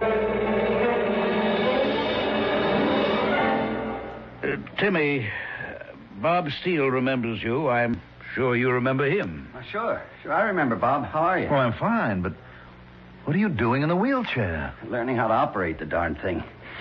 I can move it pretty good. It's the brakes that bother me. Oh, watch it. That's all right. I've got you. Oh, thanks. Now, Vern, what brings you here? Actually, it was Bob. Bob? What can I do for you? Well, Vern seems to be passing the buck. I'm trying to find out what's got him so uptight, and he told me that... What have you done, Vern? What have you told him? Well, nothing yet. You see, Ava cabled me in China because she was so worried, and I came back to try to help. How much have you told him, Vern? Well, about our joining the Promethean Society, and that they've asked me for $1 million in contributions, and they asked you for half that, and you didn't pay. Well, Bob wanted to know what happened to you, so I brought him here to show you. You want to see what happened to me, Bob? Unwrap the blankets around my legs. What? Do as he says. And look at his feet. Good Lord. What happened? 3rd-degree burns. The doctor tells me scar tissue will take about 6 months to form. Oh. Then I can start to learn to walk again. How did it happen? Well, I was here, in my house. One day, my feet just burned up. Tell him, Timmy. That day was just 2 days after you refused to contribute the $500,000 that Promos had requested.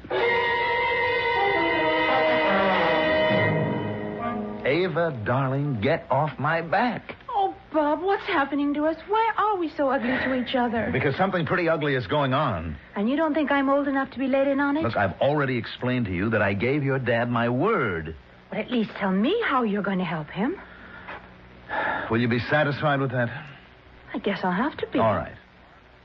You remember me telling you about a buddy of mine in Vietnam? I think so. His name was Brian. Brian? Yes, Brian Casey. He went from Marine Sniper Scout to the Chemical Warfare Branch, and now he runs a private detective agency. Now, he should be here in 5 minutes. Wish us luck. I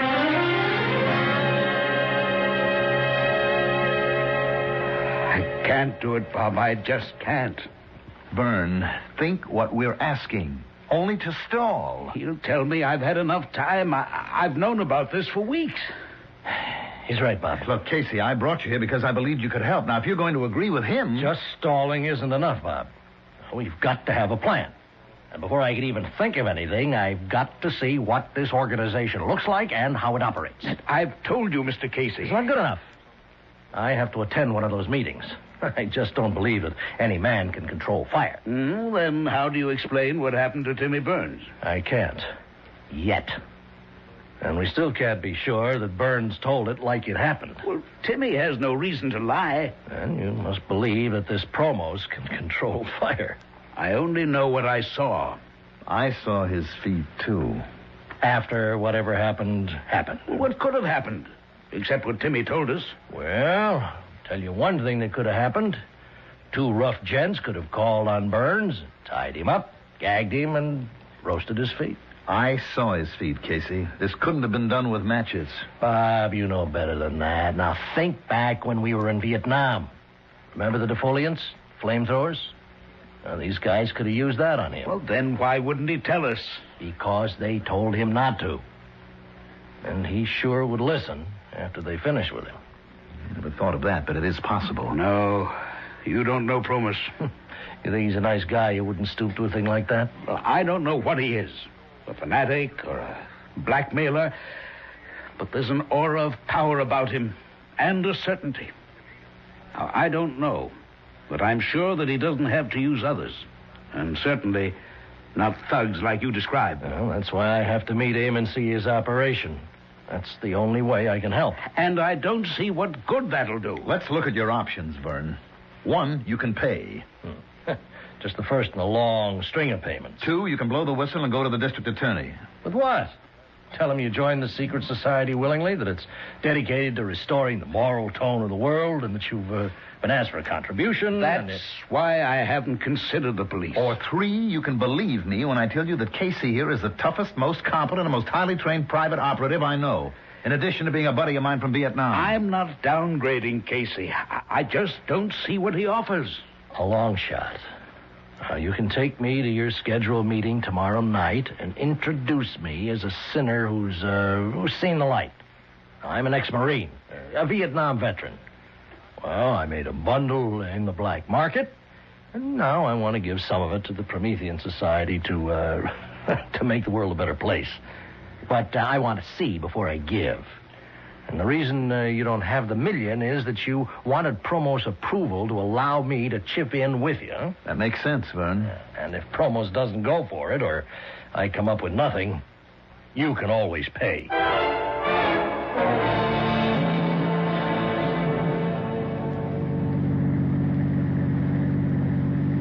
How you feeling, Vern? Nervous. Very nervous. I wish Bob could have come. Relax. Just do it the way we rehearsed it. You were letter perfect. But what if Promus asks me about... No. I'll handle the questions if they're about me. Now, clue me in again on the way this affair is run. It'll take your mind off what's worrying you. Well, the members all gather in the club room. Very austere, but comfortable. We generally chat with each other, and then when a gong sounds, we go into the assembly hall. That's a large room. I think it used to be a ballroom. It's been fixed. It has a stage at one end with a platform. And that's where Promus stands when he talks. That all? Well, there's the fire, but you know about that. At a certain point in his address, he raises his arms and extends them in the white and gold robe. And suddenly, he's consumed by fire. But it never burns him. Never. And you have no idea where the fire comes from? None. We've all talked about it. At first, we thought it was some magician's trick, but we can't be sure. You never had the stage checked out? Well, we talked about it, but we never did. Here we are. You know, you'll have to meet Promos before you can get into the meeting. All you have to do is introduce me. The rest will be up to me.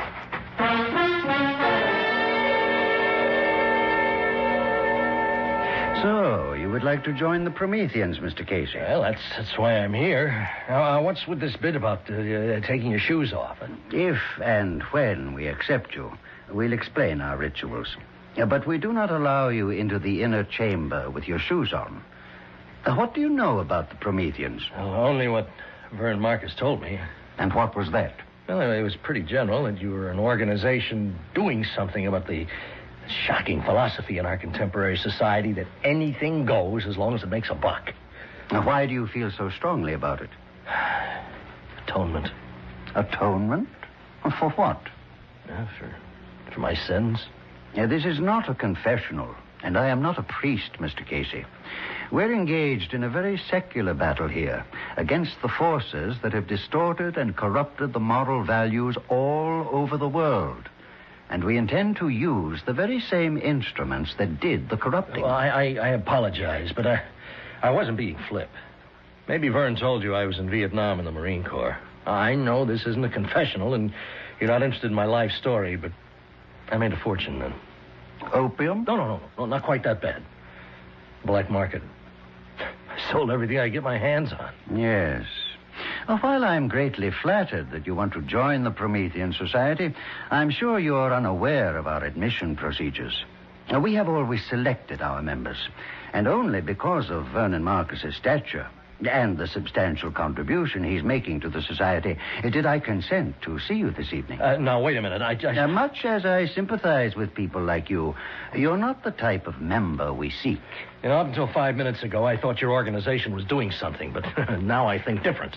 What do you think now, Mr. Casey? I think maybe you are money hungry like I was in Vietnam, and you want to stick Marcus for the $1 million and figure on picking up another $500,000 for me later on. If that's what you think, Mr. Casey, I'd be delighted if you'd stay for the meeting. You mean that? I never say anything I don't mean.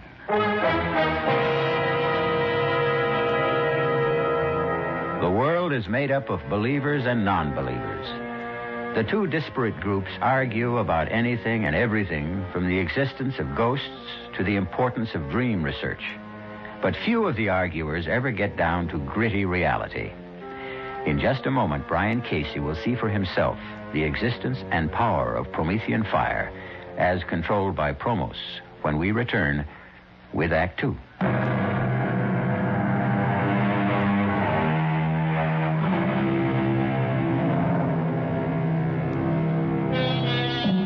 Have you ever noticed how much atmosphere plays a part in our lives? For example, it would never occur to anyone to hold a seance in a subway.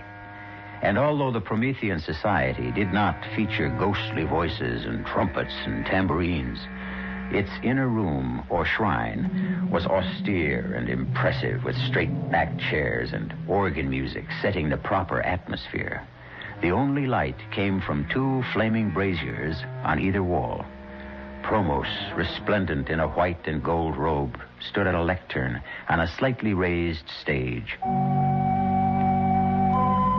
Welcome, Prometheans. Just as Prometheus brought man the gift of fire centuries ago, so are we dedicated to remind man that his salvation lies not in unbridled freedom and corruption, but in shoring up the wavering standards of morality and truth.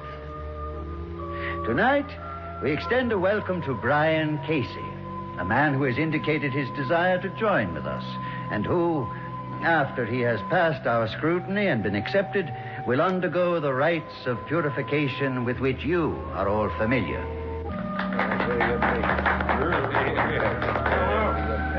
You have a question, Mr. Johnson? I do. As everybody here knows, I'm a businessman, and like everyone here, I joined the society with very high hopes. Yes, Mr. Johnson. Well, put it bluntly, hopes haven't been realized. Could you be more specific? Well, we all know it takes money to mount a campaign of the proportions you outlined to us, and we all contributed at the onset. Now, some of us have made further and exceedingly generous contributions, and I still haven't seen anything that, in a business sense, would justify these outlays. You are asking for an accounting? Well, I'm asking for some sort of indication that something's being done. You ask for a sign, a hopeful sign, which you expect to find on the page of a ledger. No. And you shall have it. Deuxalion, bring Mr. Johnson the ledger. No, I didn't mean to imply that... Hand it to him, Deuxalion. Look, Promos, I didn't mean to upset you. I only asked, as any businessman would ask, to get some idea of where the money... Take it. Well, now, look, this is ridiculous. Do you want me to look at it now? Yes, take the ledger. And now, Prometheus, O fire-bringer, give our friend a sign. A sign, O fire-bringer, a sign. The ledger's on fire. Drop it, Johnson, drop it. Fear not. We are all safe. None of us has transgressed. I now call upon Prometheus for another sign. A sign directly for me. Watch now, Casey. Watch. You see, Casey? The man's a sheet of flame. He should be burned alive. But he'll emerge unharmed when the flames die down. It's a miracle, Casey.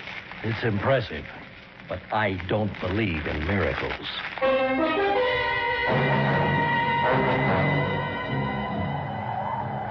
Well, Casey, what did you think of the meeting? I can shake you up pretty good.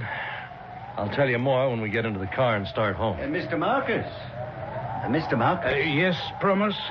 Haven't you forgotten something? Oh, you mean... Your contribution. The society has been counting on it. Of course. You understand that I've had some difficulty in... You've had plenty of time. I know. But I can't... Have you changed your mind about making the contribution? Oh, no, not at all. I was just waiting for Mr. Casey here to... Mr. Casey informed me of his wish to contribute. But I must ask you, Mr. Marcus, in front of Mr. Casey here, are you completely familiar with his background? Why, yes, I think so. Now, what are you getting at, Promos? You're not yet a member. We cannot accept outside contributions. Well, what's that got to do with my background? Your background will determine whether or not we accept you. That's fair enough. If you accept me, you can take my $500,000. If not, it's up to Marcus to make the total $1 million contribution. Yes, I will. When can I expect to hear about my application? I should say within the next 48 hours. Yes, definitely within that time.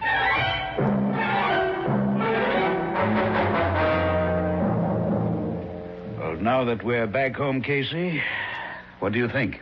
Phony is a $4 bill. Well, what do we do? Blow the whistle, Bob. Go to the DA. Raid the joint. I guarantee you'll find all sorts of gimmicks that produce the fire Promos uses. You're being blackmailed. You don't want to give the Promethean Society $1 million, do you? No. Yeah, but you're afraid that if you don't... Stop right there.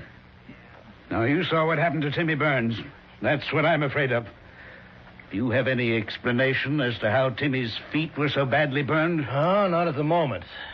I thought I did when we were made to bathe our feet in water at the purification rites, but my theory was wrong. What did you think it was? I thought, Bob, there might be some delayed action chemical in the water which might have caused the burns. But I checked my feet after I got home. Nothing. Just plain water. Well, what's the next move, then? Now, before we talk about any next moves, I need a straight answer to two questions. One, can either of you guarantee that nothing's going to happen to me? Two, if we call in the police, can they give me the same guarantee? The answer to both questions must be no. Casey, thank you for your trouble. I'll send you a check. It's been nice to meet you. Goodbye. Now, wait a minute, Vern. You haven't heard... I've heard all I need to. It's not your skin that's in danger of being charred. Neither of you have anything to risk. I've made my decision. I'm going to pay.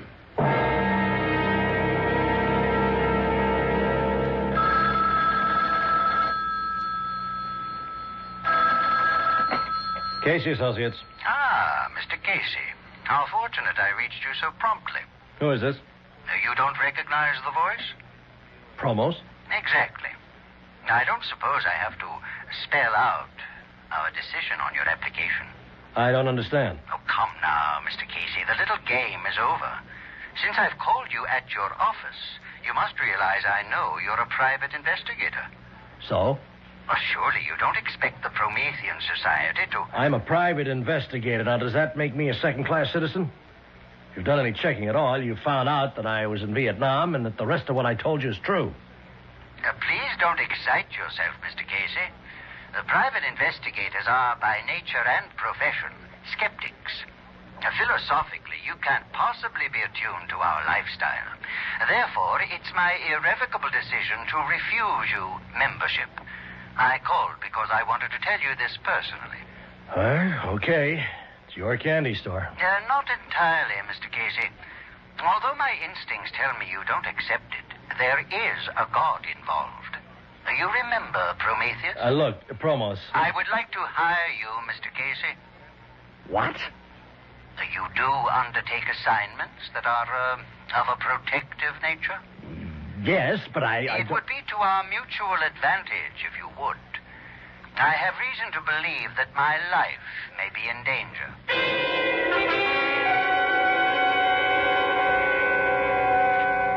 Are you willing to work for me? You'll be wasting your money. It's my money.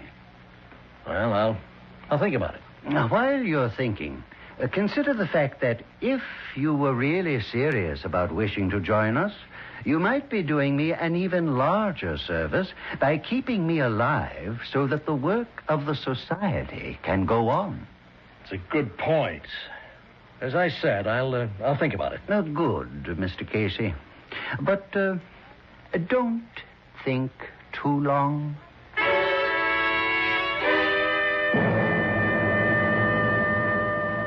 I'll tell you, Mr. Marcus, he's getting nervous. Otherwise, he'd never have tried to hire me. Maybe it's true. No way. Promos needs protection as much as an intercontinental ballistics missile. You agree with me, Bob? Well, it looks that way. Well, I don't see how it changes my situation. I still have 24 hours to pay. Correct. But if he's running scared, and it looks like he is, then he's got something to be scared about. Look, he's very big on Greek mythology with all this Prometheus stuff, but he's got to have an Achilles heel somewhere, and he's afraid we might find it. Excuse me. Hello? Good evening, Mr. Marcus. I'm not taking you away from anything, am I? Oh, nothing important? Fine. I called to ask if you were aware that the guest you brought the other night was a private investigator. You mean, Brian Casey? Yes. Well, does that disturb you? Somewhat. A man of his type is hardly Promethean society material. Well, I'm sorry if I made an error in judgment. It doesn't matter. I've just called to tell you that Casey will not become a member, and therefore you are responsible for the entire $1 million contribution. You understand? Yes. Yes, I understand. My feet! My feet! They're burning! What? Get something! Water! Something! Burning? I'm burning! In the kitchen! Pails! Are you talking to me, Mr. Marcus? I'm sorry. There's some trouble here. No, I'm sorry, but... You'll have the money tomorrow night. Goodbye. Oh, call a doctor. Help me. Don't roll your feet under your body. Here's a pail of ice water. Get your feet in here, quickly. Merciful Lord in heaven. Look at the water, Bob. It's boiling.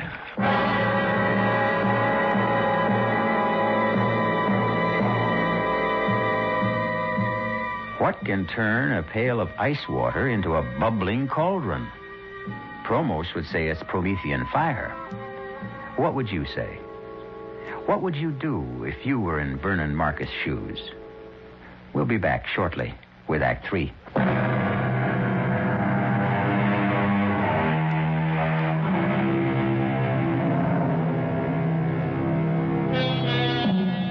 If any human could control fire, he could easily rule the world, unless this power was granted to him by Prometheus and could only be used when Prometheus gave his permission and blessing. That is the claim of Promos, the head of the Promethean Society. We return to our story to find Brian Casey in a wheelchair, with his feet badly scarred and burning for revenge.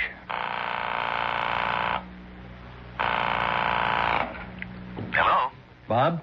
Casey, where are you? I'm at my office. But your feet. I'm in a wheelchair. Now, they tell me I'll be back walking in less than 3 months. You've got to do me a favor. Of course. When's the next meeting of the Promethean Society? Now, look, Casey, I don't want to interfere, but don't you think you ought to lay off now? Tell me. Then I'll ask you the favor. The next meeting is this Friday night. Did Marcus pay the $1 million? He's handing it over tonight. Where? Well, I don't know, but... Listen closely. I want you to persuade Marcus to invite Promos to a big shindig at his house tonight. I don't know whether... It shouldn't be too hard, but it's vital.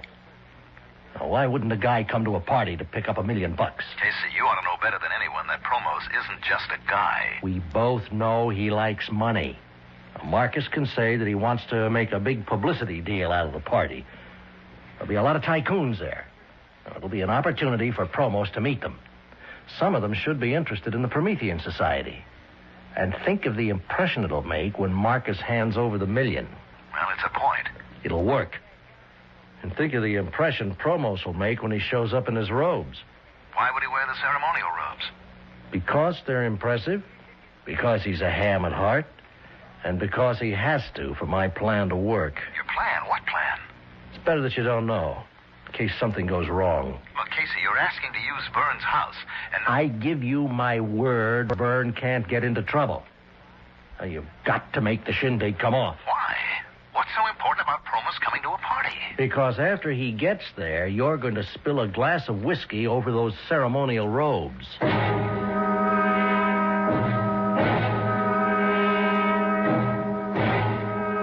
reached 518-8028. If that's the number you want, you'll know I never talk on the phone.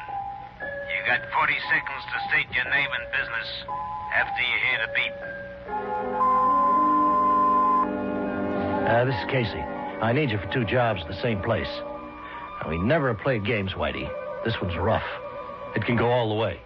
But it's important to me. Now, I'd have come personally to talk to you, but I'm in a wheelchair. I need you, Whitey.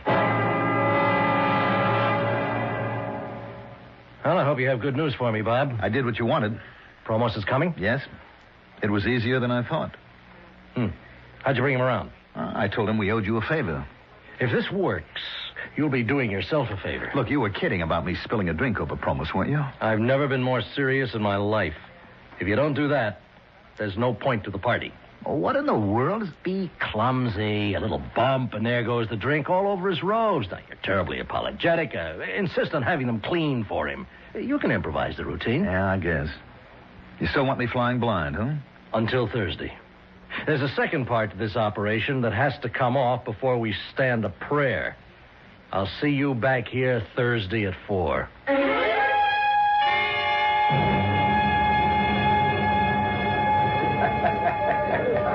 Bob? There's something very strange about this party. Nonsense, darling. I'm having a ball. Oh, who's this Promos?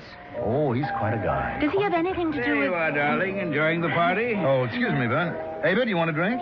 No, thank you. And you don't need another either. Honey, we're not married yet. Dad? Yes? I want to talk to you about this party. Later, dear, after it's over. Where did you meet this man, Promos? Now, please, this isn't the time to... Well, he's the one who's been giving you the trouble, isn't he? Now, I've told you, Avi, this is the wrong time for me to explain. You'll tell me later? If I can. Ava, darling, you don't know what you're missing. This bartender really knows how to mix a drink. Why would Dad give this man $1 million? Probably because he believes in the Promethean Society. Ridiculous. Don't say that until you've met Promos. He's impressive. He's a creep. Come on, let's go over. I'll introduce you. You may change your mind. Promos. Ah, Mr. Steele. And this, I take it, is your bride-to-be. That's right. Ava Marcus. Delighted. And congratulations to you, Mr. Steele. Oh, thank you. Oh, you're not drinking? Only wine. Excuse me now. Oh, please don't go yet, Promos. We haven't really had a chance to talk. Watch out, Bob. Your glass. Oh, I'm so sorry. You clumsy fool. Bob, you spilled your I'm drink. terribly sorry. I don't know how that happened. Somebody must have pushed my arm. You did. Pushing it up to your mouth. Well, I'll have your robe cleaned, of course. No. No, thank you. Oh, I insist. It was an accident. There's no need to make a case out of it. It was my clumsiness. I'll have it cleaned and sent over to Society headquarters. I wouldn't think of it. Now, no offense, Mr. Steele, but this is a ceremonial robe, and I'll see to the cleaning myself. Right on time, Bob. Come on, sit down. How are you feeling? Coming along. You managed to spill the drink over the robe? Yes. How did he react? Well, he blew up, naturally. I offered to have the robe cleaned. And he wouldn't allow it, huh? How did you know? Because he's not about to let that robe out of his hands. You think he's gimmicked the robe? I think I figured the answer to a lot of his tricks. You remember the ledger that burned up in Johnson's hands? Sure. Probos has definitely had experience with chemicals, combustibles. Now, he's come up with some special ways to use them. Now, that ledger was treated with an unusual substance that would ignite when touched with the heat of a human hand. Yes, but the guy who brought it to him, Deucalion or something. He was wearing gloves. Are you sure? Well, I'm sure about the gloves. The rest is an educated guess. I learned a lot about chemicals in Vietnam. Well, how does the robe come into it? I just finished looking over Promo's ceremonial robe. How'd you get it? Remember Whitey Phillips? Where did you find Whitey? He's got a locksmith business. I can't believe it. Forgive me for laughing, but that slick crook, a locksmith, is just too much. Well, it's a perfect business for Whitey. Now, he was here 10 minutes ago.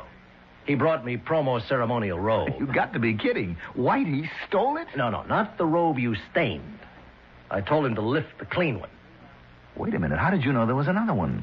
Well, there'd have to be 2 robes in case one went out of commission. Uh-huh. And what did you discover when you examined the robe? What I suspected. It was treated with some kind of flame retardant. Well, would that protect his face? I mean, Vern told me he doesn't wear a mask or anything like that. I know. I've wondered about that, too. Now, those flames leap all over. Now, if he had something that blew strong enough to keep the flames from his face... Well, that's pretty risky, isn't it? He's playing for big stakes. Casey, you're obviously convinced that the man is a phony. Don't tell me he's got you believing that Prometheus stuff, too. I can't figure him. Look, he wanted to hire you to protect him. All part of the game. He had to get me out to his place so he could fix my shoes. What? The fire that burned me started in my shoes, not in my feet. He made me take my shoes off before I went into his office. Then he must have had the shoe treated with phosphor or some other of these chemicals that ignite under heat. Well, like he did with the ledger. The heat of my body touched off the shoes. That's the same thing he did to Timmy Burns. I think so. Well, what are you going to do? Fight fire with fire. I managed to remove the fire-retardant substance from the robe Whitey brought me. I treated it with some chemicals that really like fire. I fixed it so that Prometheus will really have a chance to bring the gift of fire to Promos.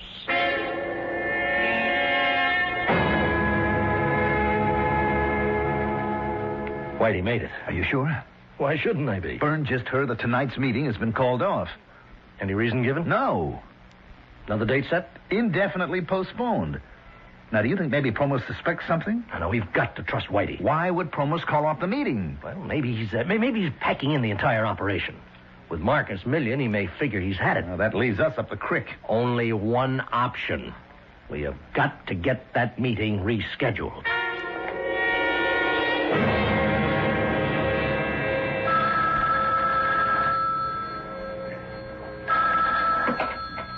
A Promethean Society. Promos? Speaking. This is Bob Steele. Look, I don't know whether you even want to talk to me because of the way I behaved at the party. Accidents can happen, Mr. Steele. Well, I called because I heard that tonight's meeting had been called off. Yes? And no date had been set for another? That is correct. Oh. Well, I guess that's that then. Mr. Steele, would you mind telling me what you're obviously trying to tell me? Well, it probably wouldn't mean much to you anyway. It was only a small contribution. Contribution? From whom? From the group that I represent. You probably don't know them, but we're setting up an import-export business with China, and I talked to them about the society and you, and of course I could only tell them what Byrne had told me, but they were very impressed. And what has all this got to do with tonight's meeting? Well, it was kind of a wild idea to start. Without meaning any offense, Mr. Steele, I find it extremely difficult to follow what you're saying. Well, I apologize. I guess it's because of that spilled drink. I still feel embarrassed. I think I ought to just forget the whole thing and return the briefcase with their money. I think it would be a lot better and clear up a confusing situation if you came here and told me just what you have in mind. I'm sorry I took so much of your time, Promos, but I'm sure you understand how my group feels. I'll just take the $50,000 back and explain to them that I couldn't witness a demonstration. You are always apologizing for the wrong things, Mr. Steele. First you spill your drink on me. Now you say you're sorry for taking my time when I asked you to come here. But you don't apologize for putting me in the position of a cheap magician putting on a magic show for money. I never intended anything. Now, what did you intend? Just what did you tell these business associates? That I was some kind of sideshow freak who would become a fire swallower for a fee? What's the name of this game you want me to play? I'm terribly sorry. You're sorry? You've not only insulted me, but Prometheus. Well, I guess there's nothing for me to say. Oh, yes, there is. I'll give you something to say. Go back to your associates and your father-in-law and tell them they can come tonight and see Promos and the Promethean fire.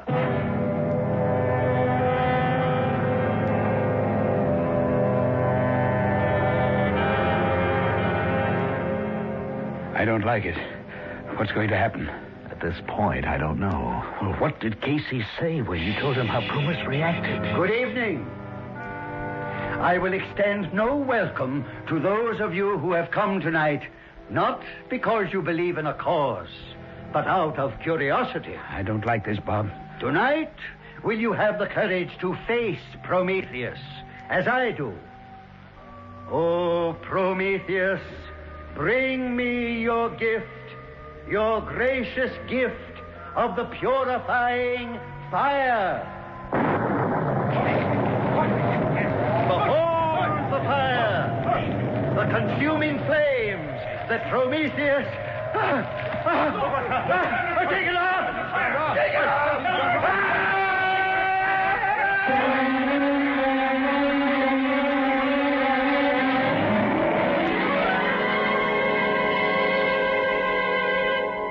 Those who live by the sword die by the sword.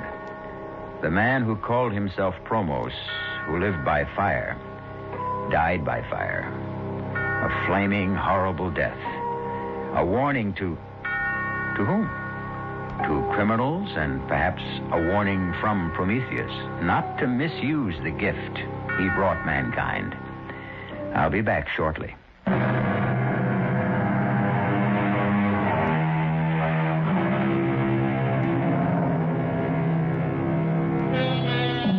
If you're chilly, how about pulling up closer to our roaring fire? On second thought, after tonight's tale, that might make you a trifle uncomfortable.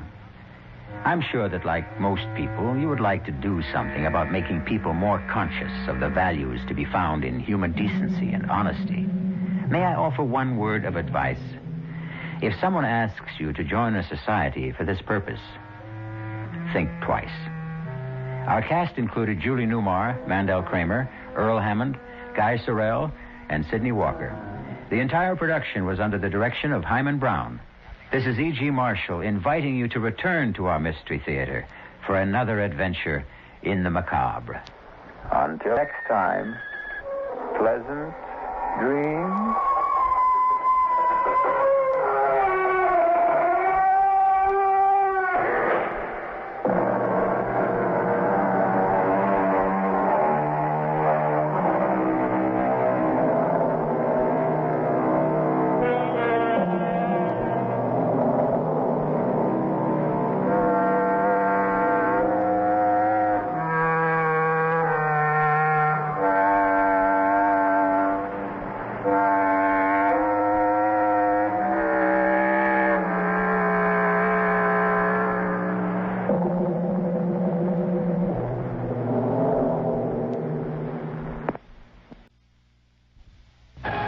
And now, Mystery Theater.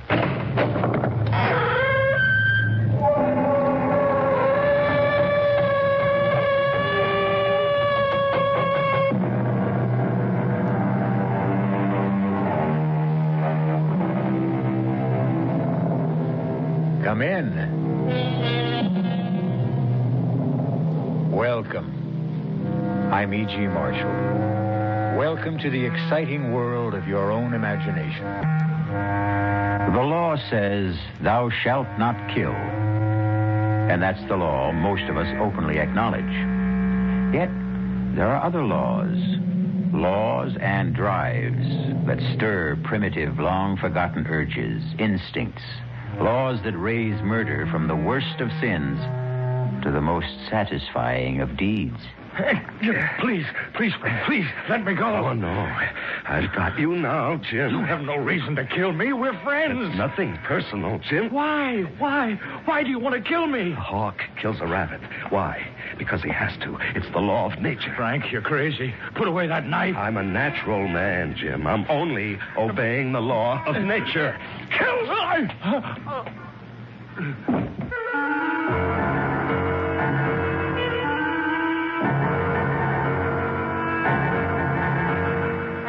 Our mystery drama, The Diary of a Madman, is based on the story by Guy de Maupassant and was adapted especially for the Mystery Theater by Sam Dan and stars Larry Haynes.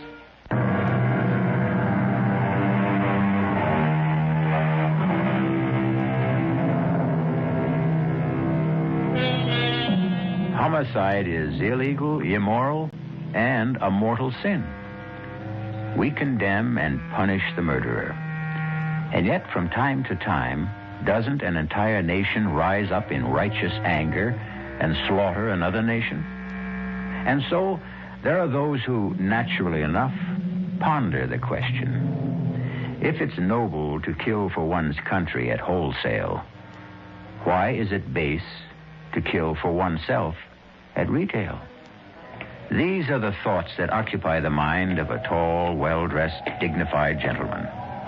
He's walking down a deserted street very late one night in the early summer, some 25 years ago.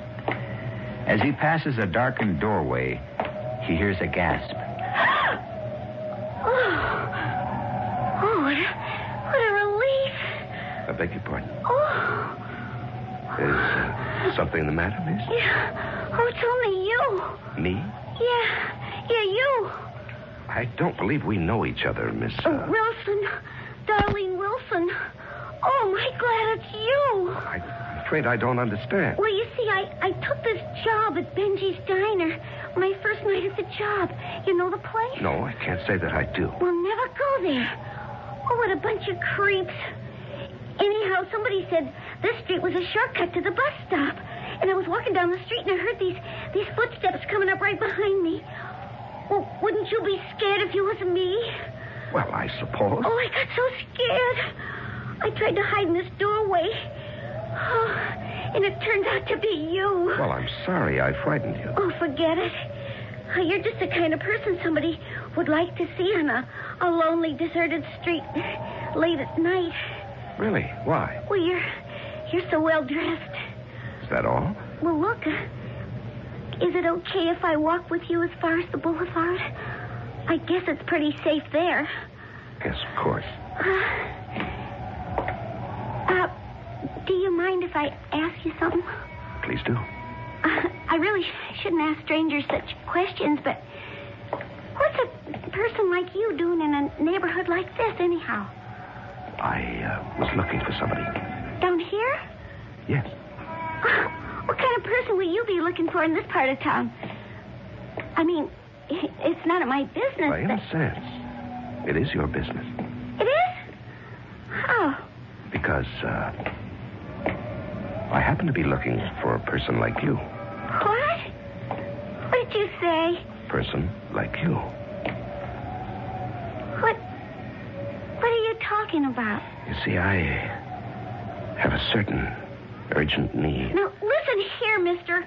If I was that kind of a girl... No, Darlene. It's obvious you are not that kind of girl. Well, then, what do you want from me? I want your life, Darlene. What are you saying?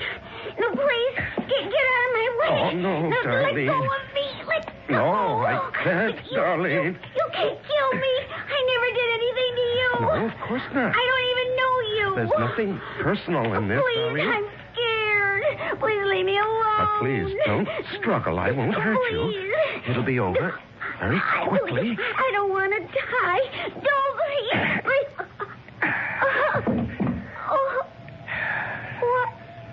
Why did you do that? Help me, please. Somebody help me. Some maniac step. I'm not a maniac, Darlene. To kill is to obey the law of nature. Nature commands all of us to kill.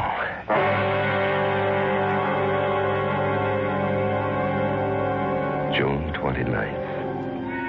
I've done it again. And again. It was so easy and exciting. She struggled desperately. I could feel the wild beating of her heart, the hysterical pounding of pulses. And then the climax of the drama. A single thrust of the blade. And once again, no one will ever know. Who could possibly suspect me? Me. The knife. I carefully cleaned and hid it in my desk. There was blood on my lapel. I scrubbed every trace of it away.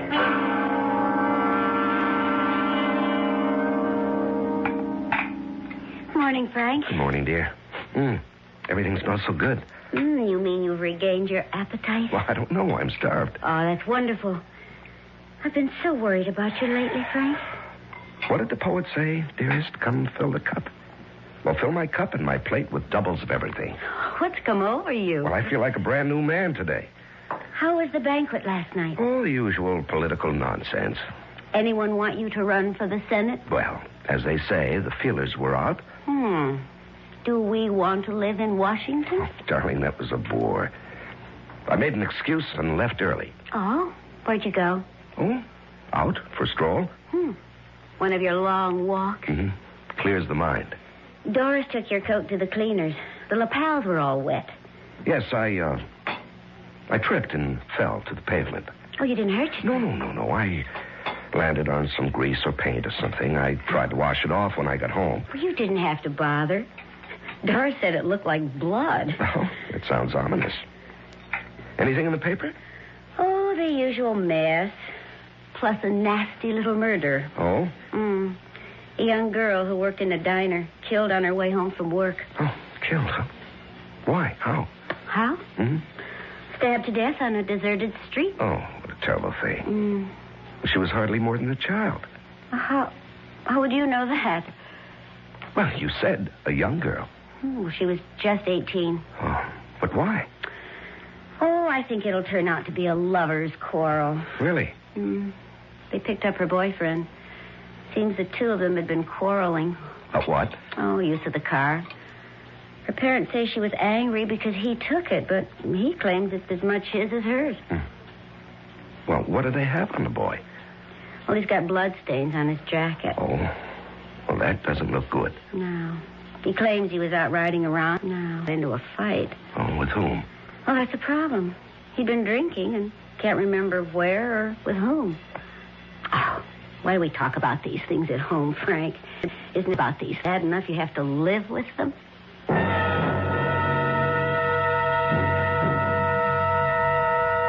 June 30th.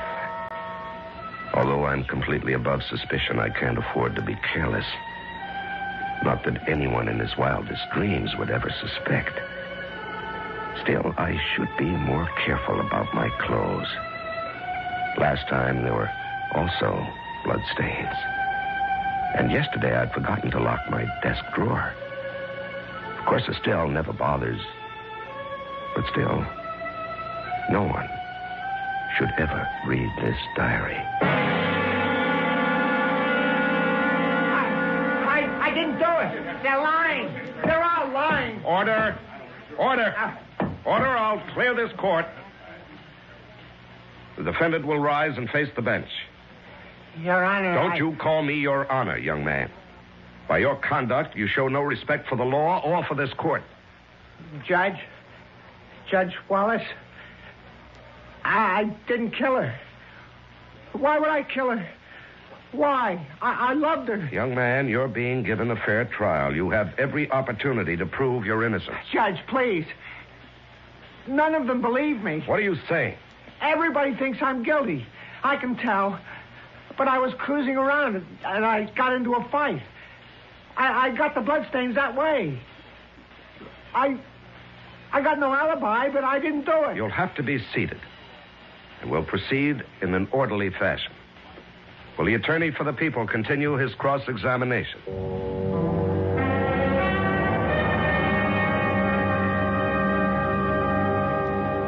Aren't you going to finish your steak, Estelle? You mean you still have room for more? I'm always this way when I'm trying a case. Well, it must take a great deal out of you. Yes, especially this one. Why this one? Oh, I don't know. Frank, that boy's innocent. Estelle, that's for the jury to decide. No, not completely. It's for you to decide. I think you've decided. How can you say that? By the way you're handling it. Please, Frank, you may not be aware of it, but... Aware of what? Well, you're favoring the prosecutor. Now, that's ridiculous. Well, then, it has to be my imagination.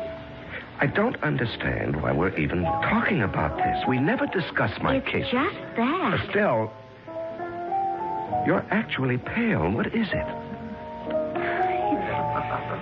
I'm convinced that boy is innocent. Well, if he is innocent, he'll be acquitted. But you know that isn't true. The innocent don't always go free, and the guilty aren't always punished. Estelle, I've never seen you like this before. I know, and I just can't account for it. But I have this conviction. That boy is absolutely innocent. Darling, there's evidence. I don't care about evidence. Now, that's irrational. Well, what can I do? I know. Don't ask me how. I just know. That boy is innocent. Well, then there's every chance the jury will agree with you. No, Frank. That's what makes it so terrible. I don't think the jury will agree with me. I had killed before. But this was the first time somebody was going to pay for it, so it was doubly exciting. I had not only killed her, but in a very real sense, I would also be killing him. He was doomed. I could tell. They didn't like the boy. I could read the verdict in their faces. And so I went out of my way to give them the kind of charge that would be as favorable to the defendant as I could make it, because I knew that nothing could save him. They stayed out a whole day, all night, and the better part of the next morning. There was never any doubt in my mind.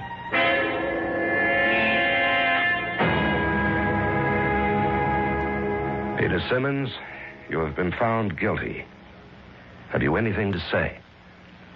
I was brought up to believe in God and to believe in justice.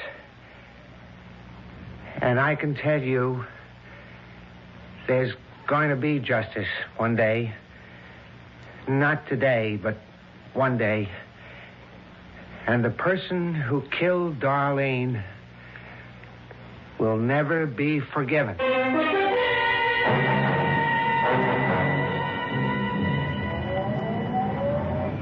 Thanks for picking me up, dear. Yeah, well, I didn't think I could come to court today, but I couldn't stay away. Did you have to hang him?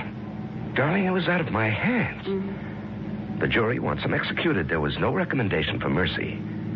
Do you think he's guilty? We don't think about these things, darling. We hold a trial and hear the evidence, and the jury decides. Therefore, he's guilty.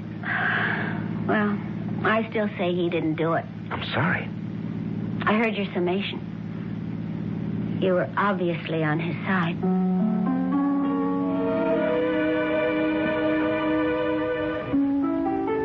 November 27th. All of his appeals ran out. He was executed last night.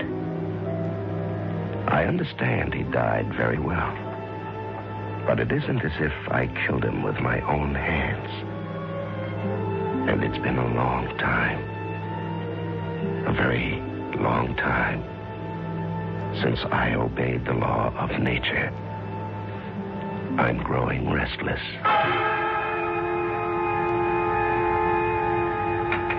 Oh, honey, I took so much trouble with that chicken. You haven't even touched her. I'm sorry, dear. Oh, you're out of sorts tonight. Actually, honey, you haven't been yourself all week. You've been working too hard. I have a headache. Oh, well, why don't you lie down? No. I think I'll take a walk. Well, it looks drizzly out. Well, that's just the kind of weather I like. Well, when you decide on one of your walks, there's nothing I can say to stop you. Put on your rubbers and wear a raincoat. Yes, of course, dear. I don't want to have to worry about you.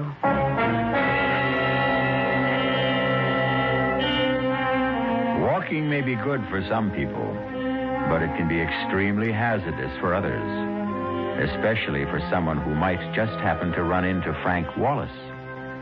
As Frank walks calmly through the rain-soaked streets, he sees a short, slight figure just up the block.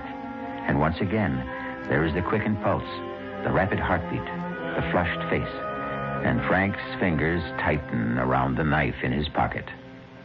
We'll be back shortly with Act 2.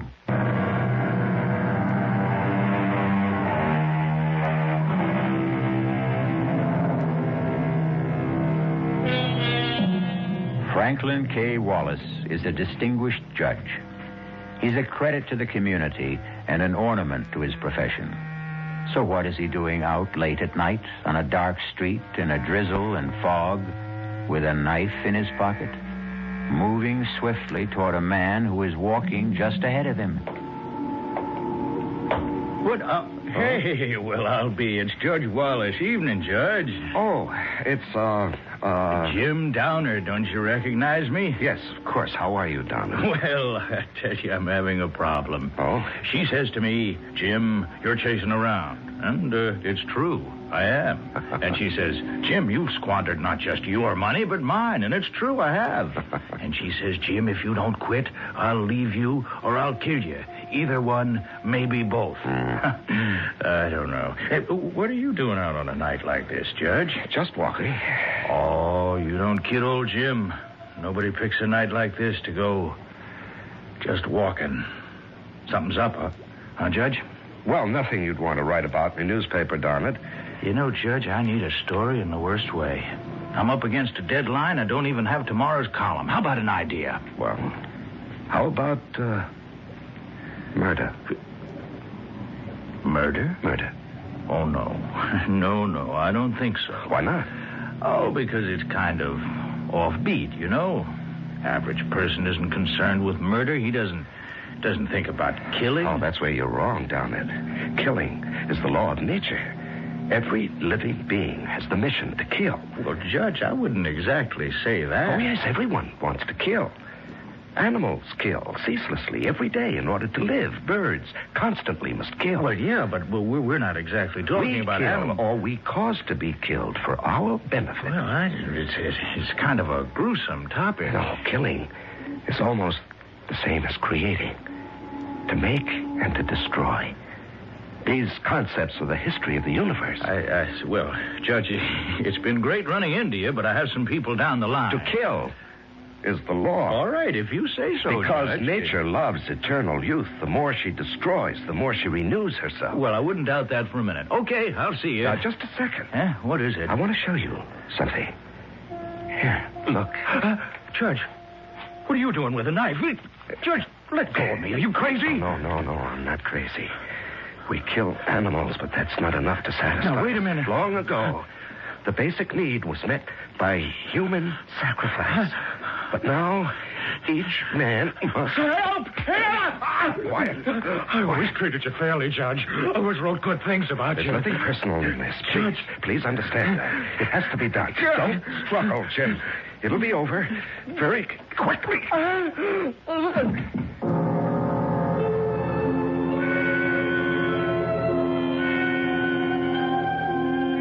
Was he dead? I thought I heard someone coming. His scream may have been heard by someone, the police maybe. If he wasn't dead, I was doomed. But I didn't have time to make sure. I had to get out of there because I knew I had blood on my coat. I had to get out of there, and I had to get rid of that coat.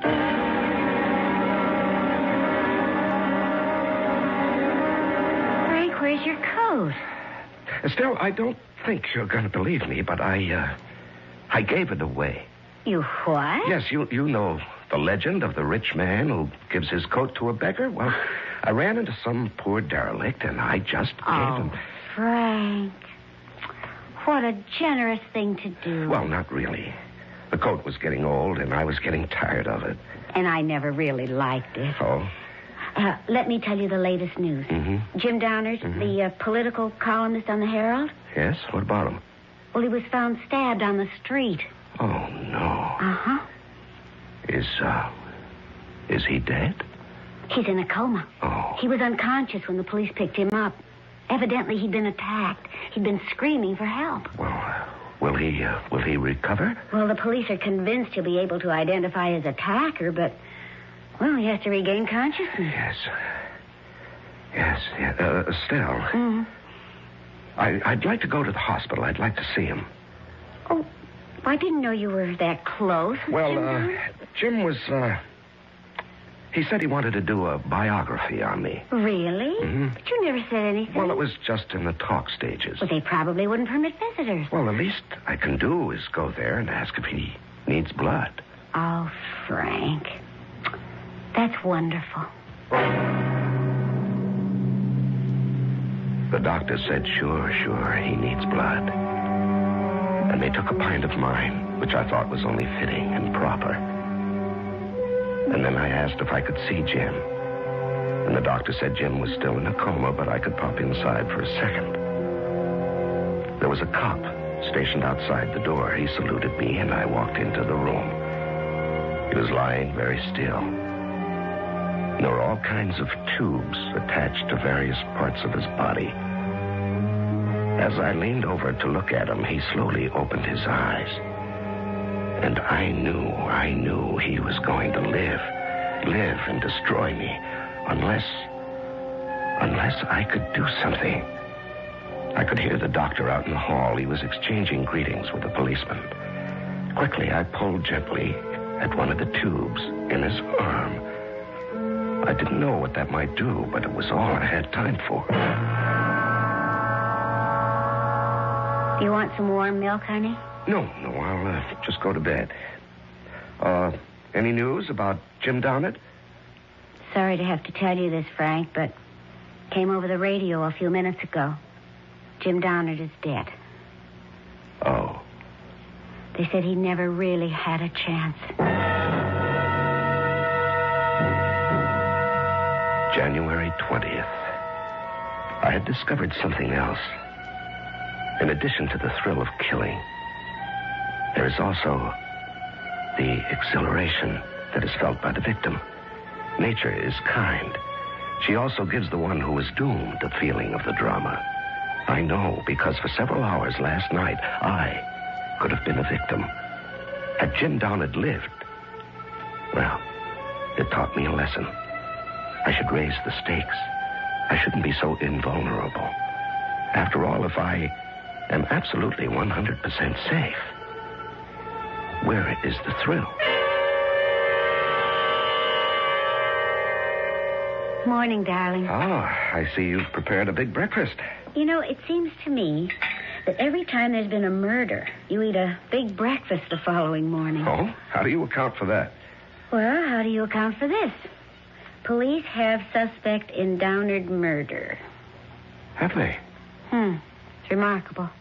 It only happened late last night, and they have their man a few hours later. Darling, he's not exactly their man. He's just a suspect. Well, they don't say, but they hint pretty strongly that the evidence against him is rather heavy. Well, now, that's for a jury to decide.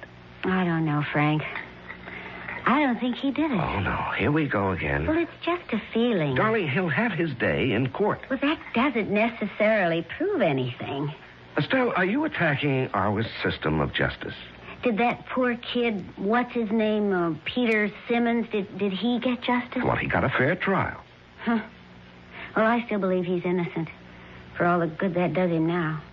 And I believe this man is innocent, too. Estelle, you don't know what the evidence Well, is. it's just a feeling, and it just won't go away. Oh, you're being silly.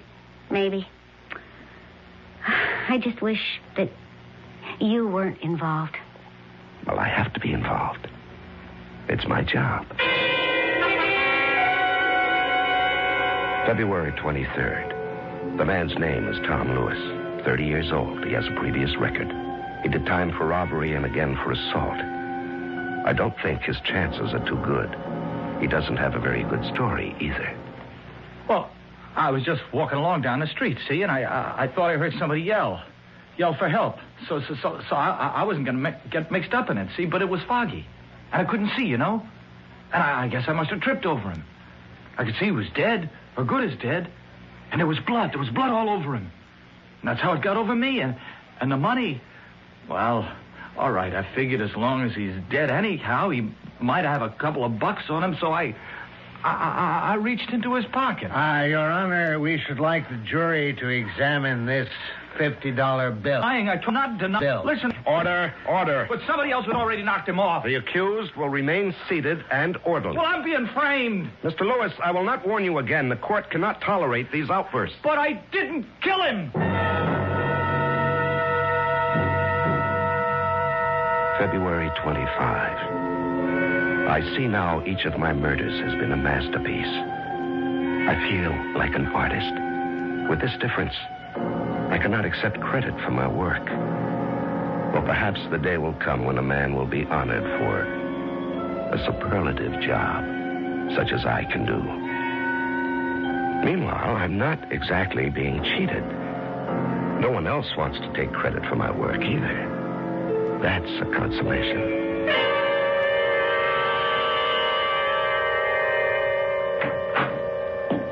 Estelle? Yes, Frank? Well, now, what are you doing sitting here in the dark? Is it dark? I hadn't noticed. Well, did you fall asleep? No. Well, let me turn on the light. There. That's better. Well, what a day. Did you hear about it on the news? No. The boy. He isn't doing his case much good with all those outbursts. Would you like to go somewhere for dinner? I don't feel like eating out. Oh, well, that's all right. I just assumed. The truth is, I don't feel like eating at all. What's wrong? That's a good question. How can I answer it? Estelle. I don't have the faintest idea of what to say or what to think. About what? About everything. Darling, I wish I knew what you were talking about. But there's really nothing I have to tell you. You're the one who has to tell me. I always tell you everything. I was paying the bills today. Oh, well, that's enough to get anybody down. And, I ran out of blank checks. Oh? I remembered... Yes? That you always have an extra book of checks in your desk drawer. Oh. But you always keep it locked. Yes, that's right, I do. I thought, maybe this time, you might have left it open. Estelle, I never go through your things. We always respected each other's privacy. But the drawer just happened to be open. And I found this little book. And, did you read it? Yes. Yes, Frank, I read it. Every single word of it. Did you tell anyone about it? No, Frank. I've told no one. Well, that's good. That's very good to know. Frank.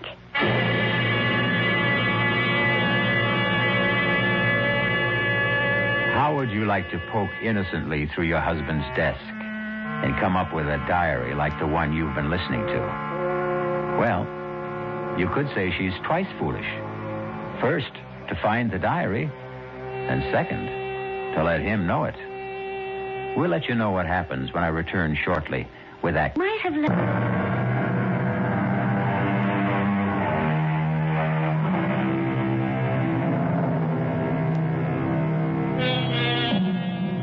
Over the years, there's been a series of particularly brutal murders.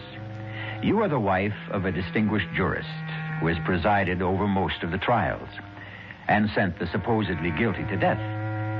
Now, you find a diary in which your husband claims that he is the killer. Frank, what are you going to do? What do you mean, what am I going to do? Well, you killed those people. This boy. This one who's on trial now for the murder of Jim Downard. He's innocent. No, dear, he's guilty. But I just read your confession.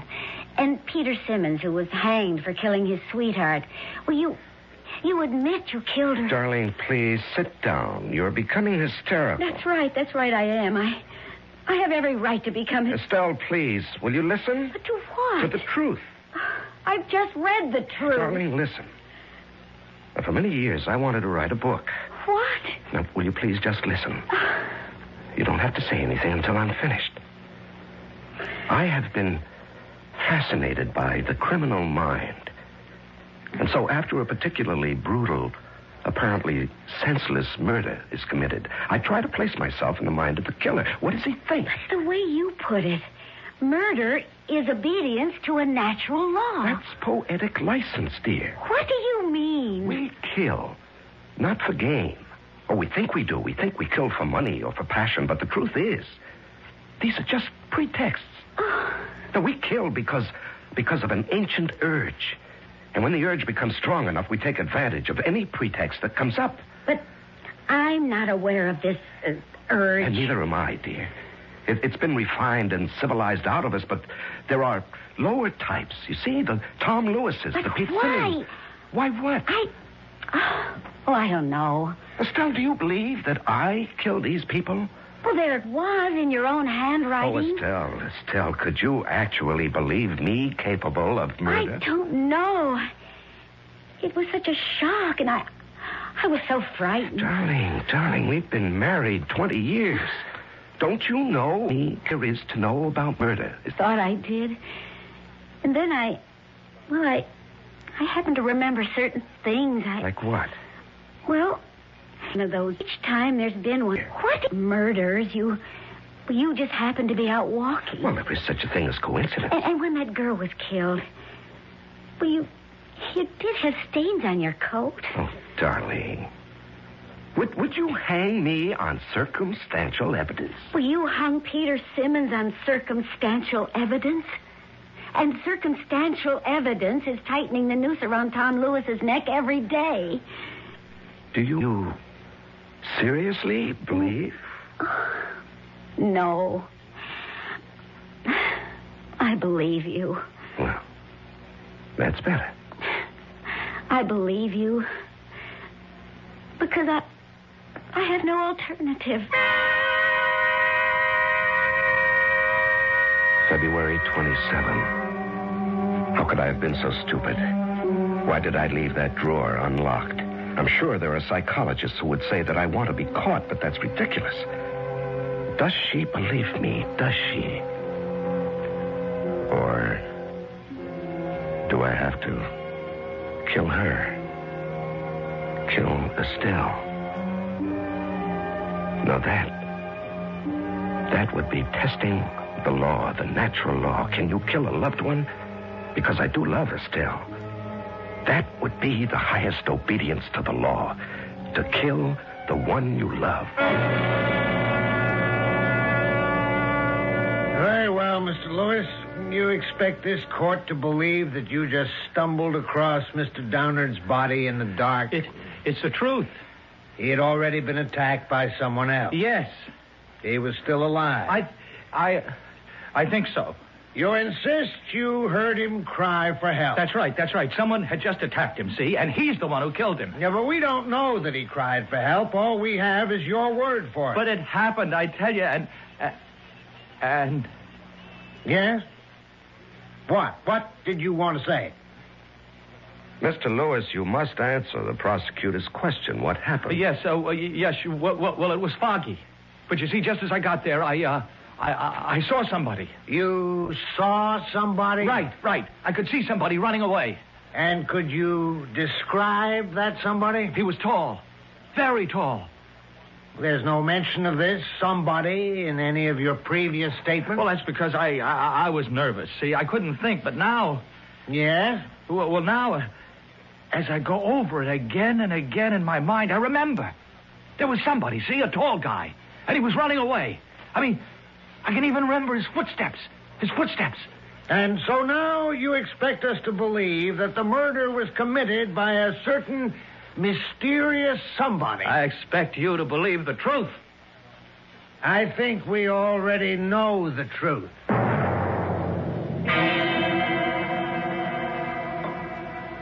You heard about today's testimony, Estelle?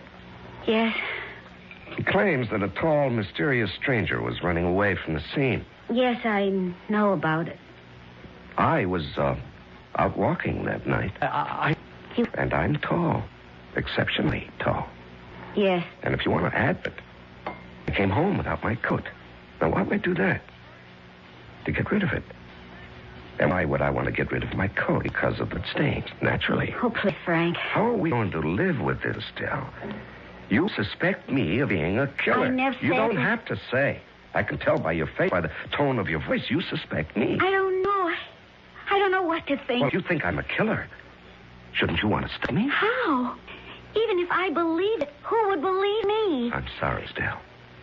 I'm sorry for both of us. I should have never written a book like that. You should never have read it. I don't know what kind of life we can have together. You'll never know the truth. But I will, Frank, I will. I found a way to determine the truth. How? How could you? The truth is in your diary. I read your diary very closely. I found a way.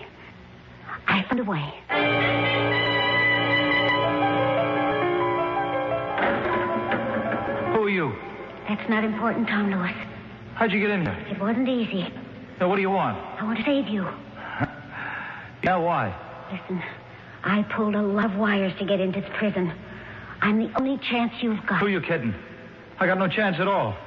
Unless you can work Miracle. How are you at Miracle, lady? Just pull yourself together. You have a job to do. Now, look, lady, I don't know who you are, what you want, but it ain't going to work. You have absolutely nothing to lose. Now, just tell me, was there or was there not A tall man who ran away as you approached. Yeah. I told the prosecutor. Now, you just didn't make that up in the desperate hope someone might believe it. Lady, I don't have to lie. I got nothing to lose. There was someone. Tall? Yeah, tall guy. And that's all you could say about him? Well, he was tall and kind of athletic looking, you know. Good build. He moved fast. I see. Hey, lady. Hey, what's the matter? Come on, what are you crying about? Oh, nothing. Oh. Now, do you want to be cleared of the murder charge? Huh. Just like that, huh? Well, almost. Why should I be clear? Because tomorrow, you'll stand up in court and admit you killed Jim Downard. Oh, great. That's going to clear me? Yes. Oh, lady, why don't you leave me alone? I got to toughen now. Do as I tell you.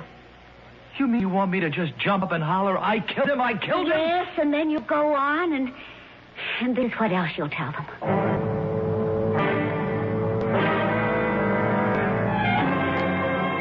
So, ladies and gentlemen of the jury, you've heard all the testimony, seen all the evidence, and now it's up to you to decide whether the accused, Tom Lewis, is guilty as charged of the crime of murder. They don't have to decide. There will be order in this court. Order. I mean, what's to decide? I'm guilty. Hey, here we say. Order. The prisoner will be seated. I'm guilty. Do you see? I don't know what those clowns on the jury think. I killed him. I killed Jim Downard. I killed him. I'm proud of it. I'm proud of it. Sure, I killed him. What's wrong with that? Everybody kills sooner or later. We're all killers, you see. I killed him because I couldn't help myself. I said be seated. Didn't you ever want to kill somebody, Judge, huh? Didn't you? I'll have you removed from this court. What do I care? I killed him. I also killed that woman last year, you know? That Darlene, right? Darlene, what's her name? I killed her. Her boyfriend swung for it. You did not. I did.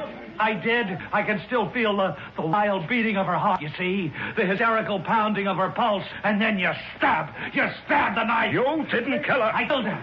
And I killed Tom Downard. You can take that away from me. Don't anybody try to take it away from me. Silent. I won't be silent. I killed because I had to. I had to obey the law. The natural law. Nature commanded me to kill. That's a lie. You're a cheap little punk. What would you know about nature's laws? What would an ignorant hoodlum like you know about nature's law? What an illiterate clod like you know about the dark hidden places in the human soul? What would you know about bloody imperatives of the race? I know. I killed both of them. You're a liar. You didn't kill anybody. I did. I killed Darlene Wilson and I killed Jim Downard, and I can prove it. Right. Now you know, Hazel. Now you know I did it.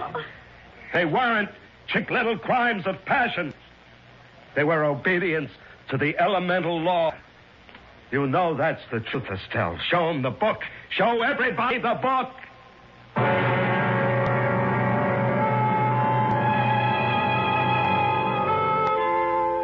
Well, they were all set to throw the book at ex-Judge Frank Wallace, but, of course, the plea was insanity. And if it proves anything at all, it demonstrates that no one should try to steal credit from a true artist. No one else should ever try to pose as the author of his works, even if those works are concerned with murder. I'll be back shortly.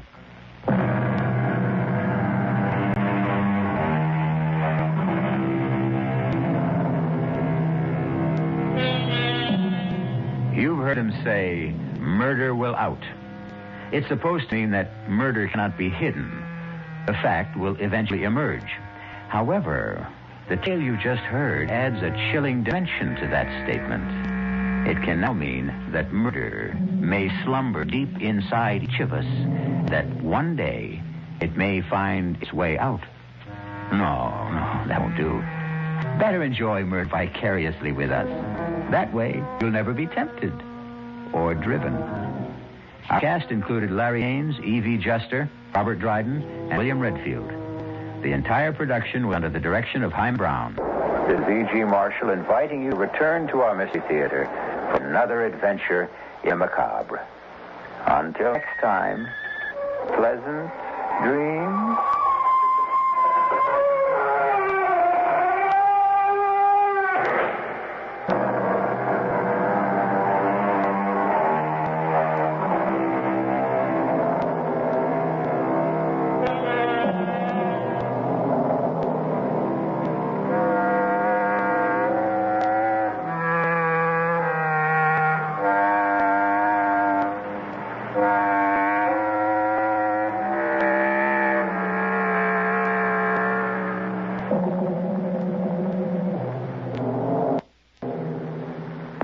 The CBS Radio Mystery Theater presents...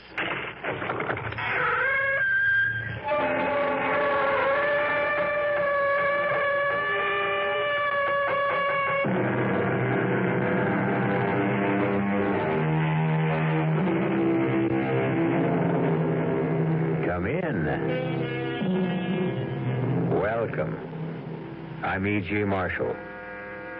I don't know if you've ever stopped to think about it, but of all the creatures in the animal kingdom, only man, and man alone, will murder his mate simply because she no longer pleases him. True, certain of our friends in fur, fin, or feather will indulge in desertion or even divorce, but murder? For that, you must have the highest degree of culture and civilization. For that, you have to be human. I must know what I can do, Doctor, to keep myself from killing my wife. Why do you want to kill her? I don't want to kill her. Well, then, what makes you think you're going to? I've been told I'm going to do it. By whom? I've been told unmistakably and in no uncertain terms. And that's what scares me. But who told you? Pluto. Who's Pluto? A cat. A cat told you? Yes. My wife's cat.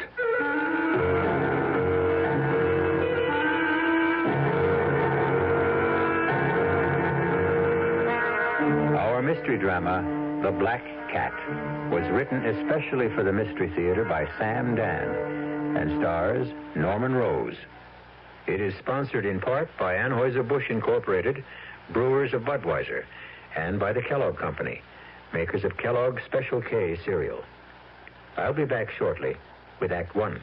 Can you really tell the future by reading my palm, Madame Xanadu?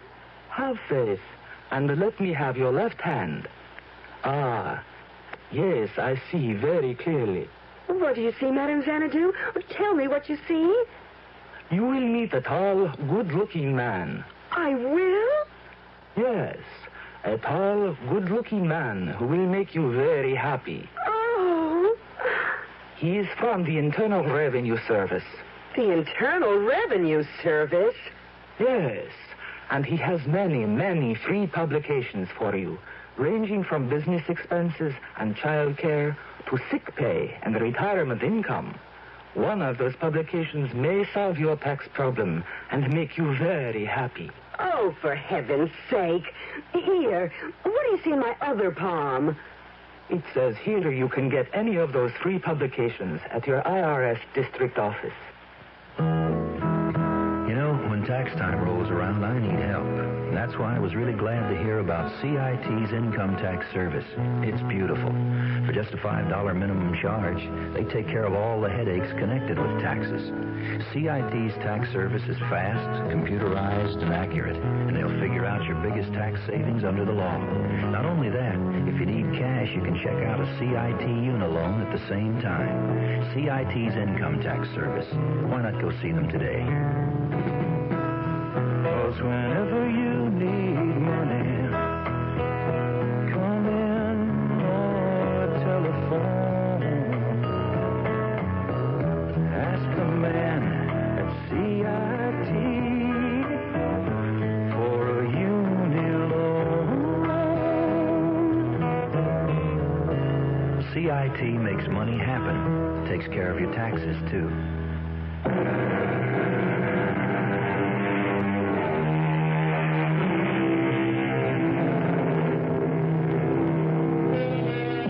Consider the act of murder. Popular opinion has it the majority of killers are ruthless, cold-blooded, devoid of pity. But the facts tell a different tale.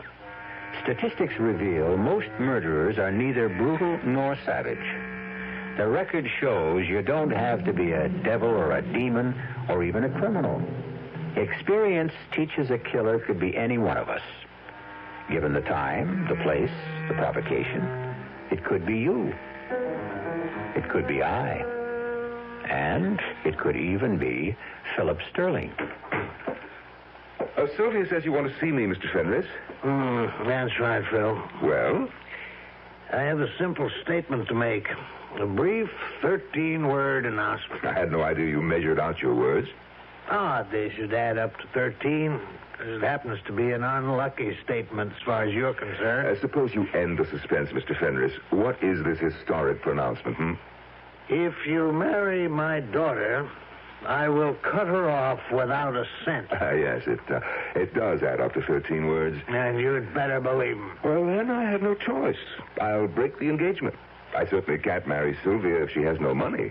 Why, you unprincipled scoundrel. Mr. Fenris, while I may be a scoundrel, I do have principles. You admit you want to marry Sylvia for her money? What other reason could I possibly have? Well, of all the don't sputter at me, Mr. Fenris. After all, it's your fault. What, my fault? Without question. Had you been a better father, more loving, more attentive, you would have raised a more attractive daughter. Well, I'll have you thrown out of here. Consider Sylvia calmly, objectively. She's immature. She's naive. She's hopelessly romantic. She's careless. That's my word. Others would say sloppy about her weight, about her appearance. It's your fault. Your fault, all of it. I'll have you know I gave my daughter everything. You gave her only what money could buy. And in addition to everything else, she has that damn black cat, that Pluto, and she pretends she can talk with it. But she's kind. She's gentle. Of course. Otherwise, she'd be unbearable. Why am I even discussing this? Get out of here. Face the facts. You're 75 years old. 70. How much longer can you live? 10, 15 years? With Sylvia, she'll still be under 40. And the money, all of it hers, to squander as she sees fit. And you know she'll be the natural target of every sharp-shooting fortune hunter. I told you to get out. You say that one more time, and I will. Oh, be practical, Mr. Fenris. I'm the best hope you've got, because all I want to do with her money, your money, is enjoy it. I'm not burning to build empires. I only want to live comfortably, and on your money I can. And, well, I even happen to like Sylvia, just enough to put up with her. I think you must be the devil himself. Well, better the devil you know than the devil you might get. Oh, it's ironic, isn't it? 2 minutes ago, you were scared stiff I'd marry Sylvia. Now you're absolutely petrified I won't. Daddy? Oh, please. Pluto and I simply couldn't wait any longer. Daddy, you do approve of Phil. You do, don't you? Sylvia, I have a 4-word statement to make. Bless you, my children.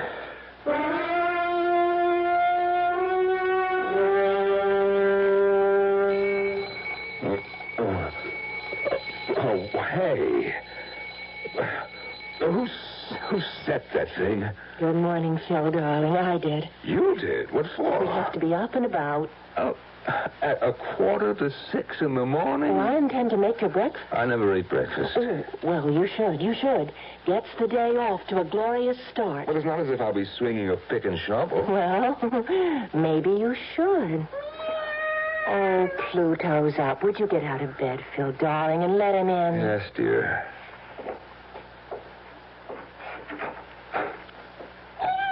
Oh, isn't he just the sweetest thing in the world? Yes, he sure is. Now, what were we talking about? Picks and shovels and hearty breakfasts. A combination guaranteed to make me ill. Phil, you don't know a thing about the construction business. I never claimed I did. I was honest with your father. But then why did you accept a job with a plush office and a secretary? Because I honestly intend to learn the business. Then that's why you should walk into Daddy's office and say, Sir, the only way to learn this business is from the ground up. Well, Well, you know I'm right. And besides, Pluto thinks it's a splendid idea. Pluto thinks? Oh, of course he does, don't you, Pluto? Matter of fact, Pluto and I discussed it last night. Sylvia. Why can't you believe Pluto and I talk together? Because to talk means to exchange words, and Pluto cannot. No, dear. To talk together means to exchange thoughts. And that's what we do, Pluto and I. How? Well, you look Pluto in the eye, and then you beam your thoughts at him, and he just beams his thoughts back at you. That's talking, that's communicating, isn't it? Well... I looked into Pluto's eyes, and he looked into mine, and he just beamed that idea about the way you could learn Dad's business right into my head. So, don't you see? You have Pluto to thank for it. Yeah. Thanks, Pluto.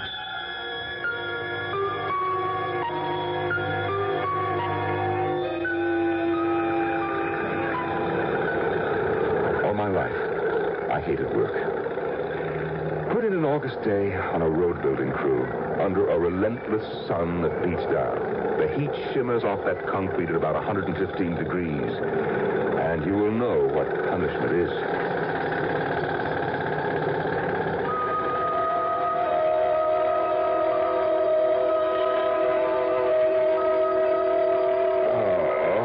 Oh, Phil, darling, where does it hurt? Everywhere. Well, a little gentle massage will ease those aches. No, nothing. Nothing will ever relieve these pains. Pluto says you'll get used to it. Yeah, well, you just tell Pluto for me that I will never get used to it. You will. Let Pluto tell you himself.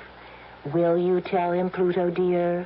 Oh, come on, Sylvia. You say that you won't get used to that kind of work. You just beam that thought into Pluto's eyes. Sylvia, my back hurts. I'm in no mood I will for... give you inspiration and courage.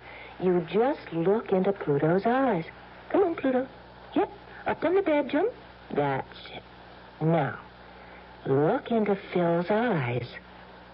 Don't you feel Pluto's thoughts coming into your mind?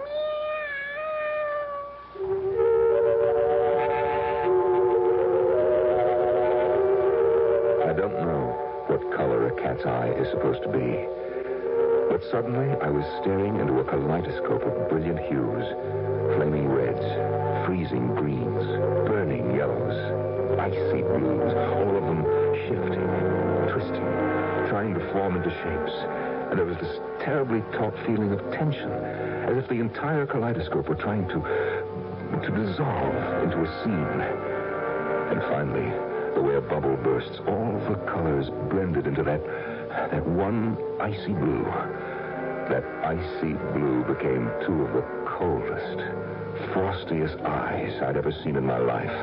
The eyes of a sharp-faced man in a black robe, and he was talking to me. Philip Frederick Sterling, have you anything to say before the sentence of this court is passed upon you? I didn't do it. I swear I didn't. I couldn't kill anyone. I'm not made that way. You must believe me. I'm not a killer. You shall be in prison at the state penitentiary. No, you can't do it. I'm innocent. Until the 3rd day of April.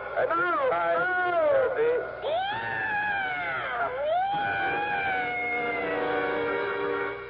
What did you do? What did you do to Pluto? Huh? I didn't do anything to Pluto. He saw something in your eyes. Oh, what could he have seen? The future.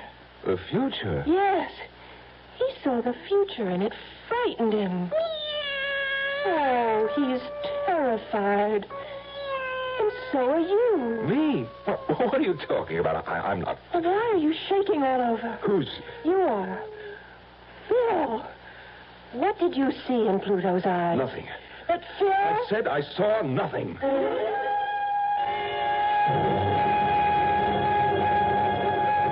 I could say that to her, Doctor, but not to myself, because I had seen something. A courtroom, a judge, a jury, a defendant, and of course that defendant was me. Go on, Mr. Sterling. I wasn't imagining this, Doctor. I looked into the eyes of that cat, and I saw... Yes, you saw that you were being convicted of murder and sentenced by a judge. You don't think I'm crazy? Crazy has many connotations. Whether or not you're crazy, as you put it, is irrelevant here. But why should I see such a scene?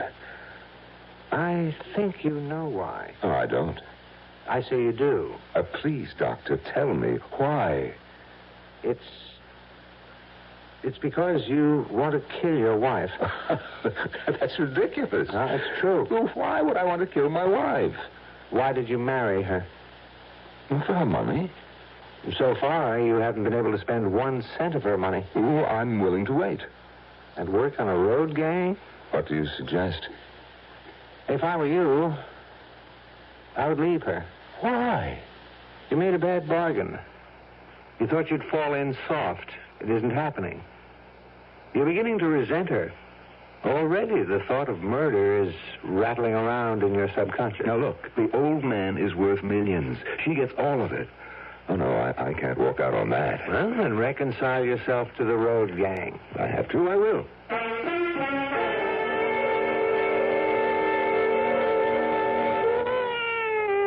Oh, darling, reach down and pat Pluto's head. He's forgiven you. For what? For scaring him the other day. Oh, poor Pluto. Come here, boy. Now you see how he likes you? Well, I like him, too. We're pals, aren't we, Pluto? Well, do you think you could talk to each other again? Well, sure. How are things, Pluto, baby? No, I mean really talk. Look into his eyes. Oh, that. Look into them, Phil. Maybe Pluto has something to tell you. Well, okay. Talk to Phil, Pluto. Talk to him.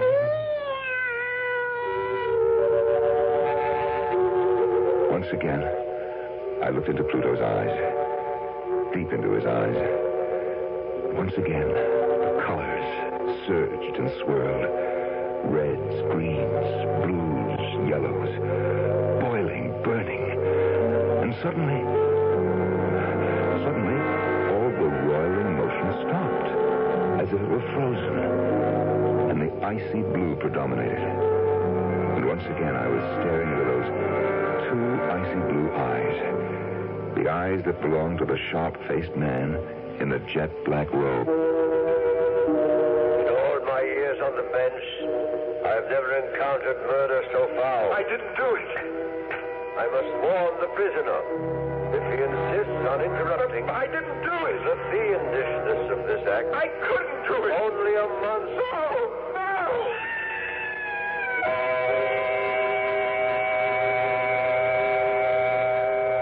As the poet said, I am the master of my fate. I am the captain of my soul. He might have added, I am the ruler of my mind. It's an interesting project Phil Sterling has set up for himself. Talk out the bad, talk in the good. Drive murder out of his brain and coax love into his heart. If such a thing can be done, it will happen when I return shortly with Act 2.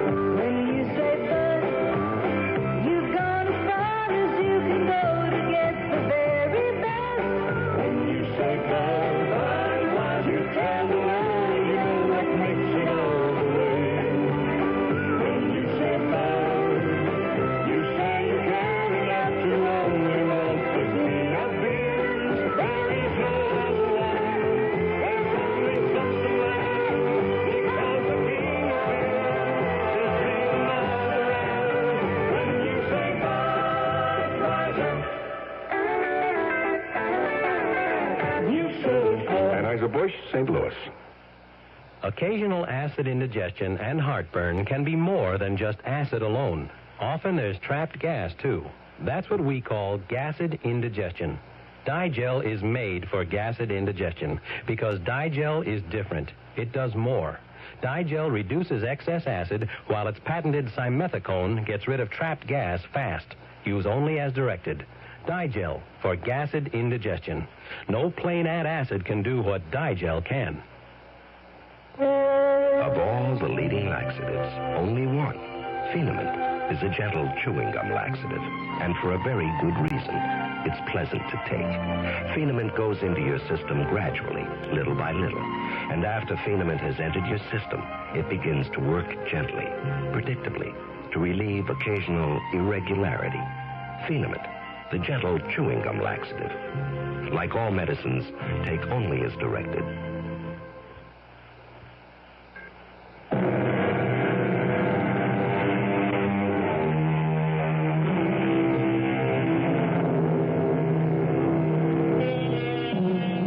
If, as they say, you can see the entire universe in a single drop of water, why is it unreasonable to suppose that Philip Sterling can see the future in the eyes of a cat?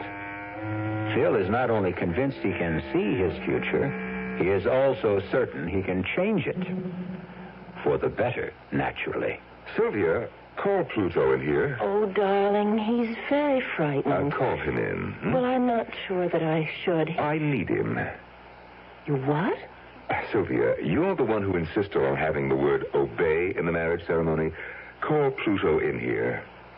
Pluto. Pluto. It's all right, baby. Yes. Here, Pluto. Oh, up on Phil's lap. Oh. That's it. Yes. I want to look into his eyes. Oh, I don't think it's wise. Well, I have my reasons. All right. Pluto, Phil wants to talk to you.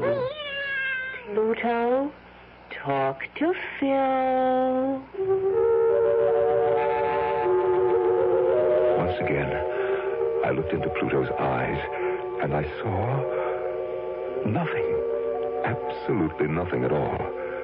What do you say to that, Dr. Myers? Murder? If it was ever in there, I drove it out of my mind. I drove all thoughts of murder out of my mind. Look, Pluto's smiling. Of course. And you. You're smiling, too. I'm smiling because I love you. Oh, Phil, what's got into you lately? Oh, nothing. Nothing at all.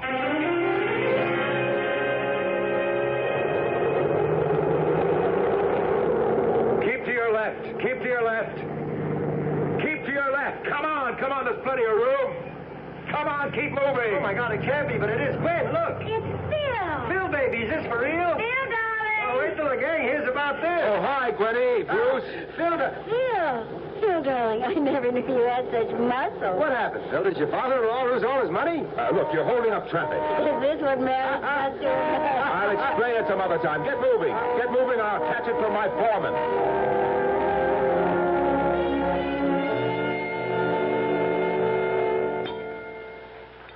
Everything go all right today?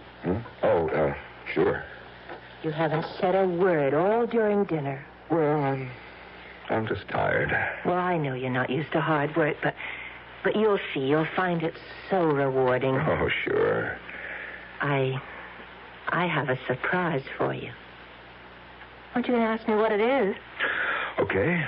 It's Dad's wedding gift. You know what he wants to give us? A house. A house? A house of our very own. He wants to give us the house on Rogers Cove. The big one? Yep, the big one with the boat landing, the tennis court. Well, that is a gift. I turned it down. You what? I turned it down. But Sylvia, why? Because we can't afford it. We can't afford it. Not on your salary. You don't know how hard I had to work to restrain my father. From doing what? Well, he wants to give us everything right away. Now, think of that, what it would do to you. It would absolutely rob you of your initiative. Sylvia, we shouldn't insult your father by, All in good time, darling. Our first home should be a modest ranch house, or would you prefer a split level? In a development with other young couples like ourselves. But, darling... Well, Phil, I had a long talk about it with Pluto. With Pluto? He'll show you the wisdom of it. Pluto, go to Phil. No, wait a minute. Wait a minute, Sylvia.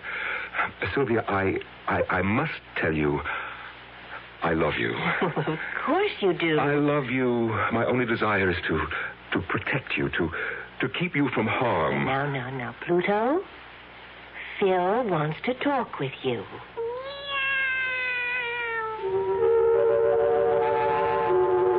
Once again, I looked into those eyes. Once again, the whirl of almost blinding colors. But this time, something was different. In the struggle among the blues, the yellows, the greens, and the reds, the bright crimson reds, they were winning out. Everything was red. Flowing red. Blood red. Red Blood on a pale white face. Blood on Sylvia's face. Phil, please. Don't hit me. Oh, Phil, please. I told you. I warned you. Phil, no. You ruined my life. All my friends laugh at me. I love you, Phil. Oh, please don't hit me again. Get up. I'm not through. Oh. Get up. Sylvia.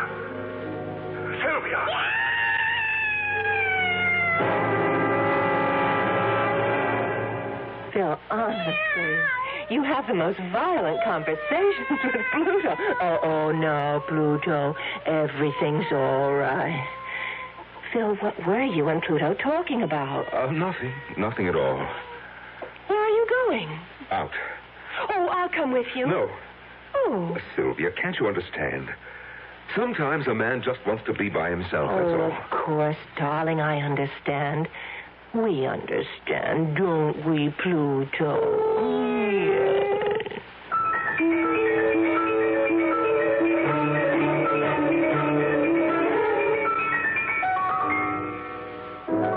You want to go back to the party? Maybe later. It's much cozier here. I must say, absence does make the heart grow fonder. Oh, I missed you, Gwenny. Oh, Phil, how do you stand it? Oh, I have fantastic powers of endurance. That is, I hope I do.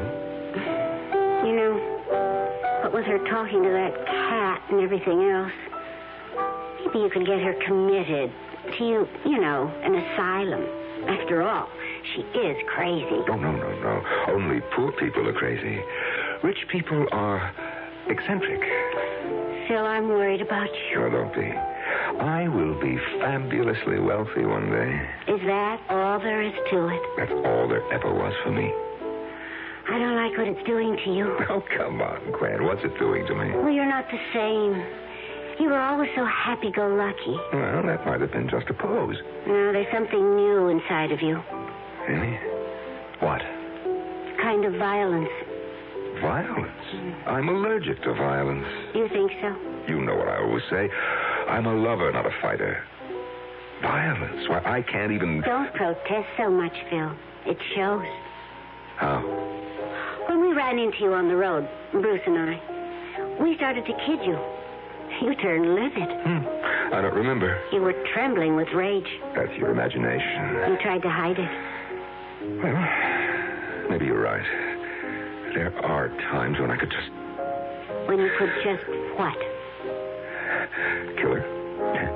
You know, it scares me. I never felt that way before about anybody. If I stay with her, I know that I'll kill her. And then... Then, what good is the money?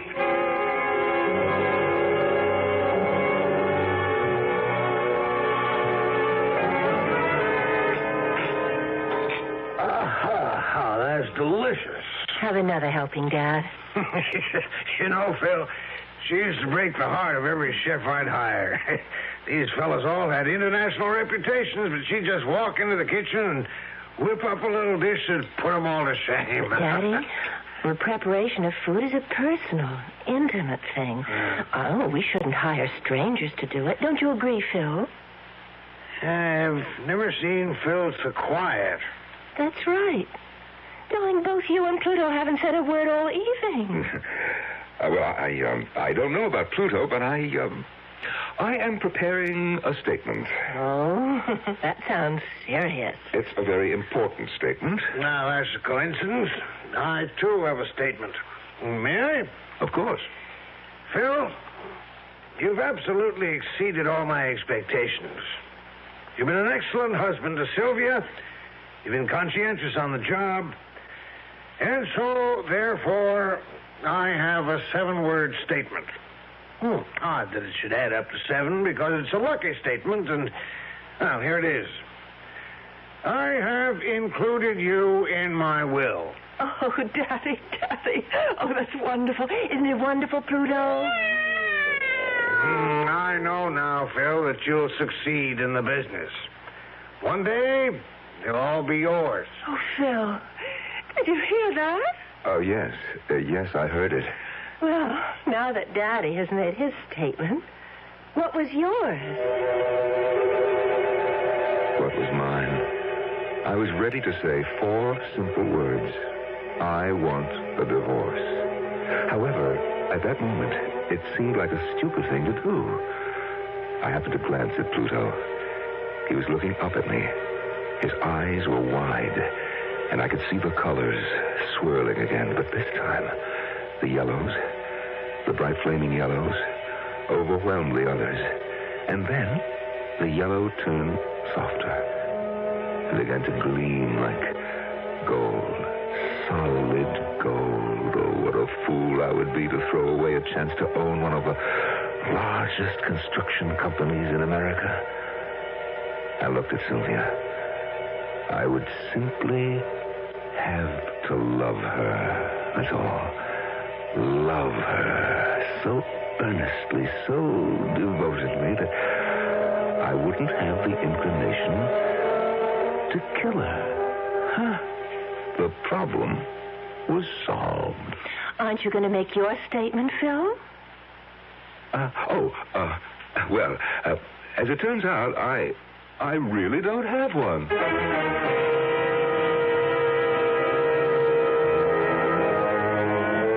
You're playing a dangerous game. All your instincts tell you to get out. But suddenly, the stakes are raised to dizzying heights. What do you do? Phil Sterling has decided to stand pat. But how strong is his hand? Losers and winners in this game of life and death will be determined when I return shortly with Act 3. And now another tale of the ball and chain. At Kellogg's Special K presents the good, the bad, and the heavy. Why is that cowboy wearing a ball and chain? Because carrying around extra pounds can be just like carrying around a ball and chain. How symbolic. What will it be, senor? Give me the Special K breakfast. Here you go. For a Special K, it's milk, orange juice, and coffee. Say, don't I know you from someplace? You probably don't recognize me with my ball and chain. I used to be 10 pounds lighter, but I'm getting back that way by exercising and eating smart at every meal. Starting with this here Special K breakfast. What's so special? It's less than 240 calories, 99% fat-free, and delicious. It's going to help me get rid of this here ball and chain. I bet your horse will be glad to hear that. Another ball and chain. Fight but dust. Your happy ending could begin with the Kellogg's Special K breakfast. That's Kellogg's Special K. That's right. Good night. When you put out good money for a homeowner's policy, you're buying the service that agent's going to give you the first time that you have a claim. State Farm agent Gabe Franco, Fort Collins, Colorado, talks about homeowners insurance. State Farm has always been synonymous with good service. But the amazing thing is that you get that kind of service without a big price. State Farm has a reputation for low rates. Nowadays, when a guy has a budget to watch, that's more important than ever. You have to make sure that you get the best deal for your dollar. And so you see, you get the kind of service you need for a homeowner's policy and some real financial advantages, too, and that's hard to beat. State Farm Fire and Casualty is number 1 in homeowners insurance because of low rates and outstanding service. Good reasons to see your nearby State Farm agent now.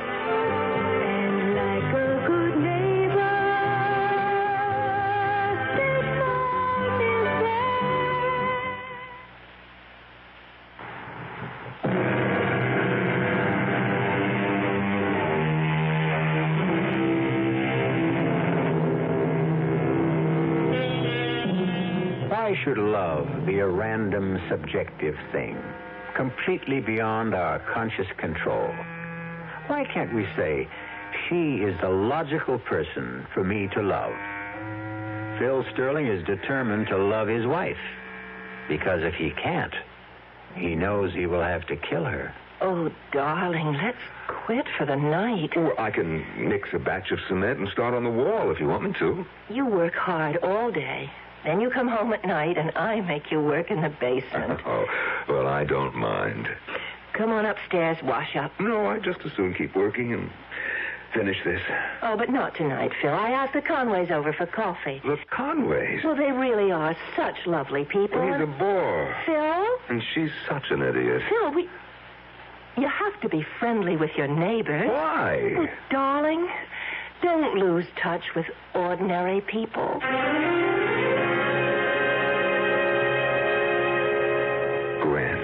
Gwen, I don't know what I'd do without you. Well, that's what friends are for. I just have nobody else to talk to. On the job, at home, the neighbors. I think I'm about ready to flip. Well, Phil, you could always leave. I can't. You know, you hear people say, I wouldn't do this or that for $1 million. But it's academic. Nobody ever offers them the $1 million. With me. Gwen, with me, the money is there. It's not quite there. It's mine. I just have to wait it out. I am in the will. I am in it for 50%. Gwen, you know how much that is? Mm-hmm. Besides, he's very old. How much longer can he live? Oh, Phil, you always were a genius when it came to figuring things. I wish I knew how to figure this. Well, you know you can't stay, and you don't have the nerve to leave. That isn't true. Been getting any readings from Pluto lately? Cut it out, Gwen. I bet you're afraid to look.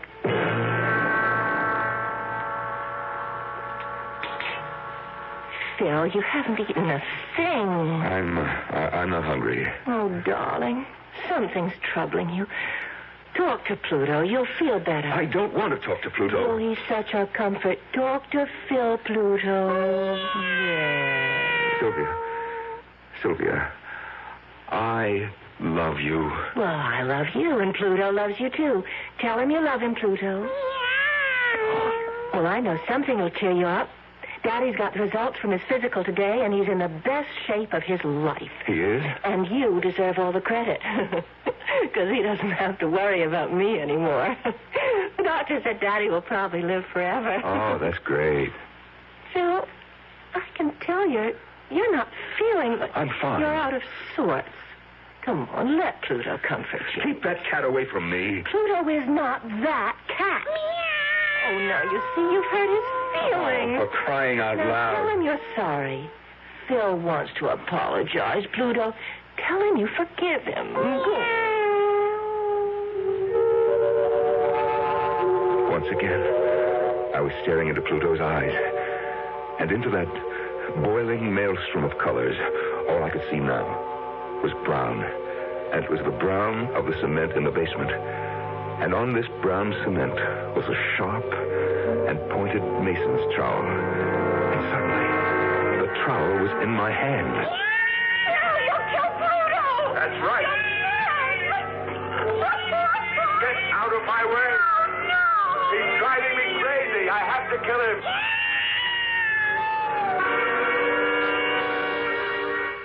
Phil, what's wrong?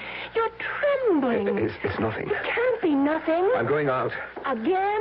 Where? For a walk. Where do you always go on these walks? Nowhere. I just walk. Now stop nagging.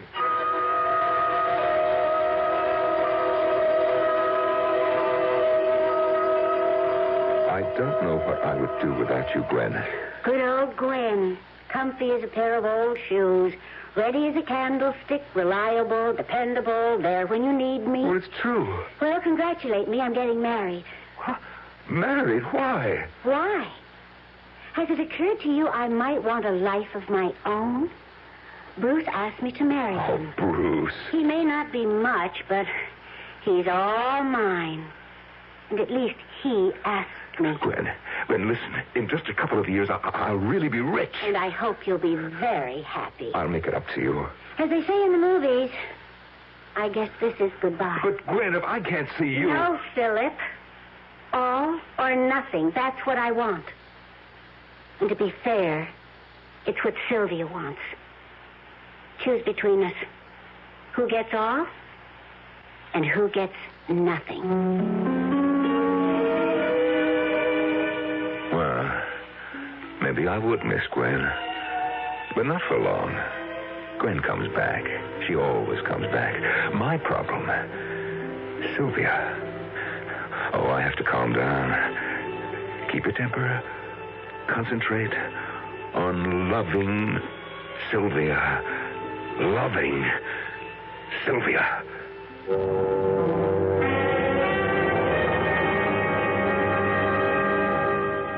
Phil. Yes, dear. Pluto and I have a question to ask you. Oh, what is it? Who is Gwen? What did you say? I think you heard me. He heard me, didn't he, Pluto? Meow. Who is Gwen? Well, Gwen is a girl I used to know. When did you last see her? Now, look, what is I'd this? like an answer. Sylvia, who told you about Gwen? Who do you think? Pluto. What does Pluto know? Everything. You're in love with her, aren't you? No. Don't lie to me. I am telling you the truth. You can lie to me, but you can't lie to Pluto. Sylvia, now listen to me. I am telling you the truth. I love you. Oh, tell that to Pluto. I dare you to tell that to Pluto. Pluto, that mangy cat. Hey, where are you going? Home. You're home now. No, I'm going home to my father. I never want to see you again. That damn cat, I'll kill him. No, please don't. Run, Pluto. Run. Oh, that stupid cat. Look, he ran down to the basement, Sylvia. He can't get away now. I've got you cornered, you stupid cat. Dodge him. Pluto, dodge him. You can't get away. You won't get away. Phil, you're mad. Put down that trowel. Stand still. Stand still, you stupid beast. You've got nowhere to go. Here, Pluto. Here, come to me. Come, I'll protect you. Sylvia, let go of that cat. You give me Pluto. No. I won't have any peace. I won't have any sanity until I kill him. No, Phil, no. Let go of him. No.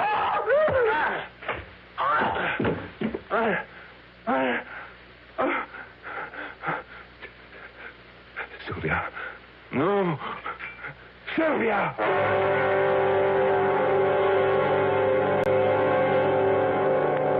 They were both dead. I had killed them. Both. My temper had gotten the best of me. Yes. I had to think fast. Think. First, I built a wall of cinder blocks and cement. I had everything there to do it. And then I placed her and Pluto behind it. And finally, I painted the wall and the entire basement. So there were no signs of fresh construction. I washed away every blood stain from the floor and from my hands, from my clothes. The place was absolutely spotless. And then I assumed a new role, and I played it to perfection. The worried husband.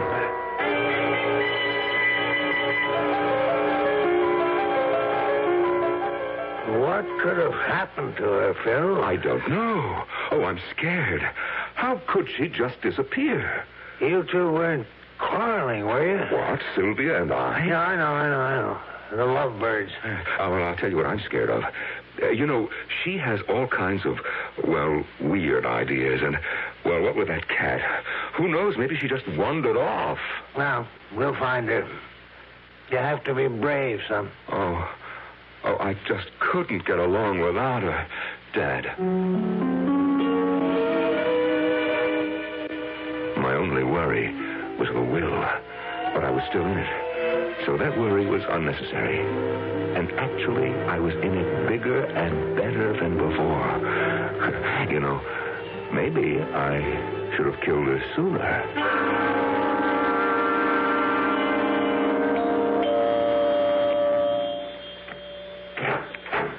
Yes?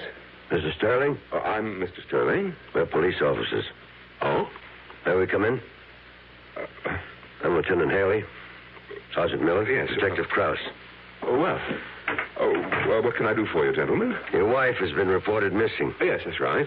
I'd like to ask you a few questions. My father-in-law and I wrote out a deposition. He's Frank J. Fenris, a very influential man. So I've heard. Your wife disappeared last Tuesday night. Oh, yes. Mr. and Mrs. Conway, your next-door neighbors, report they heard sounds of arguing. Did they? Mrs. Conway characterized it as a fight. Well, Mrs. Conway is a fool. But did you have a fight with your wife? Certainly. Don't you ever fight with your wife, Lieutenant? Do you have any idea where your wife might be now? Lieutenant, do you suspect me of doing away with Sylvia? No, sir. I don't like the tone of your voice. And I don't like the look on your face either. I'm sorry. Yes, it's that cynical, know-it-all cop look. Yes. You figure that I killed her. Mr. Sterling, I'm sorry if we seem to irritate you, but our job requires that we ask questions. So what did I do, Lieutenant? Kill her and hide her body? Nobody said that, sir. Then why are you here? To search the house. Now, I know my rights. For that, you need a warrant. We have a warrant. Oh. Well, go ahead. Jim, Otto, look around. Well, Lieutenant, any corpses in the closets? Will you show us to the basement? The basement? Yes. You have one? Well, of course we do. Just follow me.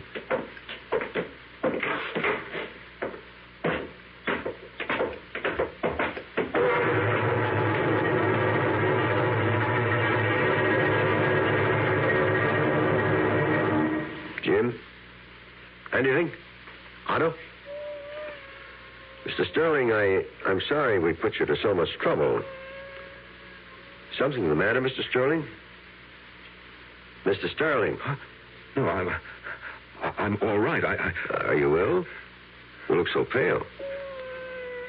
Now, I know this must be a difficult time for you, Mr. Sterling. Yes, it is. Well, we're through here. Are you sure you're all right? Oh, yes. I'm just fine. Well, goodbye, sir. Oh, goodbye.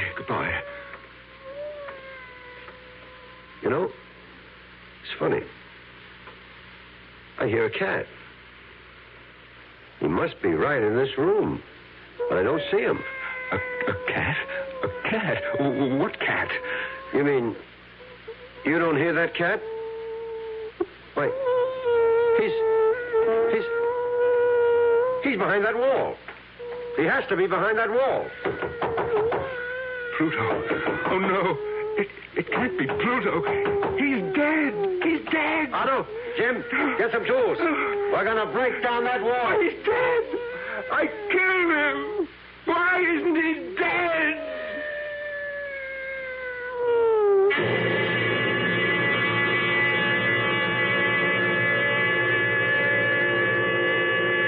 Why?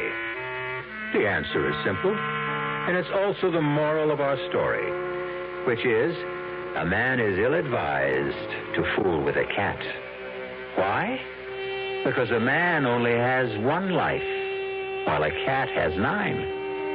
And at this point in time, Philip Frederick Sterling has no lives at all, while Pluto still has 8. I'll be back shortly. Young I may be, but still I'm a man. Just turned 18 and I'll do what I can to find me a place where I can be me. Get ready for life, be free and see. Where do I go from here? Oh, where do I go from here? I finished school, but what lies ahead? Don't want to get trapped, want to feel free instead. All over the world, there's so much to do.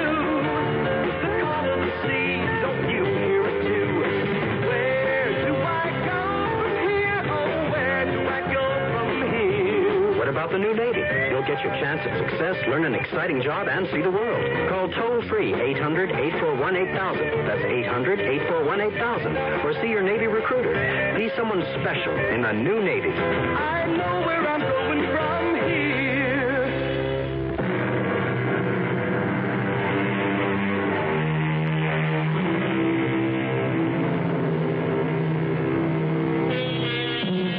What we're doing on this show is bringing back some of the best of the good old days.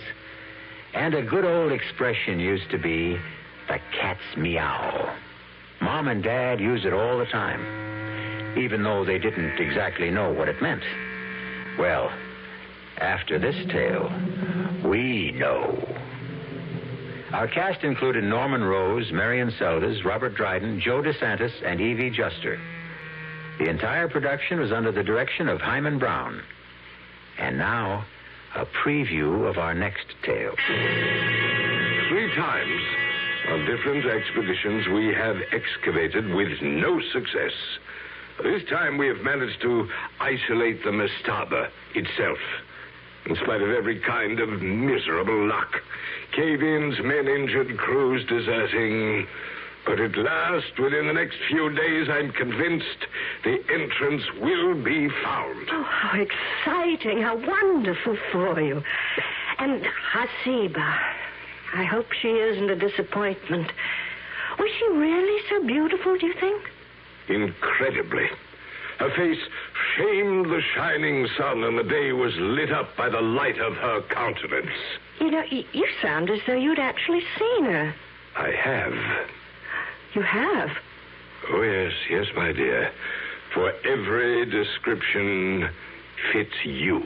Radio Mystery Theater was sponsored in part by Anheuser-Busch Incorporated, brewers of Budweiser, and by the Kellogg Company, makers of Kellogg's Special K cereal. This is E.G. Marshall inviting you to return to our Mystery Theater for another adventure in the macabre.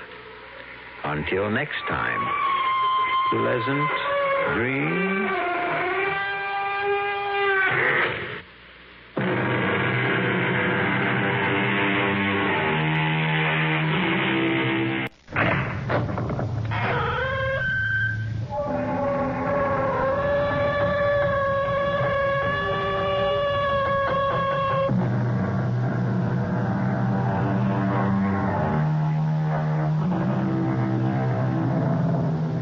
Come in.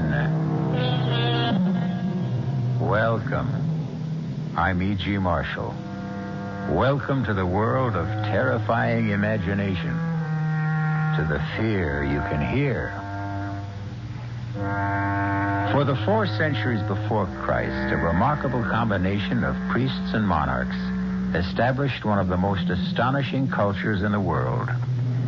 The rulers were the pharaohs of Egypt, and they left an enduring series of monuments behind them. The Sphinx, the pyramids, the temples of Karnak and Luxor, and, most strange of all, their mummified remains, embalmed by a process lost to modern science. This is the story of one such mummy, and the eternal curse she left to be visited on any violator of her tomb.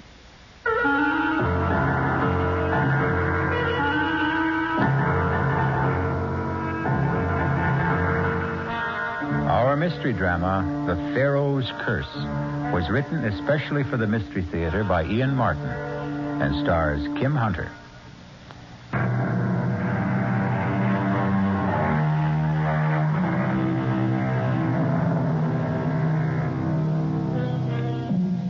"1924, 50 years ago, belongs to another world.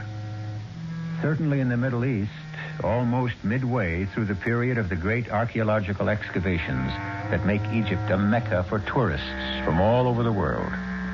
And in that era, no singer and entertainer reigned more supreme than Diane Elliott, the toast of 2 continents already, and now in the process of conquering a 3rd, with an engagement at Shepherd's, world-famous hotel in Cairo.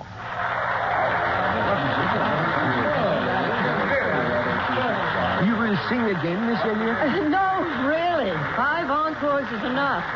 Never enough with you. Asking for anyone is already too much. Of course, you must be tired. I know, but I don't want the audience to be. If you'll excuse me. Would you excuse me first? There is an old friend of mine here tonight who would very much like to meet you. Could I presume to ask if you would join him as he asked for a drink at his table? Who is this friend of yours? Sir Geoffrey Lunscombe. The famous archaeologist? He's still alive? I mean, well, he must He's quite old, but most active. Would you ask him to give me 10 minutes and then come back to my dressing room?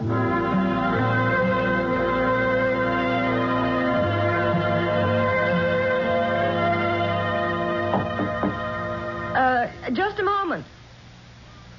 Come in. Miss Elliott. Sir Geoffrey? Guilty as charged. Oh, dear. Did I sound forbidding or something? No, not at all. It's just that I feel I'm intruding. Oh, not at all. I hope you'll excuse me, though. I've started changing because tonight's the end of my engagement here, and I have to start packing. Well, then you'll be leaving Cairo. Well, no, not for a few days. I hope at least a week. I've wangled a little gap between engagements because I want to do some sightseeing. Good, excellent. That makes it so much easier for me to ask what I want to ask. It's amazing. What? You, my dear. With your robe pulled tightly around you and your hair swept back so severely from your face. Yes.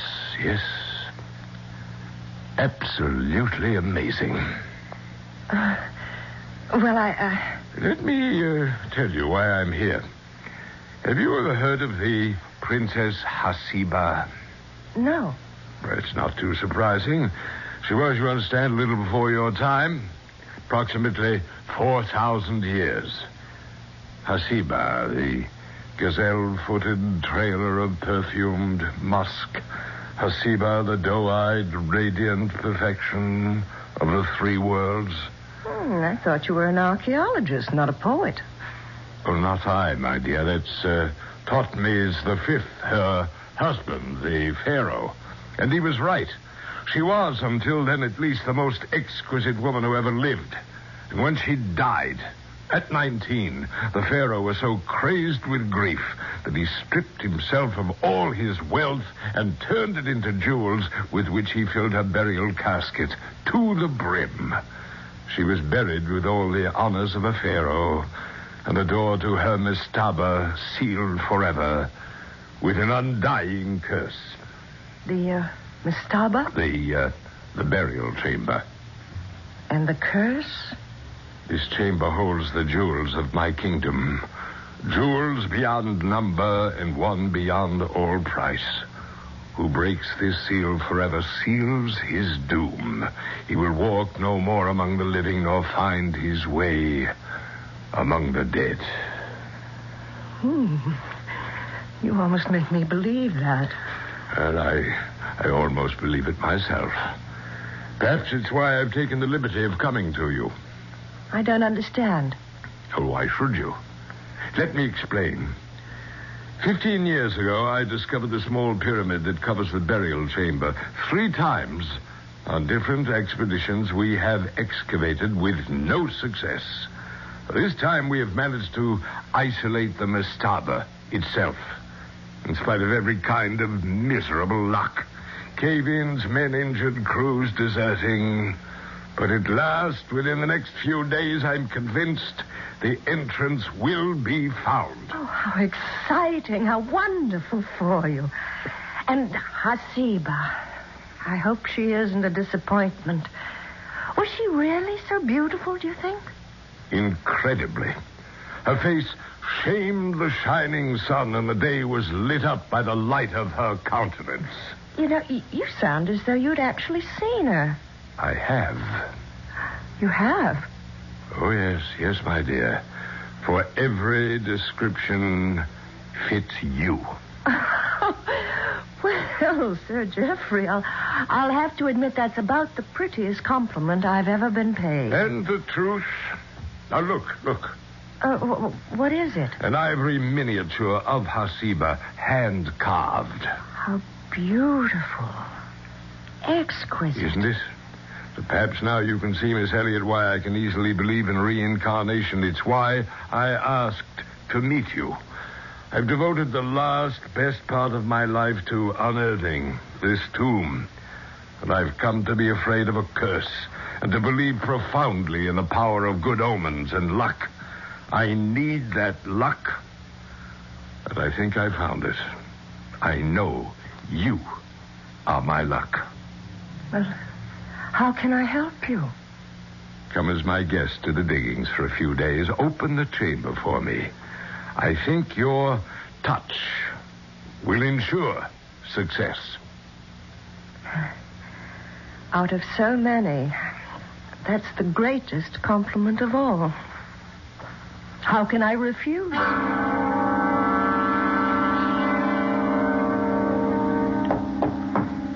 Just a moment. Oh, driver, good. Come in. Now, all I'm taking are these 2 bags, and you are not the driver I engaged this morning. No, Miss Elliot. Then why? Allow me my credentials. Inspector Hasid of the Cairo Police. Police? If you doubt me, call Ahmed. He will vouch for me. Now, may I ask a few questions? Well, of course. You had never met Sir Geoffrey Lonscombe before the night before last. Oh, that's correct.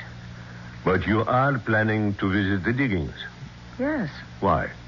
Well, because he invited me to. Just as a guest? Of course. For a few days, correct? Well, now, let's not make anything out of that, Inspector. He is about to open the tomb of some ancient Egyptian queen, and I am intrigued. I've never had the opportunity to meet a 4,000-year-old princess who's supposed to look like me. Now, what's wrong with that, and why should it interest the police? This thing is difficult. First of all, let me warn you that there may be possible danger in your visit to the diggings. What danger? I do not know exactly. But if you are to go, will you let me go with you as your driver, incognito? Why? Partially to protect you. And partially what else? That is what I want to find out. Do you have any knowledge of firearms, Miss Elliot? Well, as a matter of fact, I do. I used to do a lot of hunting with my father. And small arms? We had a pistol range. I'm a pretty good shot. Oh, could you handle this if you had to? For protection only, I mean. Webley, isn't it? 6-clip? It would fit a woman's handbag. Okay. Okay, but I'm not interested in running around playing with guns. Last night, at the diggings, there was a fatal accident. Not Sir Geoffrey. No. One of the new digging crew. Now, for everyone's safety, I need an opportunity to investigate that accident quietly, without publicity. You could offer me that chance. And put my own neck on the line? No. There's little risk for you. But, of course, I cannot tell you there is absolutely none. What is it you think's going on out there? I am not sure. 4,000 years ago, if we are to believe the papyri, the written records, Thutmose buried with his wife uncounted millions of dollars in jewels. But neither she nor the jewels have been exhumed yet. We are told. And yet, a man is dead. Where was this man found? Near one of the many statues that ring the pyramid, far from the tomb itself. Well, so what has that to do with... murdered? Not by any human agency, apparently. The man was crushed, as if broken in the arms of something beyond the natural power of things. However, the police are less interested in the man himself than what was clutched in his hand. What? I have been selected to investigate this matter quietly and anonymously. Will you let me go with you? You're kind of daring me, aren't you? Pardon? You don't want me to refuse. I don't think you are in any real danger, Miss Elliot. And I need a cover. Okay. Let's go adventure. Just tell me one thing first. What is there for the police to investigate? What was it the man had clutched in his hand? A diamond of great beauty and great price. What kind of diamond? Now, there's just the whole point, Miss Elliot. A very special kind. For no diamond has been cut like this in the last 4,000 years.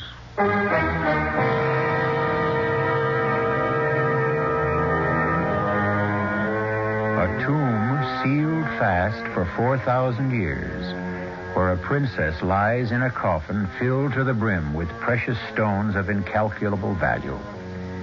Could this diamond be from a tomb as yet uncovered, or was it some random discovery? And if it were, what inhuman agency, with a power beyond all human scope, mangled and destroyed the unfortunate man who found the strangely cut diamond? I'll return in a few moments with Act Two.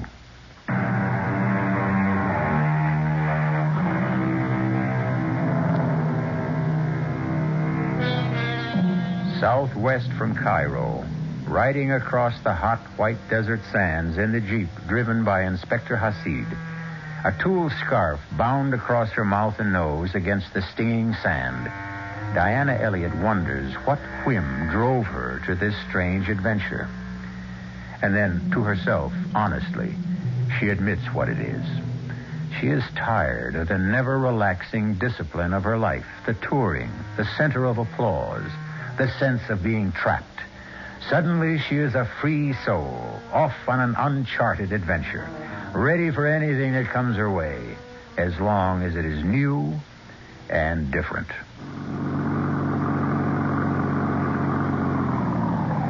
Miss Elliott. Oh, you know me? Yes, and you more than live up to what I've heard. Can I give you a hand down? Oh, thank you. That's more than a hand. Both. Brother, the old boy was right. About what? You. And our 4,000-year-old lady. Perhaps. But I'm not 4,000 years old yet. And I can stand by myself, Mr. Irving, John Irving. I'm Sir Jeff's assistant. He asked me to look out for you. Oh, great. Could we start by having you let go of my waist so I can breathe? I'm sorry. Where's Sir Jeffrey? He had to go into Cairo with the English mail and in connection with an accident we had here. Oh, yes, I know about that. You do? Yes, I read about it in the Cairo newspaper. Oh. Well, let's get your bags and get you settled. Do not worry, Sahib. I will take care of them. Oh, fine, driver. Miss Elliott's go into the big tent with the canopy. You can bunk down with the crew over there. Any one of the 3 tents near the diggings. Very good, Sahib. You want to go freshen up, Miss Elliott? Oh, no. Everything is too new and strange and exciting. I want to explore. Okay. You want to walk over and have a closer look at the pyramid? I love it. If I'm not keeping you... No, you're not. I've been designated as the official reception committee for the afternoon. Tell me, have you found the tomb yet? Not quite, but we're close. We started to uncover what appears to be the entrance to the outer chamber this morning. The diggers are working on clearing that now. It's hard to believe. And we're almost there. 15 years ago, this entire pyramid was buried in sand. Sir Jeff uncovered it on the 2 former expeditions. Oh, what a tremendous job. What are these statues that stand along the bottom row of stones? Those are various Egyptian gods. Now, let's see. Starting at that end, Thoth, the recorder, Horus, god of truth, Mot, goddess of justice, and Osiris, the king father himself. 2, 3, 4, 5. Hey, you missed one. This one in the middle. Oh, I'm sorry. So I did. I can't blame you. He's so ugly. That brutal, snarling face. What does he represent? That's Anubis, the jackal-faced god. Officially supposed, coincidentally enough, to be the greeter of the dead. I don't think I'd care to be greeted by that, dead or alive. What do you mean, coincidentally? Well, this is where an accident happened. You mean where the man was killed? You heard about that? Who told you, Sir Jeff? No, it was, my driver. Oh. Bad news travels fast in this country. In any country. Ooh, what a cruel, bestial face he has.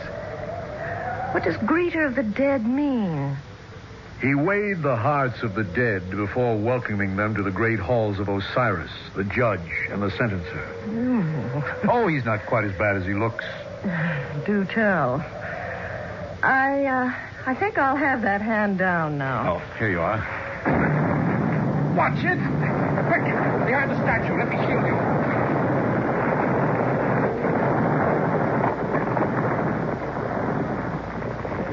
You all right, Diane? I'm all right, Mr. Irving. Well, couldn't we make it John? I called you Diane. So you did. It just slipped out. Did it scare you? If you mean the explosion, of course it did. Dynamite. What was the dynamite for, John? That's just what Sir Jeff's going to want to know. He's going to be hopping mad when he gets back. Damn that Sargon. Who is Sargon? Our esteemed Egyptian colleague and so-called archaeologist who's been gumming up this expedition ever since it started. Gumming it up? Yeah, he resents all outsiders who come here on what he considers his territory. Well, you can't blame him, I suppose. It's his country. But just the same, the guy's pretty hard to take. For some reason, he wants that tomb to remain sealed. With that dynamite he set off, maybe he's just gotten his wish. Now, come on. I'll see you back to your tent so I can go find out just what damage has been done.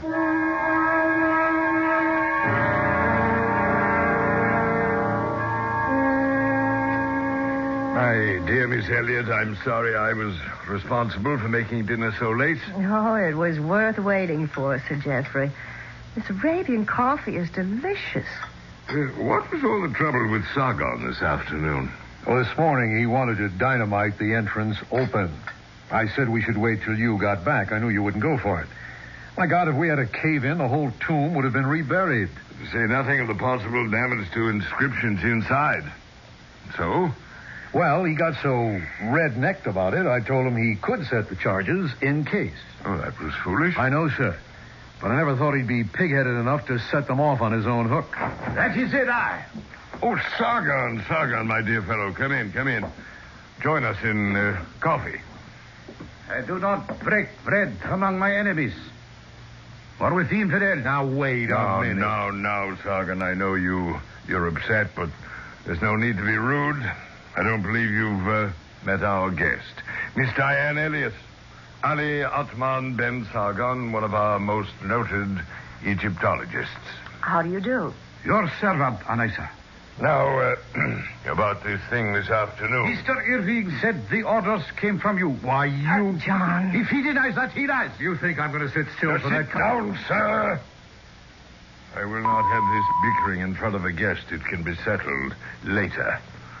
In the meantime, fortunately, there's been no damage of consequence, and the way into the tomb has been opened. No harm has been done. A great deal of harm has been done. The crew has deserted. What? That is what I came to tell you. They have taken all our transport and left. I tried to stop them, I bet you did. Now, look, Sir Jeff... Just a moment, John. Oh, why, Sargon?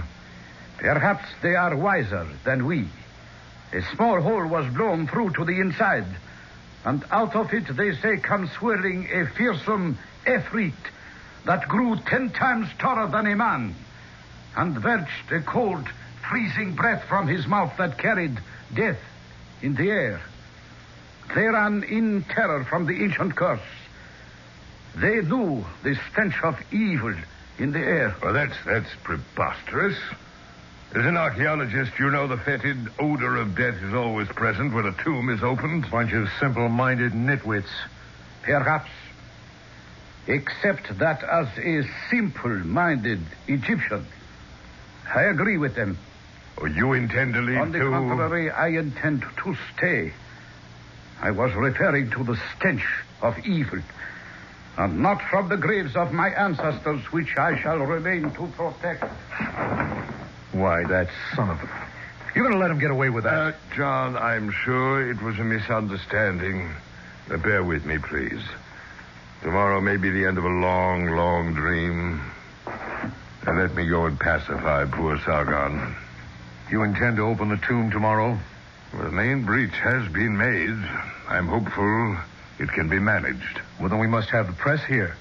I'll go into Cairo tonight. The men have taken the trucks. Well, there's still Diane's Jeep. If I may borrow it? Well, it's not really mine. It's my driver's. Well, Whatever you decide tomorrow will be an exciting day. I shall hope, Miss Elliot, to introduce you at last to your long-dead image. This must come to pass, for I still believe in you as my good luck. John, you'll see Miss Elliot to her tent? Of course, sir. Till tomorrow, then. Good night, sir. I'd still like to have it out myself with that surly... Look, let Sir Jeff handle it, John. I want to drink in this strange night. The atmosphere or the general excitement? Both. Everything. The air, the place, the time. That enormous red moon. What makes it like that? Sand suspended in the air filters the spectrum. Such a lot of sand. It's a whole lot of moon. So quiet. The air is heavy. Sleepy? No. Don't go in. Stay with me. That might be really dangerous. Why don't we grab the Jeep and go into Cairo? We can't use the Jeep. Why not? It belongs to an inspector of police. Look, please don't say I said anything, but he's here investigating the accident. Sub Rosa. You won't tell anyone. Well, sure, if you ask me not to. But I still don't see why we can't... Then ask Inspector Hasid if you can borrow the Jeep. But I won't go with you. I'm too tired and too excited looking forward to tomorrow. It's funny how heavy the air seems.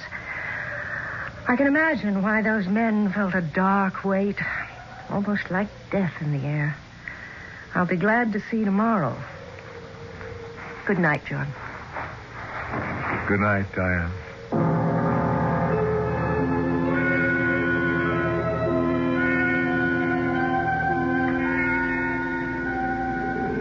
Diane?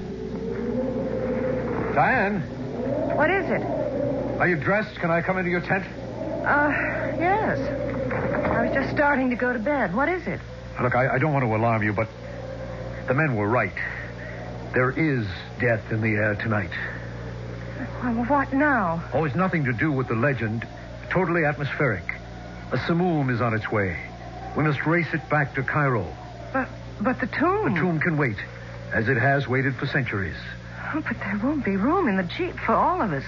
Only you and I are going. And the others? Sir Jeff and Sargon won't leave the tomb. Inspector Hasid won't leave Sargon and remains to protect Sir Jeff. What does that mean? Sargon is not to be trusted. Sir Jeff and the inspector know that. But if we have to run for safety, what about them? Well, they'll be safe in the excavation. It's like a tornado cellar. That's just what this blow will be like anyways. So why can't we hole up with them? We could, if you think you can spare the time. What's that mean? A simoom. It could blow itself out in 6 or 7 hours or 6 or 7 days. Now, can you spare the time? Oh, of course not. I'm due in Paris in 3 days. Give me 5 minutes and I'll get my suitcases ready and we'll be on our way.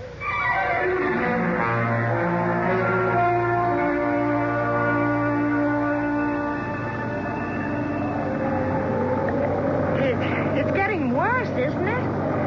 How far to Cairo? We're not even nearly halfway.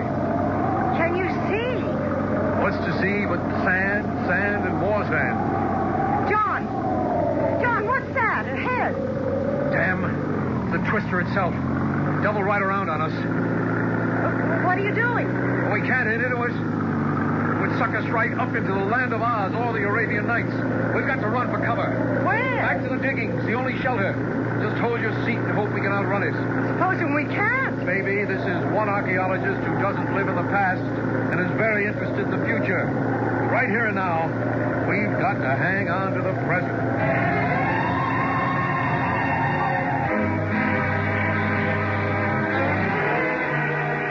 Whatever the effectiveness of the ancient curse, it seems the fates conspire to bring Diane Elliott and John Irving back within its range. And if the 4,000-year sleep of the delectable Hasiba is to be disturbed at last, on whom will the curse fall for disturbing it? On the men who planned and made it possible? Or on another woman who dared to challenge her beauty? I'll return shortly with Act 3.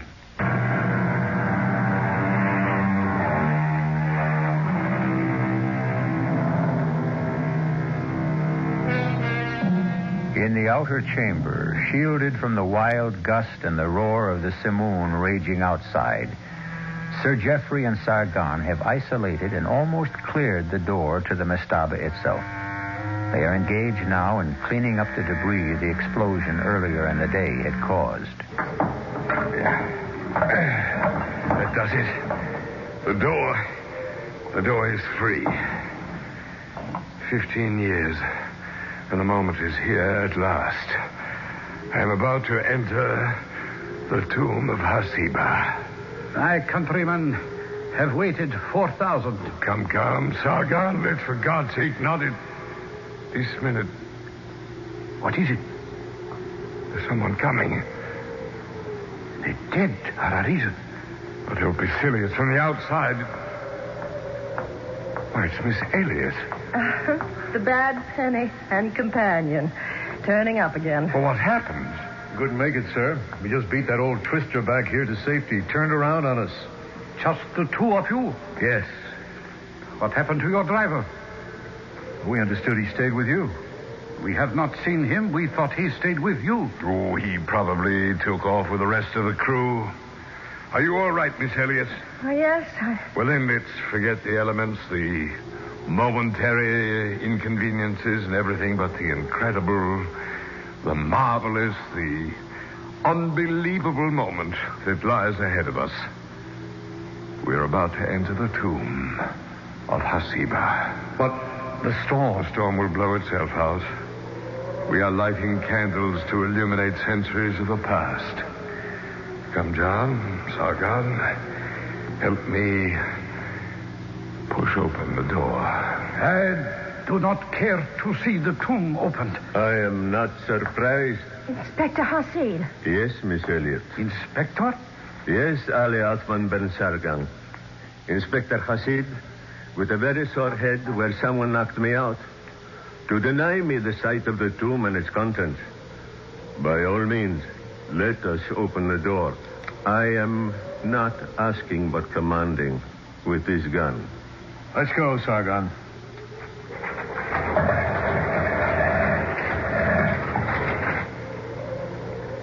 There it is. Beyond that black aperture lies Hasiba, wrapped in her blanket of jewels.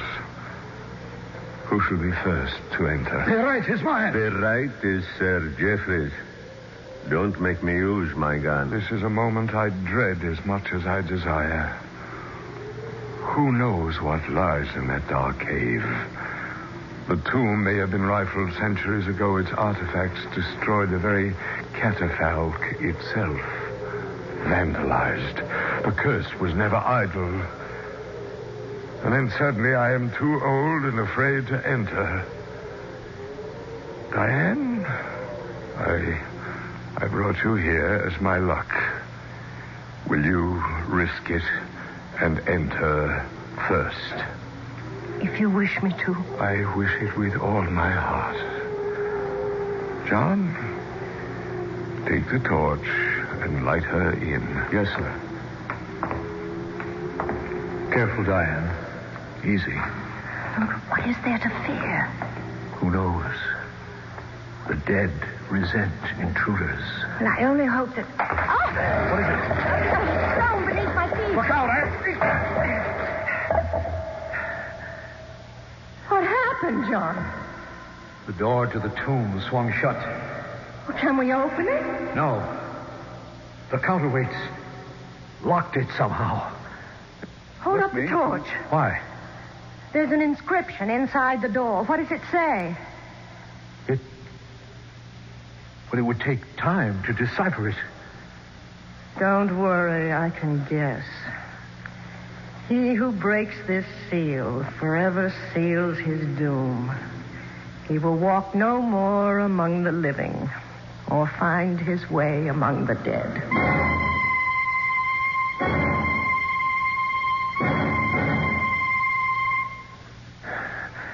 It's just what I was afraid of. Hopeless. The door can't be budged. What happened?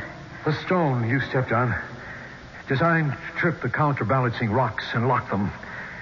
To get the door open now, they'll have to blast. So that was Tophne's ancient curse. It's pretty effective. Look, hold up the torch, John. Is that better? Yes. It's not a very large chamber. No. In the center there, is that? Yeah. That's the catafalque. Hasiba. Can we look? Why not? Poor little princess. Poor little rich girl. So young. Can we open the sarcophagus? I don't know. Somewhere there should be... Well, let's see. Ah, here. It's too heavy. As far as I dare slide it. Such a big coffin for such a little girl. But she is lovely. The face is only a death mask. Where are the jewels, John? The jewels that filled the casket to the brim. That's right. Evidently, old Tophmus regretted his generous impulse and sneaked in later and pinched his fabulous fortune. How? I don't know. What's the matter with the torch? I'm afraid it's going out. Well, can't we light it again? No. Lack of oxygen. We've got to get out of here. Haven't you any idea how? The catafalque itself. Let's have a look. But how? Where? It's just a simple box. Except here, at the foot of it. Carved in bas-relief. Oh, wait. Let me hold the torch close. Yeah, that's better. What is it? That face. The god you showed me outside the pyramid. With the jackal face. What's his name? Anubis. Greeter of the dead. But he has another name.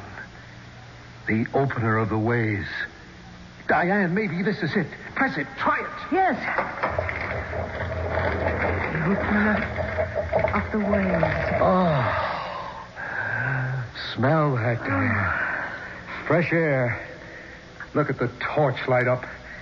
And there are steps beneath. We're free. I wonder, John. I wonder.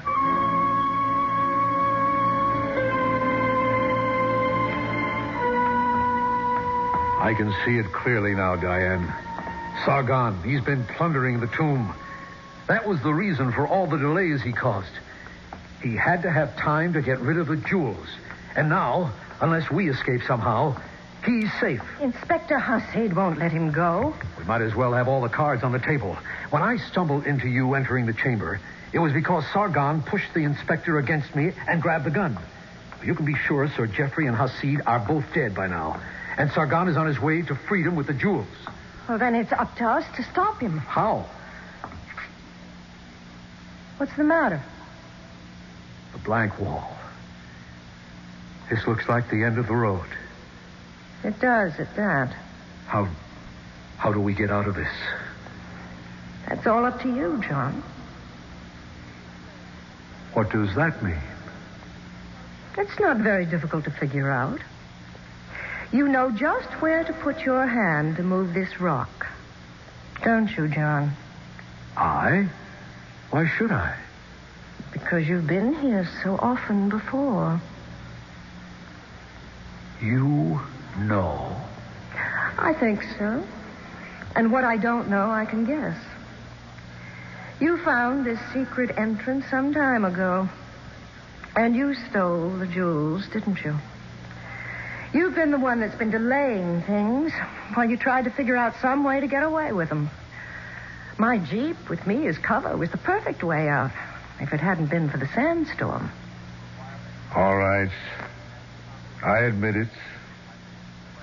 Which leaves you with two choices. Which are? Stay here or come with me.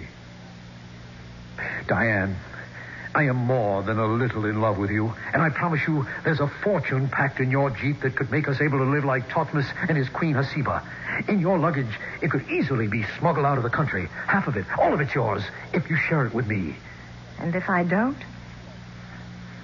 I'll have to take my chances alone, which includes, unfortunately, leaving you shut in here where you can't blow the whistle on me. 2 choices, What else? This. What? Gun? Where did you get that? From the inspector. And don't think I don't know how to use it. Are you ready to open the door now? Suppose I just refused. The torch is beginning to burn low again. That means we're running out of oxygen, doesn't it? Okay. You win. Here, catch it.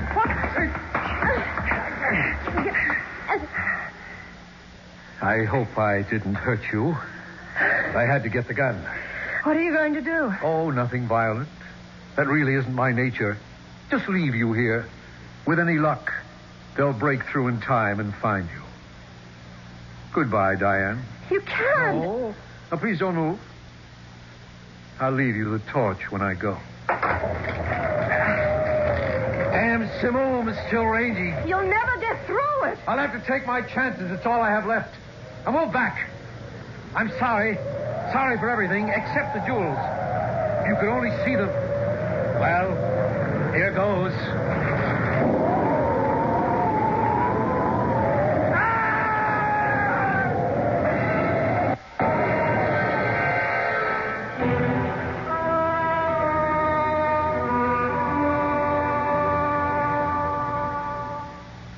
No.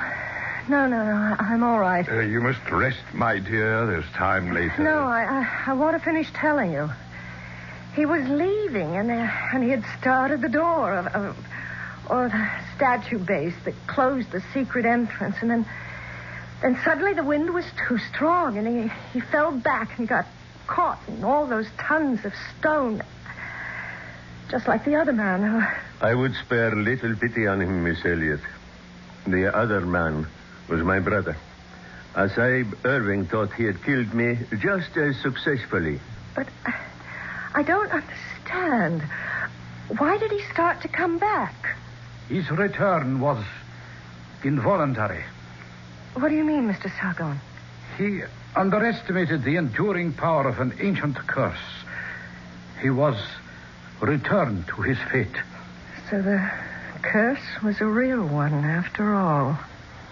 He will walk no more among the living, nor find his way among the dead. But, thanks to you, Miss Elliot, the ancient gods are satisfied, and the lady of whom you are a reincarnation will also be reborn.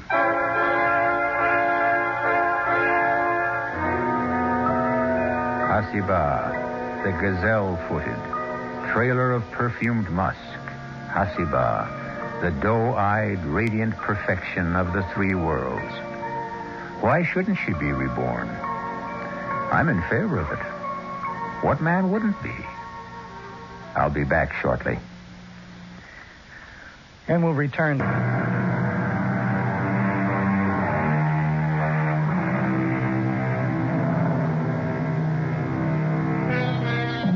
It was Nathaniel Hawthorne, one of our American greats, who said it.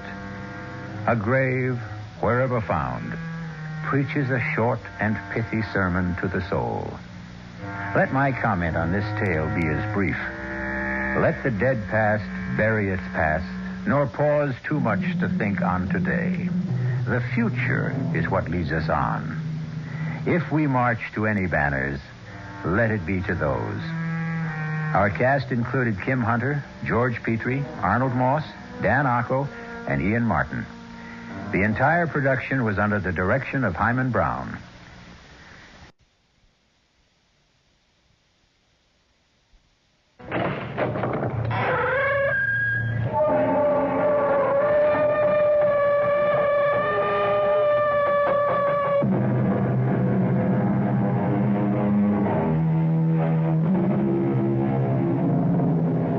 in. Welcome. I'm E.G. Marshall. Welcome to another hour of mystery and suspense. To a terrifying experiment in supernatural power. An experiment by a retired scientist to direct his wife's subconscious mind to shoot him. Our mystery drama, The Breaking Point, was written especially for the Mystery Theater by Hank Warner and stars Roger DeCoven. It is sponsored in part by the Kellogg Company, makers of Kellogg's Special K cereal, and by new sugar-free Diet 7-Up. I'll be back shortly with Act One. And now another story of the ball and chain as Kellogg's Special K presents Veronica and Jack. Oh, Jeffrey, isn't this romantic? Out in a quiet lake at night with you rowing the boat. Yes, Veronica, it's really neat. Jeffrey, what was that? Frogs. Frogs that go bonk? They're pretty weird frogs. Oh, Jeffrey, you're such a card. You have a ball and chain, like the ones they use in those Special K commercials. Yes, Veronica, it symbolizes my few pounds of extra weight. But I'm going to get rid of it. How? By exercising. You know, like rowing this boat and eating smart at every meal, starting with a Special K breakfast. You mean a 1-ounce bowl of high-protein Special K, 4 ounces of skim milk, orange juice, and coffee? Precisely. It's less than 240 calories, and it tastes delicious. It'll help me get rid of this ball and chain. I'll help too, Jeff. After all, we're all in the same boat. You have a ball and chain, too. Your happy ending could begin with the Special K breakfast from Kellogg's.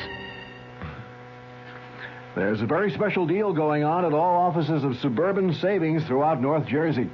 It's called Suburban Special Interest Deal, and you'll be especially interested in the savings you get. A top 7.90% effective annual yield on Suburban's limited issue 7.50% savings certificate. And Suburban guarantees it for from 4 to 10 years, minimum deposit $2,500. Early withdrawal prior to maturity is subject to a substantial penalty. Suburban compounds interest continuously from day of deposit, paid quarterly. So you not only get interest on your savings, you get interest on the interest. And Suburban offers you the highest interest rate allowed by law. Here's your chance to get a great savings. A top 7.90% effective annual yield on Suburban's limited issue 7.50% savings certificate. Why not deal yourself into Suburban Savings Special Interest Deal in Bayonne, Edgewater, Elmwood Park, Emerson, Hackettstown, Morris Plains, Nutley, Paramus, and Sparta.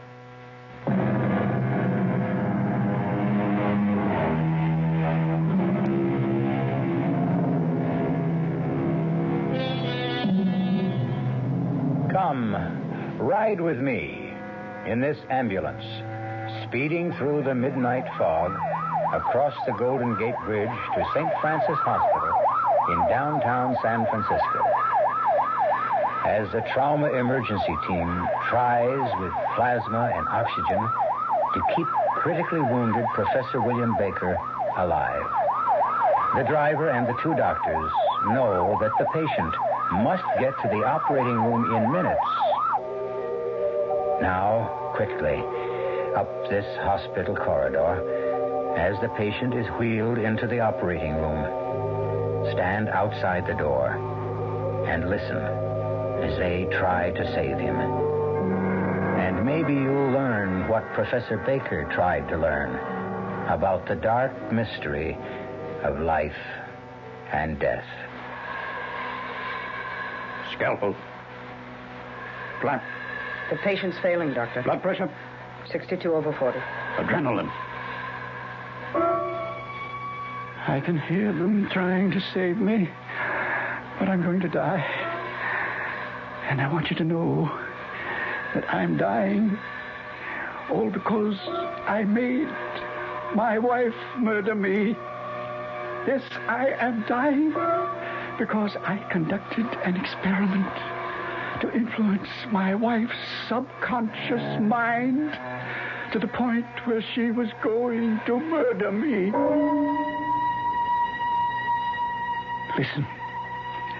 Listen carefully. I will tell you exactly what happened. And when I have completed what I desire to communicate, go to the police. Tell them, if you dare, I say dare, for it will require courage. It began this afternoon when Dr. Philip Simpson, the brilliant young brain surgeon, drove up in his station wagon from Palo Alto to address the San Francisco Medical Society and spend the night with us at the cottage Helen, my wife, and I had rented in the wooded hillside just across the Golden Gate Bridge, overlooking the ocean. He brought Chichi, one of 2 capuchin monkeys he kept under observation in his research laboratory. It's good to see you, Philip. It's so good to see you, Professor Baker. So, that's Chichi. Yes, he wants to get out. Quiet down, Chichi. Come on, you can come out. Hello, Chichi. Oh, you want to shake hands, too, of course. Welcome, Chichi. Very affectionate. Astounding talent for mimicry. Oh, dear. Get off Professor Baker's shoulder, Chichi. Come on down. He likes your hat. No, Chichi. No. All right, now you've tried it on. Give it back. Oh, thank you, Chichi. He gets tired of wearing his black skull cap. Chichi, let go of my hand. Now, you go on by yourself. He's always curious about new surroundings. Probably wants to explore that grove of trees. So go on, Chi-Chi. He won't go far. He'll play for a while and come back. Beautiful place you have here, Professor Baker. Is Helen home? Oh, she'll be back shortly. Had some shopping in the village. She just had to have abalone for you. She remembered how much you enjoy abalone steak. Wonderful, wonderful. How is she? You and Helen certainly could not have found a lovelier place for retirement. It is rather isolated, but then it does have that increasingly rare commodity, peace and quiet. Let's walk around back. Just beautiful. This view. How about a cocktail? Well, why don't we wait for Helen? Well, she ought to be back any minute. We usually have our evening cocktail in the study. Gets foggy on the patio towards sundown. What about Chi-Chi? Oh, he'll be all right. He'll open the patio door if it's left unlocked. Gets hysterical if he thinks he's been locked up. Still like dry Manhattans? Perfect. Did you tell Helen that you had asked me to bring Chi-Chi? I intended to. Slipped my mind. Here you are. Ah, thank you. Well, cheers. That's good as ever. I hope Helen won't be upset. I'm sure she won't. I rather think she'll be intrigued with the idea of having Chi-Chi here for our experiments. Wait, you mean she's working with you on the research? Oh, yes. She's very cooperative. Finds it lots of fun. Well, that is interesting. Is she as intrigued as you seem to be with psychic studies? Well, frankly, I don't believe so. She's been very cooperative, but I don't think she really approves. Oh? And sometimes I question the wisdom of having married at my age. Oh, come on now. I remind you, Philip, Helen is 20 years younger. I sometimes have the feeling she feels trapped, misses the activities of faculty wives she so enjoyed in the years before my retirement. Perhaps we'd had children. Philip, Helen should have married you when you were both graduate students. Well, there's nothing happened between you. No, Philip, not yet, but... Well, don't tell me that you, Professor Baker, an eminent physicist for 40 years, with worldwide reputation for scientific integrity, has succumbed to clairvoyance? And you, Philip? Do you have irrefutable proof that clairvoyance does not ever exist? Can you issue an assurance that something will not happen? Oh, that's Helen now. Oh. Philip! Hello, Helen. As I look back now to that moment when Dr. Simpson and I waited for Helen to come into the house, I fully realize that the quick flush that passed over his tense face meant the one thing I had been blind to, that he was still in love with her. Helen entered the room with packages in her arms. She threw them on the sofa, rushed towards him, her face glowing with pleasure, embraced him and kissed his cheek, hugged him. Oh, Philip, it's so good to see you. Good to see you. Oh, let me look at you. Oh, it's so good to see you. Neither one of them saw Chi-Chi open the door from the garden, come into the room, climb a table, and spring onto her shoulder, its furry paws around her neck. Chi-Chi, come down, Chi-Chi. Let go of her. Now, come down. There, now stay down. monkey. Oh, I couldn't imagine what. All I saw and felt were hairy paws. It's all right, Chi-Chi. It's all right. Now, just be quiet. I'm so sorry he scared you, Helen. He was trying to be affectionate. Yeah, well, I sure can do with a drink. Here you are, dear. Thank you. He is cute, but why the black skull cap? Well, you might say aesthetic reasons. Aesthetic? Or cosmetic. Philip doesn't like his little wards running around in public with their brains exposed. Brains exposed? Yes, that's right, Helen. The skull cap covers Chi-Chi's plastic skull. Now, I'll show you. There you are. Well, you can see its brain. It's positively fascinating. It's almost unbelievable. Oh, Philip, it's brilliant. It's absolutely brilliant surgery. Wait a minute, Helen. I'm just carrying on what was begun in 1948 at the Naval Medical Research Institute in Bethesda, Maryland. Really? I had no idea such surgery was possible that far back. Helen, my dear, there's a big gap in your knowledge of surgery. The ancient Egyptians operated on cranial bone. Mm-hmm. That's correct. Look here, Helen. Surgeons, in a series of 4 operations, removed cranial bone from the shaved head. And when the skull healed, fitted the metal ring around the edge of the skull, sealing the joint with rosin and wax. The clear plastic skull is held in place by these 6 steel bolts. Marvelous. Simply marvelous. Oh, it's practically routine now. Well, why was it done, Philip? Well, to study through the plastic skull, as I'm still studying, the flow of blood when the monkeys are in an induced state of shock or under the influence of anesthesia or drugs like adrenaline, histamine. And, of course, reactions to cold, hunger, diet, fear, tension, so forth. Incidentally, I'm leaving Chi-Chi here for a while. Here? Oh, I'm sorry, Helen. I simply forgot to tell you. Yes, but why? I mean, why is it being left here? What Philip is too polite to say, my dear, is that he's loaning Chi-Chi to me for extrasensory and paranormal experiments, to make my own observations. I believe he hopes to convince me that the brain monkeys or man's fails to respond with a measurable reaction to mental energy messages. Exactly. Look, I'm curious. Why must the experiment be with a monkey when a dog, a horse? Philip understands, don't you, Philip? Well, Helen, in the scale of intelligence among animals, the monkey has the highest ability to learn next to man. Oh, Philip, what time is your lecture? Well, I should be at the academy by 8. Good. Give us enough time for another cocktail. And not have to rush through dinner. Darling, please shake up another round. I'll take these packages to the kitchen. Well, here, let me carry them in. Oh, well, just put them on the counter, Philip. Mm-hmm. Anything else I can help you with? Just show me where things are. I'll help set the table. What is it, Helen? You all right? Yes. The table. The table. What are you talking about? I said I'd help set the table. Oh, well, later. Let's have our drink and talk. There's so much to catch up with, Philip.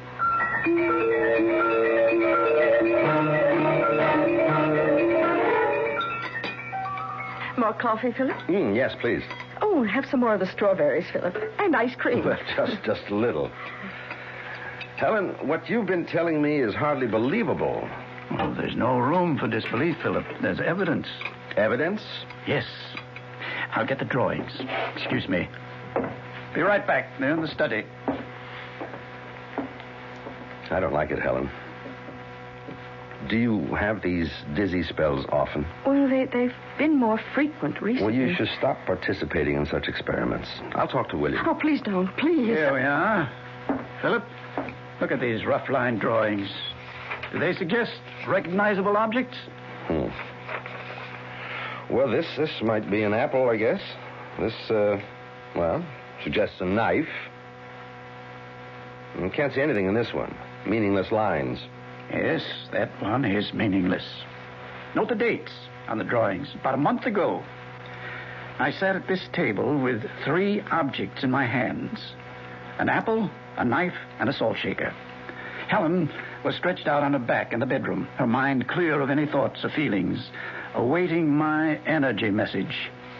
She could not hear me. She could only receive my thoughts, my instructions. I sent a message for her to pick up the pad and pencil on the night table. I sent an energy message telling her I was holding an apple, a knife, and a salt shaker, and for her to draw them. She got 2 out of 3. You ask me to accept this as evidence that you can control the actions of the mind of a person who is out of your sight, out of the sound of your voice, even physically in another place? Oh, I call it coincidence, accident. It did happen, Philip. In many other experiments we did together. It took me months of training to achieve a state of receptivity. Well, that's all very interesting, but I'd better soon be on my way to the academy. I can see you're still skeptical. Can you spare 3 more minutes for another, as you say, interesting experiment now, right here, with Helen? With Helen? I'd rather not. I don't mind, Philip. All right, very well. Thank you, Helen. Lie down in the bedroom. I'll give you 2 minutes to achieve receptivity. I will repeat once more, Helen. Come back, pick up the coffee pot, and pour the coffee right on your fine lace tablecloth. You're not going to let her... No, this gong will stop her. More coffee, Philip? Well, I really should be going. Oh, yes, before the bridge traffic gets heavy. Here, I'll help you carry these things to the kitchen. He followed her into the kitchen, carrying a tray. The brilliant Dr. Simpson had been puzzled. Are you all right? He had asked her. Dr. Simpson, who recognized only the physical laws of matter, had asked, are you all right? But she wasn't all right. Dr. Simpson didn't know then what the trouble was. But late that night, when he returned from his lecture, he found out about the experiment that was underway with the loaded gun in the night table.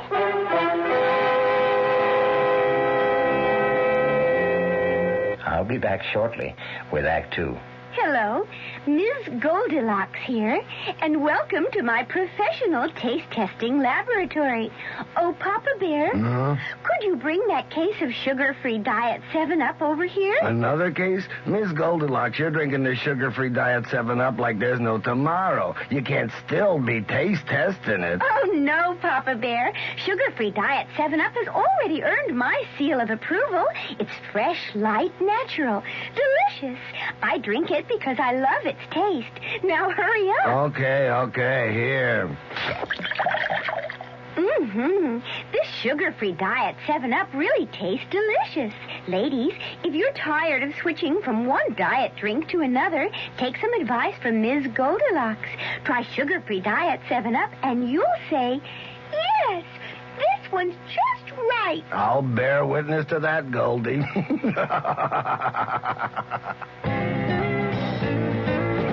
Hey, Mom, what's for dinner? Hey, Mom, what you got?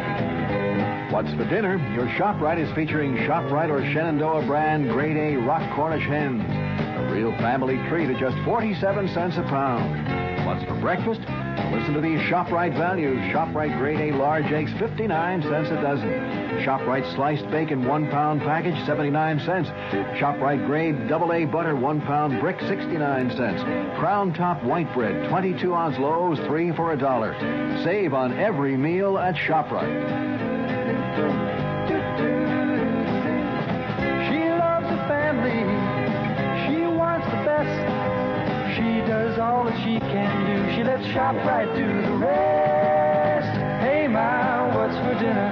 ShopRite has the answer. WOR New York, your Mystery Theater station.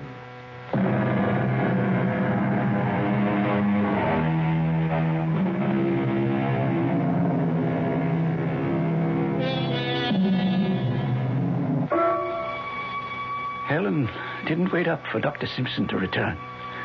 I waited in the study, dark, but for the small lamp on my desk, and still, except for the soft breathing of Chi-Chi asleep in the shadowy corner of the sofa. I waited and read until I could be sure that Helen was sound asleep. I unlocked my desk and took out the one notebook I kept hidden from her and made an entry.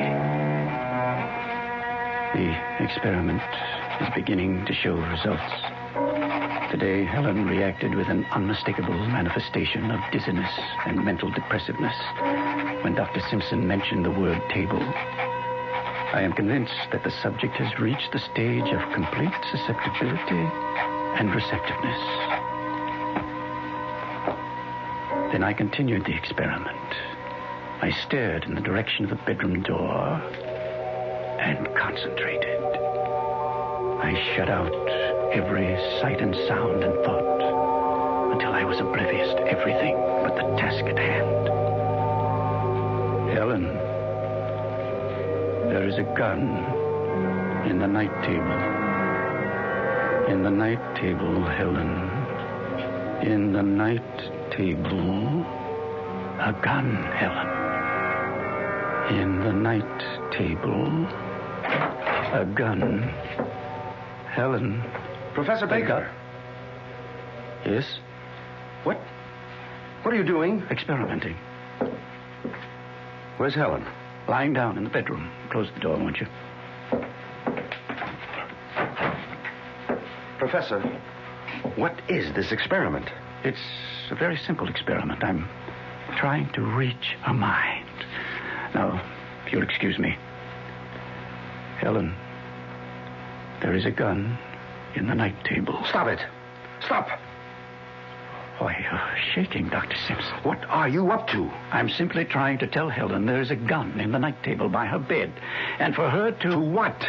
To pick it up, enter this room, point the gun at me, and pull the trigger. But why? Why? What I'm trying to determine is whether one mind can influence another by exerting mental energy to do something the subject would normally recoil from doing. Yes, go on. In Helen's case, I'm sure that in her conscious hours, she would never even entertain the thought of shooting me. I'm trying to determine whether she can be made to do just that without her being aware that she is being impelled to do so. Well, but why? What would it prove? Prove? Don't you see? If one mind can control another across space, think of the power men of goodwill can exercise over evil. It will at long last give man control over the rapacious breed that makes civilization a nightmare. The evil, power-hungry men who brainwash their countrymen into one war after another. Professor, how long has this been going on? For weeks. Every night. You recall Helen's depressiveness this evening when you mentioned the word table? You mean... Yes. The reaction. Results.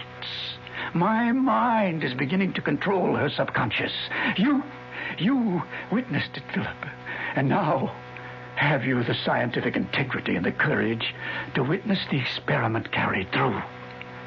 I have conditioned her to come in when the clock strikes midnight. In a few minutes now. What do you mean, do I have the courage? Yes.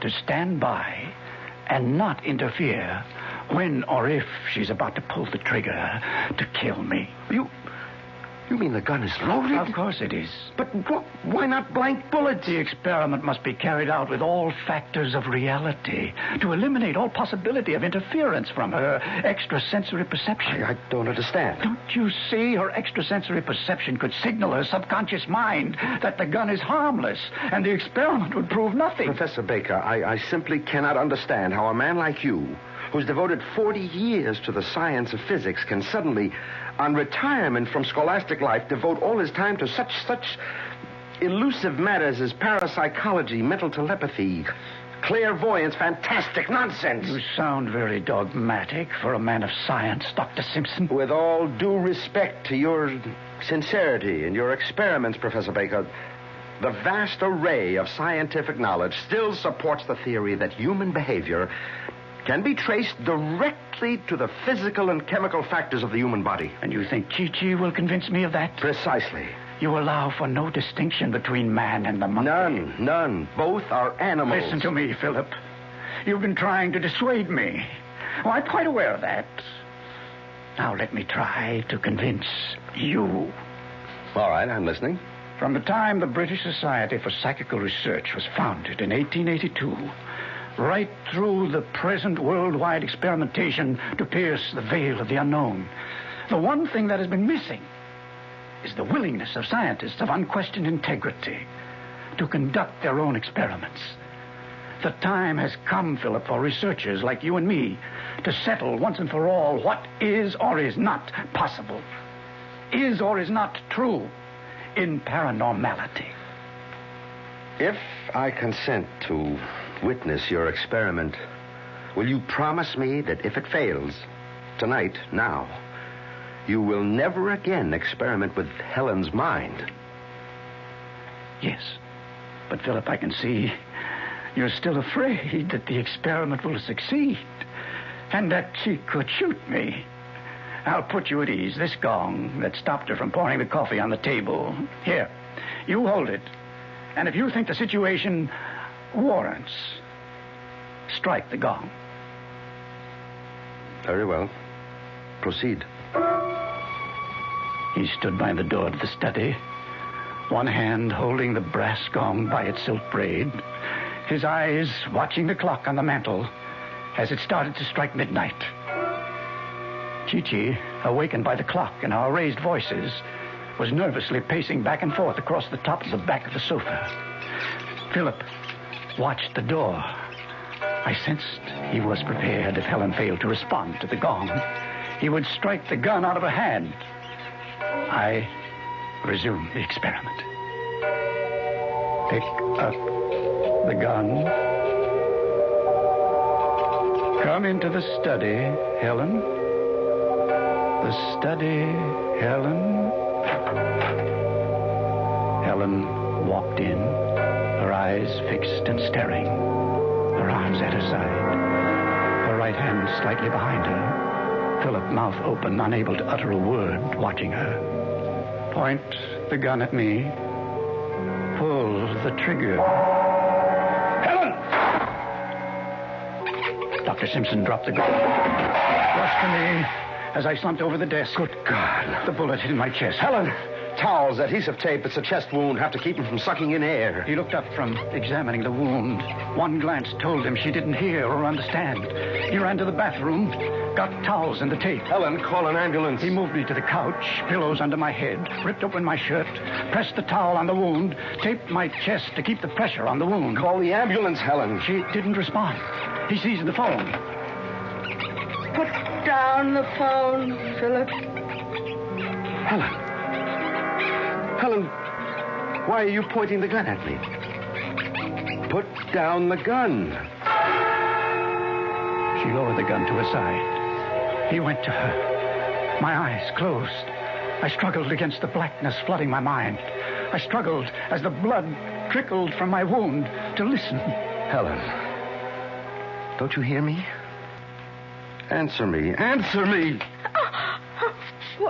Why did you slap me, Philip? Helen, do you know what you've done?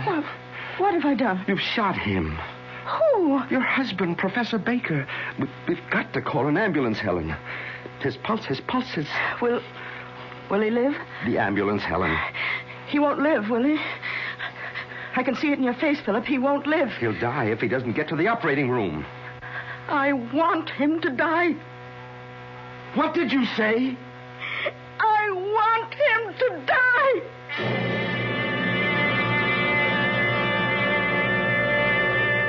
Well, I must say, I'm surprised, too. But then, Helen's probably like most women. Not always mean what they say or say what they mean, huh? Wonder what's really on her mind. But she's in good hands with a doctor in the house. I'll be back shortly with Act 3. When you say Budweiser, when you say Bud, you've said a lot of things nobody else can say. When you say Bud, you've gone as far as you can go to get the very best. When you say Bud, you've said the word that means you like to do it all. When you say Bud, It means you want the beer that's got a taste that's number one. When you say Bud, you tell the world you know what makes it all the way. When you say Bud, you say you care enough to only want the king of beers. There is no other one. There's only something less. Because the king of beers is leading all the rest. When you say Budweiser, You've said it all. Anheuser-Busch, St. Louis.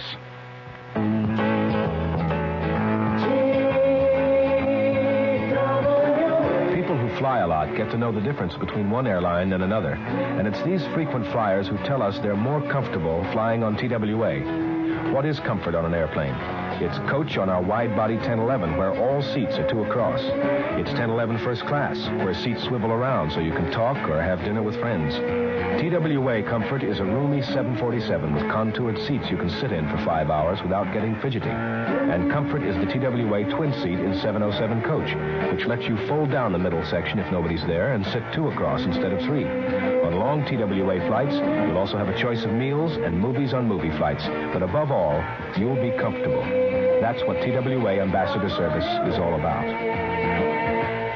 Only TWA flies the wide-body 1011 to Los Angeles and the big, comfortable 747 to San Francisco.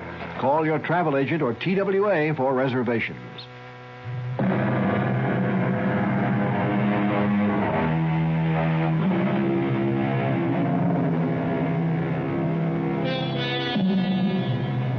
Well, it does seem we left both Helen and Dr. Simpson in a state of shock.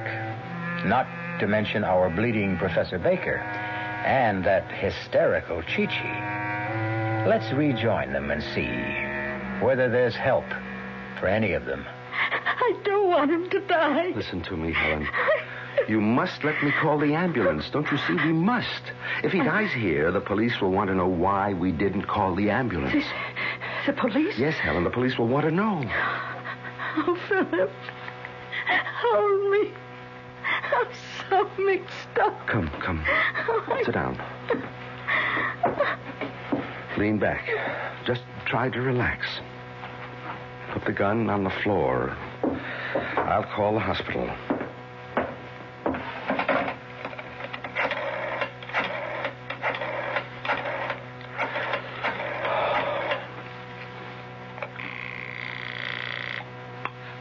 St. Francis Hospital. This is Dr. Philip Simpson. Yes, doctor. I need the ambulance trauma team at once. 47 Edgecliff Road. Critical chest wound. Gunshot. Yes, doctor. I'll put it right through. Now, I want you to call the police, Helen. The police? Yes, they'll be here soon anyway. They're always alerted about requests for an ambulance. But I want you to call them for the record. It will be important at the trial. I'll get them on the phone. You talk.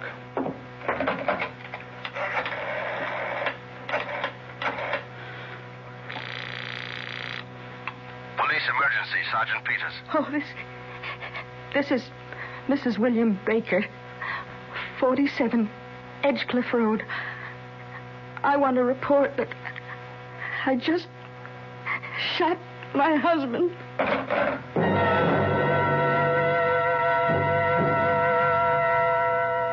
What will I tell them when they get here, Philip? You don't have to answer any questions tonight. I'll have the law firm of Kendall Prentice represent you. They're specialists in forensic medicine. The Chinese gong in the dining room. It's Chi-Chi, imitating what I did. Chi-Chi, stop that. You hear me? Stop that. Let me have it, Chi-Chi. Now, come here. Drop it. Drop it. Let go of it, or I'll break your paw. Those Capuchin monkeys. They want to imitate every new thing they see. Chi-Chi, go sit down in that corner. Go on, and stay there. They're intelligent, but they can be very trying. Chi-Chi is acting strangely tonight. Usually obeys a command immediately. Well, perhaps Chi-Chi's nervous system has been affected by what's happened here. Perhaps its brain has intercepted some of William's energy messages. Nonsense, Helen. That's impossible. I mean, Chi-Chi can sense excitement and tension in a room, but as for intercepting Professor Baker's energy messages, I'd better check his pulse. And weak. Very weak. What's keeping that anger? Philip! Chi-Chi's got the gun! Chi-Chi, let me have that gun. Now, Chi-Chi, now you be a nice boy. Put the gun on the floor. Good boy. Thank you, Chi-Chi. Thank you. Now go back in the corner and please stay there. I'll put the gun in the desk. I think we both need a brandy. Would you like one, Helen? Oh, yes, please. Here, dear. Now, just sip it. Tell me, Helen, did you know what you were doing when you pulled the trigger? What do you think, Philip? I don't know what to think yet. You've got to tell me, Helen. Did you know what you were doing? You pulled the trigger after I struck the gong. Yes, I know. You knew? You deliberately murdered him. Murder? I shot him because he told me to. He made me do it. But if you knew what you were doing, the police will call it murder. Look, I told you I knew what I was doing, but I won't tell the police. What will you tell them? That the experiment, the great Professor Baker's experiment, was a success. Wait a minute, you knew about the experiment? You knew? Yes, every step of it. I knew about the notebook. I read every entry, every day. I knew exactly what he was up to. The police will read the notebook, and they'll understand. They'll understand. You murdered him. Helen. I never loved him. I was beginning to hate him. It doesn't matter now, Helen. I prefer to conclude that you did not know what you were doing, that the experiment did unbalance your mind. I think the district attorney will accept that. Accept what, Philip? That when you pulled that trigger, it was insanity. Oh, no, I won't be declared insane. No. Look, I'll show them the notebook. They'll understand. They'll read it in his own handwriting. How night after night while I was asleep, he tried to make me shoot him. They'll understand. Unless you tell them differently. Unless you tell them I murdered him. Helen, please listen to me. Try to understand what I'm telling you. The police will never believe that Professor Baker's experiment was a success. They'll call in scientists to testify that no such thing is possible. They'll suspect that you used your knowledge of the experiment to kill your husband. Yes, but you were a witness. You can verify what happened. Yes, but... You tell them that I murdered him? No, Helen. The only honest opinion I can give them is that your mind snapped. That day by day, the knowledge of your husband's secret experiment preyed on your mind. And you became convinced, in a moment of temporary insanity, that he really wanted you to kill him. Will they believe that? I hope the jury will. Oh, help me, Philip. You must help me. I'm so tired. I'm so mixed up. As I lay there on the couch, still, my eyes closed, aware that under the blanket, my blood was still slowly trickling into the towel, fighting against slipping off into unconsciousness. I could still hear their voices as from a great distance. You must help me. I'm so tired. I'm so mixed My up. poor darling. And then I was aware of Chi-Chi at the side of the couch, bending over me, its breath close to my face. My eyelids, heavy with weariness, lifted slightly, and through the thin slit of vision, I saw Chi-Chi's plastic skull. I could see plainly through the plastic skull the gray mass of nerve tissue of the cerebellum. And then, summoning every last bit of strength of will, I concentrated on Chi-Chi's brain. Chi-Chi, the gun, in the desk, Chi-Chi. What have I done, Philip? You too. It will ruin your career. Go to the desk, Chi-Chi. In the drawer, the gun. I could see its gray eyes staring at me, trying to grasp what I was telling him. And then he jumped on the desk, pulled open the drawer, and took out the gun. Chi-Chi! Put it down, Chi-Chi! Philip charged to the desk.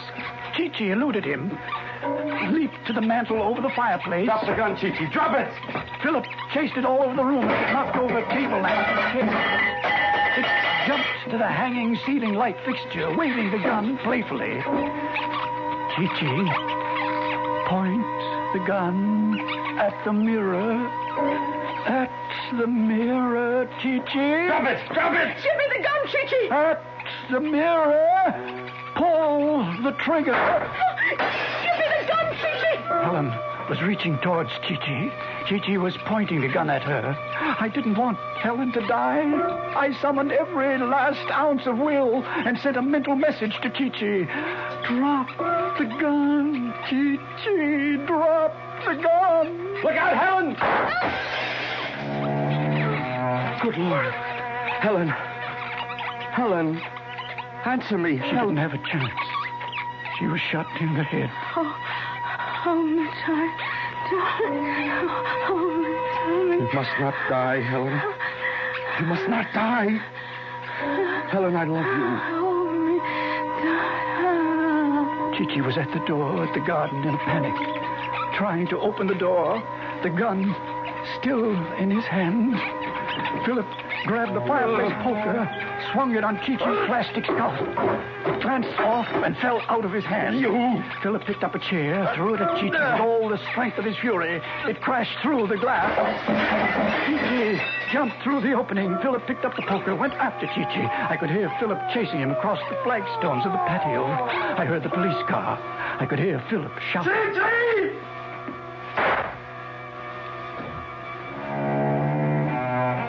Then all was still, deathly still. I lost consciousness until I became aware of someone talking on the telephone. Yes, Lieutenant. 2 dead.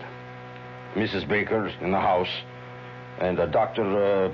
Philip Simpson in the woods back of the house. Yeah, 1 bullet in each of them. John says Dr. Simpson was pretty far gone when he found him. Says he tried to tell him something. John thinks it was something about a monkey still running around out there with a loaded gun. It beats me too, Lieutenant.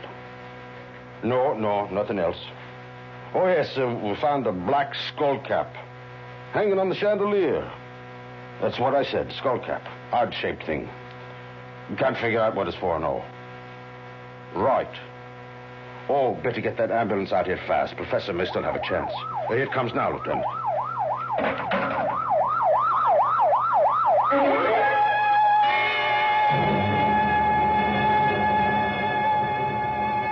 That's how it happened.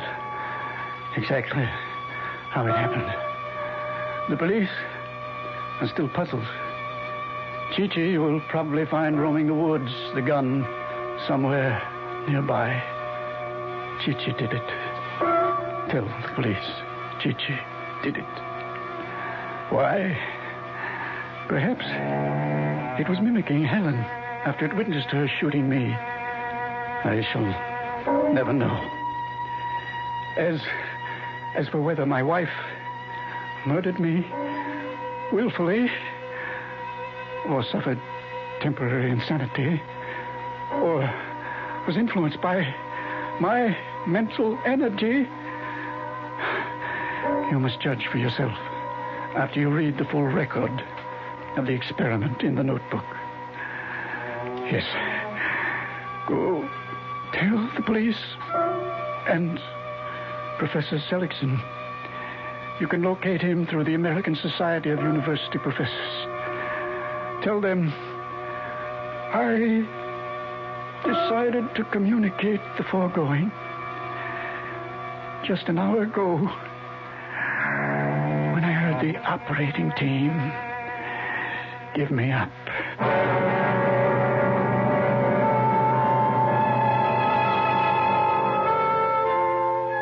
And they say dead men tell no tales. Talking about the brain, though, let me give you men a tip. If your wife is trying to talk you to death, don't worry. Master the secret of mind over chatter. But seriously, a guy I know didn't even answer his wife. She threatened to divorce him because he was unsociable. So he hit her over the head with a mashie. Told the jury he wanted to be clubby. I'll be back shortly. Amco Transmissions, may we help you? I hope so. My frisky Ford is making funny noises. Oh, like what? Like this. Hey, that's great. You mean everything's okay? No, I was admiring your car sounds. As for your Ford, ma'am, well, I'd have to look at it to tell you exactly what's wrong. But I can say of the 3 million automatic transmissions Amco serviced, over 900,000 of them were Fords. You can cure my buzzes? Oh, you bet. We've gotten stranger sounds than that out of Ford, Torino, and the Maverick, and the Mustang, and the Pinto, and the LTD. Rest assured, we'll get rid of your buzzes. Oh, terrific. I'll zoom. Excuse me. Right down. Nobody knows your automatic transmission better than Amco. AA MCO. There are over 500 AMCO centers coast to coast. Consult your yellow pages for the AMCO center near you. AAMCO, AMCO. Our cast included Roger DeKoven, Bryna Rayburn, and Nat Polen. The entire production was under the direction of Hyman Brown. Radio Mystery Theater was sponsored in part by Anheuser-Busch Incorporated, brewers of Budweiser. This is E.G. Marshall inviting you to return to our Mystery Theater for another adventure in the macabre. Until next time, pleasant dreams.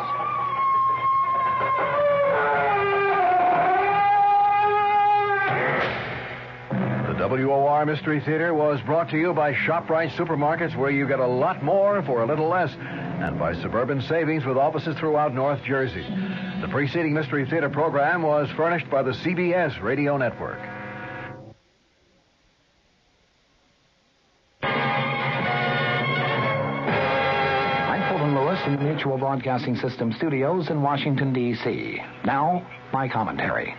The staff of the Senate Watergate Committee says that the weight of the evidence before it tends to establish that former Attorney General John Mitchell did approve the plans that led to the original Watergate break-in.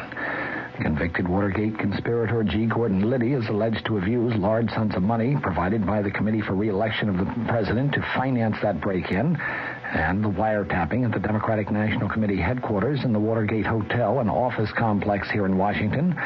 A draft report of the Watergate staff's conclusions also said that available facts can only support the conclusion that payments made to the Watergate defendants by White House aides were intended only to keep them silent as to the involvement of other persons in the Watergate break-in or other activities embarrassing to the White House. All those conclusions were made available by a source close to the committee who emphasized that they are based on a rough draft prepared mainly by Watergate Committee Counsel Samuel Dash and do not represent any final conclusions that the 7 senators on the panel may eventually draw. The draft report states, the committee finds that the weight of the evidence tends to establish that former Attorney General John Mitchell did approve the Liddy intelligence plan with a $250,000 budget in Key Biscayne on March 30th of 1972.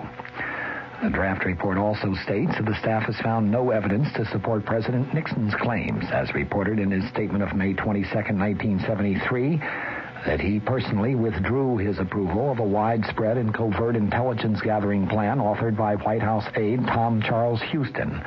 But the staff report said that the Houston plan, which called for the creation of an interagency domestic intelligence unit authorized to commit break-ins and even open private mail and plant listening devices, was never, according to the committee records, never implemented. The staff report also said no legal justification on national security grounds could be found for the burglary of the office of the psychiatrist of Pentagon Papers burglar, Dr. Daniel Ellsberg. The draft report said the staff finds it difficult to accept the claim of former White House domestic advisor John Ehrlichman that the Ellsberg break-in was not carried out without his express knowledge and authorization. The 170-page draft report will be discussed by the 7 Watergate senators in an executive session on Thursday morning. The public issuance of that report today by the staff member, though, I think confirms the worst suspicions about the Senate Watergate Committee It is outrageous, to say the least, that a group of staff members of any Senate committee could issue such damaging statements about anyone, in effect indictments. That, of course, is the job of the judicial branch of government, where a person who is accused can confront and cross-examine his accusers. White House lawyer James St. Clair formally informed U.S. District Court Judge John Sirica today that President Nixon will turn over no more Watergate tapes, and Special Prosecutor Leon Jaworski said that he would continue the court fight to get those tapes. Judge Sirica himself issued a statement after a meeting in his chambers saying that he would meet with the lawyers in the case on Friday to map out the impending court battle. St. Clair announced at the White House yesterday that attempts at working out a compromise over Jaworski's subpoena for tapes and documents covering some 64 White House conversations had been terminated, and that the president would fight the case all the way to the Supreme Court if need be. The chief counsel for the House impeachment inquiry said today that the White House has definitely not given the House Judiciary Committee the full Watergate story, and that he will recommend issuing additional subpoenas to obtain further evidence. Counsel John Doerr made the statement when he was asked at a news conference about that statement of yesterday by St. Clair that, quote, as far as Watergate is concerned, the president has concluded that that full story is now out. St. Clair had also announced the president's decision to give no more Watergate tapes or documents to the Judiciary Committee. Committee Chairman Peter Rodino said that the panel will take the president's refusal to supply additional material under consideration. Possibly next week will address itself to the issuance of a subpoena. Michigan Republican Representative Edward Hutchinson, the senior Republican on the committee, said that he remains opposed to any further subpoena. Hutchinson declared, "I just don't think a subpoena is enforceable." He voted against issuing a subpoena last month. The subpoena, however, was approved by a vote of 34-3 by the panel. Hutchinson today added, "Whatever we get, I think we're going to have to get through negotiation and through discussion, not through subpoena." In another Watergate-related development, the White House did acknowledge today that there might be periods of silence in some of the Watergate tapes that were transcribed and edited for the Judiciary Committee, but it said all the words which could be heard are reflected in the transcripts. In the meantime, a Jesuit priest who serves on the White House staff said today that suggestions that President Nixon's Watergate tapes disclose a degree of immorality are, in his words, erroneous, unjust, and contain elements of hypocrisy. Dr. John McLaughlin made his comments at a news conference that was arranged by the White House in an apparent attempt to counter rising criticism resulting from the recently released transcripts of those White House conversations. Yesterday, as you recall, Senate Republican leader Hugh Scott of Pennsylvania said that those transcripts reveal, in Scott's words, a deplorable, shabby, disgusting, and immoral performance by each of those who participated in the discussions. A cross-section of religious leaders and ethics specialists said that the edited conversations reflect a contempt for fairness and truth. McLaughlin said that his comments were not aimed directly at Senator Scott, whom he described as a venerable and revered figure in American politics, but he said to criticize the president on moral grounds is unjust and politically erroneous because he contended the president's role in seeking world peace shows that he is a man of great moral leadership. Father McLaughlin said today the president is not a god living on Mount Olympus. He is a human being with human imperfections like you and like me. The profanity that was deleted from the transcripts of the president's conversations, he said, should be viewed as a form of emotional drainage, a form of therapy, a form of release. McLaughlin joined the White House staff as a speechwriter back in 1971, and now as a special deputy assistant who describes himself as an advisor, a fact finder, and a presidential spokesman. Question about the president's consideration of the payment of hush money to Watergate defendants. McLaughlin today said the transcripts show that the president never authorized any such payments, but he said the president's discussion of the matter with since-fired White House counsel John Dean was part of a chief executive's right to reasonably entertain all options in considering problems. Father McLaughlin said that he agreed that the presidency has been enfeebled by the continuing controversy over Watergate, but he added, quote, I cannot contemplate any set of circumstances where President Nixon would resign. He said he opposed the original release of the Watergate tapes to the grand juries because he knew it would lead to continuing demands for access to private presidential files. Father McLaughlin today said it's like losing your virginity. The next time is a little easier. William E. Simon was sworn in today as the nation's new Secretary of the Treasury. He promptly called for a new political will in the fight against the nation's soaring inflation rate. The former New York bonds trader said inflation will be his number one problem and project, and he urged the cooperation of the administration and the Congress in helping to solve inflation. President Nixon joked that Simon evidently was practicing productivity in his own personal life, a reference to the fact that 6 of the 7 Simon children sat in the front row during the swearing-in ceremony. Simon has said he believes the answer to the nation's inflation problem is increased productivity, combined with restrained government spending and other moderate monetary and fiscal policies.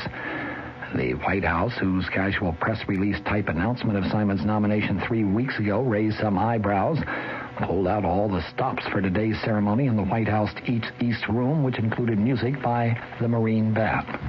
Up on Capitol Hill, meanwhile, 7 full months after the energy crush started, the Senate finally started opening debate on legislation to reduce the fuel shortage without addressing the problems of rising petroleum prices.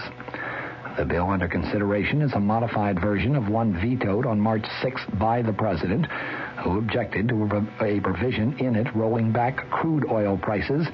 The Senate then refused to override the presidential veto. The current bill is chiefly sponsored by Senator Henry Jackson, the Washington Democrat, chairman of the Senate Interior Committee. It would give the new Federal Energy Administration power to implement conservation programs subject to a veto by either house of the Congress. The FEA also would have authority to set up a standby program for rationing gasoline and other petroleum products subject to the same veto provision. The FEA was created under a bill that was signed just yesterday by the president to replace the old Federal Energy Office, which, as you recall, was headed by William Simon, sworn in today as Secretary of the Treasury.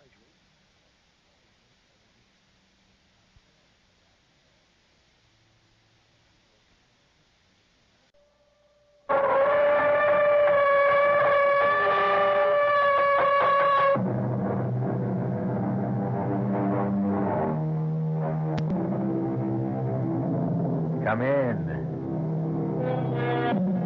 Welcome. I'm E.G. Marshall. Welcome to the terrifying world of your imagination. I have an unusual story for you about a crack in a cellar wall that resists all efforts to repair it. Despite all the learning through the ages, despite the world's great progress in physics, chemistry, biology, there are certain matters which cannot be explained by our computers or our wise men. Matters which may never have a logical explanation. Our mystery drama, The Crack in the Wall, was written especially for the Mystery Theater by Sidney Sloan and stars Celeste Holm. It was a cold, rainy, windy day when Paul and Nora Santfort laid their child to rest in Green Tree Cemetery. Despite all the soothing words of friends and relatives, Nora's despair was inconsolable. She felt that nothing could ease the pain in her heart caused by the loss of her only child. Our Father, which art in heaven, My darling. hallowed be thy name. My baby. Thy kingdom. Why did you have to die? Nora, darling, please. Our religion teaches us that God, in his infinite wisdom, Don't decides... speak these empty words to me. I accepted that because it never touched me before. I never thought of it. But our daughter, our beautiful, innocent child, just 16. Why? One does not question these matters, Nora. I do question. For the first time in my life, I question. I would do anything. Anything to bring my Ruth back to this world. Nora, please. Now, you know that's impossible. Why? Why? Because our little girl Ruth is dead. burnt to death. Nothing you can do or say or hope can change that.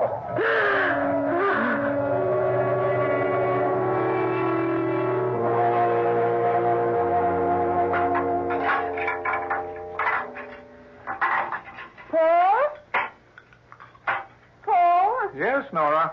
Are you busy with something? No. I'm just reading the newspaper. First chance I've had to take a look at it today. The minister was here today, Dr. Fowler. Oh? Said he wanted to see our new house. New? This house is over 100 years old. Well, new for us, he meant. It was just an excuse to come here, actually. He wanted to know why I hadn't been to church in the last several months. What did you tell him? Oh, I don't know. It was awkward. I said I'd be back next Sunday. Made some excuse about not having felt well lately. Well, I'm glad. About my going back to church? Yes. But more important than that, it means that you're getting over this depression, getting out into the world again, beginning to forget. No. No, you're wrong, Paul. I'll never get over wanting my little girl back with me. I'll never forget. Please believe me, Nora. I loved Ruth, too. But I accept the fact that she's gone from us forever. I'll never accept that. Oh, by the way, now I remember what I wanted to remind you about. What? It's about that crack in the cellar wall right in front of the washer and dryer. There's a terrible draft that comes from it. Well, there's no crack there, Nora. No crack? I thought I'd get rheumatism from the cold draft when I did the washing today. It hit you right in the back. I had that repaired. I paid for it. It's on the general bill for the repairs we had to make on the old house before we could move in. Well, then they cheated you. Charged you and never did the job. You sure? Seems to me that I remember. Never been done. Those contractors will try. You know, it's Mr. Carroll, isn't it? His number's on the telephone stand. Why don't you call him? Oh, it's 7:30, Nora. Well, come to think of it, the only time I could possibly reach him would be at night. He'd be busy all day out on the job. Hello, Miss Carroll? Paul Sanford. I'm sorry to bother you, but one of the items on your bill to me for repairs on my house, item 28, repair crack in cellar wall, north side interior, $45.60. You never closed up that crack. You what? Hold on a minute. Nora, he says he supervised that item himself, mixed the cement for it. Well, just tell him that he's got it wrong. Mr. Carroll, my wife says the crack is still there. It hasn't been repaired. Okay, sometime tomorrow morning? Right, thank you. It's kind of funny. He said he's willing to bet $100 that he completed the work.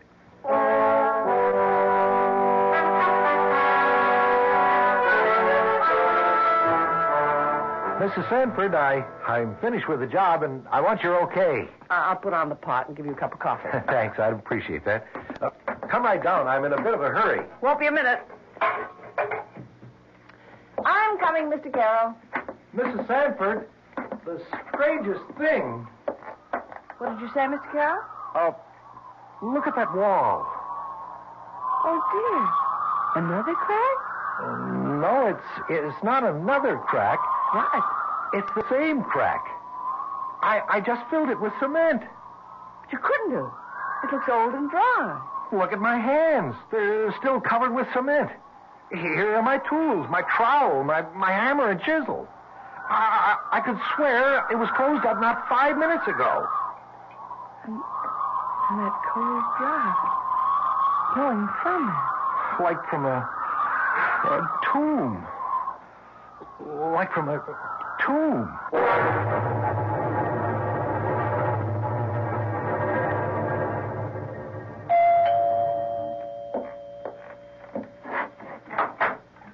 Oh, Mr. Sanford. Come in. Thank you, Dr. Fowler. We'll come into the study. We won't be disturbed there. Right this way. You sit down, won't you? Thank you. Please forgive me for interrupting you at this hour. I don't quite know how to begin. As you know, we've been through a horrible experience. Yes. losing your daughter in that fire. It's our only child. Just 16. Mr. Sanford, you must get hold of yourself. Yes. You see, I've been holding my emotions back for months.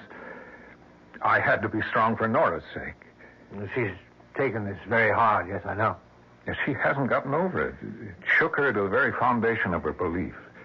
I gather that it's been only recently that you both came back into the church. She's definitely twisted mentally. Her preoccupation is with a crack in the cellar wall, which she says cannot be repaired. What? Well, there's a long, jagged crack in the cellar wall. It's been there since we bought the house early this year, after our other house burned down. Have you tried to have this crack filled with cement? Oh, yes, we tried. The way you say that is very strange. Well, I paid Carol, the builder, for repairs on the house. He was certain that he'd repaired the wall. However, he came back and patched up the crack again when he asked for my wife's okay on the job after he'd finished. They went down to the cellar and looked. The crack was open again. I don't understand. Neither do I. Carol said that he'd not left the cellar, that he'd called my wife to look at it. What's your explanation? I have none, Dr. Fowler, none.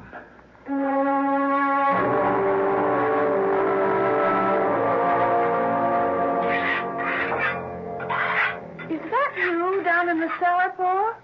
Yes, Nora. I'm filling up the crack in the wall with cement. Do you think that's wise, Paul? Wise? Well, I thought you wanted the wall repaired. Carol won't come here anymore, so... Well, that's what I mean. Paul, there's some very good reason why that wall resists repair. Well, that's a strange way of putting it. Wall resist repair. So you thought the wall had... I don't quite know how to put this. As though the wall had a will of its own? Nora, that's ridiculous. Is it? Mr. Carroll tried twice to fill that crack. He gave up. I know. I just received a check from him for $45.60, refunding the money I paid him for the job. Come on, let's go upstairs. This old cellar gives me the creeps. Oh, look! My God. It's disappearing. The cement I just put into the cracks dissolving into thin air.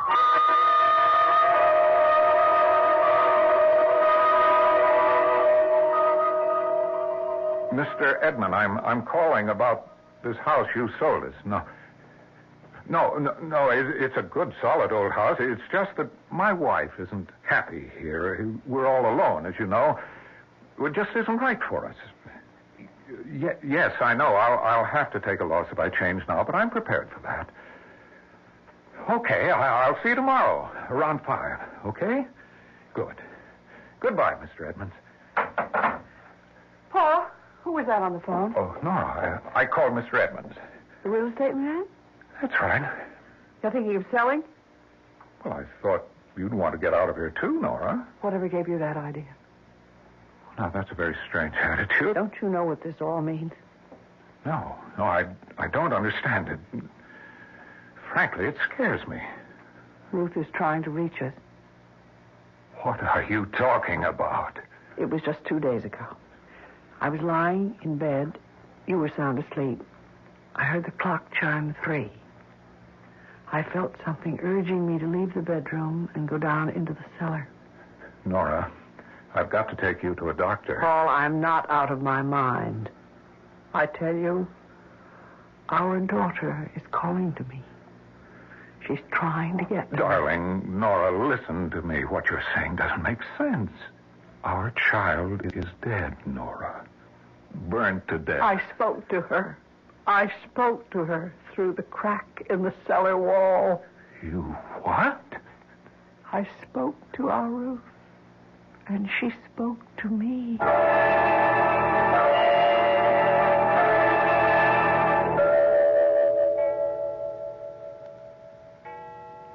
Paul, wake up. Huh? Wake up. Nora, what time is it? Hear what? She's calling to me. Our little girl.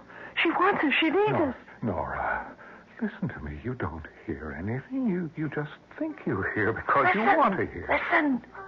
I don't hear anything. There it is again. It's very faint, but you can hear it. Just try hard enough. Please, darling, try to rest. I've made an appointment for you with Dr. I Cooper. don't need a doctor.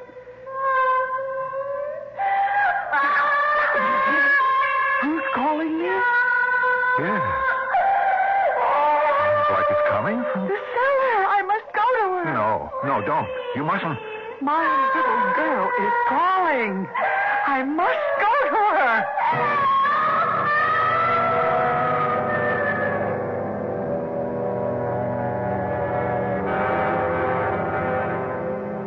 Was Ruth calling to her mother, or was Paul Sandfort falling into the clouded supernatural obsession that controlled Nora's life?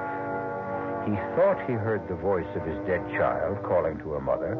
He couldn't be sure, but Nora's certainty was so strong that he was almost convinced that he heard it too.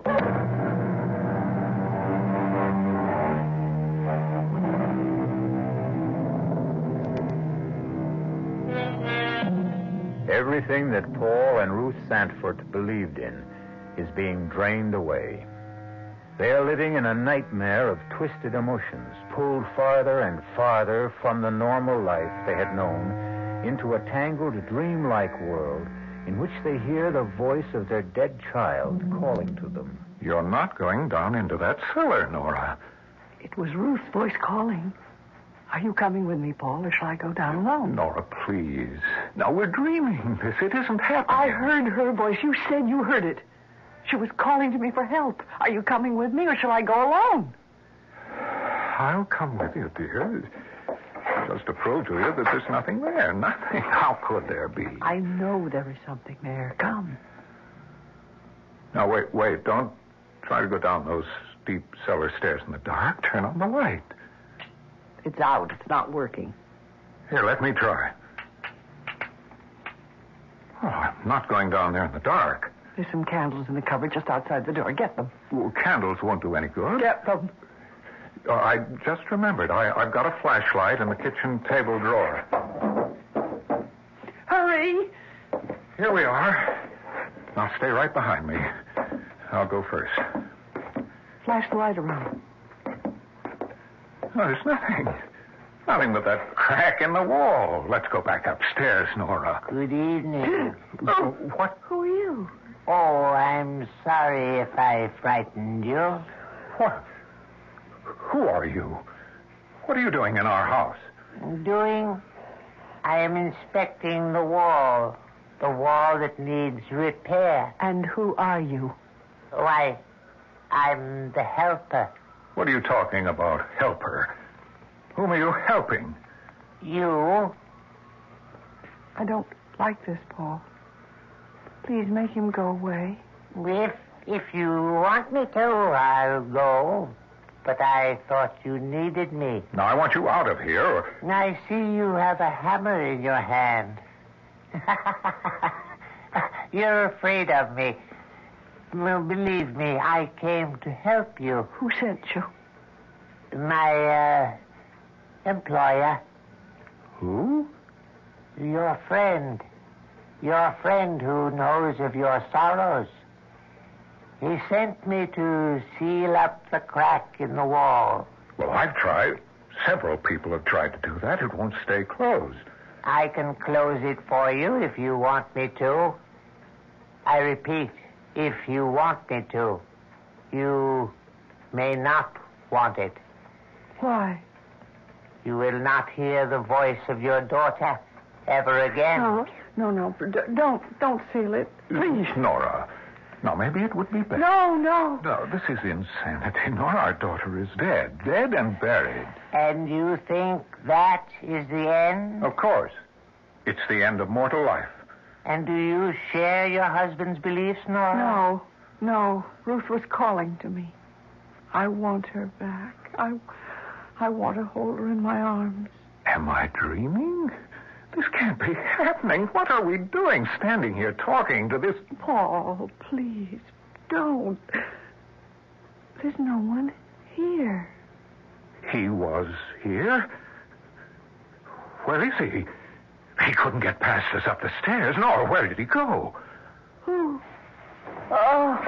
Nora, darling. What's happened to you? Speak to me, dearest. Speak. Paul. Paul. What are we doing here in the cellar? Huh? How did we get here?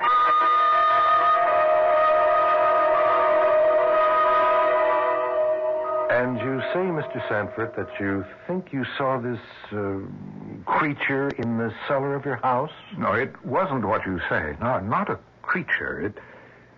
It was a man. Small, dwarf-like. He said he'd come to repair the wall. At 3 o'clock in the morning? You saw this man too, Mrs. Sanford? No. I don't know what Paul's talking about. I didn't see anything. I was fast asleep. Paul woke me and told the story. I see. Your daughter's death was a terrible shock to you both. It's preying on your thoughts. Your grief pushed the normal day-to-day living from your minds. You began to I heard imagine... her voice, Doctor. I heard Ruth's voice calling to me. Of course you did. But try to think rationally, Mrs. Sanford. You know it's impossible for you to have actually heard the voice of your dead daughter. Seriously, you can't believe you did, can you? Seriously, can you believe that? I don't know.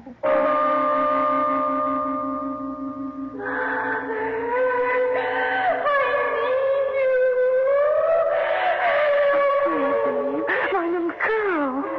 It's all so simple if you will recognize the true authority. Who are you? I am merely a conveyor of ideas, a messenger. Then you are sent by the devil? Perhaps. Perhaps I'm your friend. Call me the helper. Can you help me? Can you bring my daughter back to me? Under certain conditions.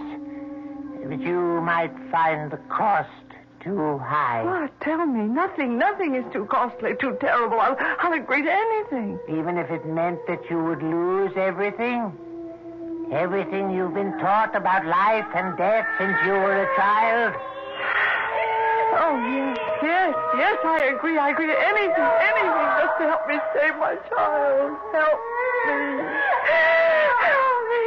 Nora, wake up, Nora. You're having a bad dream, darling. Anything. I'll agree to anything. Darling, Nora. Oh, Paul. You were crying out in your sleep. I woke you. Paul, he came to see me and told me that Who, darling? That ugly little creature. I'd seen him before, but I can't remember where. The helper. That's what he calls himself. I heard Ruth calling to me. Then he appeared. I don't know what it is. I don't want to know. We're getting out of this house and we're not coming back. Oh, you go, Paul, but I can't. But don't you see what's happening to us here? Something evil is pursuing us either to destroy us or drive us insane. No, I can have my daughter back. He'll help me. You can't believe that. I believe it. What does he expect in exchange? I can't tell you, Paul. I just can't tell you.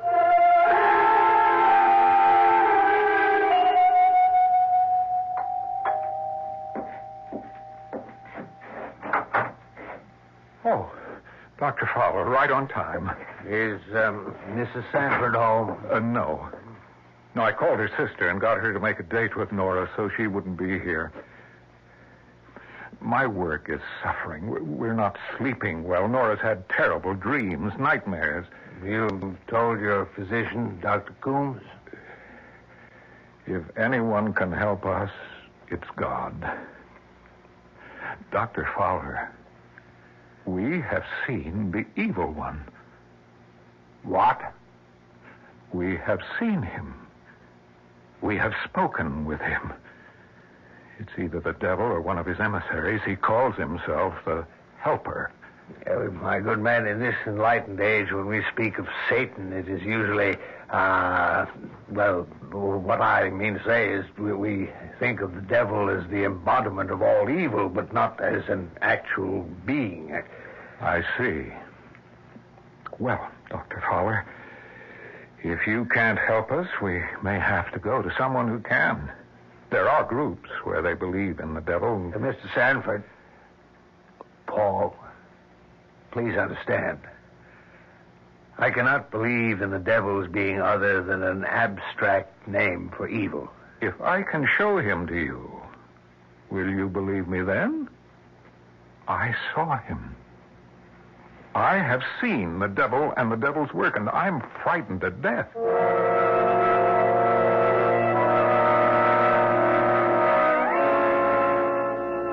Sorry to bother you, Dr. Coombs, but something very disturbing has happened. Yes? You know the two people I referred to you, the Sanfords? Yes? In your opinion, Dr. Coombs, would you say that they were insane? Well, I don't know, Dr. Fowler. The word insane is a legal one, not a medical one. Well, deranged and mentally ill. Well, I would say from a very cursory examination that they were both suffering from severe emotional stresses brought on by the untimely death of their only child. Well, would that explain their hallucinations? Hallucination? To put it bluntly, Doctor, they think they have been speaking with the devil. Have seen him, in fact. Not exactly a common delusion in this day and age. If they need medical help, they must come to me. I can't solicit Yes, I realize that, Dr. Coombs. Perhaps a sanitarium would be the best place for them. They could be taken care of and have a change of scene to get over the grief that they feel. An excellent idea, Fowler, but who's going to commit them? Can you get them to commit themselves voluntarily? I don't know. I'll try.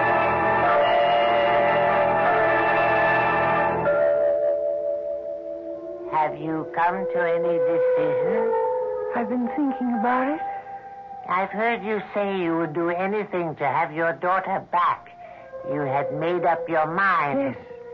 Oh, yes, but still, you hesitate. What you've asked of me is almost... Well, I'm almost afraid to think of it. It's been in my mind, awake and asleep. I can't tell the difference anymore. You hesitate. Thinking of yourself while your daughter suffers. Oh, no. I will leave you now, perhaps never to return. This is your last chance. Nora? No, Nora, darling, listen to me. You're having bad dreams. I'll do anything. Wake up, please. Nora, it's me, Paul. What? Open your eyes. No. You're all right. No. You're safe with me. Darling, it's me, Paul. Yes. It's all right now. Paul, Nora. I've made my decision What decision? about Ruth. I am going to bring her back. Bring her back? What are you saying? I'm going to bring her back no matter what the cost, no matter what the consequences are.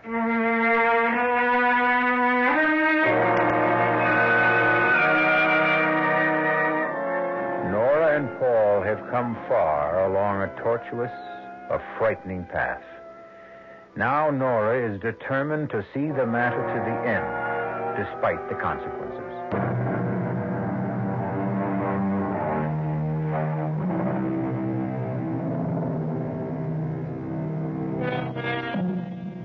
Forces are tearing at the sanity of Paul and Nora Sandford. Nora's sleeping and waking worlds are so much the same that she can no longer differentiate between them. In her thoughts, in her ears, are the words of her dead daughter calling to her for help. Paul thinks he has heard the child, too, but is uncertain. He is not sure whether or not it is the driving influence of his wife's obsession or what he has actually heard and seen himself. I don't know, Doctor. I don't know anymore. Everything is so confused. I want you to sign commitment papers for your wife. You mean put her in a good sanitarium, in a place where she'll be safe and receive the proper treatment for her problems. I don't know. I don't think she's crazy. You're not in any condition to judge her mental health, Mr. Sanford. What do you mean? Oh, well, I mean, I'm asking you to make a difficult decision. I'm also asking you to commit yourself.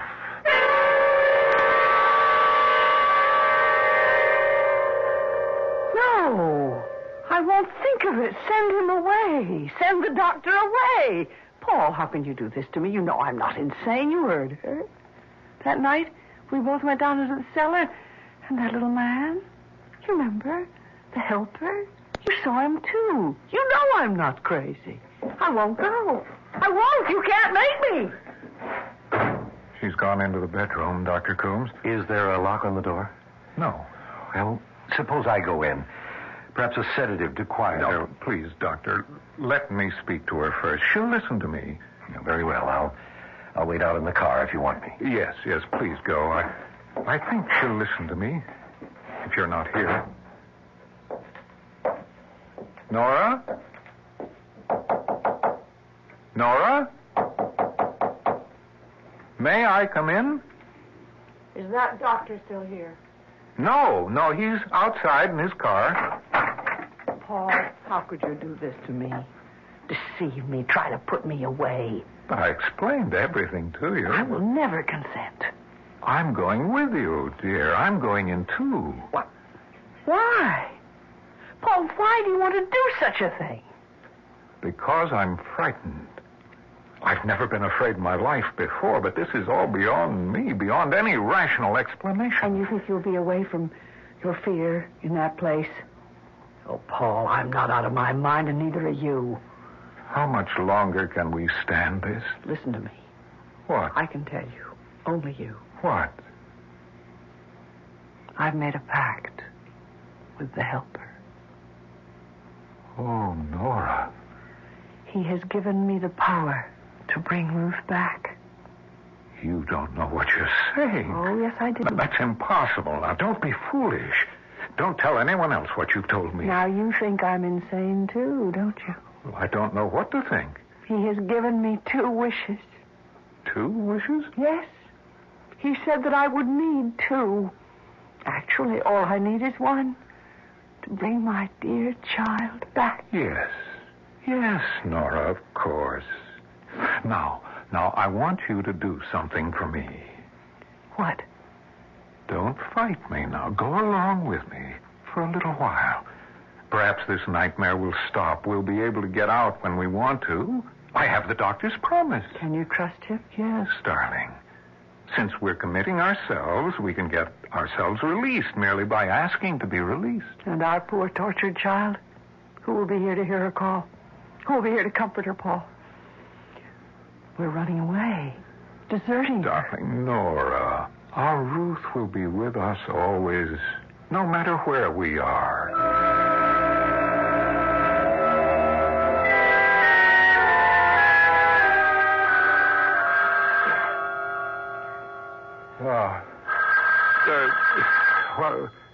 The phone. Oh. Hello? Hello, Mr. Sanford? Yes, Dr. Coombe? I'm calling from the sanitarium. Is there anything wrong? Yes, your wife has disappeared. You mean walked out? Nobody saw her leave. As a matter of fact, it's a bit of a mystery. Her room was locked. Perhaps one of the attendants or nurses unlocked the door for her. No, we've questioned the entire staff. At 1 o'clock, the nurse assigned to that section entered her room to administer a mild sedative. Your wife had complained she was worried because you weren't there. Well, I was just cleaning up a few urgent matters here. I was coming to commit myself tomorrow morning. I told her that, but it didn't seem to have any effect. When was Nora last seen? Not more than 10 minutes before 1 a.m. Another nurse on the floor answered her ring. She told the nurse about her anxiety and her inability to sleep. She hasn't returned home, has she? No. What do you want me to do, Doctor? Stay where you are. She may come home. It's very likely that she will come there.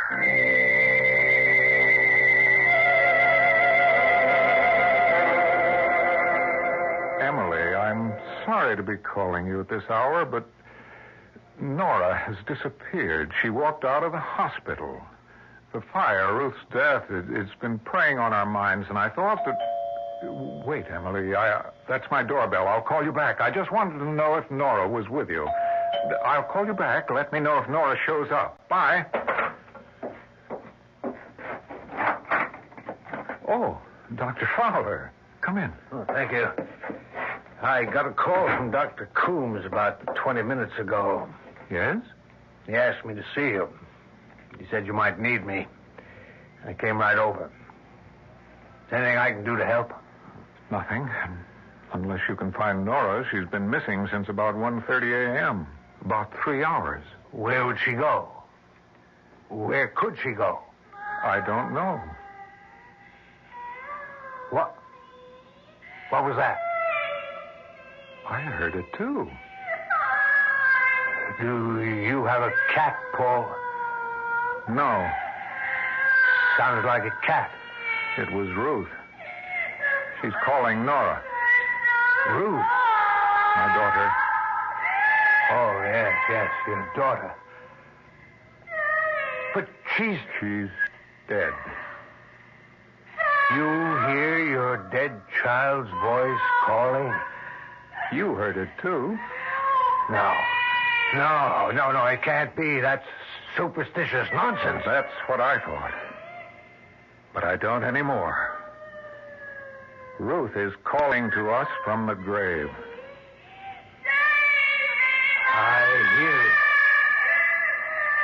I hear it. Paul, pray with me. Pray to God to make her go back. No. Nora will be here. She will come here and answer to her child's cries. Her mother's love is so strong that Ruth's outstretched hand will reach across the void of death and touch the hand of her mother.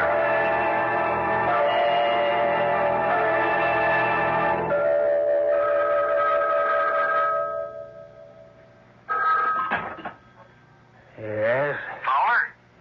Yes? I thought you were going to report back to me. I've just been through the most shattering experience of my life. You saw Mrs.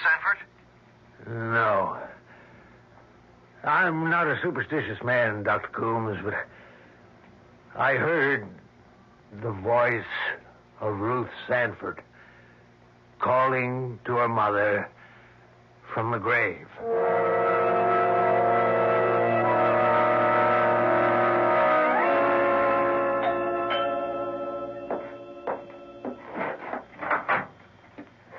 Oh, Dr. Coombs. I thought it was Nora. She hasn't returned yet, huh?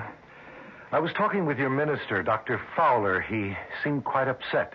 Any word from the police? Nothing. They've gotten several false telephone tips from cranks.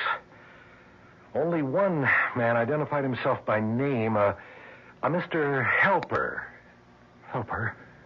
You know him? Yes, I know him. The police asked him for his address. He gave them one, but it proved to be a phony. Do you know where to find him? You won't believe this, Doctor. But the last place I saw him was in my cellar. What? I don't know how he got there. I didn't see him leave, although I was standing talking to him at the moment. He vanished. Vanished? Disappeared. I see. Disappeared right before your eyes. Oh, yes, I remember your telling me about that incident when you both came to my office. Hello, who's there? Paul? I've come home. What is he doing here? I won't go back to that place. He can't make me go back. Nora, dear. Send him away, Paul. Paul, make him leave. We don't need him. Mrs. Sanford, as your doctor... You're not my doctor anymore. Please go. Leave us alone. Please, Dr. Coombs, your being here will just make her worse. Very well, if you think you can manage. Yes, I can manage. I'm sorry you feel this way about me. Good morning. he was trying to do what he thought best for you, for us. He has no way of knowing what is best for us. He was just interfering, keeping us from Ruth. Nora, please give up that mad notion. Give it up? Oh, no. Paul, I will not give it up. Tonight, this morning, before dawn, we will bring our child back to us. Nora, think what you're saying. I've thought, and I've made up my mind. Before daylight, he said. What time is it now? It's 20 after 4. It won't be light before 6. We must do it now. Come. We'll go together. Go where? To the place I first heard her voice, calling to me, the cellar, the crack in the wall. Are you sure you want to go through with this? I think, Nora. I've come too far to turn back now. I don't care what happens to me. It's Ruth we must think of. All right, Nora, I'll go along. I'd better get my flashlight. The light's still out in the cellar. No, Paul.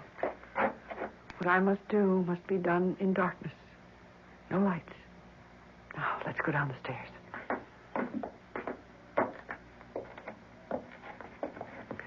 Now, Paul, don't say anything. I must ask for her life from the Master. Oh, Master, listen to my plea. I have paid dearly for this doing. Heed my request and grant it to me in payment. I fear your presence, Master, but I implore you, grant my wish. I wish my daughter were alive and with me now. My daughter, please give me back my daughter. Ruth, where are you? Come to me.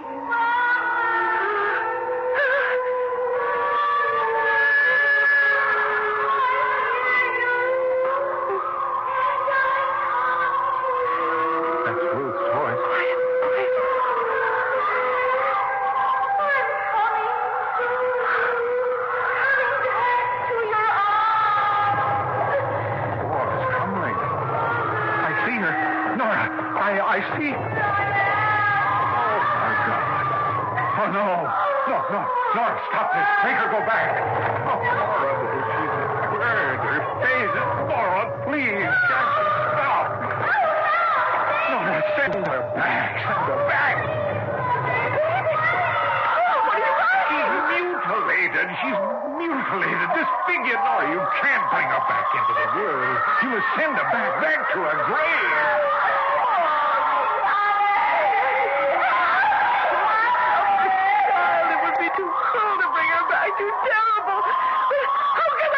He gave you 2 wishes. He said that you'd need the second. Now I know what he meant. Nora. Yes.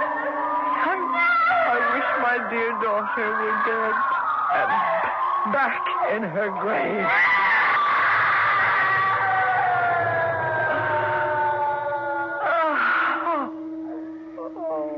Nora.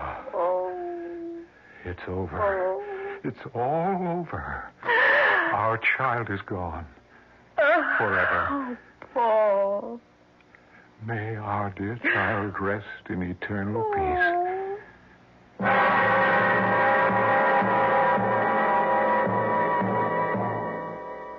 And so Paul and Nora were left to pick up the fragments of their lives and go on.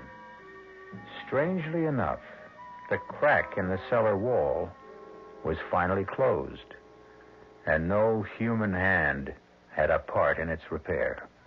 Our cast included Celeste Holm, Wes Addy, Robert Maxwell, Robert Dryden, and Ann Costello. The entire production was under the direction of Hyman Brown. This is E.G. Marshall inviting you to return to our Mystery Theater for another adventure in the macabre. Until next time, pleasant dreams.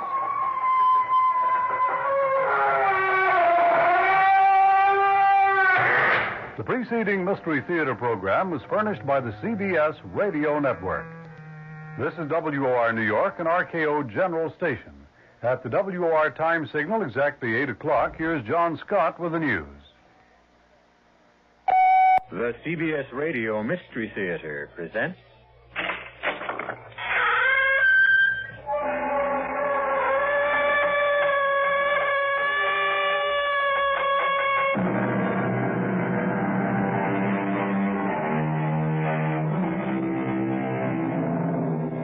Come in.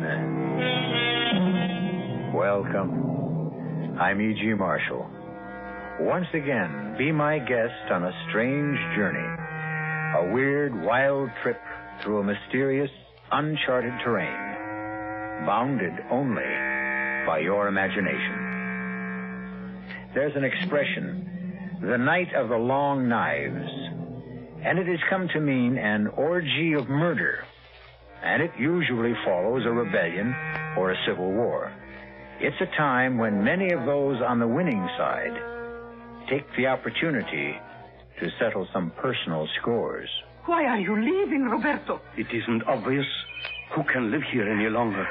There is another woman. Oh, Pilar, there never was. There never will be another woman. You are going to her. There is nothing here for me any longer. That's a lie. Pilar, won't you understand? Yes, I understand one thing.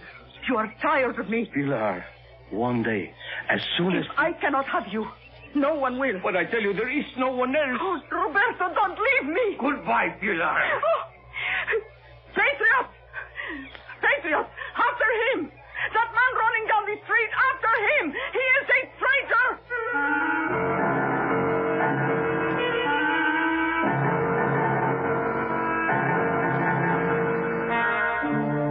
Our mystery drama, The Longest Night, was written especially for the Mystery Theater by Sam Dan and stars Bryna Rayburn. It is sponsored in part by the Kellogg Company, makers of Kellogg's Special K cereal and new sugar-free Diet 7-Up. I'll be back shortly with Act One.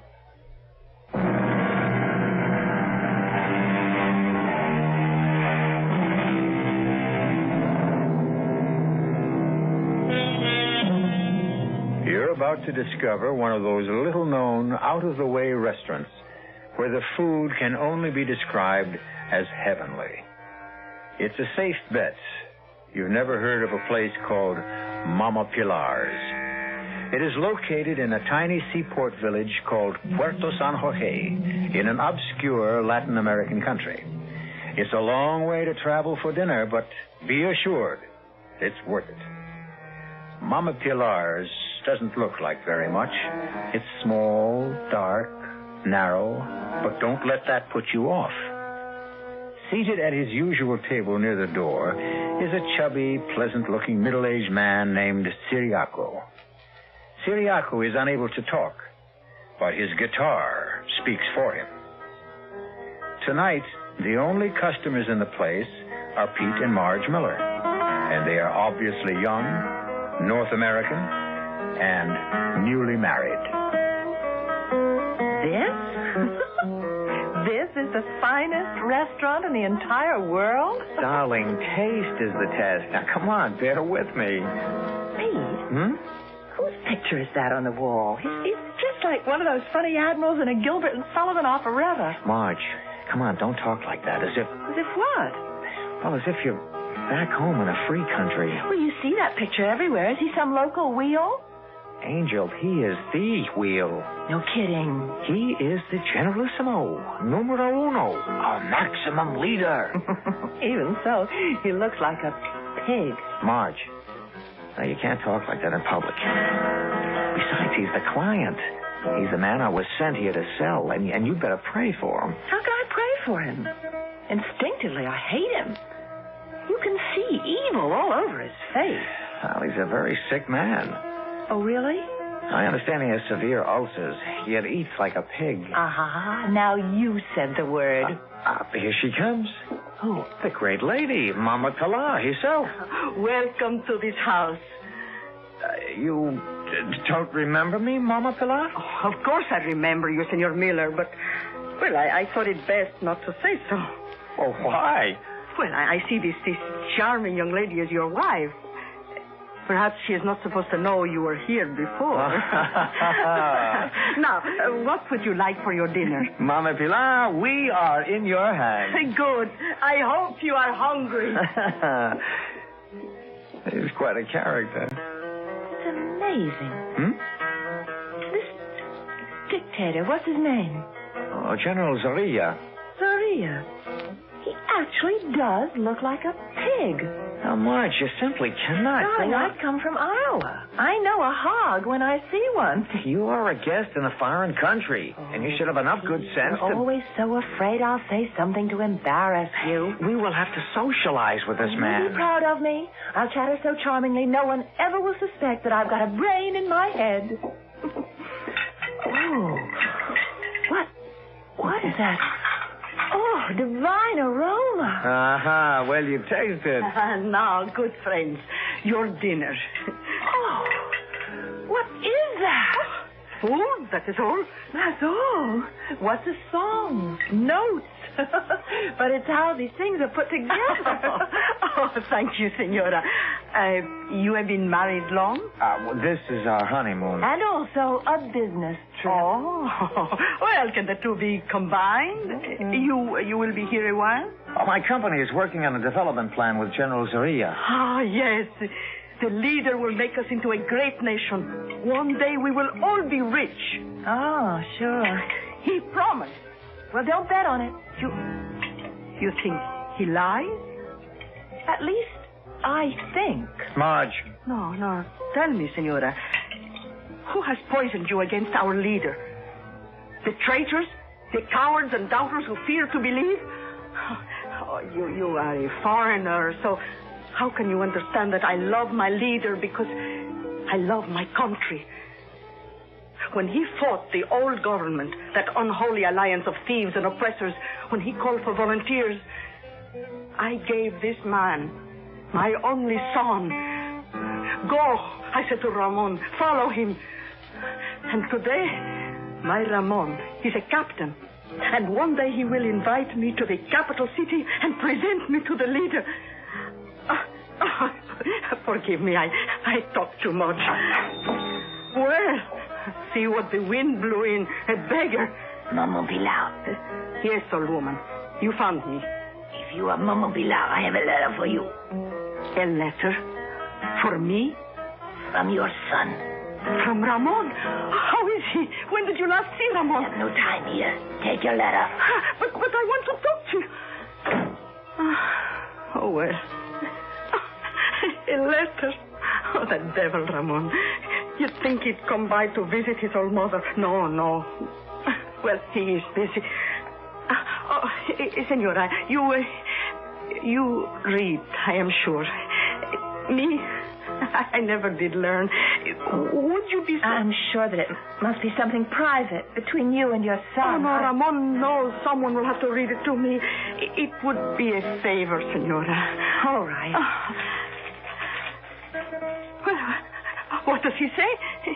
His letters are always so amusing. My dearest little mother, when you receive this letter, I will be dead.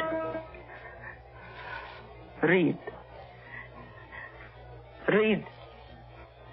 Our leader has betrayed us. We thought we fought for freedom, but he has made slaves of us all. Mama, he is a madman, and now that he realizes I know him, he will kill me with his own hands. Avenge me, Mama. Avenge me.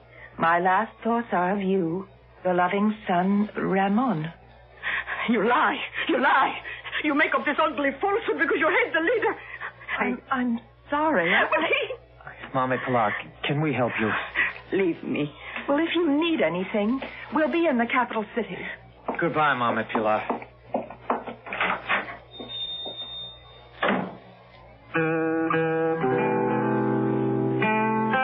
Siriaco, you see that face? The face that looks down upon us from the wall? I will kill him, Siriaco. I will kill him with my own hands. And after I have killed him, I will weep for Ramon.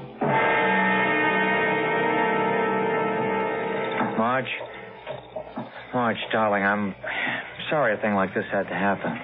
Pete, I know you have a job to do in this country, but I can't take any part in it. I will not socialize with that man. I will not visit his palace. He will not be invited to my home. But, darling... I refuse to discuss it.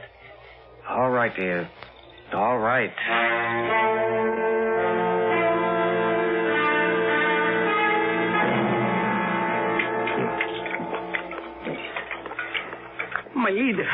My leader, you are breaking your diet. Shut up. Yes, my leader. What appointments have I this afternoon, Escobar? Dr. Suarez is due here at any moment. Then the young North American engineer, Senor Peter Miller. Is there more meat?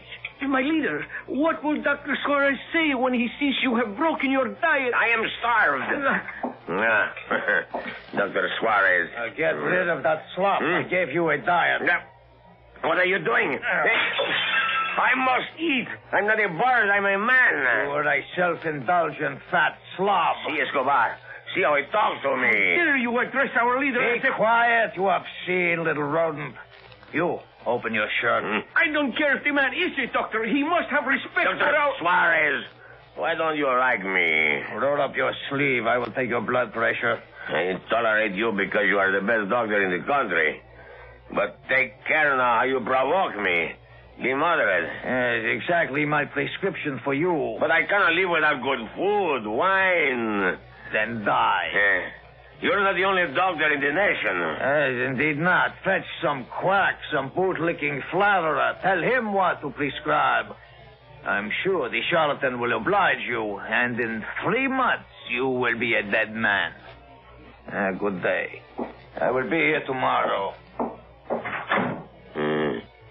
He's right. The dog. Moderation. I'll see the North American. Send in Senor Peter Miller. Moderation. Moderation and abstinence. That's the way to live forever. You must keep me to that diet, Escobar. Keep me to that diet. Yeah. Your Excellency? Yes, sir. I have here the report on all the preliminary studies. Have you, Yes, sir. An overall program to build hospitals, schools, bridges, aqueducts, drain swamps. We can transform the entire country. Can you? Yeah, now, if you'll examine these papers. Enough. Sir? Be silent. Mr. Miller, do you know what you are? You, sir, are a barbarian. You enter a man's office, and with absolutely no regard for the amenities, you start slapping your business documents all over his desk. 1,000 pardons, Your Excellency. Is it your impression that you will have me sign these documents and be on an aircraft bound for the United States within the hour? No, sir. I'm completely at your disposal, sir. I understand your lovely wife is with you. How is she? Fine. We shall hold a reception in her honor tonight at the palace. I'm afraid she's not feeling well. It's been a long trip. She's not a good traveler. Oh, I am sorry. Perhaps tomorrow. Yes, sir. Or the day after. Now, be sure to convey my warmest personal regards to your lovely bride and let us know when she will find it convenient to honor us with her presence. Yes, sir. Good day. Good day, sir. Now, what remains to be done today, Escobar? Ramon. Ah, yes. Ramon. He waits in his cell. We shall miss Ramon. He was a fine boy. He was a traitor, a criminal. Is there a family? He never spoke of anyone. These ambitious country boys. They get big ideas. And soon they grow ashamed of the old peasant mama back on the farm. Well, whoever she is, wherever she may be, let her believe her boy died a hero. Say something nice on the radio, Escobar.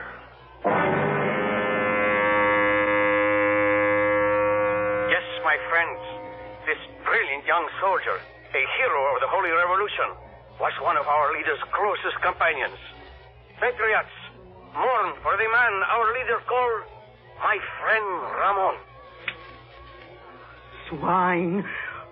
Oh, I will avenge you, my little Ramon. I will avenge you. Oh, Siriaco, did you get the flowers? Oh, what a beautiful bouquet. Oh, thank you, Siriaco. Oh, thank you. And now, dear friend, we must practice.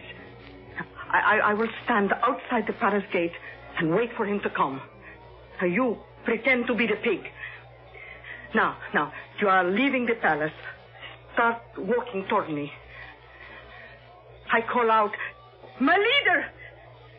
You hear a woman's voice. You look. You see a peasant. Her face, it shines with adoration. I hold out this bouquet, and because you are a depraved and evil man, the sight of sincerity must always amuse you. You step forward to receive my homage, my gift. I extend it eagerly, lovingly. And as you reach out to take it, my right hand withdraws the knife from inside the flowers, and I step and thrust.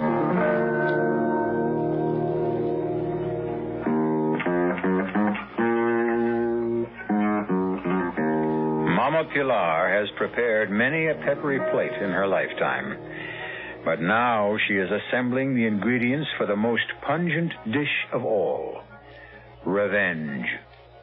The recipe will come to a boil when I return shortly with Act 2.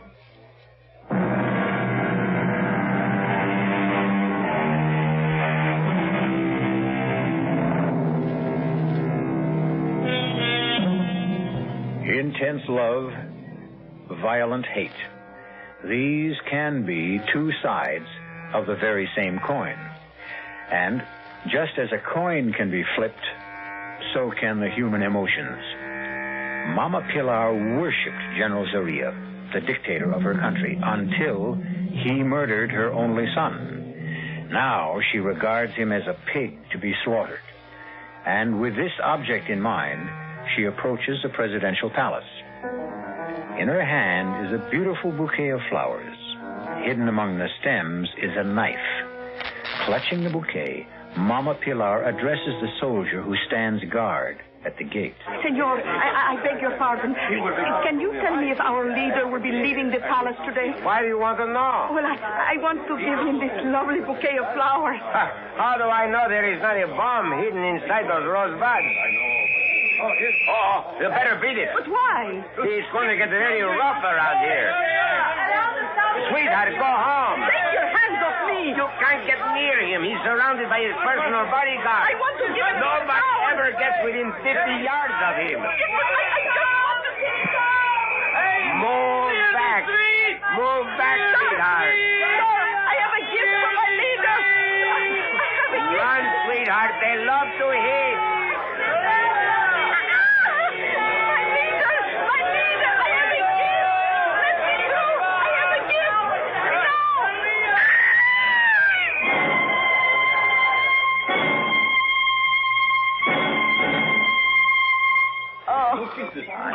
Let me help you. Don't touch me. You'll be okay. You just fainted. No. Oh, now don't cry. Don't cry. Let me alone. You're pretty lucky, you know. We used to have a captain of the guard. He'd give orders to kill people. Don't cry. Don't cry. Why don't you just go home?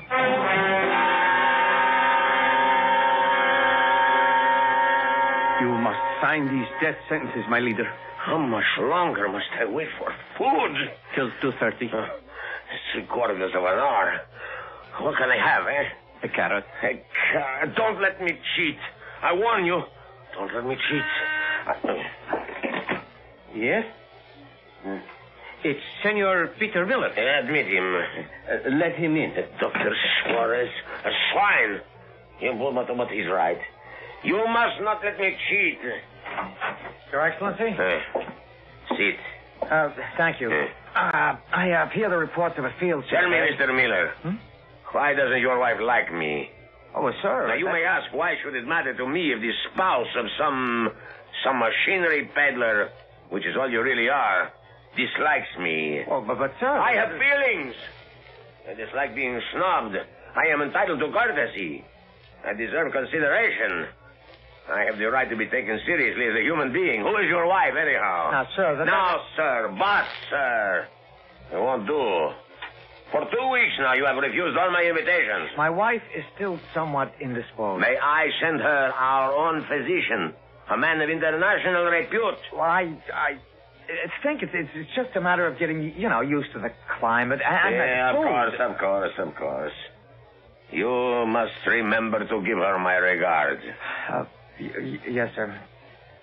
I have some reports here. Reports? Business? On such a glorious day? Well, Your Excellency, the time grows short. Time, my dear boy, grows neither short nor long. She maintains her own steady rhythm despite all our futile efforts to hurry or delay her. Until tomorrow. Yes, sir. And if your lovely bride is sufficiently recovered, bring her with you for cocktails. I mean tea. Good day. Good day, sir. How much longer, Escobar? Exactly 37 minutes. See to it. It must be a very large carrot.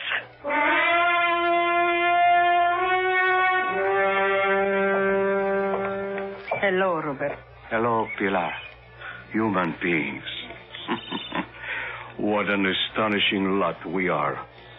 After all that has happened, we meet by chance, and it's hello, Roberto. Hello, Pilar.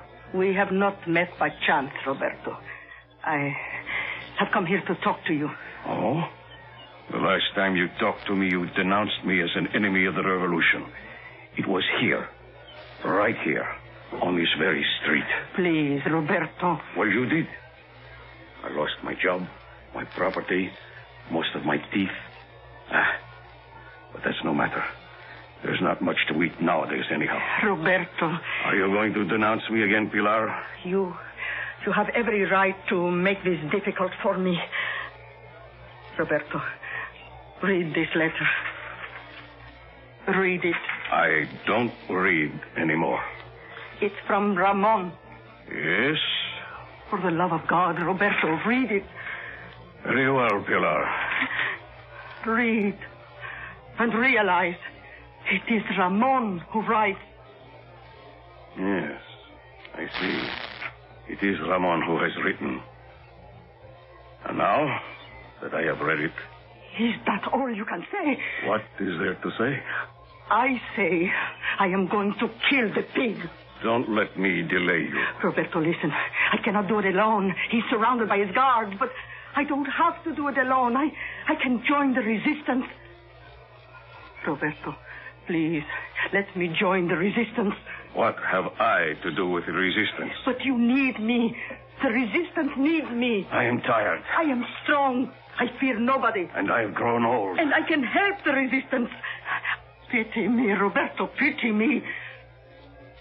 Fighting resistance will meet tonight. Oh, thank you, Roberto. In your cafe. In my... Why not? It's the safest place in the city.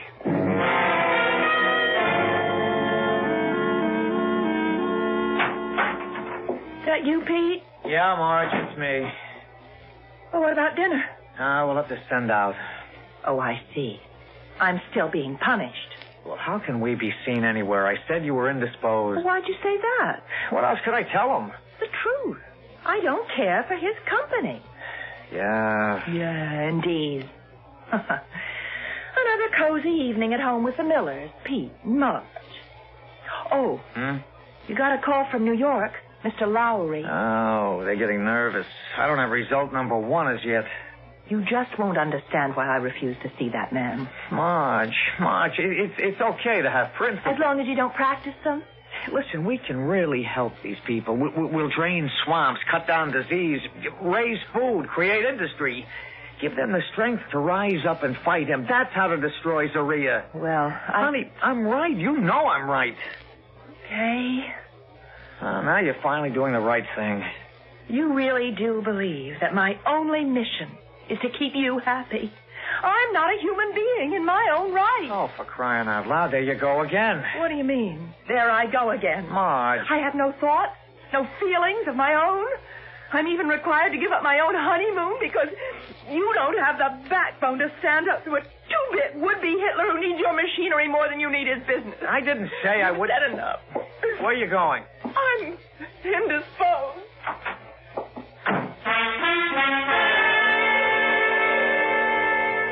Roberto, will it be all right if I say a few words?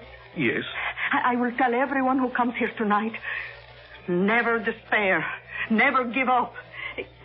Can I say this at the meeting? Of course. You told everyone about the meeting to come here? Yes. Good.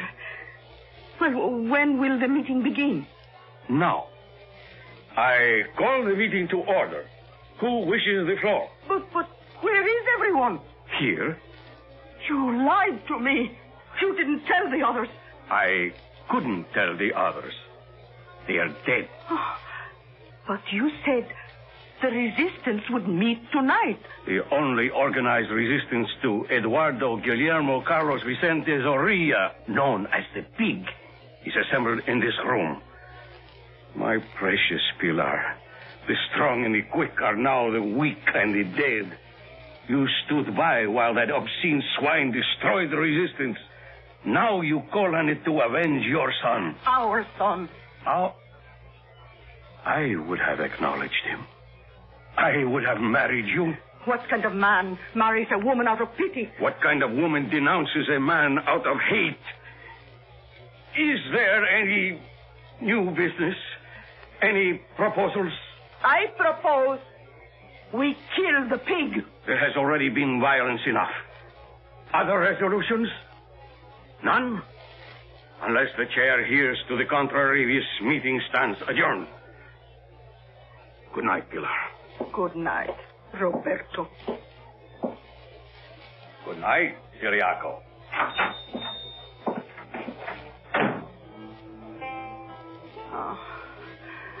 Remember, Ciriaco, the little American girl who read me the letter? He looks like a pig, she said. Just like that. A skinny little girl looks at his picture and says, pig. You know what makes her so wise, Ciriaco? She thinks. Oh, there you have it. She and Roberto, thinkers. They would say, we have a problem. What is the most effective way to kill a pig? But what do they know about killing pigs? They are thinkers, philosophers, aristocrats. Oh, no, I know how to kill a pig. Tell me, Ciriaco, tell me, do I know how to kill a pig?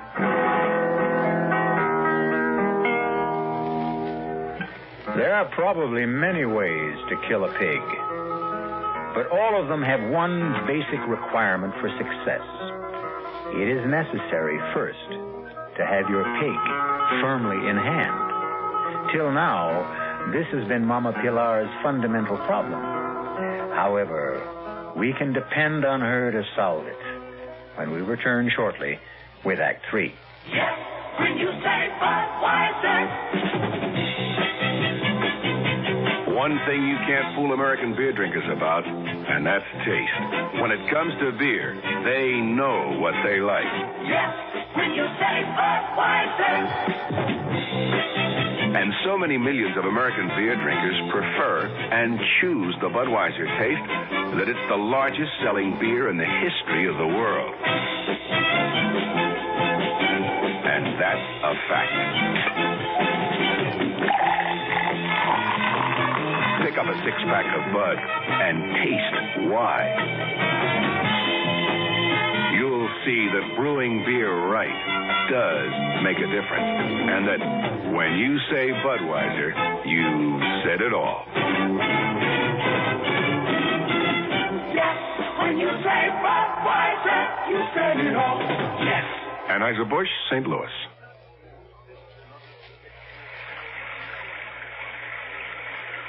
Sometimes a gentle rain in one place adds up to a raging torrent in another. A torrent that can uproot lives as well as trees.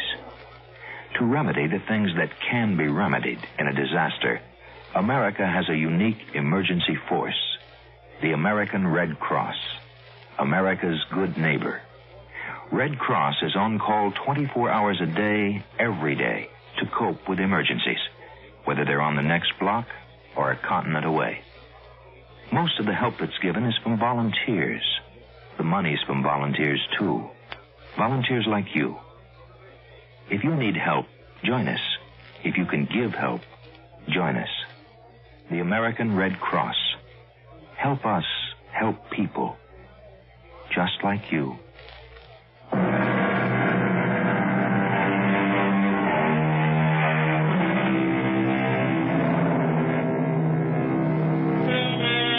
Marge Miller is a young newlywed who is having the first fight of her marriage. And permit us to say, it's a beaut. The reason may sound familiar. She refuses to socialize with her husband's client. It acquires deeper dimension when we consider that the client also happens to be the absolute dictator of a small nation. However, here comes Mama Pilar with her own score to settle. And does she bring salvation or disaster? No, I'm sorry, Pilar. It's out of the question. Why does the senora insist I wish to kill somebody? It's not just somebody. Zorilla. Me?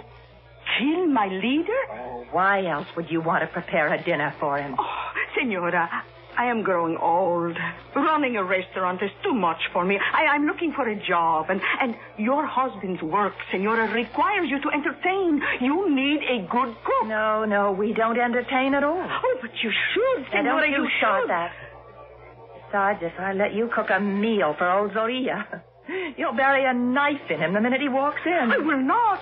On my word of honor. Well, you spike his soup with arsenic. I will not. On my word of honor, I will do nothing to... I believe you. But Pete would never buy it. Why not? Why not? Well, let's just say he's very nervous and upset right now. Ah, then you have a problem. Such a man is no good to a woman. No. We must relax him, restore his desire for romance. Amen.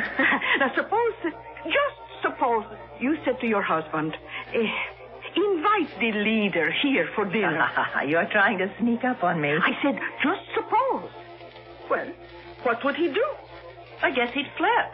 Oh, well, that must mean something good, eh? But, no, there is no need to tell him I will cook the dinner until everyone arrives. And then it will be too late for him to object. How simple it is. Simple and deceitful. Why do you want to prepare a meal for Zorilla? I have my reason. Sure. I want to help my husband do his job. But I can't very well have his client killed at my dining room table. Senora, this dinner will resurrect your marriage. What makes you think that my marriage needs to be... When a bride sits alone all afternoon, emptying glasses, filling ashtrays...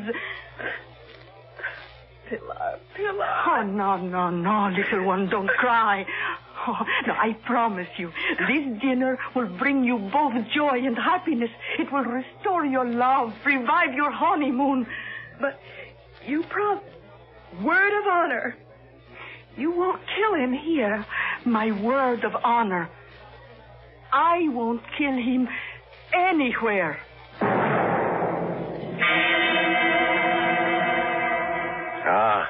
Mr. Miller, now I understand.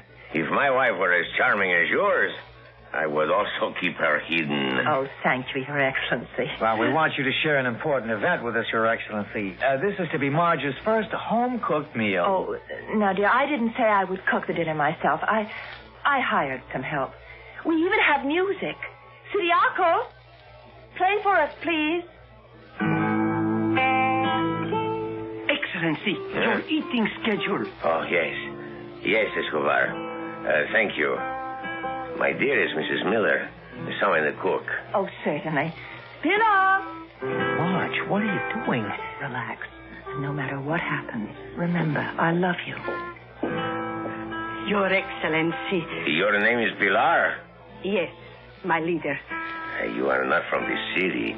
I would know that hill country accent anywhere. Now, don't tell me. Puerto San Jorge. I was born there, my leader. That's the real country. Those are the real people. Now, my good Pilar, prepare for me 2 boiled eggs, 3 minutes. You tell the time? Oh, yes, my leader. 3 minutes, no more, no less. Tea with 1 teaspoon of skim milk, toast, One dry slice thin. But, Your Excellency, we... I am on the strictest diet, my dear. Oh, forgive me. Please, forgive me. I didn't know. Pilar, you'll serve all of us eggs, tea, and toast. I forbid it! No, you are so sweet, sympathetic, sensitive, my dear, but I must forbid it. Pilar, you will serve your master, mistress, and Captain Escobar the prepared meal. Yes, my leader. But, Your Excellency, we have no right to enjoy This is something I must learn to live with. It's for the best. What is food? Merely a fuel. And with me, it was once a passion. And now that passion is spent, it is burned out completely. May I serve now, Senora? Well, yes, I suppose so. The true passion stuck, that one. Where on earth did you find her? Oh, sir, you must never ask a lady where she finds her help. These must remain our little secret. Oh, smell that. Oh, smell that. I have not seen beef marinated San Jorge style in years. Oh, Pilar, you are a genius. Thank you, my leader.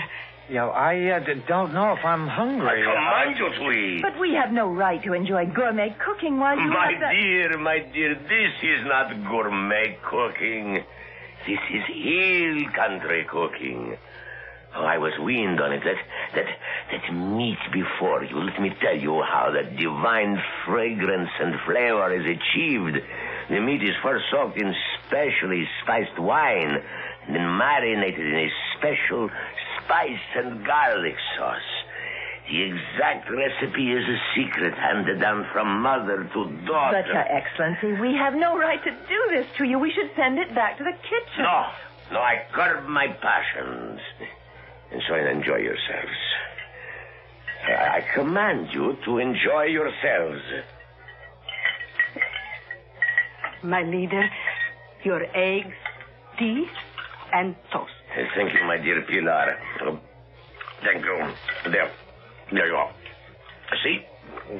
You see how quickly I have fueled my engine. Half a dozen bites, a couple of swallows, and I am done. You have scarcely begun. You will fritter away your lives at the table. Whereas I shall have endless hours free for work, for study, and for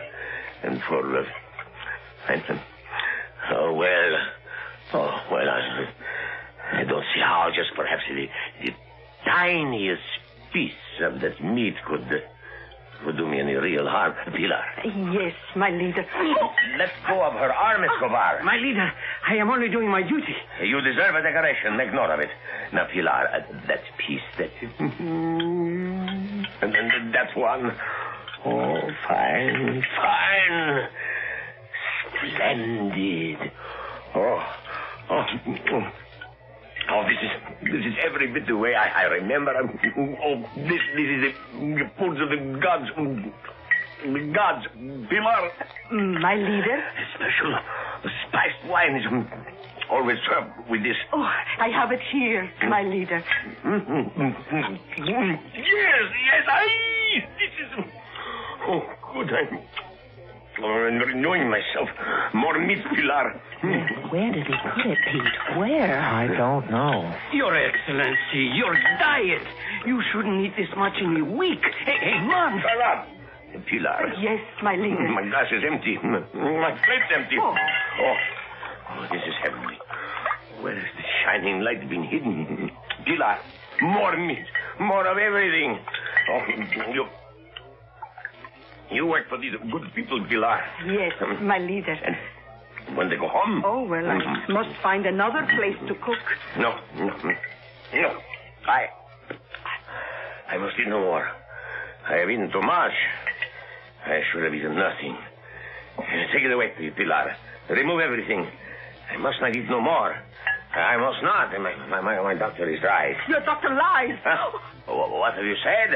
Oh, please, my leader. I meant no harm. All my life I have prepared food. It never hurt anyone. How can a doctor blame food? Yes, my kind Pilar. Oh, all the men in my family, my father, my brothers, my son, they always ate what I cooked. Not one was ever sick. My leader, this is food. This is life. It was so good. So good. My leader, who ever heard of doctors at the hill country? My father died at 95. My father was drowned at 86. He was trying to swim the San Jorge River to visit the most beautiful widow in the province. Mr. Miller, Mrs. Miller. Yes, sir. You have made me aware of something I seem to have forgotten. My roots. I lost them, but I find them here, just in time. Yes, I shall be nourished by the food of my peasant ancestors. Escobar, dismiss that quack Dr. Suarez. But, Your Excellency... Mr. Miller, why have you come to this country? To make your fortune, eh? Well, your fortune is made. Create, build, construct, send me engineers, teachers, technicians, designers. Have the necessary papers ready for signature in the morning. Sure. Your Excellency. See? You are successful beyond your wildest dreams. Thank you, Your Excellency. Thank me by giving me this woman, Pilar. Would you like to live in the palace? Oh, my leader, what does a peasant woman know of the palace? The kitchen. You shall rule over the kitchen. I? Yes. Me? To cook for my leader? Oh, but I am only a plain peasant woman. Escobar, it was a plot. A plot, Excellency? A clever plan to kill me. How? They would starve me to death. Oh. Pilar, is there more meat? Oh, yes, my leader. Of course, I've learned a lesson, even from my enemies. Moderation. I shall enjoy good food, but in moderation. And what does my leader desire for his breakfast? Woman, do I solicit your advice on the training of troops, the administration of justice? Do not consult me. Prepare what you choose. Is there dessert? Of course, my leader. I'll go and help Pilar serve. Pilar, see? I gave you my word of honor. But you are going to kill him. You see that man. He can't help himself. Neither can a pig. It's the nature of the animal. But Pilar, look at him. A knife, a bullet, a few grains of poison. Much too swift, much too merciful. No, this is better. I have seen swine stuffed like him. They die slowly, badly, in agony. Much better. Oh, be happy, Senora. I have kept my word, and you have won your husband again. Pilar, the dessert. Oh, time once again to stuff the pig. Coming, my leader. We have a simple sweet. A simple sweet? Yes, senor. We call it the Mountain of San Jorge. Whipped cream, ice cream, chocolate, preserves, nuts, fruit. Oh, Pilar. Dear good friends, you have renewed my life. Your plate, my leader. Escobar, have Dr. Suarez shot at once. There is plenty more in the kitchen, my leader. I can hardly wait for breakfast. What shall we have, Pilar? Oh, you said for me to surprise you. Oh, you will serve me always, Pilar. Say that you will serve me always. You are my leader. I will serve you to the death.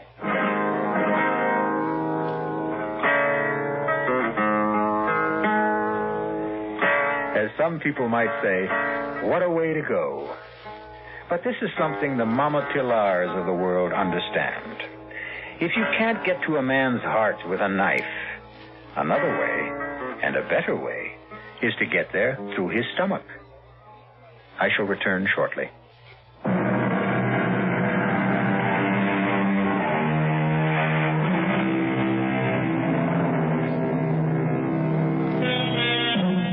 You may have heard it said, the pen is mightier than the sword. This sentiment was written by a man and can be dismissed as male chauvinist propaganda.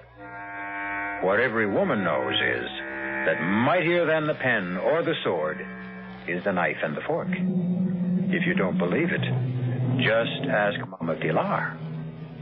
Our cast included Bryna Rayburn, Marion Seldes, Jack Grimes, Leon Janney, and Gil Mack. The entire production was under the direction of Hyman Brown. Radio Mystery Theater was sponsored in part by Sign-Off, the Sinus Medicines, Buick Motor Division, and Anheuser-Busch Incorporated, Brewers of Budweiser. This is E.G. Marshall inviting you to return to our Mystery Theater for another adventure in the macabre. Until next time, pleasant dreams.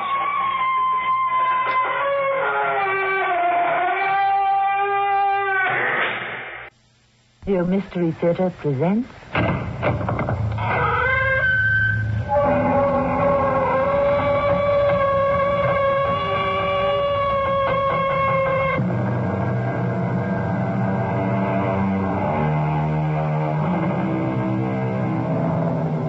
Welcome. Come in. I'm Tammy Grimes. To believe strongly in something does not make it right. To risk everything to establish your opinion is foolhardy. To murder because you think it is the only solution is the greatest sin of all. One man caught in such a conspiracy was John H. Surratt. The murder was that of Abraham Lincoln. In our dramatization, whenever possible, real names will be used and facts, wherever they be substantiated, will be related. Are you the John Surratt they say killed the Secretary of State the night Booth killed Lincoln? If the Secretary is dead, it was not at my hand. You were not part of the Booth conspiracy? It was to kidnap Lincoln, not to kill him, that I conspired with John Wilkes Booth. Oh, Mrs. Mary Surratt, who has been arrested as a conspirator. Is she a relative? My own mother, heaven help me. I shouldn't be here. I should be at her side right now.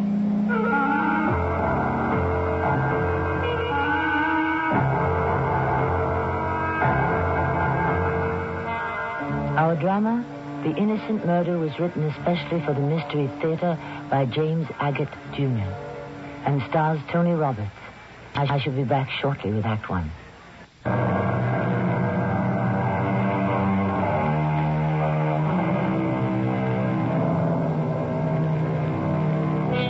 The murder of Abraham Lincoln plunged the nation into mourning on a scale never before known.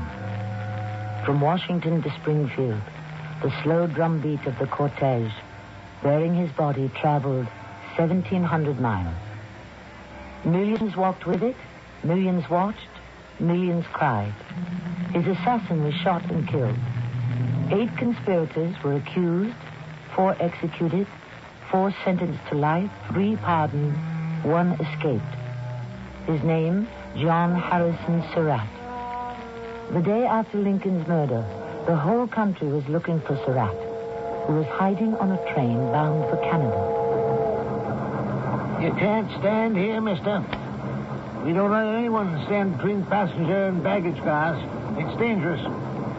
May I have your ticket, please? I don't have one. You don't have a ticket, sir? The Vermont Central Ticket Office was closed. I couldn't get one. Was that in Burlington? I believe so. I don't understand. Don't you know where you took the train? I'm a Canadian. A friend of mine and I were in New York where we had work. Well, we can't stand out here talking. Follow me inside. I appreciate your interest, conductor. I'm listening. Well, then my friend and I, we went to Boston, and from there we got to Burlington. And when I woke up yesterday morning, he was gone and taken all my money. So you have no money? Can't let you ride without a ticket. I'll put you off the next stop.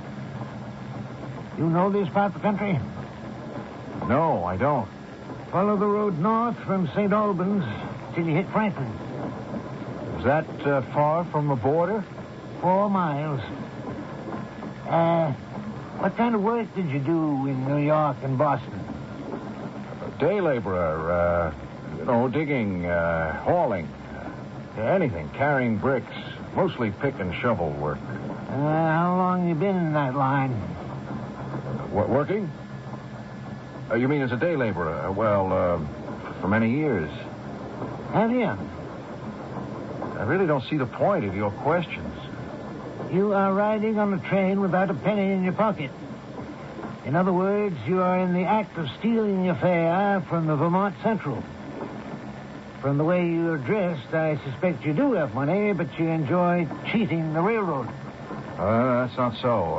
I apologize for contradicting you so firmly, but I have done hard manual work. Where are you bound for? Montreal. It's unfortunate that I'm without funds. You dropped your handkerchief. Oh, so I did. Thank you, sir. I never met a workman who carried an initialed handkerchief. Oh, well, that's none of my business. What'd you say your name was? I didn't say. It's true, I'd been dropping handkerchiefs from Elmira, New York, to the passenger depot in Burlington. Was it carelessness? When I was put on trial 2 years later, the government said I dropped the handkerchiefs on purpose to establish an alibi. That I wasn't in Washington. What made me run and hide after Booth shot Lincoln? Surely my place was beside my mother, who'd been arrested and was hanged without my ever seeing her again. Next morning, I was miles away from Washington in a small restaurant. What'll you have for breakfast? Coffee, and maybe an egg. How much is an egg? Boiled egg, 5 cents. We're more expensive than the other places in town, but our eggs are fresher. I'll have one, thank you. You're not from around here. Where are you from? Montreal. I'm Canadian. I've been to New York. Did you come by train? No, I walked from St. Albans. Yeah, well, they're always putting people off the train there. I guess that's why you asked the price of an egg. May I have it soon? And medium, please. Have you seen the newspapers? No, thanks. Never anything interesting in there for me to read. Well, you'll find something interesting in it. This special edition just came out.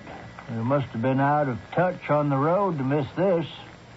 President Lincoln was shot yesterday. Shot? Shot at? Was he badly wounded? Killed. Well, that is almost. The doctors say he'll be dead by morning. Shot in the head, watching a play at the theater. Do they know who did it? Name's in the paper right there. An actor fella.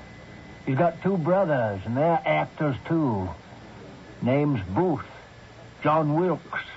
No. Hey, young man. What is it? He's fainted. Bring me a glass of water, someone. John Wilkes. John Wilkes. You said we would kidnap Lincoln. Kidnap, not kill. Lord in heaven, what have I done? Not you, but I have done it. No other way. Richmond has fallen. Jefferson Davis is running away. General Lee's army routed. His officers brought into Washington in disgrace. There is no South now. I no longer have a country. Young man. Young fella, wake up here. Are you all right? I must have fallen down. I'm sorry. Let me help you up. It's quite a scare you gave us. I'm perfectly fine, thank you. It's an old weakness. Sometimes it overcomes me. You just go over there and sit down and read the paper. There's quite a list of what they call conspirators, starting with the actor. Then there was a lady in it, too. Owned a boarding house. Mrs. Mary Surratt. Lord, Oh, Lord. Yeah, and it wasn't only Lincoln who they murdered yesterday, but Seward, Secretary of State. Someone stabbed him, and he's going to die, too. Mr. Seward, yeah. They've got that assassin's name down here, too. Who attacked Seward? Well, I was reading it just this morning, but never can remember a name. Oh, yeah, here it is. Mr. William H. Seward, Secretary of State, was attacked last night while in bed. The assassin inflicted 3 knife wounds upon the Secretary. There's reason to believe the assailant was John H. Surratt. Yeah, Surratt. That's the murderer. You read the rest of it. I'll have your coffee and your egg ready in a jiffy. The day of the double assassination was the 14th of April. I'd be able to swear to everyone I was in Elmira, New York that day. I never had that breakfast. I got out of there fast. I crossed over into Canada, and Father Boucher, an old friend who lived 40 miles outside of Montreal, I'd be safe there for a while. Nice shot, John. That's the second one you brought down to death. Father, if anyone had told me a year ago I'd be your guest for 3 months, hiding out from the law, I would have laughed. Aren't you still alive? Yes, you've made it possible.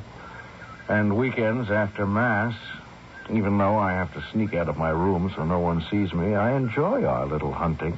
I'm afraid all good things come to an end sooner or later. Some sooner than we wish. Living in the parish house is no longer safe. It's Emma, isn't it? She is the most prying and peeping servant girl in the world. Nosy. Her nose is a foot long. I am afraid her tongue isn't much shorter. She's been gossiping that I'm hiding a woman in the parish house. I think you should move on, John. Yes, I've been thinking that too, Father. I'm going to take you to a good friend of mine who lives right in Montreal. We've talked about you, and he feels the safest place for you to wait this thing out is Rome. Rome? I'm to go to Rome? Yes, by steamer. I suggest you will need a new name. I'll call myself McCarty. Mr. McCarty, I wish you bon voyage, and please write to me when you arrive.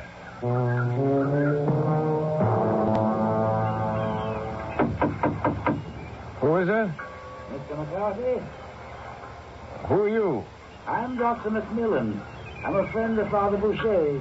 I was told to look you up on the steamer before we sailed. Just a moment. Oh, how do you do? I'm Dr. Macmillan. I happened to run into Father Boucher this afternoon on the dock, and he mentioned a friend of his was sailing on the Peruvian to Rome. I said so was I, as far as Liverpool, and would I look you up? Mr. McCarty, that's you, isn't it? Yes, that's my name. Very good of you. Well, it's a long trip overseas, and he thought, well, company, you know. When do we sail? Midnight, I expect. That's generally high tide when these steamships leave Quebec Harbor. You're not a good sailor? Not really. I've crossed the Atlantic several times going to London, but my insides never really get used to it. If you want a doctor's advice, don't sit down here in your cabin. We have not even left the dock. If you anticipate feeling a bit under the weather, go out on deck. The salt air does wonders, Mr. McCarty. Take my word for it. Yes, I'm sure it does, but for the present, I'll remain in the cabin until we sail. Well, I'm going for a turn around the deck. If you change your mind, I'll be happy to walk with you.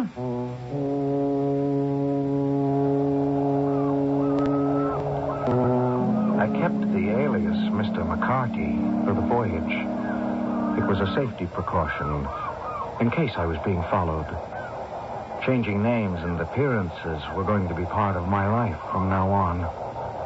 Once or twice during the trip, I caught the doctor looking at my dyed brown hair, which I'd trimmed short. I knew he was wondering who I really was. We must be nearing land. Really? I can't see it. I guess you never do go on deck on your trips to London. Seagulls, proof positive when they follow the ship that land isn't far away. Mr. McCarthy, do you always wear those dark green spectacles? No, not always, but since my accident, I'm careful. Bright light hurts them. Oh, you had an accident. Oh, I'll tell you about it sometime. Although I'm not an oculist, I'll be glad to have a look at your eyes. Well, thank you. Doctor, do you mind if we move from here to the wheelhouse? It's quite shady there. Your eyes, yes, I understand. No, it's not that. Please, I'll explain. Have you noticed the tall man with the rather heavy black mustache during this trip? Yes, I have. Oh, you have, too, huh? Any idea who he is? Do you know him? Isn't that strange? I wondered if you knew him. Because he keeps watching me, right? Yes. You don't know him. I think he's an American. He's a detective. And he's following me. But what have you done that there should be an American detective following you across the ocean? If I answered that question with the honesty that it deserves, Dr. Macmillan, I'm afraid your eyes would pop out of your head.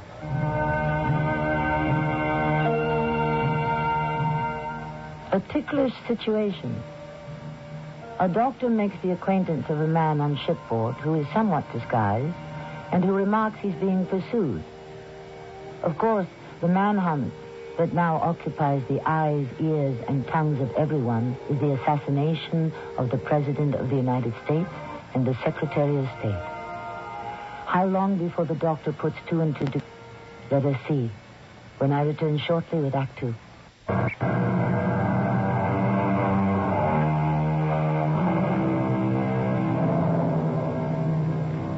The Mystery Theater is dramatizing the story of the escaping accused conspirator in the murder of Abraham Lincoln, a tragedy from which the country suffered for decades. Our man is John Harrison Surratt. He is on the steamer Peruvian, bound for Rome. Aboard ship, he is known as Mr. McCarthy. His recent acquaintance, Dr. Macmillan, may, however, soon learn the truth. Doctor, please forget I mentioned the tall man. It just seemed to me he was spending most of his time watching us. At least, watching me. Mr. McCarthy, if he is a detective, why in the world is he after you? What have you done to merit such attention? I know I haven't been entirely honest with you, but I do think you'd be better off not knowing too much about me. Oh, I can't believe you've deliberately done a wrong thing.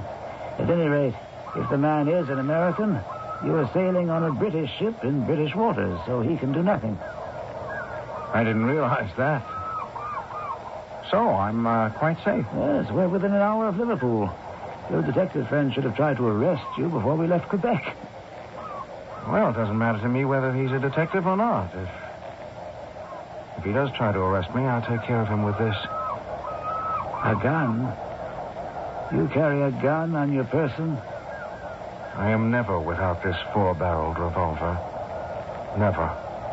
McCarthy, suppose you put it aside and concentrate on joining me for a farewell drink at the bar.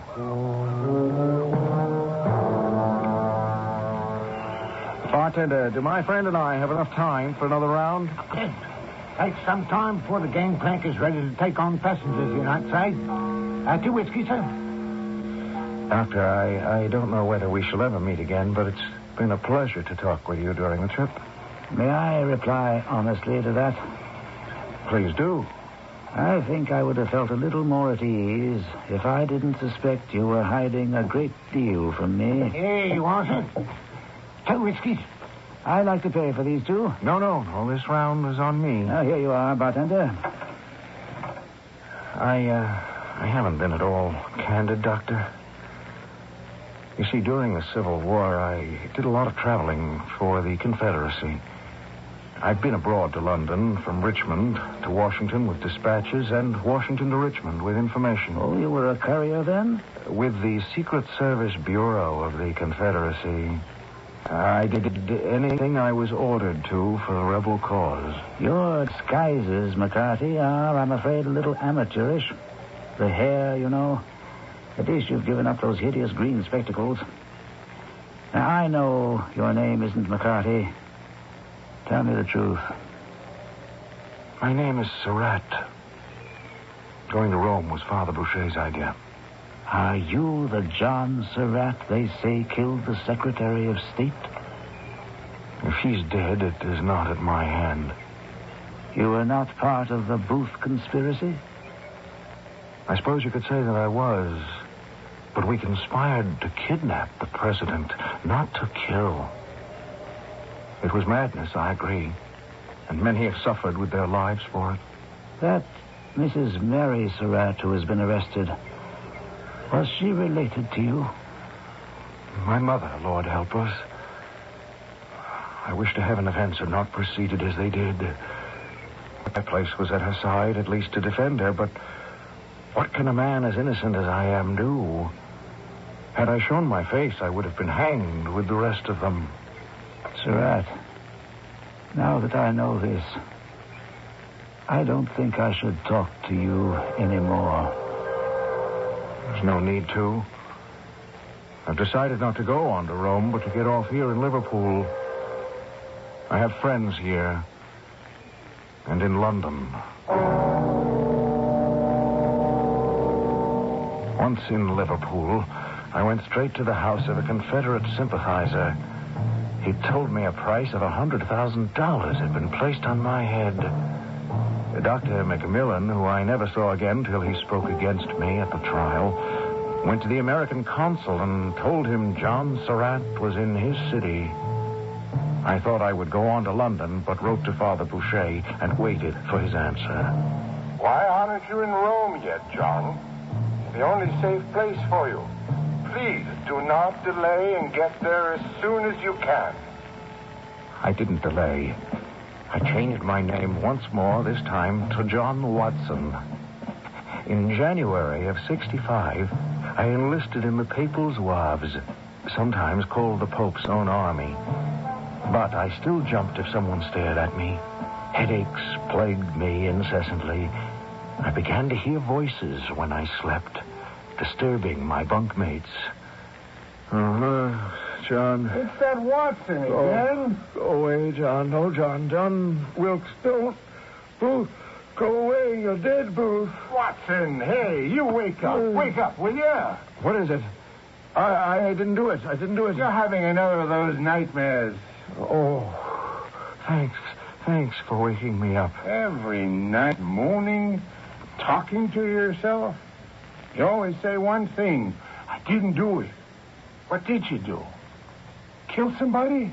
No, I didn't. I couldn't do that. I'm sorry. I'll try to be quiet. And so I would try to close my eyes to sleep. But John Wilkes Booth was always there. I struck boldly for our country. At the theater that night, I walked with firm steps through 1,000 of his friends. In the box, a colonel was at his side. I shouted, "Sic semper tyrannis," and then I fired. In jumping away, I broke my leg. I passed all his pickets, rode 60 miles that night with the bone of my leg tearing the flesh at every jump. No, John Wilkes, no. You've suffered enough. I could never repent it. Though we hated to kill, our country owes all our troubles to him. God simply made me the instrument of his punishment. God made Booth the instrument of punishment. He said that to me over and over again. I knew that he felt deeply that the country was not what it had been or should be. He hated the forced union between North and South. I stopped worrying about being John Watson or being found out. Then one day, a young man stepped out of the barracks and walked up to me. My old friend, we meet again. What a small world it is. I don't believe I've had the pleasure. Well, then you don't know me? Well. What's your name, sir? John Watson. Watson. Oh, good name. I'm a Canadian volunteer in the 3rd Company of the Papal Zouaves. Are you now? Well, how do you like your Zouave uniform? Red fez, baggy trousers, leggings. And your name is Watson now, is it? I don't know what you're getting at, but my name has always been Watson. Isn't that strange? I would have taken you for another man, one called... But then you know who you are. If you're done with your little inquisition, I'll be on my way. I'm on duty in a quarter of an hour, and I must get back to my post. Certainly, John Harrison. You trot along. What did you call me? What I have always called you. John Harrison. John Harrison Surratt. Oh, you look surprised. Well, look at my face closely and think back to when we first met. Have I changed that much? I'm very sorry, but you have the advantage over me. Yes, I do. In more ways than one. Oh, I shan't keep you in suspense any longer. I am Henri Beaumont de Saint-Marie. Good Friday, April 3rd. How many years ago? In the town of Little Texas, Maryland. Our first meeting, you gave a speech in my school. How strange life is. How very strange. I didn't recognize you, Henri. We're a long way from home now. Sunny Italy. What is it you want from me? I'm going to my captain and tell him who you are, where you escaped from, and why. Why do that? Because I'm a patriotic Canadian. You're not even an American. So how does the death of an American president concern you? I quote from your lecture to my class, John Donne. No man is an island unto himself. Remember? Any man's death diminishes me because I'm involved in mankind. Therefore, never send to know for whom the bell tolls. It tolls for thee. Don't you believe that anymore, John? The death of your president tolls for Frenchmen, for Germans, Italians. It tolls for Canadians. I haven't really time to listen. Not if they don't arrest you. You'll see more of me. I've been following you, John, through Canada, Liverpool, London. I was close in London, Rome, and finally here it says. Did the government send you? I sent myself. I sold my farm to find the last man of the conspiracy who roams the world free. You followed me as a private citizen. I'm innocent. Well, then why are you running and hiding if you are innocent? You took it into your head that I was an accomplice to murder. I wasn't even in Washington when Booth fired that pistol.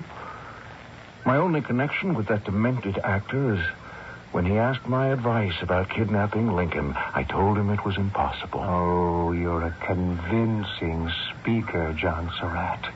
You always were. Henri, I beg of you. Forget you ever saw me. I cannot do that. But you must. I've been on the run for months. I'm not well. Give me a chance to let this all cool off so I can go home and have my fair day in court. How long will that be? I've written to friends at home. They said stay away for at least 2 years, perhaps 3. That's a long time for retribution to begin. I can promise nothing.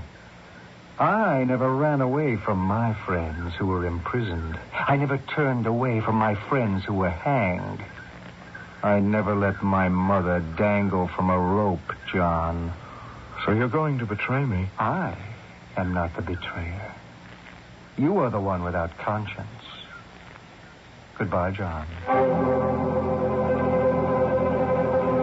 Was I the one without a conscience? The thought haunted me as I lay down on my bunk that night and tried to sleep. Henri Saint-Marie was certainly going to inform against me. It was one of the worst nights I can remember. In my dreams, I again saw Booth alive, as he was. You see, my idea is simply to kidnap the man, take him across the lines, and hold him for a ransom. That ransom being they should empty all their prisons of our soldiers. That way we could make up for our staggering losses. Surratt, that was my dream. But in the first days of April, everything turned against my country, the South. And the Lord said to me, you must smite him down. He is responsible. And so God made me the instrument of his punishment.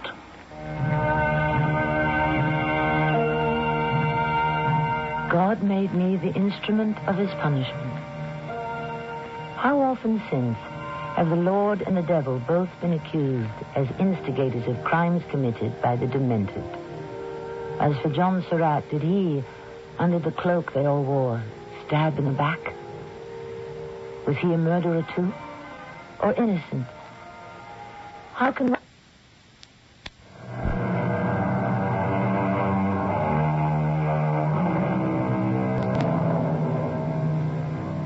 John Surratt is running from those who have put him on trial for complicity in Lincoln's murder. He is also running from himself. By this time, John Wilkes Booth has died of wounds suffered during his capture in a farmhouse. But in John Surratt's mind, Booth is still alive. Every night, night after night, Surratt's brain, as we say today, keeps playing the old tapes.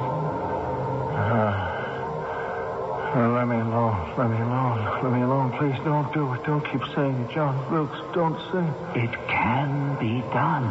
It can be. It's utterly impractical. I know every inch of North Virginia and southern Maryland. That's why I've come to you for assistance. That's why I tell you the idea is not feasible. You don't realize the danger. I don't consider that for a moment. Listen to me. Let's say we have President Lincoln in a carriage and we're able to leave Washington. We have to drive over 100 miles before we can cross the Potomac. All right, let's say we've crossed it. Then we have to drive from one end of Midland, Virginia to the other. It can be done. It will be. Don't you know that section is alive with Yankees? I do, because I've just come through there. But when do we reach safety? When we get across the Rappahannock. Only then. We must risk it. Give up the idea, John. Inside an hour, at the most 2. From the time Mr. Lincoln is in our hands, the whole country will be up in arms. The President of the United States can't be spirited away like an ordinary citizen. Something must be done to save the South from this tyrant, even if all of us have to die.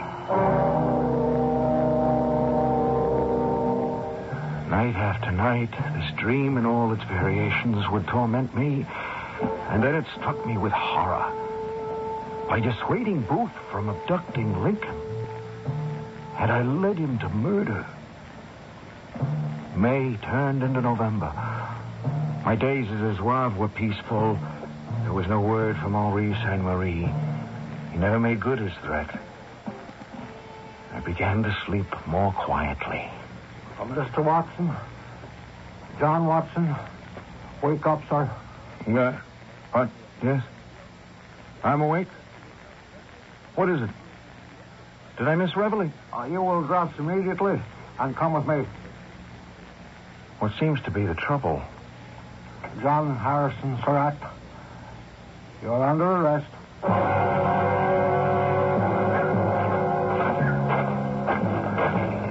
Company, out.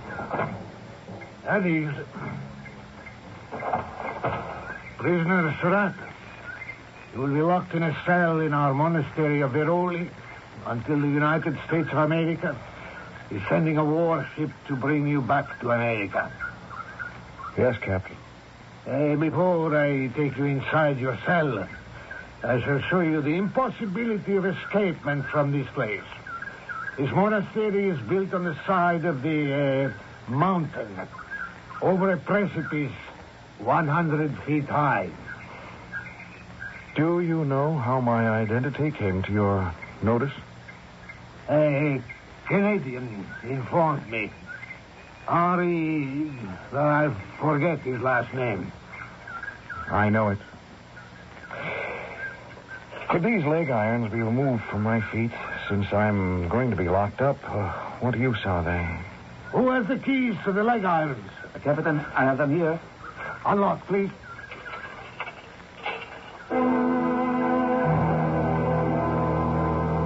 on the second night after my arrest, a messenger arrived at Veroli directing the captain to have me sent to Rome under heavy guard immediately.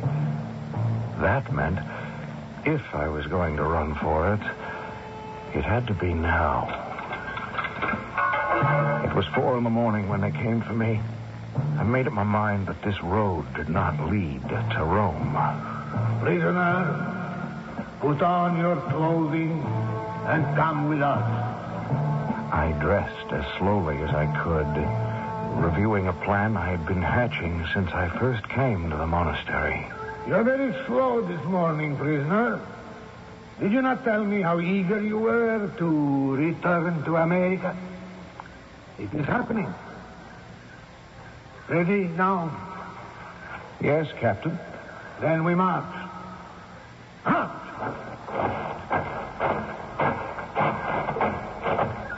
Tell me, this is a matter of much speculation among the Zouaves. Why would anyone in your country kill a president when your constitution permits you to vote him out of office? March through the courtyard. Keep on going. Hey, stop him! Stop the prisoner! Stop the prisoner! Stop him! No! Stop him! Don't stop! What is he doing? Keep him from climbing the wall. He's going to jump. Sarat! It's 100 feet straight down. You'll be killed. I wasn't killed. But I came as close to death as I would ever wish to. I'd run quickly across the courtyard. I jumped on top of a wall, counting on the confusion that nobody would shoot me. If I could land some 35 feet below the wall, there was a 4-foot ledge of bare rock. If I missed, I landed on it, my head striking the rock like a hammer. I was knocked senseless. Can you see him down there? I can't see anything, Captain. He's 100 feet down. Everyone now. Together. Aim your rifles. He might be there.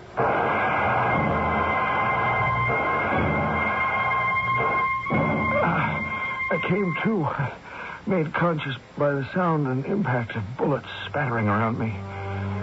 But I'd fallen too close to the cliff, and I was out of their range. Pain in my head was intense. To escape, I had to crawl down the cliff and into the valley. It all seemed quiet down there. No alarm yet. I tried to move, but the pain took hold.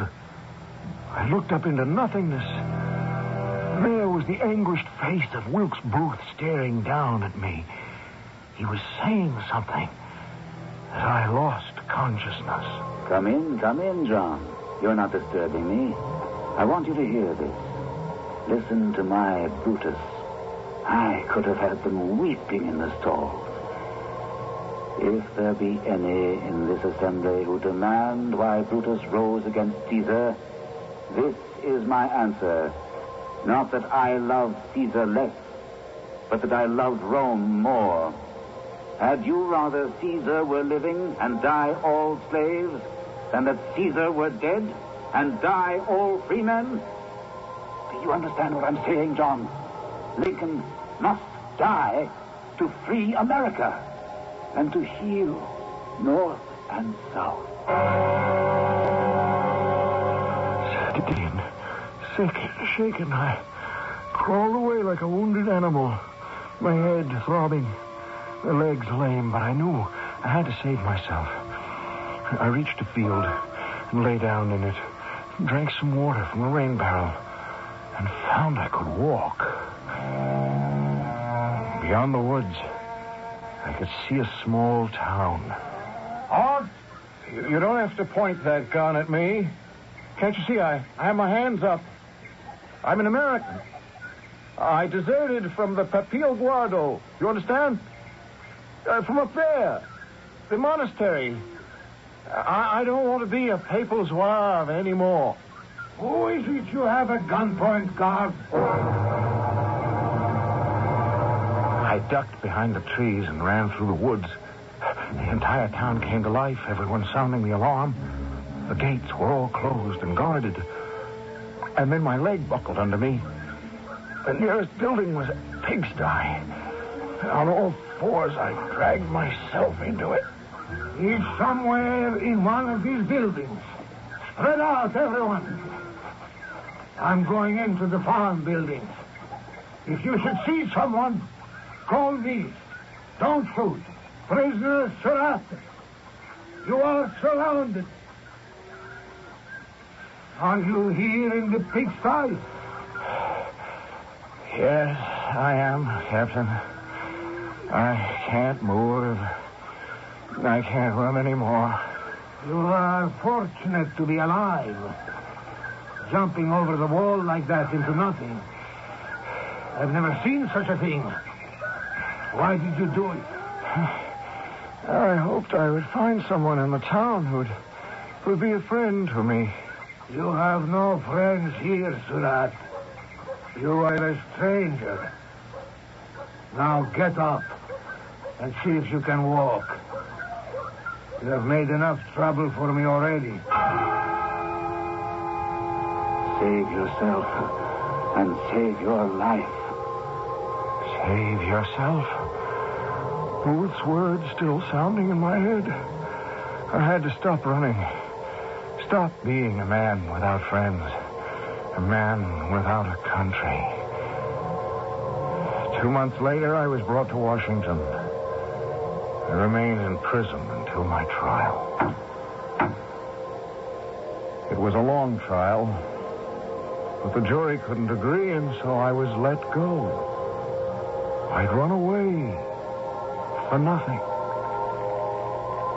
The years pass, but I'm never alone. He's still with me. Again and again, there's Booth, crippled, dying in Garrett's barn. What fools we both were, John. I hear you. I always will. I am hunted like a dog through swamps, woods. I am wet, cold, starving. Every man's hand against me. I am in despair. Why is it so? I did what Brutus was honored for. God made me the instrument. And yet, I am looked upon as a common criminal for striking down Lincoln, a greater tyrant than they ever knew. My action was purer than theirs. I struck for my country and that alone. Now, I am abandoned with the curse of Cain upon me.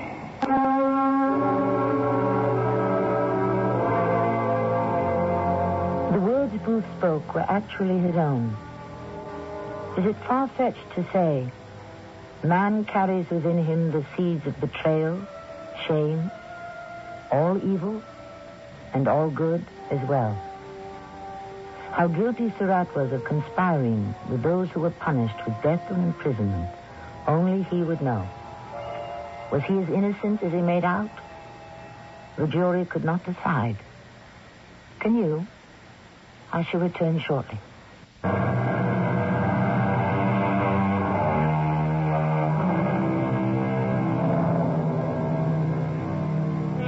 Life has always seemed to us by definition contradictory. The dilemma of two different faces on the same coin. One man will think you are an angel, another regards you a devil. In the end, we realize that we see in others what we wish to see. Our cast included Tony Roberts, Bob Caliban, Robert Dryden, and Gordon Gould. The entire production was under the direction of Hyman Brown.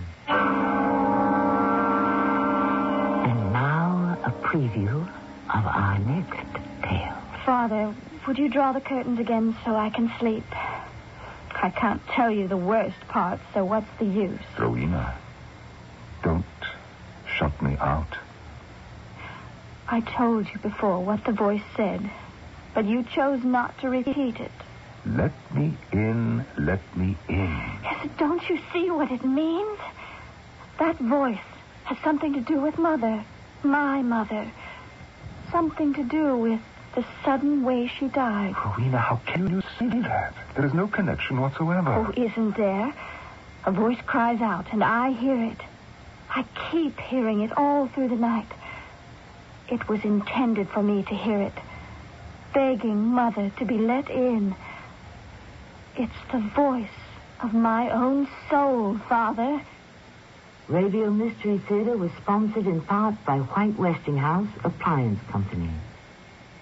This is Tammy Grimes, inviting you to return to our Mystery Theater for another adventure in the macabre.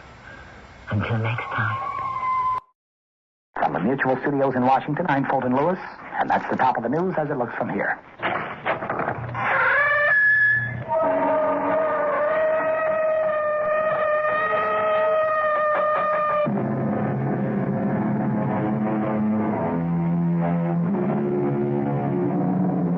Come in. Welcome. I am E.G. Marshall. Welcome to the sound of suspense, to the fear you can hear. For the next 52 minutes, I'll be your companion on a journey to a place in the past. It used to be that only the mystics believed you could go back, relive your life. But didn't so eminent a scientist as Albert Einstein say that the past, the present, and the future are all intermingled somehow? Then why should we question a gentleman named Spencer Chadwick, who is asking a very vital question? Inspector, do you believe a person can do it again? Do what again? Go back. Where? To that point in his life where it went wrong. It turned sour. And correct it. No. No, I don't believe it's possible. Well, I'm doing it, Inspector. I'm doing it. I'm changing it. I've gone back. Inspector, I've gone back.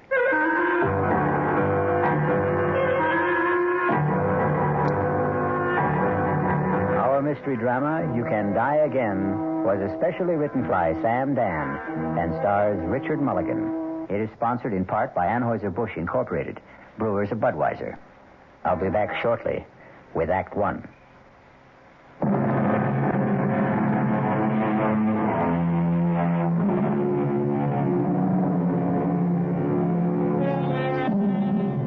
This evening, we're concerned with bright young men.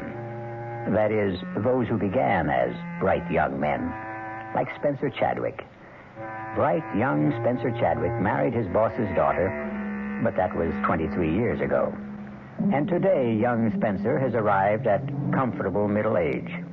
This morning, he will pick up his phone and dial the private number of a highly placed friend.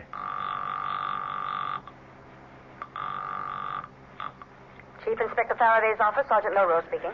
Sergeant, this is Spencer Chadwick. Oh, good morning, Mr. Chadwick. Connect you right away.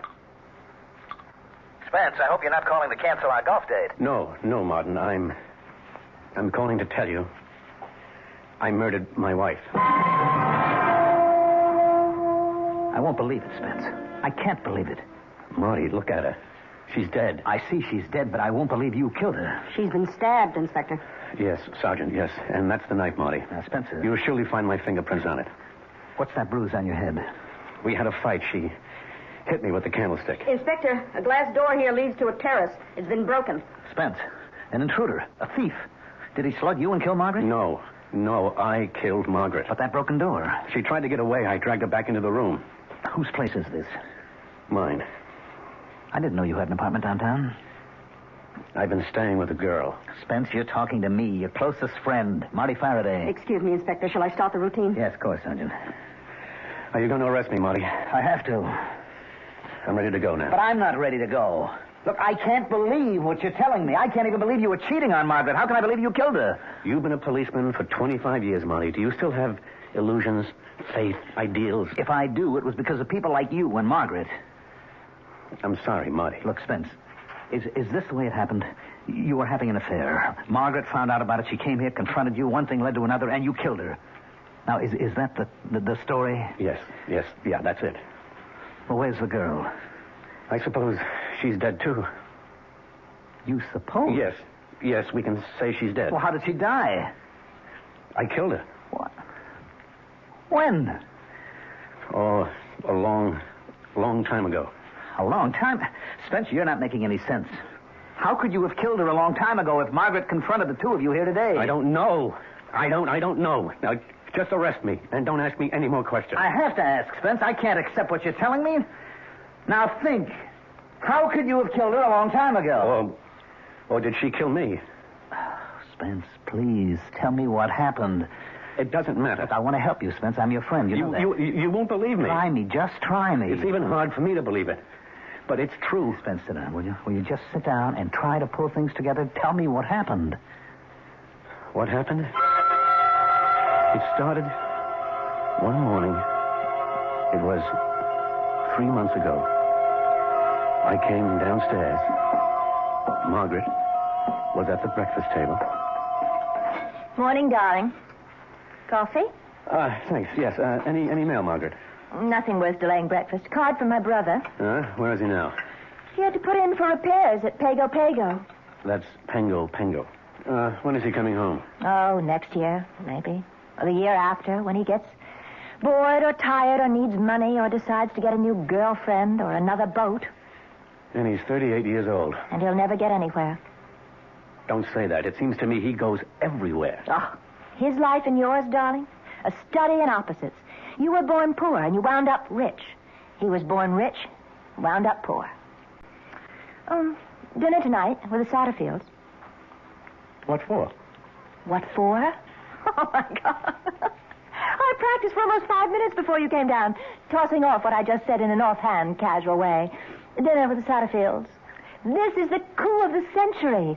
A dinner party at the home of Senator Satterfield. Ask me how I did it.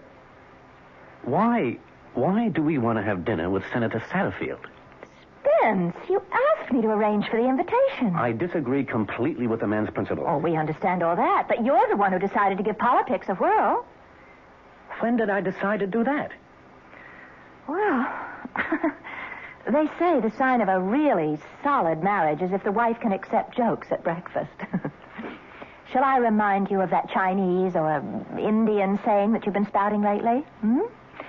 A man spends his first 20 years living for himself, his next 20 living for his family, and his next 20 living for his country. It was you who decided. Dinner's at 7:30, black tie. So be home early, Spence? You're not listening. Darling. Why are you looking at me like that? Is there something wrong? Who are you? What did you say? I said, who are you? Tell me. Spencer. What are you doing here? Now, look, darling, if this is Oh, no. What am I doing here? If this is a joke, it's not in the best of taste. Well, I'm afraid I don't know where I am. Or who you are. Do you know who you are? Yes, I think I know who I am. I'm Spencer Chadwick. All right, now listen. Sit quietly for just a minute. I'm going to call Dr. Berger. Please, I don't want to put you to any trouble. Don't get up, Spencer. Please, don't get... Where are you going? Home. This is your home, Spencer. Please, don't be alarmed, please. I hope I haven't frightened you. I'll leave this minute.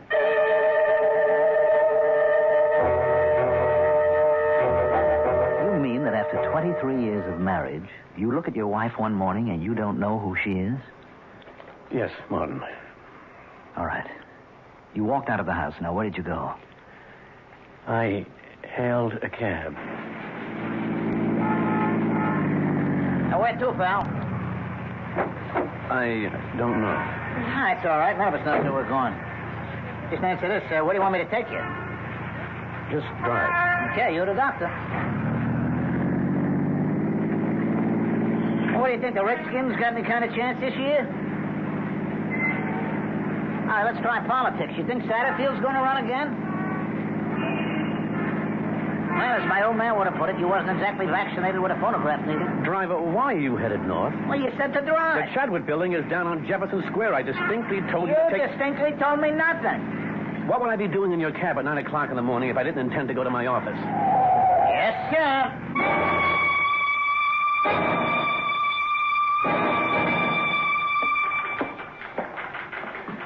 Good morning, Rose. Oh, good morning, Mr. Chadwick. There's a Dr. Berger sitting in your office. Dr. Berger? Yes, Dr. Berger. Come in here, Spence. I don't have all day. Well, come in and shut the door. May I remind you that this is my office? 15 minutes ago, I received a call from Margaret. Margaret? Is she all right? About you. Me? I thought it important enough for me to stop off here on my way downtown. Hold out your wrist. Wait, why did Margaret call you? She told me about that little episode. What? What little episode? You don't remember saying certain things? Paul, please, what is this all about? Pulse seems to be a little fast. What am I supposed to have said to Margaret? I want you to report to the hospital right now. You can't just walk into my office and tell me to report to the hospital. Who says I can't? But what's the matter with me? I don't know. That's why I'm putting you into the hospital. What did Margaret tell you? That you didn't know who she was. Well, how could I not know who she was? Have you had moments when you didn't know people, or you didn't know where you were, or what you were doing there? Well, certainly not. Now, level with me, Spencer. Listen, those things, they happen sometimes to everybody. How often do they happen to you? Well, the incident with Margaret, was it the only one? Well, Spencer, I'll see you at the hospital in 30 minutes.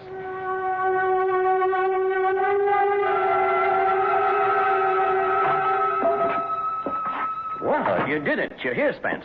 Of course I'm here. I won't keep you an hour longer than necessary. Probably get you out by the end of the day. Paul, you do what's necessary. That's a good attitude. Most of you high-powered business types are so self-important. Don't start to lecture me. I'm here. I agree I need some help. Now, what's holding us up? I am. I'm talking to you when I should be arranging for tests. Now, you just relax. Listen to some music, read, take a nap. I'll see you.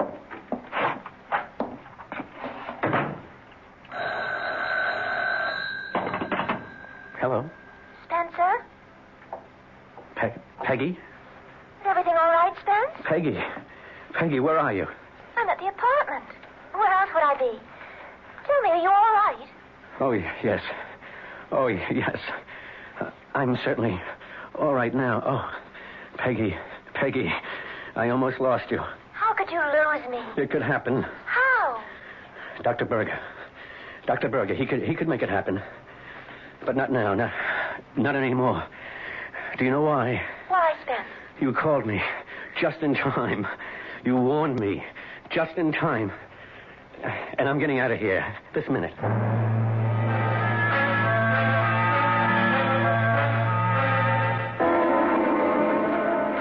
Mr. Chadwick. Yes, Ruth? Aren't you supposed to be at the hospital? I'm not supposed to be anywhere except in my office during the business day. Oh, yes, sir. This Dr. Berger, he's been calling just about every 5 minutes. And your wife. Shall I get them for you? No. I left Dr. Berger a note saying I changed my mind about the necessity for what we were discussing. Now, tell him I have nothing to add. Oh, yes, sir. Oh, call my wife and remind her we have a dinner date with Senator Satterfield. And no calls. No calls. I don't want to talk to anyone. Yes, sir. Except a young lady. She'll call herself Peggy.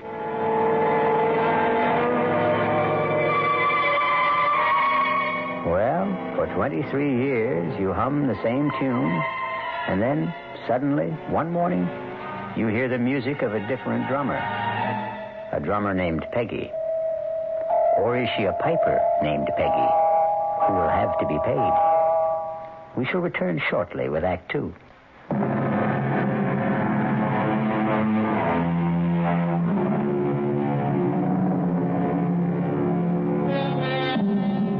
And so we have Spencer Chadwick in complete command, ready to take hold of his life and run it his own way, starting with his wife. Spencer? Is that you? There's no problem. It's not even 6:45. I can be dressed and ready to leave in 20 minutes. Spencer, there is a problem. You made Dr. Berger look like a fool today. You read my note. It explained everything. You made yourself look like a fool. You admitted to the hospital, and less than an hour later, you sneaked out. I did not sneak out. I got dressed, went to the desk, and said, I'm leaving. Send me the bill. But, Spence, you're not well. I've never felt better. You should be in the hospital. Margaret, please stop running my life. What did you say just now, Spence? I'm sure you heard me. I wasn't aware that I was running your life. Spencer, would you be good enough to explain? Can you show me how? You did say this thing was black tie? Spencer, I'm entitled to an explanation of that remark. Margaret, if you can't understand what I'm saying, how can I explain it?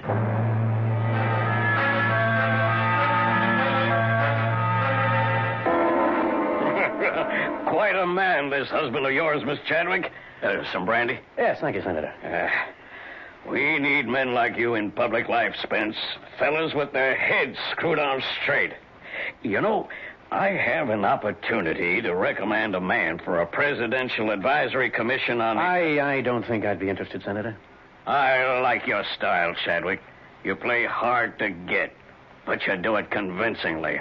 The public eats that up. No, Senator, it's not a pose. You see, sir, it seems to me that I've spent all my life working for other people. Serving others is the most richly rewarding profession a man can follow. That's if he happens to be a selfless person. But I never saw myself as a manufacturer of farm equipment.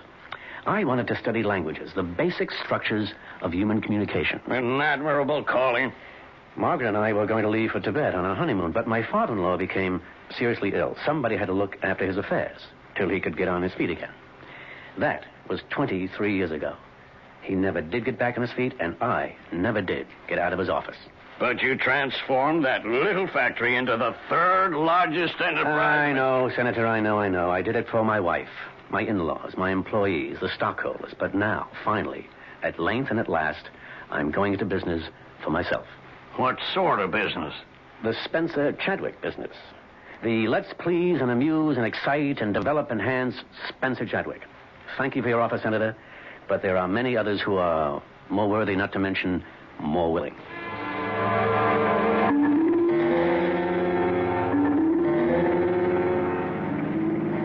Spencer, when did you decide you were no longer interested in public service? Oh, it's been building for a while. We'll have to talk. Oh, about what? About what? I don't know if this is a pose or... Margaret, I'm sure I can explain. Now, let's drop in somewhere for a nightcap. No, let's get home. Now, do you remember what you said to me this morning? No. You insist you don't recall our little scene at breakfast? No, I'm very sorry.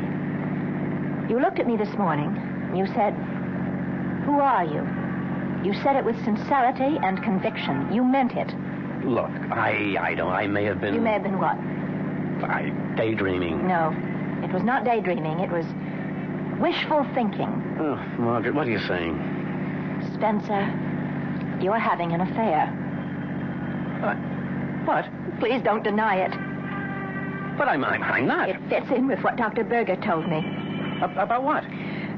When you say to me, "Who are you?" it means you no longer want to know me. You're trying to wish me out of your life. Oh, Margaret, I can tell you... Now listen, Spencer, don't try to insult my intelligence or yours. And then, what just happened at Senator Satterfield's? What just happened? Well, suddenly you're no longer interested in public service. Why? If you heard me talking to him, you'd know that finally I want to do things for me. But he as much as offered you a post that you dreamed about. A sensitive post. And you could become an important man nationally. You've spoken about it a dozen times. Margaret, I no longer care about it. Well, of course not. Because you become controversial, make enemies, and then they try to get something on you. And now that you're having an affair, you're vulnerable to scandal. But I am not having... Oh, don't lie to me. That just makes it worse.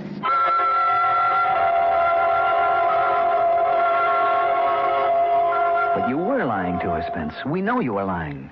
We know about Peggy. Inspector. Yes, Sergeant. If you'll come into the bedroom, Inspector, I didn't want to move anything. All right. Now, sir, here are these pictures. Are these Peggy?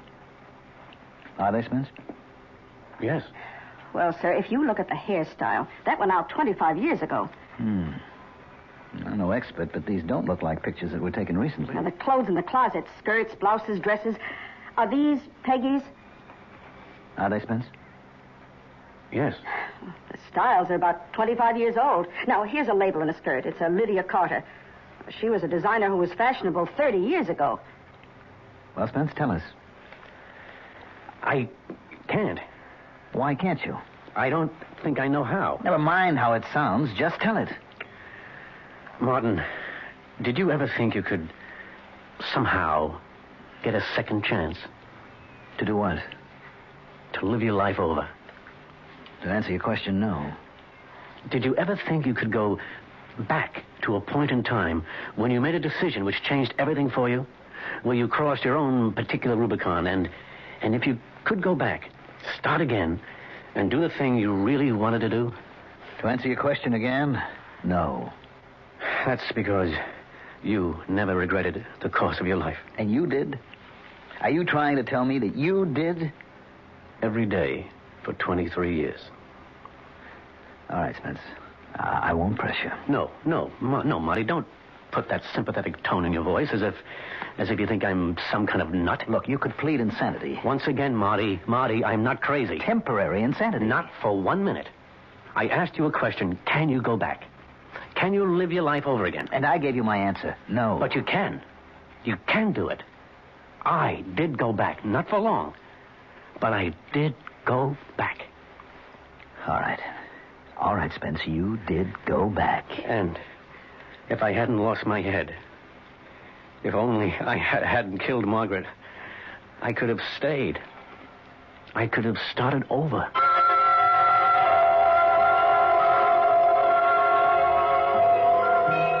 Peggy, want to go to a movie? No. I missed the news broadcast. Anything happening? They think a war just started. Oh, come on, Peggy. Come on. There aren't going to be any more wars. Everybody knows that. People may be crazy, but they're not insane. Where? I think the man said Korea. Someplace like that. But maybe I didn't hear it right. Hey, if you don't want to go to the movies, what do you want to do? Sit home and just listen to you. Tell me about the trip you're planning.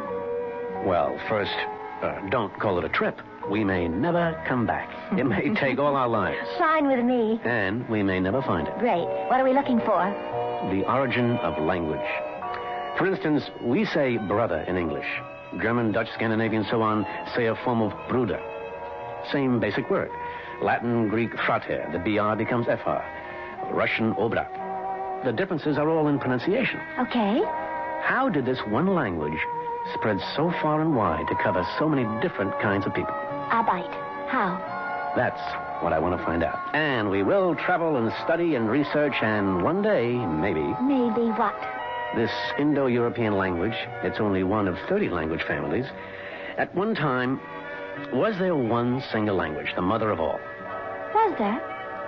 I don't know. One day, I hope to find out. You sure you wouldn't mind scrounging around Europe and Asia? Oh, I've been to Europe and Asia. Ah, but not with a backpack. Not with a sleeping bag. I'm going to love it. Now, one thing must be clearly understood. At no time, regardless of the bind we may find ourselves in, shall we ever, under any circumstances, wire your father for money. Promise? I promise.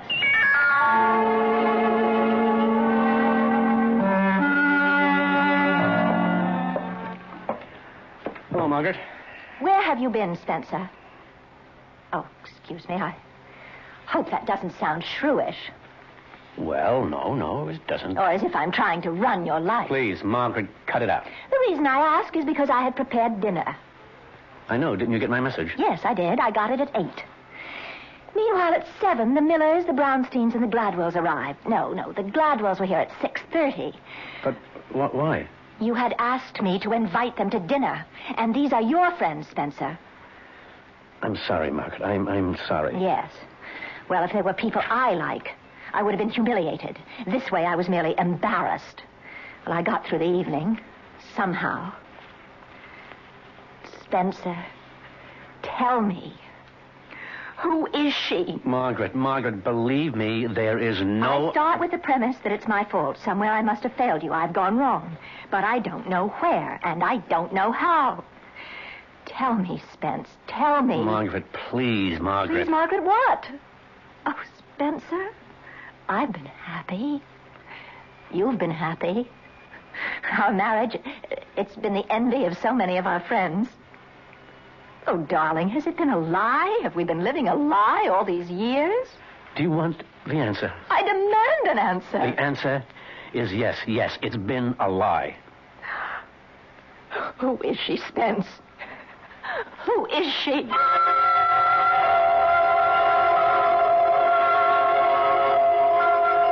Who is she, Spencer? Who is Peggy? I won't tell you, Martin. I should say, who was Peggy? Inspector, do you remember some time ago you saw Mrs. Chadwick? It was on business, I remember. Oh, yes. Yes, I do. It had to do with a burglary, Spence. A burglary in your house.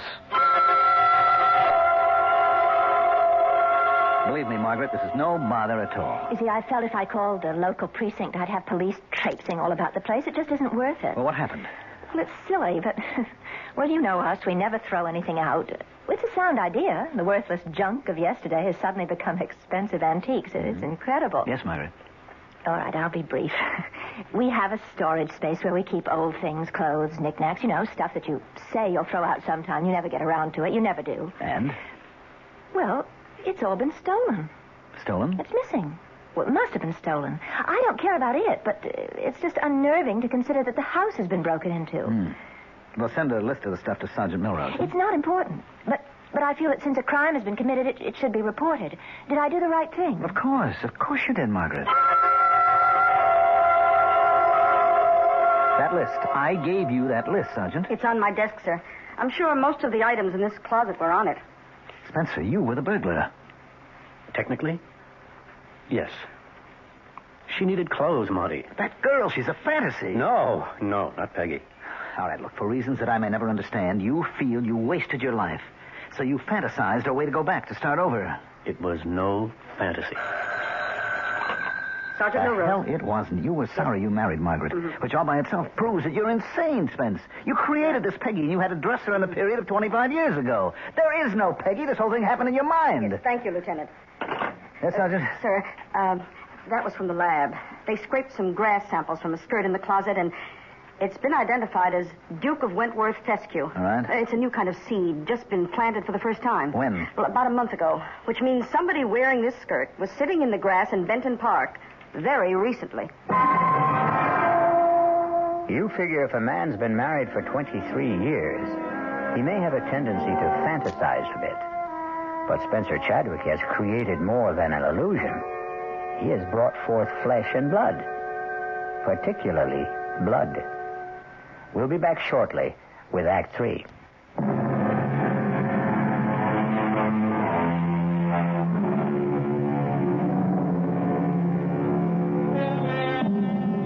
It was all right while Peggy was only an illusion. She was Spencer Chadwick's private affair.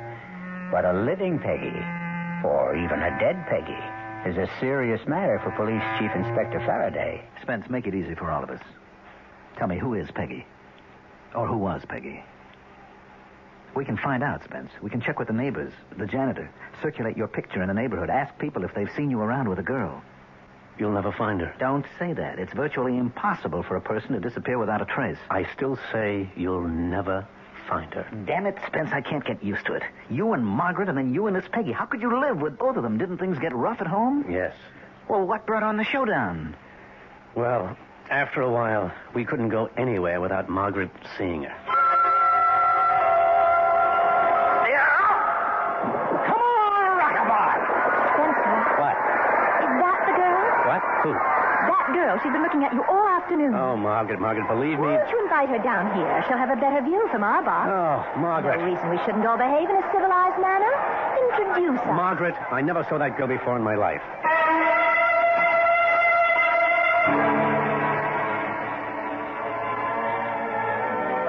Margaret, you're staring. Not me. That girl's been staring at you all evening. Margaret, believe me. Wherever we'd go, there'd be no peace. She always suspected somebody. Last week, it even happened when we were playing golf with you and Henrietta. You're up, Margaret. I'd use a 3-wood on this hole, Margaret. All right. Oh, too bad. Well, you go up there and show me how, Marty. You rushed the shot. You lifted your head. I really don't care about golf. You made the date with Marty and Henrietta. Well, we simply can't drop out of circulation. Spencer, that girl in the foursome behind us. Margaret, she's not the one. Spencer, where were you? I had a meeting. Oh, well, we progress. Used to be you didn't know, you couldn't remember. And now at least you're courteous enough to lie to me. You've been drinking, Margaret. Yes, that's true. I have been drinking. Margaret, it's not good for you. Oh, I don't know. Let's consider that. Drinking is not good for me. I won't fight that. However, what you are doing, that's good for me, Although I must say you're treating me nicer these days. You started off by asking, who are you? As if you didn't know me, and now at least you don't ask. The phone rang today, and I answered it, and the line was dead. What's going to happen, Spence? I intend to go away with her. Well, finally, you've admitted it. You are having an affair. Yes. Who's the woman? Who? Yes, who? I'm not sure you'd want to know. I have a right to know. Well, perhaps you do. Who is she, Spencer? She's you. Me? Yes, Margaret.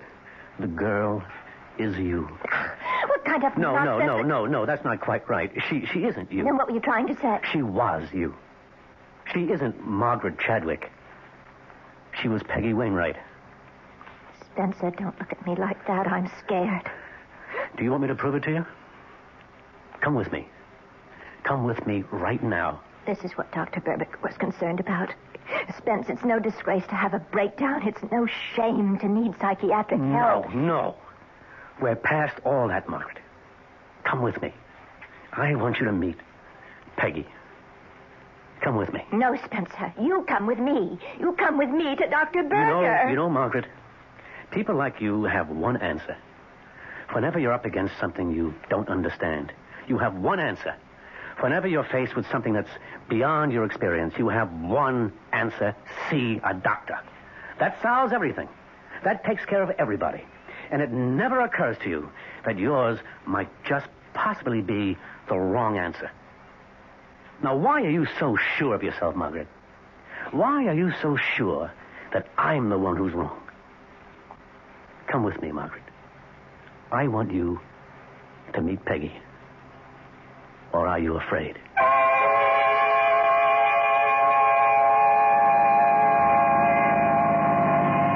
Does it look familiar, Margaret? Spence. This is 32 Benton Boulevard. It's our first address. I remember. Do you remember the apartment number? 3A. Oh, don't tell me it's still there.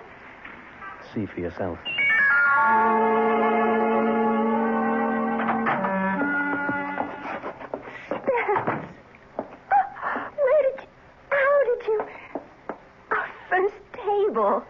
And this bronze candlestick, our very first wedding present from my brother. These clothes. My clothes. How did they get there? They're here because they're Peggy's clothes. Oh, look, Spence, the Lydia Carter skirt. Oh, you love me in that. Do you know that style's come back? I want to put it on. Do you remember what we used to do? We'd go for a walk. In the park. Dinner at Luigi's? We never had dinner at Luigi's. Oh, that's right. We couldn't afford it. And by the time we could, we weren't living here anymore. We stopped at the burger shop. What's tonight? Thursday. That means there's a free concert in the park. And then free dancing. Oh, let's go, Spence. Let's do it all again.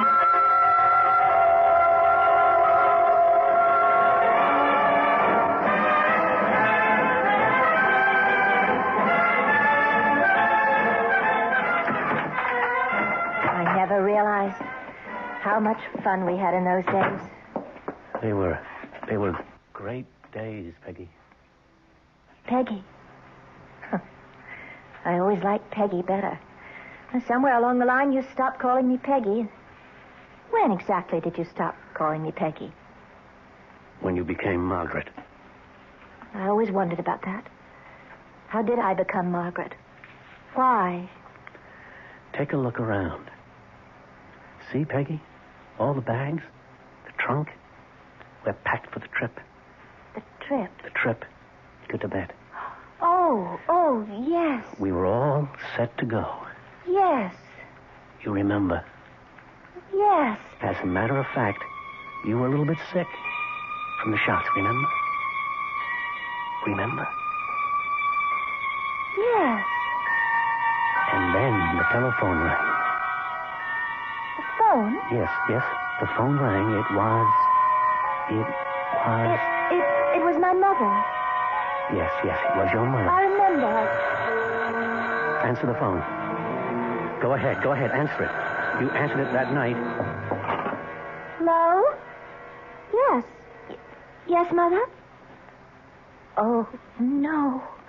Yeah, all right. All right, we'll go there. Right away. What is it, Peggy? My dad. He's had a stroke. How bad? Well, they don't know yet. Oh, Spence, I don't think we can... I can't leave Mother alone right now. No, we won't. Oh, Spence. I knew you'd understand. That's when you became Margaret. That's when you were no longer my wife, but your father's daughter. Take off the skirt. Leave it here. Go home. It belongs to Peggy. Spence, what's the matter with you? I'm Peggy. That night was the start of it. The start of what? The start of a campaign to mold me into the kind of man you had in mind. The man who would enjoy the kind of existence you always had and always wanted. Safe, comfortable, secure. All you were asked to do was to help my father, who was deathly ill. Who else could have done it? My brother? It was supposed to just be a temporary arrangement. But it suited you, Spence. It suited you. I started making the kind of money your folks never dreamed of. I built an empire. I never wanted it. You wanted it. You wanted it so badly you stopped being Peggy. You went somewhere else. You became lost. But not me. I'm not lost.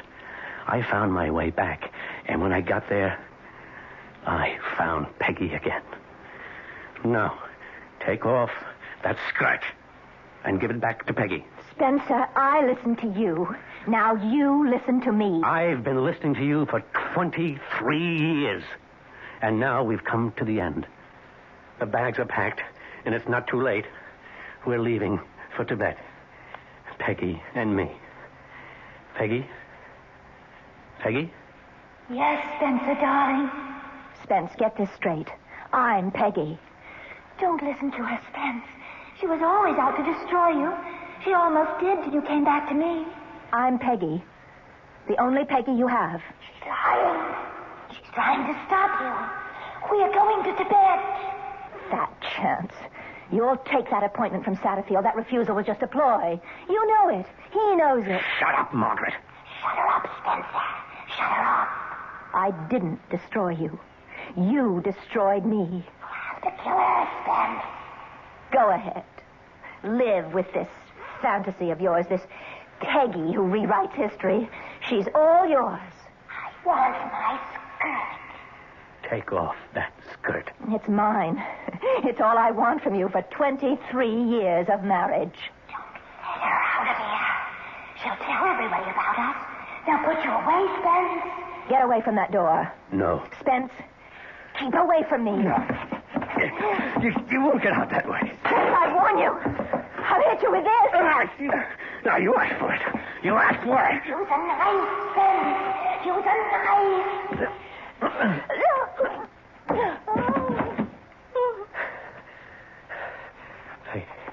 Peggy? Peggy? Where are you? Peggy? You killed us both, Spence. Oh. Margaret. Margaret.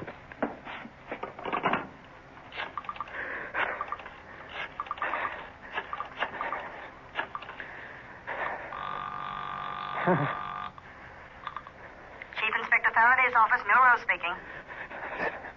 Sergeant, this is Spencer Chadwick. I just murdered my wife.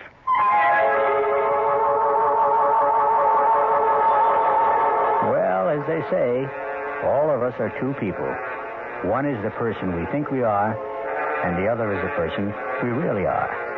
And the secret of a long, happy life is to make sure the twain never meet. I'll be back shortly. This is WOR New York, your station for Mystery Theater.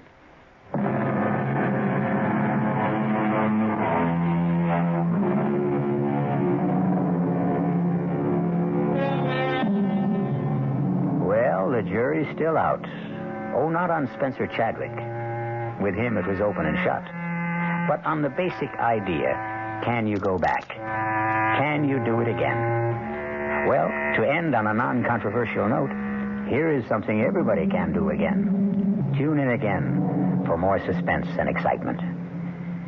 Our cast included Richard Mulligan, Mandel Kramer, Marion Seldes, Bryna Rayburn, and Gil Mack. The entire production was under the direction of Hyman Brown. Now, a preview of our next tale. You know what I'm going to do, Laurie? I am going to turn this car right around and head back to the city. Oh, no, George. Please don't. What's that? We all fall. You hear something like singing? Ring a ring of roses. Let me open the window. A pocket full. It's a woman singing that old nursery rhyme. Two. We all fall down. But what's that snapping sound? It sounds like a piece of leather. It sounds like a whip. George, what are you doing? I'm getting out. No, don't leave me, George. I'm coming with you. Wait. Okay, but stay close to me. Radio Mystery Theater was sponsored in part by the Kellogg Company, makers of Kellogg's Special K cereal. This is E.G. Marshall inviting you to return to our Mystery Theater for another adventure in the macabre. Until next time, pleasant dreams.